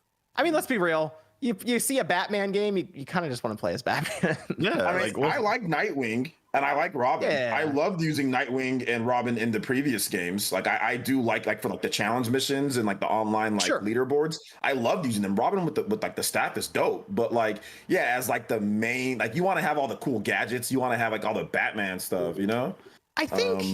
I think whenever it goes down to the $20 price, like I'm all over it. I think then it's worth picking up. Man, it's tough at 70, and like it feels like a game that went into development 10 years ago. That's what it feels like. Well, it's been in development for quite a while. I mean, like I'm thinking like beginning of Xbox One, PS4 days almost. Because it looked so cool when they first showed it. Remember when they first showed it? Or just, it looked better. It looked so cool. I remember like 2 or 3 years ago, they were doing play testing on it. And someone that watches my channel DM'd me on Twitter and pretty much like told me everything about it. It didn't even have a name at that time, but it was the exact concept that the game ended up being. And it was like, it's rough around the edges, but they might make it a pretty fun game. Just thought I'd pass that along to you. I was like, oh, okay, thanks, appreciate it. And then that game just took forever to come out. It's tough because there are a lot of other games that came out or coming out soon, and it's like you got to start picking and choosing. And unfortunately, this is not one to pick necessarily. So, I mean, I'll keep playing it. My problem is, I hate beat Saints Row basically, and mostly because it was funny and ridiculous at times with how bad the game was. This game's kind of like I'm kind of sad playing it. Almost like I'm not crying playing it, but man, it's close sometimes where I'm like, this could have been amazing. This could have been Batman Arkham World or something. I don't know, just the next one. And it's like, this is unfortunate. It's unfortunate. I can make a good video though. This game made me cry. And then everyone thinks you're going to be emotional in the video. It's like, no, I cried because it pissed me off. It's sad. And mostly because the next Batman game, I guess, in the universe from Rocksteady is gonna be Suicide Squad, and I'm just not interested in a Suicide Squad game. As much as they're trying hard to sell it with you hunting down the Justice League, and that might be the only way to make it interesting. It'll probably be better though, because it's Rocksteady. I think it will be better. Yes, I do. But I kind of just want another Batman game. Just let's just do Batman. That's fine. So yeah, it's Gotham Knights. I'll keep plugging through it, but I kind of want to play other stuff. Next Rocksteady game, Batman Beyond. Let's go. Hey, Batman Beyond. I'm there for that. Like, has Batman like secretly been canceled or something? Like, is there a reason why we're not getting Batman games? Like, I don't understand. He asked for too much money, bro. They said, hell no. We canceled him out. Right, that's crazy. Getting an offer of $4,000 a game. I'm a little confused though, Sean. You're right, because it seems like you just keep plugging away until it stops working, and it's worked. Yeah. Even through Arkham Knight was kind of like controversial anyway, and that was fine. Well, it's sold a grip though. Well, when DC rebooted their storylines for the comics, this was a storyline, and it was one of the better selling Batman storylines. So I'm guessing back when that took off was when they decided to make it a game, and this was the only way they could do it. Okay. Well, there you go. Let's go over to. You want to talk about Plague Tale, Evan, Nate? I mean, sure. I'll try. You guys have next 5 to 10 minutes. Let's hear it. You just had like 15 minutes on Gotham Knight. You're the only one who played it. I did 10 minutes on that because you guys spent an intro for like 10 minutes arguing about sports stuff. Don't be mad. 7 minutes. 6 are puns. Okay. We'll cut it in the middle. So you got 7 minutes to talk about Plague Tale. I played it up till chapter 4 or 5 or something. None of you played the first one? Mario Rabbids came out. I played a couple hours of the first one. I didn't finish it though. How? This is the problem. Okay, so it's kind of spoiler territory, but like the The Plague Tale story is really awesome to me just because of the way the first one got approached, where it feels like a normal world thing, like just medieval world. And then all of a sudden there's magic and you have no idea why it's there. Right. And that was really cool. But this game is like the ending. Like it's the sequel. It goes through everything, ties up all loose ends, brings everything together. Technologically speaking, it's beautiful. It runs really well. And I know we just talked about Gotham Knights and the whole 30 frames per second nonsense, but this game tops out at 40 when you have a 120. 120 hertz. Yep. Yeah, but apparently in the comparison video that we used, there was on a 4090 it can reach 120 frames. Is apparently the way it works. I don't know why. Okay, but it's also a slower game too, so I feel like it is slower. Yeah, the stealth, it doesn't matter. The stealth in it feels really refined, especially in this one. It's an amazing game, and if you haven't played the series, I highly suggest it, especially if you can start at the first, because the Rat Pope fight is so good, and and it's hard to describe it without being hyper spoilery. The problem is this one's on Game Pass, the other one isn't, so people may just download this on a whim to just see. So a lot of people are probably gonna end up on Requiem. You don't necessarily need to play the first one, but they will reference a lot of stuff that happens in it without showing you like flashbacks at all. So like you kind of have to take it as you go when they start talking about her parents and stuff. Like it's just out there, man. The story's great. The world building was amazing in this. I like the rats. The rats are ridiculous.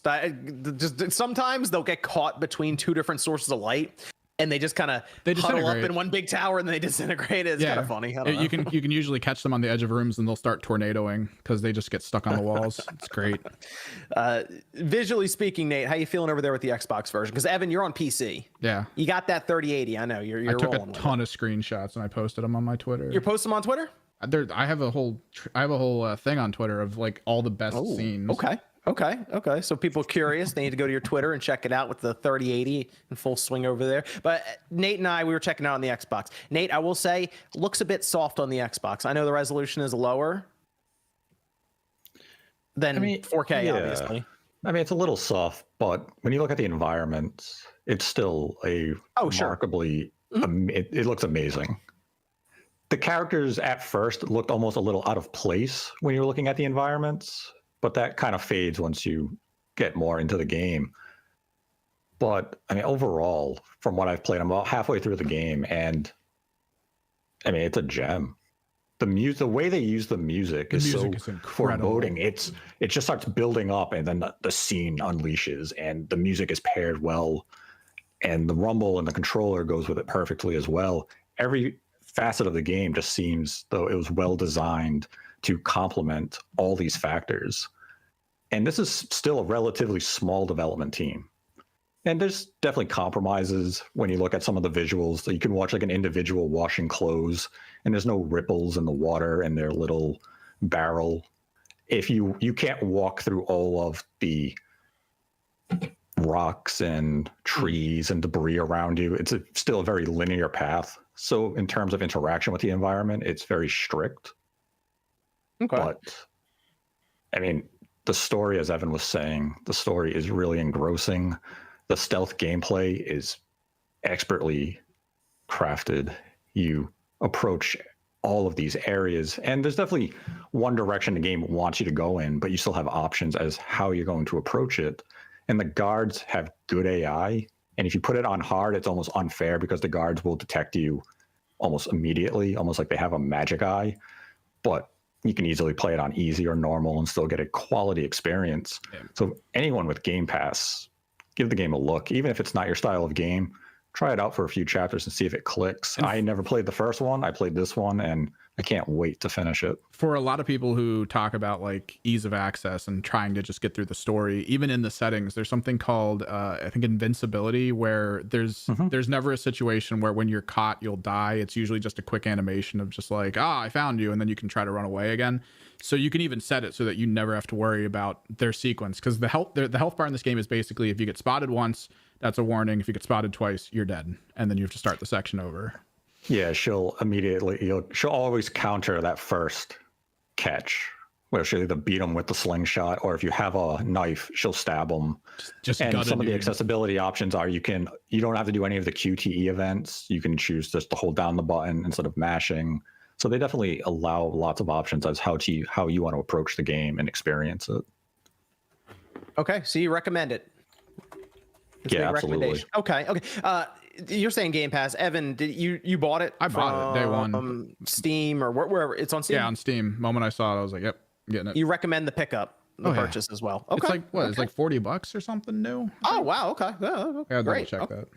Like the Good only way to thing I show off find a little odd in game design is some of the partner AI where you have to tell them to do something, where it seems as though that could very easily just be scripted. I don't really see the need to hold down the LB button and Y to have the character say, "Let me turn the crank for you." Why do I have to It's kind of important in later puzzles. It's also important in Okay. context, because depending on which partner you have, you're gonna have a ton of different abilities to use, like involving light Lucas refractor. likes to do a lot of the fire and stuff. Lucas is the one that creates basically the AoE flashbang. He's the only one that can do it. The soldier kills people.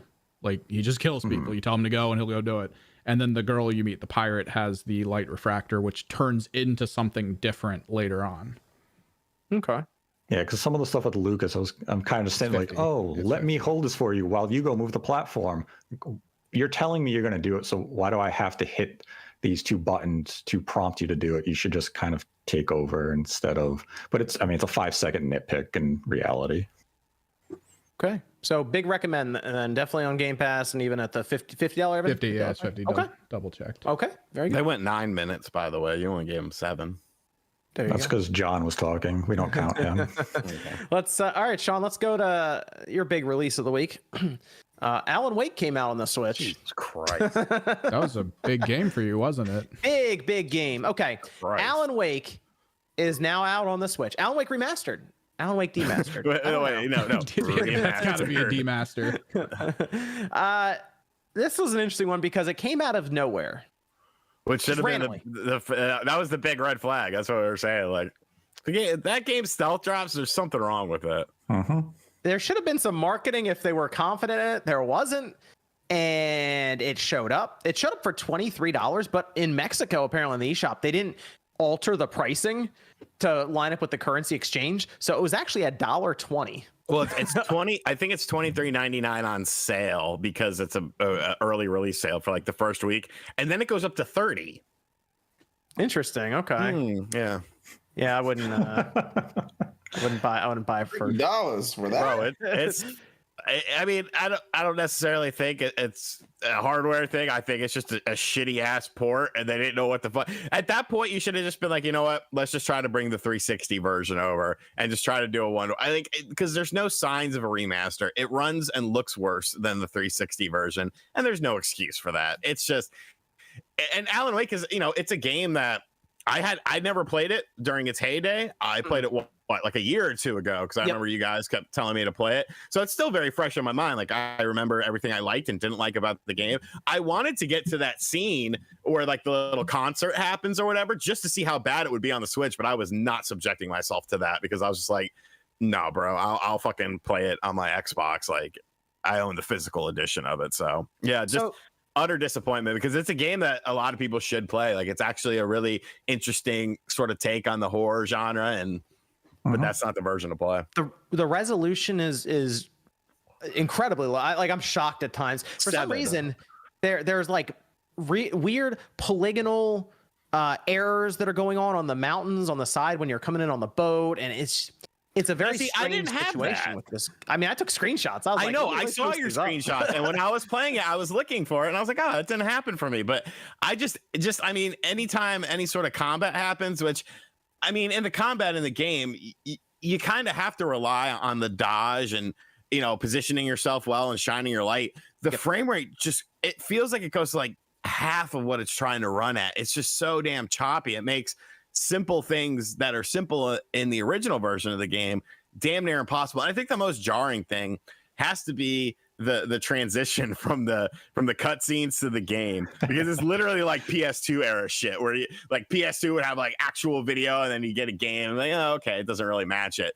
This is that same feeling. Like, it looks like a completely different thing because they use the I'm guessing that's the remastered part, are the cutscenes. They took those from the. They did, yeah. They must have pulled them. That's probably where most of the file size comes from. Are those cutscenes? Yeah, and 64 trees and shit, man. Like all the cliche check marks for like a bad Switch game that like that people overgeneralize. Like this has them all. This it's horrible. This is by the way, this port was done by D3T. Why do they sound familiar? They did Shenmue. They did Shenmue 1 and 2. Apparently they did something with Guardians of the Galaxy. They did something with Alan Wake Remastered on the other platforms, I believe. They did Assetto Corsa. They did Mafia 2 Definitive Edition. And this will be interesting, something to keep an eye on because of what just happened with Remastered. They're doing Hogwarts Legacy. Oh, Switch? I don't know. It's right next to the Alan Wake Remastered Switch press release. I'm not sure because we didn't know they were doing the Alan Wake Remastered port, obviously, until it came out.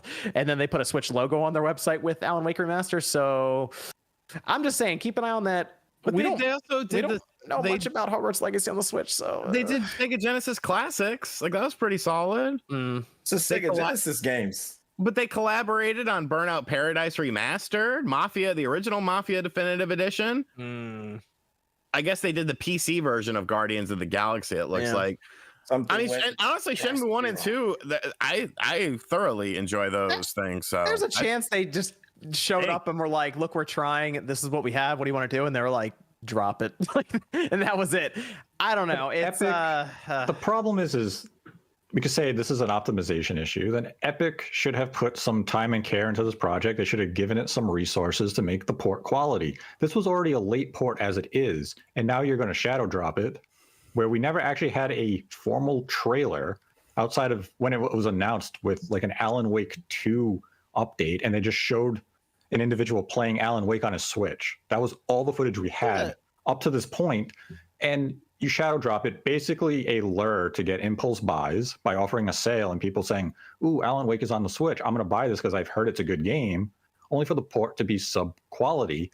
And when you have a release like this, if the publisher doesn't care about the release, the consumer shouldn't care about the release, and this release should ultimately be ignored. Well, let's be real. What did the screenshots on the eShop look like? That's a good question. I have a strong feeling they are not representative of that game. And in this case, Nate, someone would have to buy it to figure out how bad it is, right? Or they could watch my video. Well, but you bought it in order to figure out how bad it is what I'm saying. Well, yeah. And if you're not plugged in, that it was bad, I was like, oh yeah, this is. And if you're not plugged into the internet, like following all this stuff, or if you see initially and you see it's on sale and you're like, well, this sale could end before I see any on it.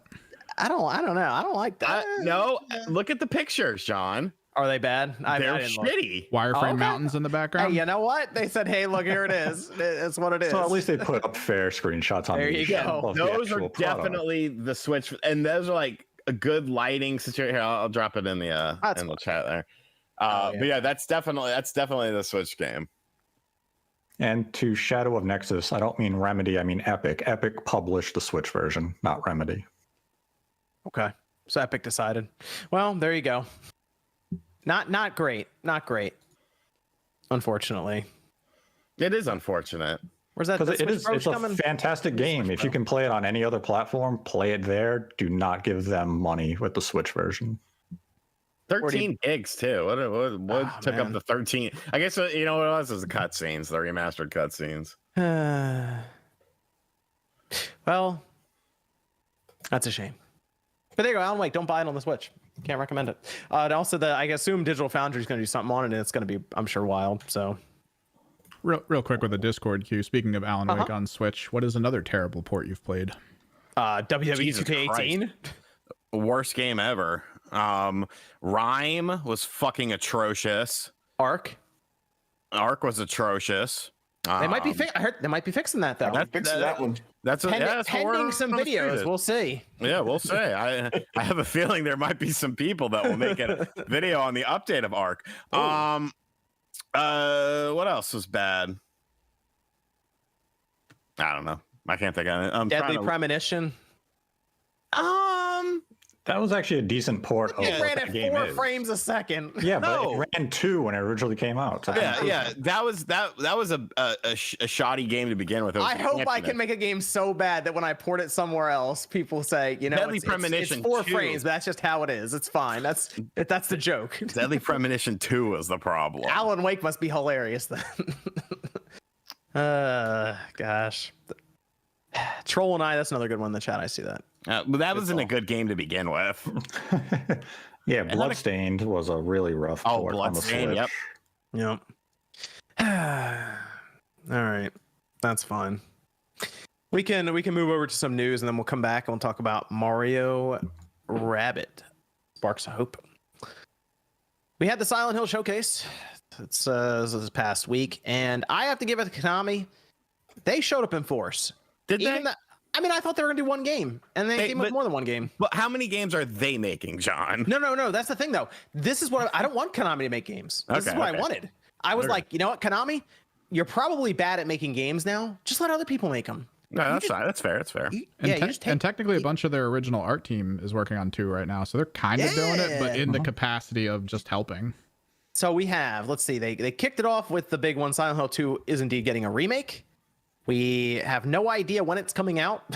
They didn't have any release dates for any of these games at all. Well, actually, I'm sorry, the live one they said next year, but like the games themselves, they didn't really have much to say. PS5 console exclusive for 12 months.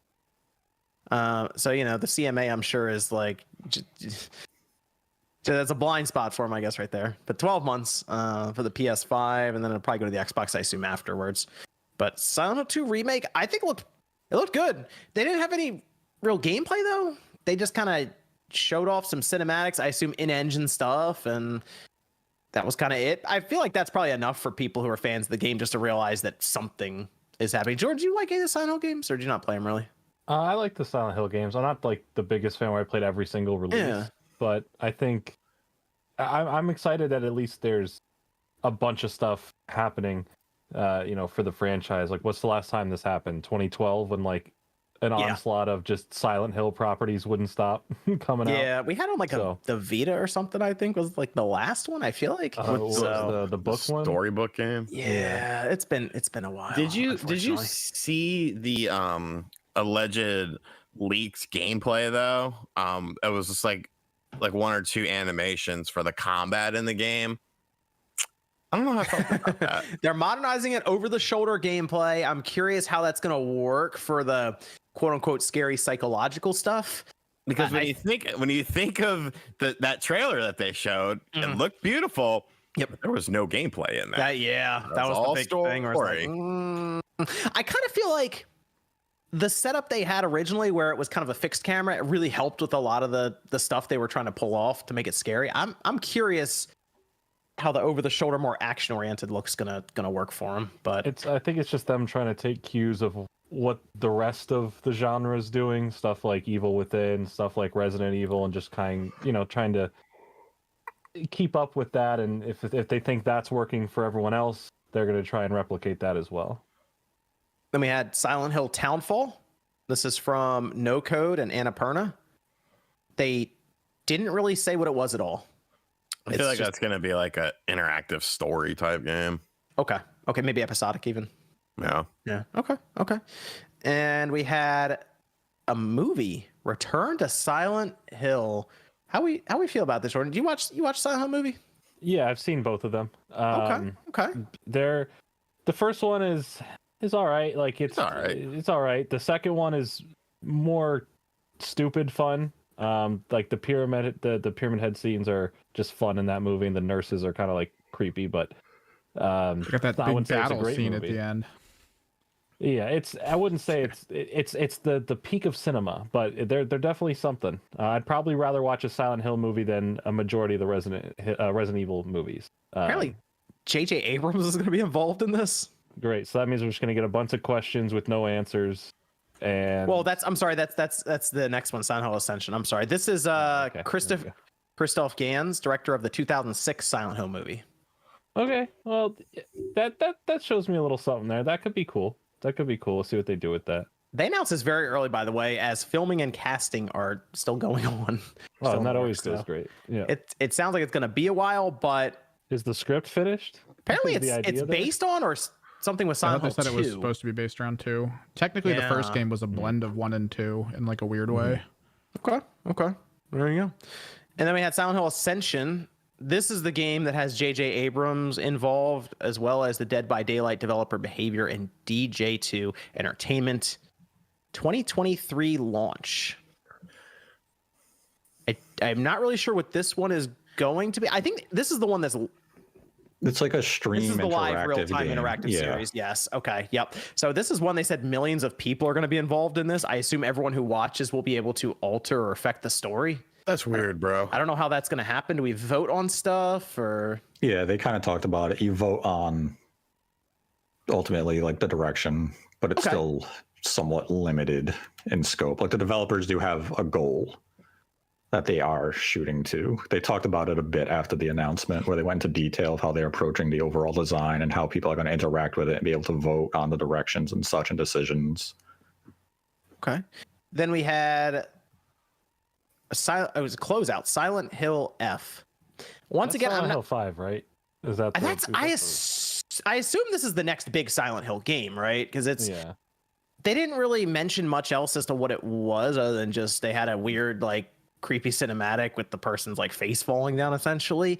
Apparently this is being written by Ryukishi 7. People seem really excited about that. I'm not sure that is. When I saw it, I was like Ryukishi 6, honestly. I double checked. They've done a lot of visual novel kind of writing, so they must be very familiar with writing a full narrative and all this, but I'm not really sure what to expect from this. I assume it's going to be a full Silent Hill game and it won't be like a visual novel kind of thing. The one that's like set in Japan or something like that. Yeah, because the other developer they have was known for Ariverse. Ariverse, I believe. Yeah, that's a hell of a pedigree. Yeah, I saw that. I'm like, that's an interesting pairing, I guess, to do a Silent Hill game. I assume it's not going to be action-based. Neobards Entertainment, that's the other developer with that. Okay. Rikushi 7 did Higurashi. Thank you, Sean. No problem. I'm sure you pronounced that correctly. I don't know enough to correct you one way or the other. Hell yeah. You know what? I got to give it to Konami.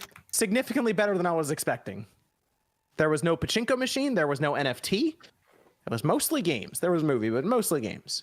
So for Konami, when I grade them on the Konami curve, this was like an A+++. Oh, Good for fuck them. you. I did say it right according to the chat. Oh, good. Wow. Okay. Nate, you had something else. You said this in your podcast. Mm-hmm. You seem pretty sure that Konami's not done. They're not. What is Konami? Konami is reinvesting in video games. It's been their goal for the last number of years. Silent Hill is really the kickoff project to show that they are back into gaming and they want to bring back their iconic IPs. And there are numerous games in development beyond Silent Hill, including Castlevania, and one I have heard firsthand is a Metal Gear Solid 3 remake. How do you feel about that, Sean? You've already broken my heart once with the Batman games on the Switch. If you break my heart again, I will kill you. Is this Castlevania? You said Castlevania's coming back? That is their intent, is to make a new Castlevania game. What, like 2D or 3D? I don't know the direction if it's going to be a 2D or 3D game. What do you know? They can pull off. I know that a 2D one. Castlevania is in development. But so you just dropped it on Sean there. You're pretty sure you're hearing rumblings of Metal Gear Solid 3 remake. Like, you don't understand how great that game would be with modern technology. The whole healing system, the whole camouflage system. Bro, that's going to be fucking... They better not get rid of any of that. Don't get rid of the stamina. Don't get rid of the stamina. Don't get rid of any of that. Who would do the remake though? Because that's Konami. What they're doing now is licensing out to other companies. Blooper Team. Someone. Oh gosh. No, I didn't even bring them up with this. D3T. Blooper Team 2. Who would do that though? It should be Virtuos. Ah, Virtuos. I hear they're pretty good. They're not doing it. I hear Virtuos is good. Interesting. They're too busy. Everyone's trying to always get them for things. It takes too long. They ain't getting them. Konami's gonna cheap out on them. Virtuos, that's a good one to tap. You know what? I'm here for it. Metal Gear, let's do it. Let's get all. You know, if they show up with a Metal Gear presentation like this and they have like 4 things to talk about, I'll be happy. I mean, there's also been other rumors of a remaster of some of the older Metal Gear games. So it's going to be a question of how do they announce it? Are they going to do the Metal Gear Solid 3 remake first, or will we see the remasters of like Metal Gear Solid 2 and other titles first? I don't know about those remasters. I've never heard of those projects from my contacts. I only know of Metal Gear Solid 3 remake. Get excited, Sean. Let's get it going. Get excited. Get excited. I guess I will bring this up before we move on from the Silent Hill and Konami stuff. Bloober Team. What's the confidence check on this? They're a company. Silent Hill 2 remake. They're handling it. They're awesome. They're gonna do a great job. I can't wait to play the game. Bloober Team has done some great work in the past. I'm looking forward to what they got. I know the original art team's helping out with them, but like I don't know, something about that trailer. I thought you were serious for a moment. You got me. Yeah. The facial expressions that he has in like all those scenes don't feel as good as they did in the priors, but I guess it's just the tech limitation of like the old PS2 because you can't really do the facial expressions. But like looking up in the mirror and he's got that like weird squint that he's staring at himself with versus in the PS2 version where he has that like hauntingly dead inside stare. And I was like, oh, it's a little weird, but I mean, I guess it's a choice being made by the art team, so hopefully it's fine. See, that's going to be the thing with this release, where if there's any deviation from the original game, the immediate blame is going to be to Bloober Team and what they're doing with the project. But Konami will be approving any of the changes made. Bloober Team doesn't just have free reign to do whatever they want with this release. Konami is going to approve of these things. So ultimately, any changes, the blame should shift to Konami and the individuals from even the main Silent Hill team back in the day who are approving of these changes. So Bloober is just kind of, they're going to fall on the sword for anything that happens negatively here. What is the main Silent Hill team doing? Like, what are they doing? Silent? They're drugs. Silence. It's like, does Konami even got developers anymore? Like, what do they do? Like, what's the day to day? Surprisingly, they do. Surprisingly, they do still have developers there. But what's the day to day at Konami? We wake up, hey guys, go into the office, just look at each other. Like what? Like you play? Like what do they do? What's a good team to take on some of these projects? They go play pachinko machines and go back. Yo, we got paid to do. I mean, nothing. yeah. I assume they're trying to tie the movie and the games and I mean, who knows? Maybe even the pachinko machines together. And so there probably is approval processes, Nate's saying, with their intellectual properties where they're trying to. Yeah, Konami is going to keep them very close on what's happening with this project. So I saw like a lot of people were making fun of the scene where he's holding the noose. And people are like, oh my God, look how stupid that looks. But that's literally a scene from Silent Hill 2. It's in the original game. So that's nothing new. It's not Bloober Team trying to be subtle with something that happened. It was a mini game in the original release. So some reaction to what the trailer was showing is just blind Bloober hate of no matter what they do, people are going to say, screw this game. Bloober sucks. Whereas it's going to be a case of let's see what they actually deliver. They could impress. They could exceed expectation. And they did go to Twitter and say what you saw in the trailer is in-engine. That is what they're targeting the game to look like when it releases. Okay. And I don't think, what we saw outside of like the facial expression had a problem with that visual tier on display. It captured the atmosphere, it captured the feel, and even the face. Like, yes, the animation is a little off, but the face that they were rendering looked exactly like the actor portraying the character that they were motion capturing. Okay. So. I think Bloober Team, as long as they don't have to try to create a game from scratch, story, narrative, the whole thing, I feel like they have the development. They have the brute force to get it done. Basically, they have the technology to do it. Their weakness has always been to tell their own narrative, which they will not be doing here. The story isn't in their hands. It's written and composed by someone else. They're just building the visuals to tell that story. So their biggest drawback should be taken out of their hands in this case. and that's kind of a net positive for people concerned that they're going to alter the story in some way and make it Bloober. It shouldn't. It should still be Konami's story. It's going to be what Konami wants you to experience. Bloober is just assisting to deliver the goods. There you go.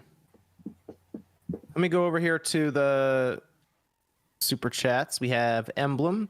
Says, MVG sad I missed you at PRGE. I was wanting you to sign my custom painted NES that I have all my favorite YouTubers sign. Are you going by chance to too many games next year? I would love to see everyone. He was so afraid of that question, he didn't show up. We'll try to get MVG out to too many games. He seemed to have fun at PRG though. So. Did he though? He said he did. Wow. Yeah. They also, you know, pay to fly him out. Too many games going to pony up the bill. There you go. No, now he's even further away from too many games. Oh yeah, that's true. Yeah, Man. my ticket was expensive. There you go. He's all the way on the other side of the country now. Man. Yeah. Let's see. Lars says, is an HP Pavilion RX 5500 good for $350 a steal or a robbery? I'm also looking at an LG monitor for $125. Are these really bargains? HP Pavilion for $350 with an RX 5500? I don't. I'd probably have to see the rest of it. Something sounds ghetto in there. Like I would hold up on all that. $350. I have to see the rest of it, like RAM, what kind of SSD is in there, those sorts of things. Because sometimes you'll see like a laptop might have a really good GPU, and then you look, it's like 8 gigabytes of RAM. It's like, what happened here? Yeah. So that's, I mean, $350 for at this point nowadays with pricing around like across the board, $350 for a working computer appears to be a good price now. So I'd have to see the rest of the build though, but $125 the LG monitor. I don't know what the make is exactly on it. It's okay, it's an IPS. I think you can you're starting to see 1440p monitors fall under $200 now even. So I would still look for 1440p either way, if you can, just for some future proofing. El Grudge says, got my Switch limited run copy of Quake in this week. Shout out to MG. Damn, took long enough. I still haven't gotten my fucking shredder. Still? On Monday. Mine's coming Monday. Oh, okay. I don't even think I got an email about it. Amazon, did you get it from Amazon? No, I got the collector's edition that'll come out in 7 years with a free pizza coupon. Not even a Pizza Hut around me. I thought the pizza coupon came in all the copies. Does it? Yeah, I want that it comes pizza. in the standard copies too. Yeah, That's I want that. bullshit. I want that pizza. 3D says Call of Duty has good graphics. It does. Let's go over that actually real quick. We'll talk about Call of Duty. Actually, no, we'll talk about Mario Rabbids.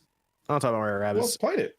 Sparks of Hope came out. I played it. Nate played it. You played. Nate's been playing this thing for a little bit, I think. But I played it. You played it. Nate played it.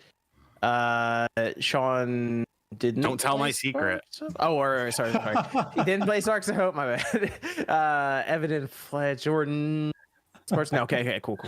So Mario Rabbids Sparks of Hope came out Thursday, which was kind of odd anyway. I was happy with it because it gave me a little bit of a head start on it. Because Friday a bunch of stuff started hitting, and so it did come out on Thursday. I picked it up, and I think I'm at the end of the second world. I just finished that, the ice world, and I'm enjoying it so far. I have some thoughts on it though. Nate, you want to start us off? What do you think so far of it? And we'll kind of go around here to OJ and everything. I finished the game, and okay, great. It's a good sequel. It builds upon what the first game offered. My only, I guess, critique on the game is that it never had a wow moment for me. It was just a steady, this is a great game, and it didn't feel like as though it was building up. It was just solid throughout. And I like the way like the Lumas are used. You level them up. It has a nice Mario feel of feeding them. And then, they get fat and give you upgrades and all that. The rabid characters, a little more annoying this time. They're more talkative. But you don't need a rabbit in your party, which is a nice departure from the first game. If you just want Mario characters, you can have Mario characters. You want a full roster of Rabid characters. You can just have Rabid characters. It feels like it's a little more streamlined in terms of character customization options on the first game, which maybe is an intentional design point. But if you were a fan of the first game, I would definitely recommend picking up this one. It's more of the same quality strategy RPG that the first game offered, and plenty to love here. Okay. Good. What do you think of it, OJ, so far? I know you probably didn't finish like Nate did. No, I didn't finish it. Got past second area. I enjoy it. Yeah, I agree with Nate in terms of what Nate said for the most part. Although I haven't finished it, so I don't know if like it doesn't build up or whatever the case is. But yeah, it seems like a pretty solid, good sequel. I like you don't have to use the Rabid characters, but they're actually really good. So like they're actually they are. They're really good. So it's like you're gonna want to use them. That's like I don't hate rabbits. I absolutely hate the Rabid characters, but they're a little bit more tolerable. In this one, just because they're dressed up like Mario characters, I guess, and they have super dope abilities.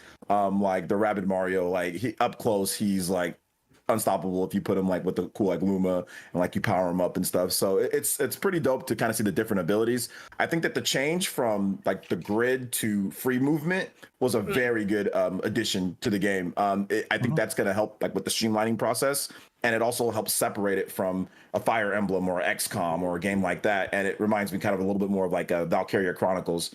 And that game's hardly ever done. People usually don't make games like Valkyria Chronicles, so it's cool to see a strategy RPG go back to that format. So very enjoyable on that end. I like the extra challenges and stuff. The side quests are dope. But yeah, it's just like I said, it's safe but really good sequel to the game. So if you're looking for a dope strategy RPG that kind of has like a hybrid between like XCOM, Valkyria Chronicles, all of that, like it's great. I'm enjoying it a lot. The humor's fun. I like the change to the movement. It got some.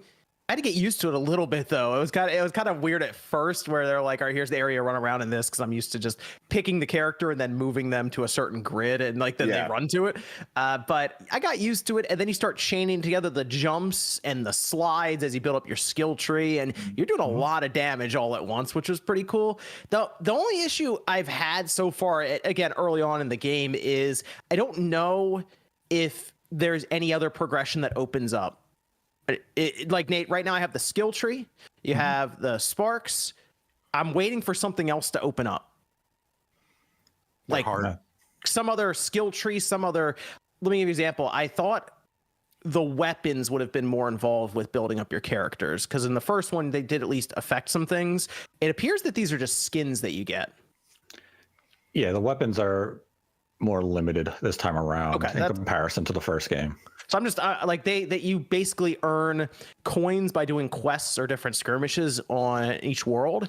And I spent 2 of them early on like a weapon. I was like, oh, cool. Maybe this gives the weapon innate fire ability or something, and I could mix it with a spark, and like that'd be kind of cool to have like lightning fire or something. And I think they just dress up your guns and stuff. And I now I'm just not buying any, because I don't really know what I would do with them then, other than just change the weapon based on my mood. I don't know.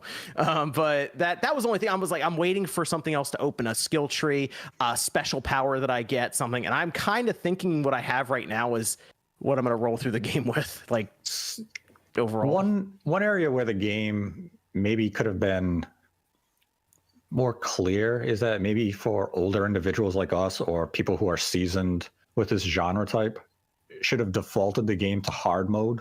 Because if you play on normal, you're going to steamroll the game. It's pretty easy, yeah. Yeah, no, this is one of those games. I wanted to mention that because I just put it on the hard mode from the beginning, because the original game is not hard on normal. The normal mode is the easy mode. The easy mode's the baby mode. The hard mode's the normal mode. So that's how this game is as well. So I already kind of knew it, but yeah, defaulting on hard mode. Although the one thing about that is that like certain bosses, like if you're not good, I mean, like they can kill you in one hit. Like, they can like the first boss, like if he crits you, like he can just hit you and like kill you in one hit on the hard mode. On the hard mode he can. Not on the normal mode, I don't know, but I know on hard mode I was playing and he critted and killed my Rabid Peach. She already had a little bit of damage on her, but like she got critted and just boom, wiped her out. So I think it's one of those things to where I think some people might get a little bit frustrated if they defaulted on that. But yeah, you're absolutely right about it. Like it's too easy on normal. Like it's definitely too easy on normal. It really is. And when I was first playing it on normal and I was going through it, I was kind of thinking to myself, I was like, well, maybe the game is one of those experiences where it's going to ramp up as I'm going along. It just wasn't getting there. So I just went to the menu. I was like, I have to go to hard because it's too easy right now. But one of the areas where the game really expanded upon is the exploration. Yes. Where you're going through all these environments. There's puzzles, there's side quests. Sometimes you have to go back to a planet once you gain, a new Luma ability to do side quests. So the game really has a lot of replay value, and it encourages exploration, solve puzzles, so you could find all the additional stuff hidden throughout the world, or you can ignore all of that and just focus on the main narrative line. So there's a lot of options of how you want to approach the game. They went back to made it more of an adventure game.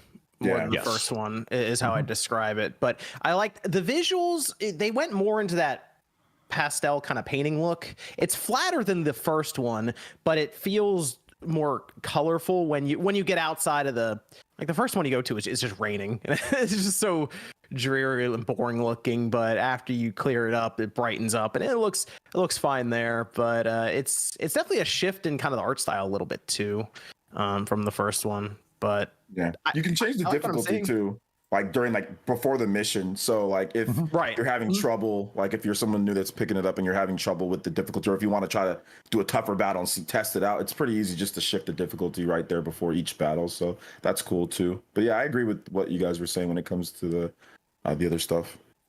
I'm enjoying it. I like what I'm seeing here, Sean. I would check it out. I'd pick it up and see what you think. Strategy RPG is pretty good. Yeah, I'll check it out. I'll probably pick it up when it's on sale or something because I will. The first one at one point was on sale for $10, so I don't doubt that this one will eventually get there. Maybe a year or two from now, I could see that. Yeah, now this is one thing I was kind of feeling as I was going through the game. I'll be curious if either of you agree with it. Oh, is it getting a Switch Pro patch? Probably. No. Oh, sorry. Even though the game itself is still branded Mario Rabbids and it has the Mario Galaxy theme to it, it felt as though the core of the game was almost moving in a direction where they're not going to rely on potentially having Mario be a staple. Almost where this could just be a franchise on its own, devoid of Mario. It wasn't as dependent on the Mushroom Kingdom this time around. It almost felt like as if Rayman and the Rabbids were doing this exact same game, it still would be a quality experience. You think Ubisoft is setting it up just in case? It almost feels like maybe that's something in the back of their mind where they can continue this line for the Rabbids as a franchise, just without Mario being forefront. Maybe a spin-off for other platforms. Copies though. Yeah, Mario, absolutely. Mario, but I mean, the gameplay would still be saying, good. Yeah, I see what you're saying. The gameplay would still be good whether Mario was there or not. Could they do this with Rayman and maybe something else? I mean, they could. I mean, I felt that it should have been Mario and Rayman in the first place. It should have been Mario and Rayman characters teaming up together. I don't know. Rabbids are just dumb. I don't like Rabbids. I don't. But I think that you're the gameplay would work even without Mario. It would still be a hype game, or it'd still be fun to play. But obviously, Mario makes it, way more appealing to so many more people. But yeah, I mean, you're right though, Nate. They could if Rayman is really dope in the game, the characters from Rayman, could they just do a game that's Rayman cross whatever or Rabbids, and that would Mario be and Rabbids, whatever they want to call it. And we know we're getting that DLC eventually, where maybe we're going to get a sampling of the future direction that this IP could take in if the day ever comes where Mario and Rabbids is just no longer a viable path for them. I'm not saying that is going to happen. It's just the idea that you're not forced to have Mario in your party. Whereas in the first one, they made it a focus of Mario is really the main character of this game. Everyone else is complementary. This time it's kind of make whatever play the game how you want. The theme is Mario Galaxy, but you can make your party the way you want it. You can experience the game your way, in contrast to the first one where they basically positioned it as this is a Mario game made by Ubisoft. Evan, you want to hit us with a Discord question? I think this one might have a typo in it. How often do you all use Portal emulators on Steam Deck, Miu, Mini, Retroid, Pocket, IDEO, etc.? I'm thinking he means portable emulators. Oh, okay. I have them all set up. from the previous owner, but I just used them just to see what they do.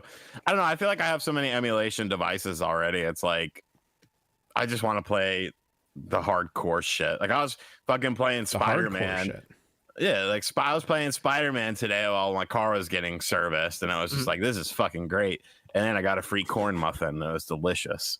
Yeah, that's what I usually corn muffin. Believe me. On the Steam Deck, that's what I usually just play like the larger games rather than play like the like there are game systems now that you can get that are pretty easy to find and cheap, and they play a lot of the like Dreamcast games and stuff even. Whereas the Steam Deck is one of those things where I can actually fire up Need for Speed Heat and play that as an example, and you really don't see that in any other handhelds. So that's kind of what I use my Steam Deck for mostly. But in terms of just my PSP Go actually gets used the most right now for the emulation devices that are handhelds because it's smaller and the battery life's not bad on it.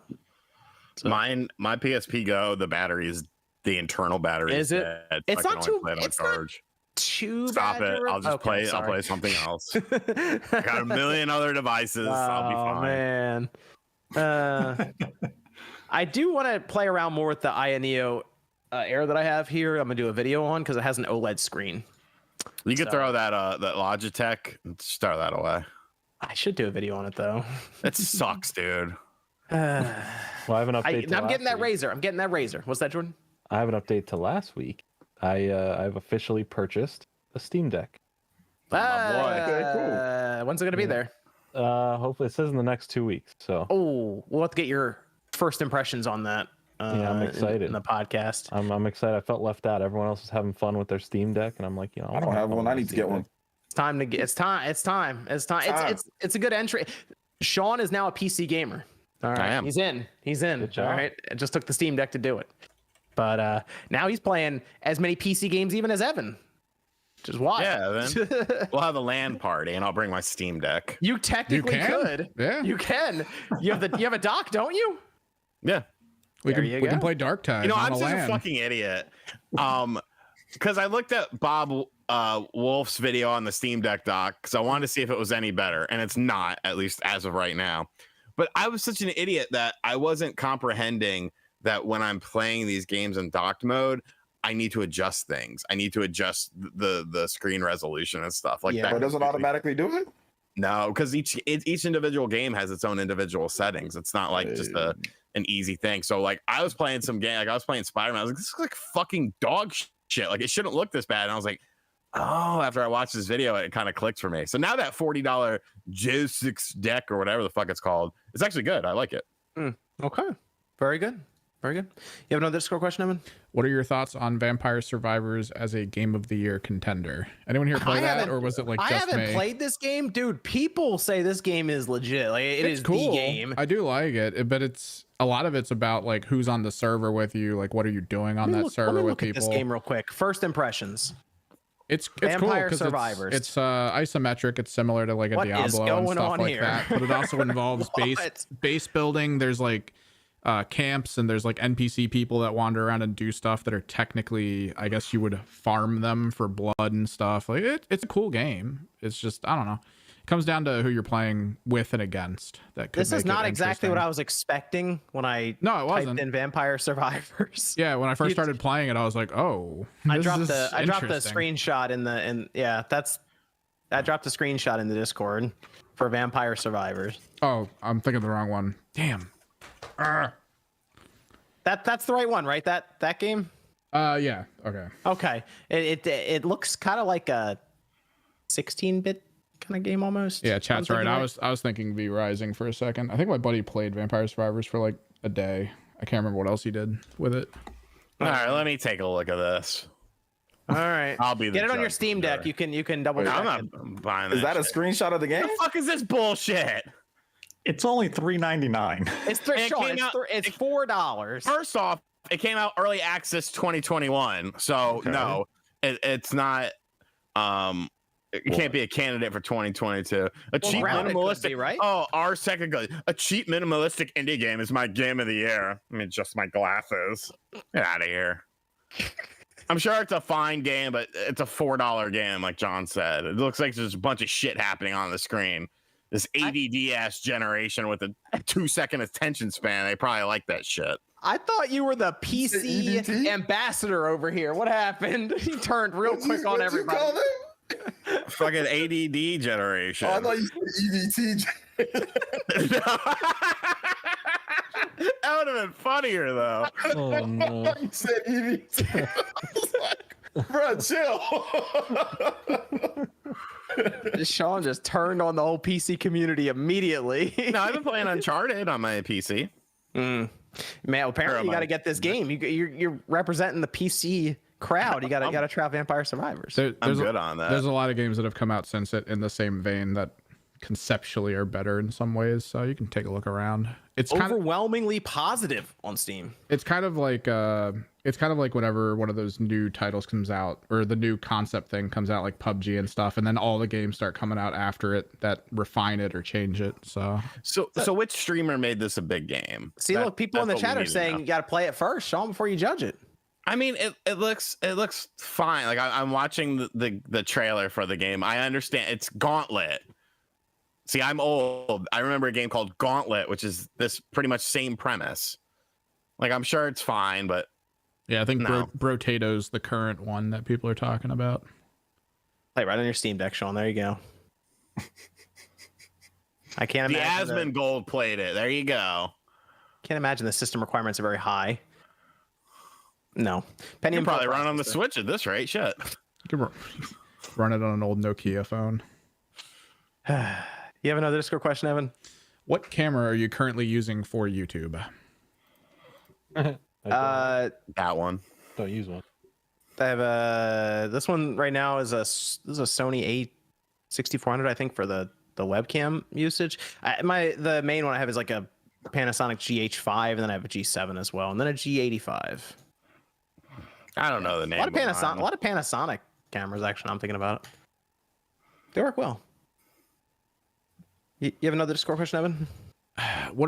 This is always a rough one. You have a G7, Sean. Go on. But I don't use it anymore. Oh, great. I just watched some gameplay of this Vampire Survivors game. I mean, it's a bullet hell game. Yeah, it's bullet hell. Yeah, it's a bullet hell mixed with Gauntlet. Actually, the trailer looks pretty awesome. It's not something Sean will be back next week, like just the dancing. Yeah, Sean's gonna buy it when he can't sleep at 3 a.m. He's gonna say, "This fucking game is awesome." Bro, my sleep is so jacked up. I guess what are the worst, least bad, and most bland looter slashers released so far? Talking specifically, he's pointing out things like Godfall, Babylon's Fall, Gotham Knights currently is one of them. There you go, all those. The kind of the melee looters, yeah, sort of. I mean, I'm gonna say Babylon's Fall because it didn't make it a year. I don't think it made it a week, right? Like, well, I mean, technically, we all knew it was dead after a week, but yeah, they tried. They canceled seasons, though. It went 11 and a half months, and that was that. And that was Square and Platinum. So that's maybe the looter melee doesn't really work that well. I don't know. What was that other one? Outriders? That's a shooter, though. And that actually did well. Survived a bit. They got an expansion that people liked. That's the one where I feel like it did all right, and Square just kept telling people can fly it didn't make any money.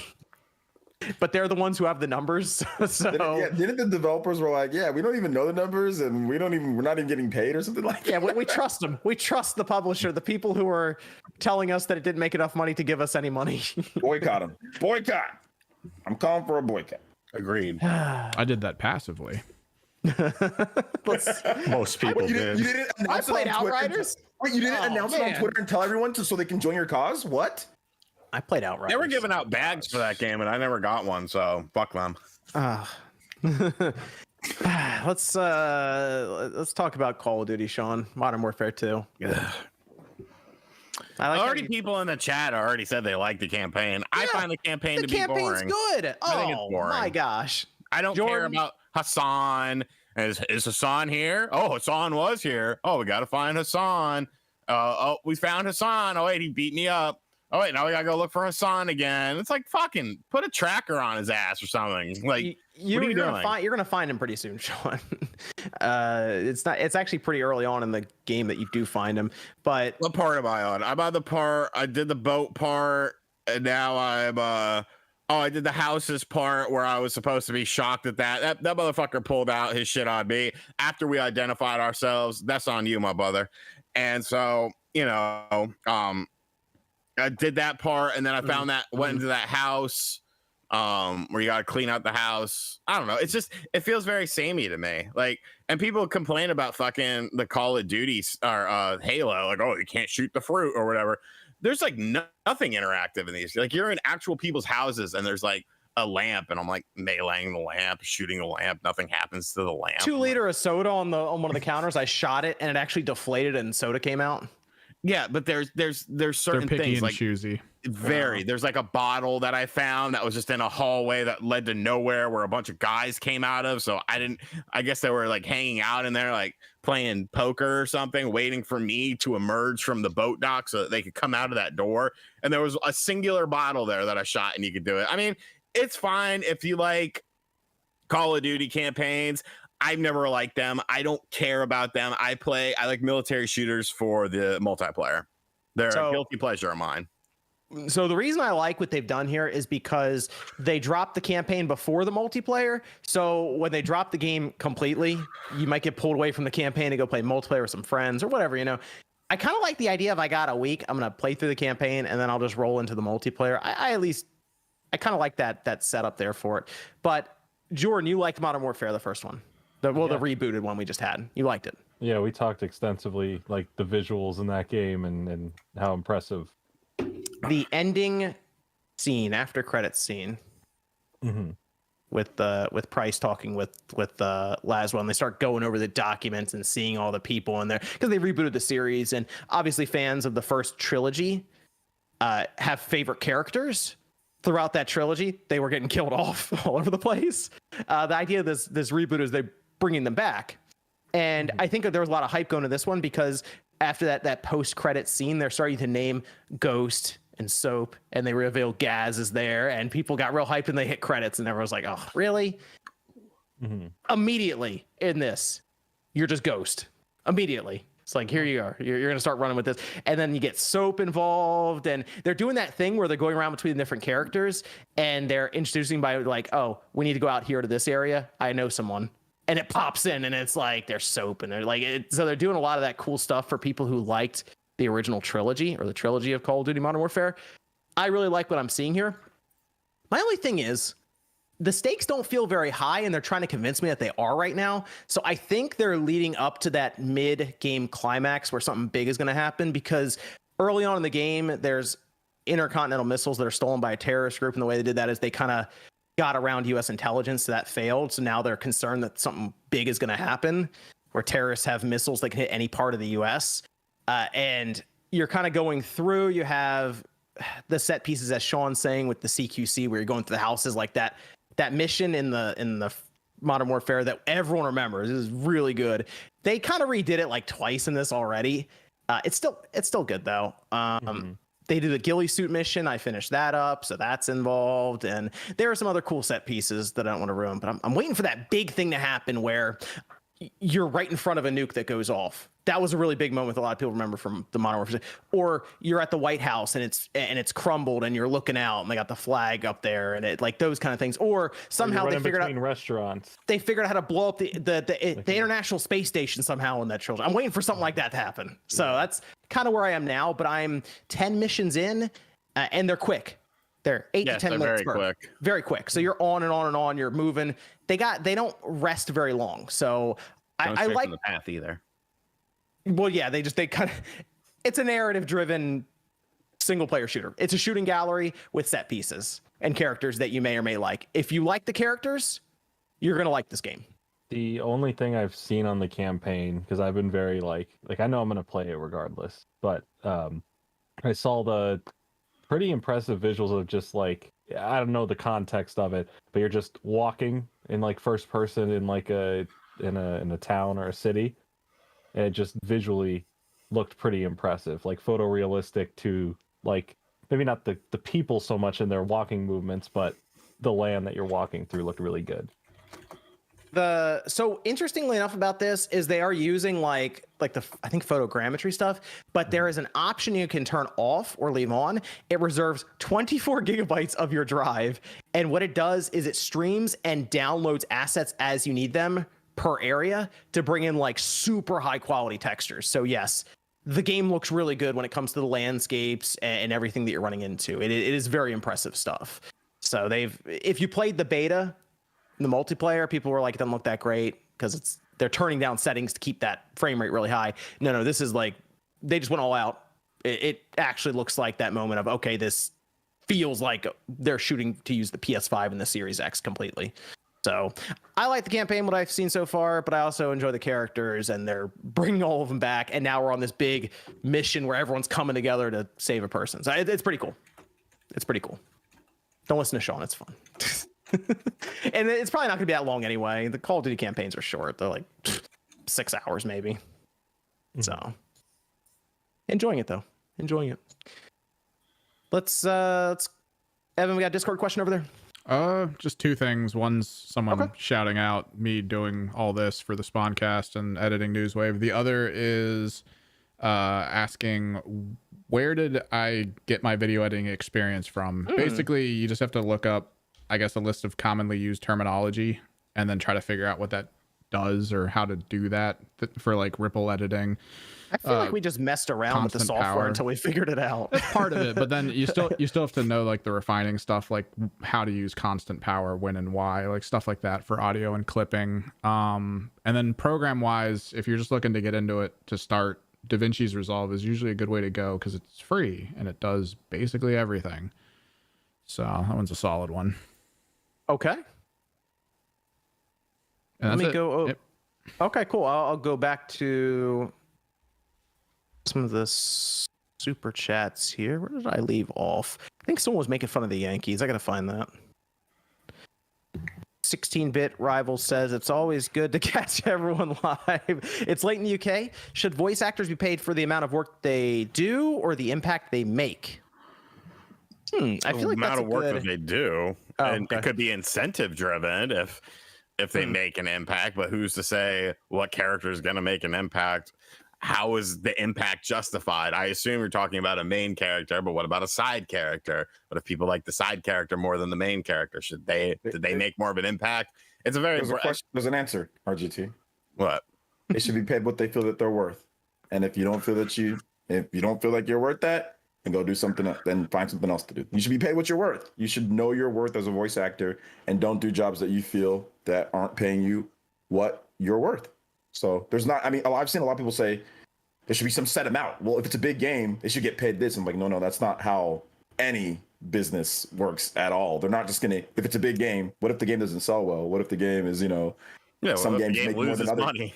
Yeah, some games make more than others. So it shouldn't just be some type of standard amount since it's a big game. That's just not how it works. And if you're a celebrity, how much work have you done? How much experience do you have? I was telling this on the promotion. Yeah, if you have a big social media following, are you going to be promoting this game? Like that shit's important in 2022. Like with Jordan, like, certain like advertisements, right? Like Jordan gets Genshin Impact, right? They're going to pay Jordan more than they're going to pay me because Jordan has more subscribers, has more followers, has more clout, gets more views. Same thing goes. Like they're not just going to, we can be doing the same thing for a big game. We both have big channels, right? But they're going to pay people more based on what their value is. Jordan's valued higher, right? So it's not just a set amount for a big game, Like some people don't get that, there's also other factors that go into what you get paid for various different things. So yeah, know what you're worth. So shout out to the voice actors though, like know what you're worth and do jobs that you feel is what you're worth. Liam says, I like the week summary shorts format, John. See that, Sean? Shorts, YouTube shorts. He was probably paid by you to give that. Truly Epic says the McRib is back, baby. Jordan and I looked. It's not back in our regions yet. Oh man, I was excited and then disappointed all in the span of 5 minutes. And I even checked like different food delivery apps because sometimes like Grubhub or DoorDash doesn't update quicker, and Uber Eats does, and now it's nothing. Brandon says, Cold Steel done. Thoughts? You're killing me. Big fan of y'all in the series. OJ, love you. But East Coast all the way. I'm from Florida. I have not gotten back to Cold Steel. It's rough right now. Things are East Coast all the way. I'm from Florida, man. You just like dookied on yourself right there, man. But anyway, hey, shout outs though. I appreciate it, homie. I haven't gotten East back Coast to all the way. Go Florida. Like what? I haven't gotten back to it, unfortunately, but it's just like so much stuff is happening right now in terms of game releases. I haven't had a chance to get back to. I will though. I will. Tijo says Trails into Reverie just got announced for PS5. I'm hoping Nisa does a free upgrade and save feature despite the PS4 version having VR support. Why must companies like Sega not do this? Sega, yeah, Money. and Atlas. They do kind of go just buy it again. Money. And I don't know. This is from David, who says, RGT as a Patreon supporter, can I get first dibs on the Logitech Cloud handheld? Would you take 150 in sealed Switch games? JK, love your content. No, if you watch to the end of the video, you'll know what the end game is for the Logitech Cloud. Okay. Let's see. This is from H Doom says, when the Yankees lose, it's always a good day. The hell it is. Nate's going through it right now. Okay, it's either going to be one of the more embarrassing sweeps ever, or it could be one of the greatest comebacks in history. So you can sleep easy with that, Nate. Nate, just he ain't coming back. They're not winning a World Series while Boone is manager. Nate, just beat Plague Tale and experience the pain of that, and that'll make you lose focus. Well, I mean, the Yankees probably lose tomorrow, then it's just all over. But just watch the Sixers. Be like, it could be worse. I did see that dive. It was hilarious. Gold Pac-Man says, did you know that Spawn the Demon of Hell once appeared in Archie Sonic comic, and that was before he appeared in Mortal Kombat 11? I didn't know that. I don't read comics. Although I have some Knights comic books that were made by Archie. I Live for Retro said, did anyone notice the price of the original Silent Hill 2 go up? You've been kind of it's always $100 been high. right? It's been expensive for a But it probably long went up time. even more. I think I have that. I think I have the Xbox version of that. Okay. Rams fan says, after the Silent Hill announcement, is Nate's neck hurting watching MVG duck and dodge him? Big shout out to RJ. MVG's definitely been trying to avoid Silent Hill hard for the last several weeks. And I was talking to him before we recorded the podcast that the original announcement window for the Silent Hill event was in the first week of September while he was in Australia. And that information was actually confirmed in the metadata where it said 9/09/22 for the presentation itself, and the tease would have been 9/07/22. So MVG's been doing his best to avoid Silent Hill. It's okay. He's sleeping in his bed now at fucking 7 o'clock at night, tucked in, a little blankie, hot water bottle. Hot water bottle? Yeah. Sure. Sure, Wolf says, since Halloween is coming up, what is the scariest moment you've ever experienced in a game? I vote the entirety of Silent Hill 2. I kind of feel like that. It depends on your age, That kind of though. messes with you a little bit. Because I'm thinking of because I was younger, it was at the PS2, right, with the Metal Gear Solid 2 stuff. What? That was kind of freaky. Well, where when they it tell you to starts turn talking, off the Scissors, Too 61. scared you? where they tell you to turn off the PS2 and stuff It starts like that. talking to you whoa, about this like is the weird. save files you have and stuff. Yeah, I feel like that one was kind of like, wait a minute, that's strange. Because I didn't experience Eternal Darkness back then when it had You didn't come play out. Resident Evil 1? Yeah, I would say Resident Evil. I didn't really find the Resident Evil stuff as scary back then. No, but here's the thing. I did not have a PS1, and my biological father came down to visit me and my parents. And so he went and we rented a PS1, and I didn't have a memory card. I didn't know you needed one because, I'd been playing cartridge systems. And so I'm playing the game. I get up to the yawn. I'm like, holy fuck, what am I supposed to do here? The yawn kills me. And they're like, oh, go fuck yourself. And I was like, wait, it didn't save anything? You need a memory card? What the fuck? It pissed me off so much. This is from D'Angelo says, Spawn, watch your video earlier today. I want yours in the cast opinion. Do you some companies, AAA companies will opt out of Xbox over the Series S? No, I don't think so either. The Series S is actually selling well for Microsoft too. That's the guy who started the claim made a game It was like about a goldfish. Or like Yeah, he's a mobile developer. He's a mobile developer. He makes mobile games.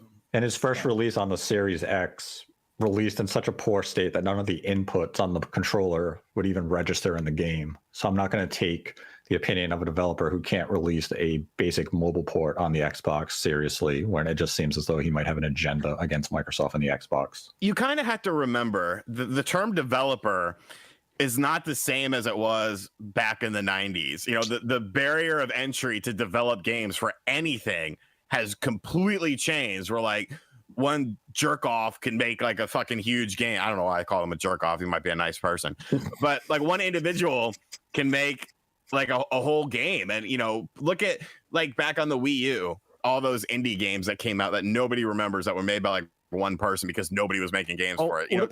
What about Timon Smektala? Who? Dying Light 2 lead designer, who said in February 2022, we're fixing the co-op issues, was responding to someone about Dying Light 2, and they were talking about the Series Oh, S, I know what you're talking about. but the console's GPU is holding us back. But then that was proved to be bullshit because they said they couldn't do certain graphical things in terms of frame rates and resolution, and then they released a patch to do the frame rates and resolution that they couldn't do. Yep, they did. Because to my understanding, because I had a good conversation with MVG earlier today about that. Things have improved, obviously, in the background as well as after the system has come out over time, which is development tools too. So, but it seems like Dying Light 2 got worked out. So I assume the Goldfish game will be okay too. Maybe. Maybe we should have him come on. We'll have him come on the after show. Like, what the fuck is your deal? According to TippyCraft, you can get Ski Sniper on Steam Deck, Sean. Whoa, that's like the definitive edition. Might have to check the concurrent player count for that game. I don't think it would register. Sicilian Gamers, is everyone more excited for RE4 Remake or Silent Hill Remake? Also, I specifically don't want to hear RGT85's opinion. You're going to hear it anyway. Let's talk about the Resident Evil showcase. Because I was going into this showcase with pretty low expectations overall. I didn't feel like we're going to see anything too new in terms of big announcements, like brand new announcements. We already kind of knew about some of the stuff they were going to show. Man, Resident Evil 4. Oh my goodness. This is the highlight, right? I mean, yeah, Resident Evil Village, and then the Rose DLC. Sure, that's out next week. Can we say, man, Resident Evil 4 remake looks good. This is a remake, bro. This is a remake. Like when people say remake and then you say remake and you're like, wow. I mean, listen, I'm not trying to hate on Sony. No, fuck that. I took shots at them in my video. I know you did, but damn, this makes The Last of Us Part 1 look terrible in comparison. Like, goodness gracious, man. Like it looks fucking amazing. It makes it look because like you've got new moves. The graphics look incredible. New areas too. Yeah, new areas. You've got new destruction. Like the chainsaw dude can like close off areas. Like you can block the parry. That was like the cool. I was like jumping up and down. The chainsaw was getting thrown around. He was knocking pillars over, and like the roof was coming down on him and stuff. And he still come after you. That was wild. You still have the same strategies. Like even like in that first area, like at the village place, like you can like where like you can go up, you get the shotgun, you can go out the window. But then like they change it up, man. I mean, I was blown away by how awesome this game looks. Like incredible, incredible. This is like the RE engine is like on overdrive. A chainsaw with a knife. You know what else was blown away? That cow. Leon murdered that cow. The cow's just chilling. He's like, I'm living life in the barn. I'm not doing anything wrong. Leon's like, fuck you, cow. Shoots the lantern, just bursts him in the flames. I was just sitting there like, Moop. Well, like they still Ashley, there's a whole different subplot going on with her in the game. Like, oh yeah. Holy shit, man. That was bro. They still have like the corny lines in there too. Yeah, where he blew up the thing. He's like, send me the bill for the damages. Like, oh yeah, you gotta keep those. And did you see my girl, honey? Oh my god, did you see my girl? Whew, well, man. They also confirmed that the bingo line's in there too. They're keeping that. Yeah, but did you see the dog is dead? Yeah, that's an interesting one. He's dead. We'll see. The dog might have a dog. We'll see. We'll see. Dog might have a cub. Or It better be, because if I don't hear Leon say, "Hey, it's that dog," the game automatically loses 1/10 of a percentage point. Okay, it's still a 9.9 out of 10. Hey, if they want that 10, that dog better show up. That game's a 10. It looks like a 10. It looks. But now we have to talk about the real controversy here with this game. Shut the fuck up! I know exactly where you're going. Do to Lewis. That's not my Lewis. No, my man looks like my man looks like. What happened to him? He's been a registered offender. Like he looks like a registered offender, multiple time registered offender. I'm just saying. Come on, he was cool in the original. Now he looks like some dweeb. That's not my Lewis. That guy can die. I don't give a fuck about him. I felt bad when Lewis died in the original. I want this motherfucker to die already. He survives. Maybe he survives. In this that's terrible. Now it's down to a 9. The dog's not there, and Lewis is this weird freaking guy. This is going to be Capcom. next year. Come on. Next year is starting to shape up to be pretty. I mean, we said this about this year, and then everything got kind of messed up again, and stuff got delayed and moved around and shuffled. And 2023 is starting to look pretty good already. What we got? Zelda in there, Resident Evil 4, Fire Emblem Engage, you piece of shit. Fire Emblem Engage has been the first thing you said.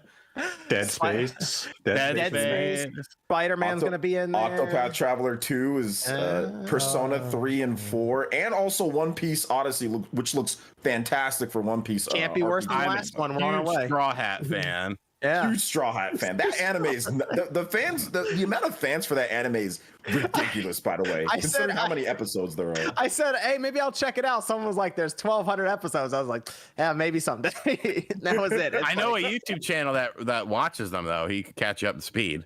Yes, I'll DM you his details. Oh, what? Okay. Oh, you're just gonna say Roger. I thought you were saying Roger as well. Oh no, I was thinking of someone else. Oh, okay. Shout out to Roger's base. You know what? RE4 remake looks good. People were real worried about this for a bit, though, right? The remake. What are they going to do? Are they going to mess it up? Could they ruin the legacy of Resident Evil 4? A lot of that concern, though, is when we were coming off Resident Evil 3, where they removed content. Nate was talking some smack on this. I remember this clearly. That's Resident Evil 3. Nobody cares about Resident Evil 3. Like they cared enough to remake it. Yeah, it was a quick. They wanted quick money. They sold how many copies? Didn't they sell like 4 million or 5 million copies of that? I forgot how much they said that they sold. The problem with 3 is that it's a good game. It just wasn't worth $60. Yeah. I'm just saying they just wanted to get it out there. They have the engine. Yeah. They just wanted to get it out. They should have been gonna DLC to 2. It exceeded 5 million copies in sales. Yeah, bam, that's tons of money, so that they just wanted to get that out there. But I knew that they were going to take their time with because like Resident Evil 2 was awesome. Everyone loves Resident Evil 2. So with 4, you can't mess 4 up. That's suicide for the for the franchise. The only thing with 4 that people really had questions were you going to hit all the main story points that the original game had, and based on this latest round of footage, we're seeing all those key areas. We still have the swamp and more. fight.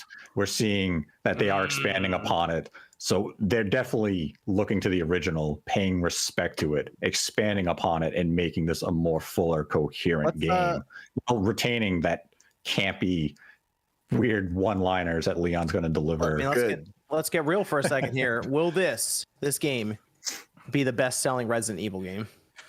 Hopefully. Will it get there? What's the current one? Is it Resident Evil 6 still? 7. Resident Evil 7. Oh, 7. So 7. 11 million units. Okay. I did not know Resident Evil. I thought Resident Evil 5 was still their best seller. Yeah, I'm looking at their platinum list now, and that they have it listed at 11 million. Well, it's multi-plat. It's available on PlayStation 4. I don't see why it wouldn't be. And it's showing up early enough in the generation to where it'll probably continue selling throughout it pretty easily. So, like Resident Evil 2, for example, the remake there, 9.8 million. God damn. Yeah. That's crazy. Yeah, I knew that's what was sold, but I mean, it's also being sold like it's been discounted for quite a while. It's like down to like, sure. So people are picking it up like crazy. But yeah, just going by the numbers of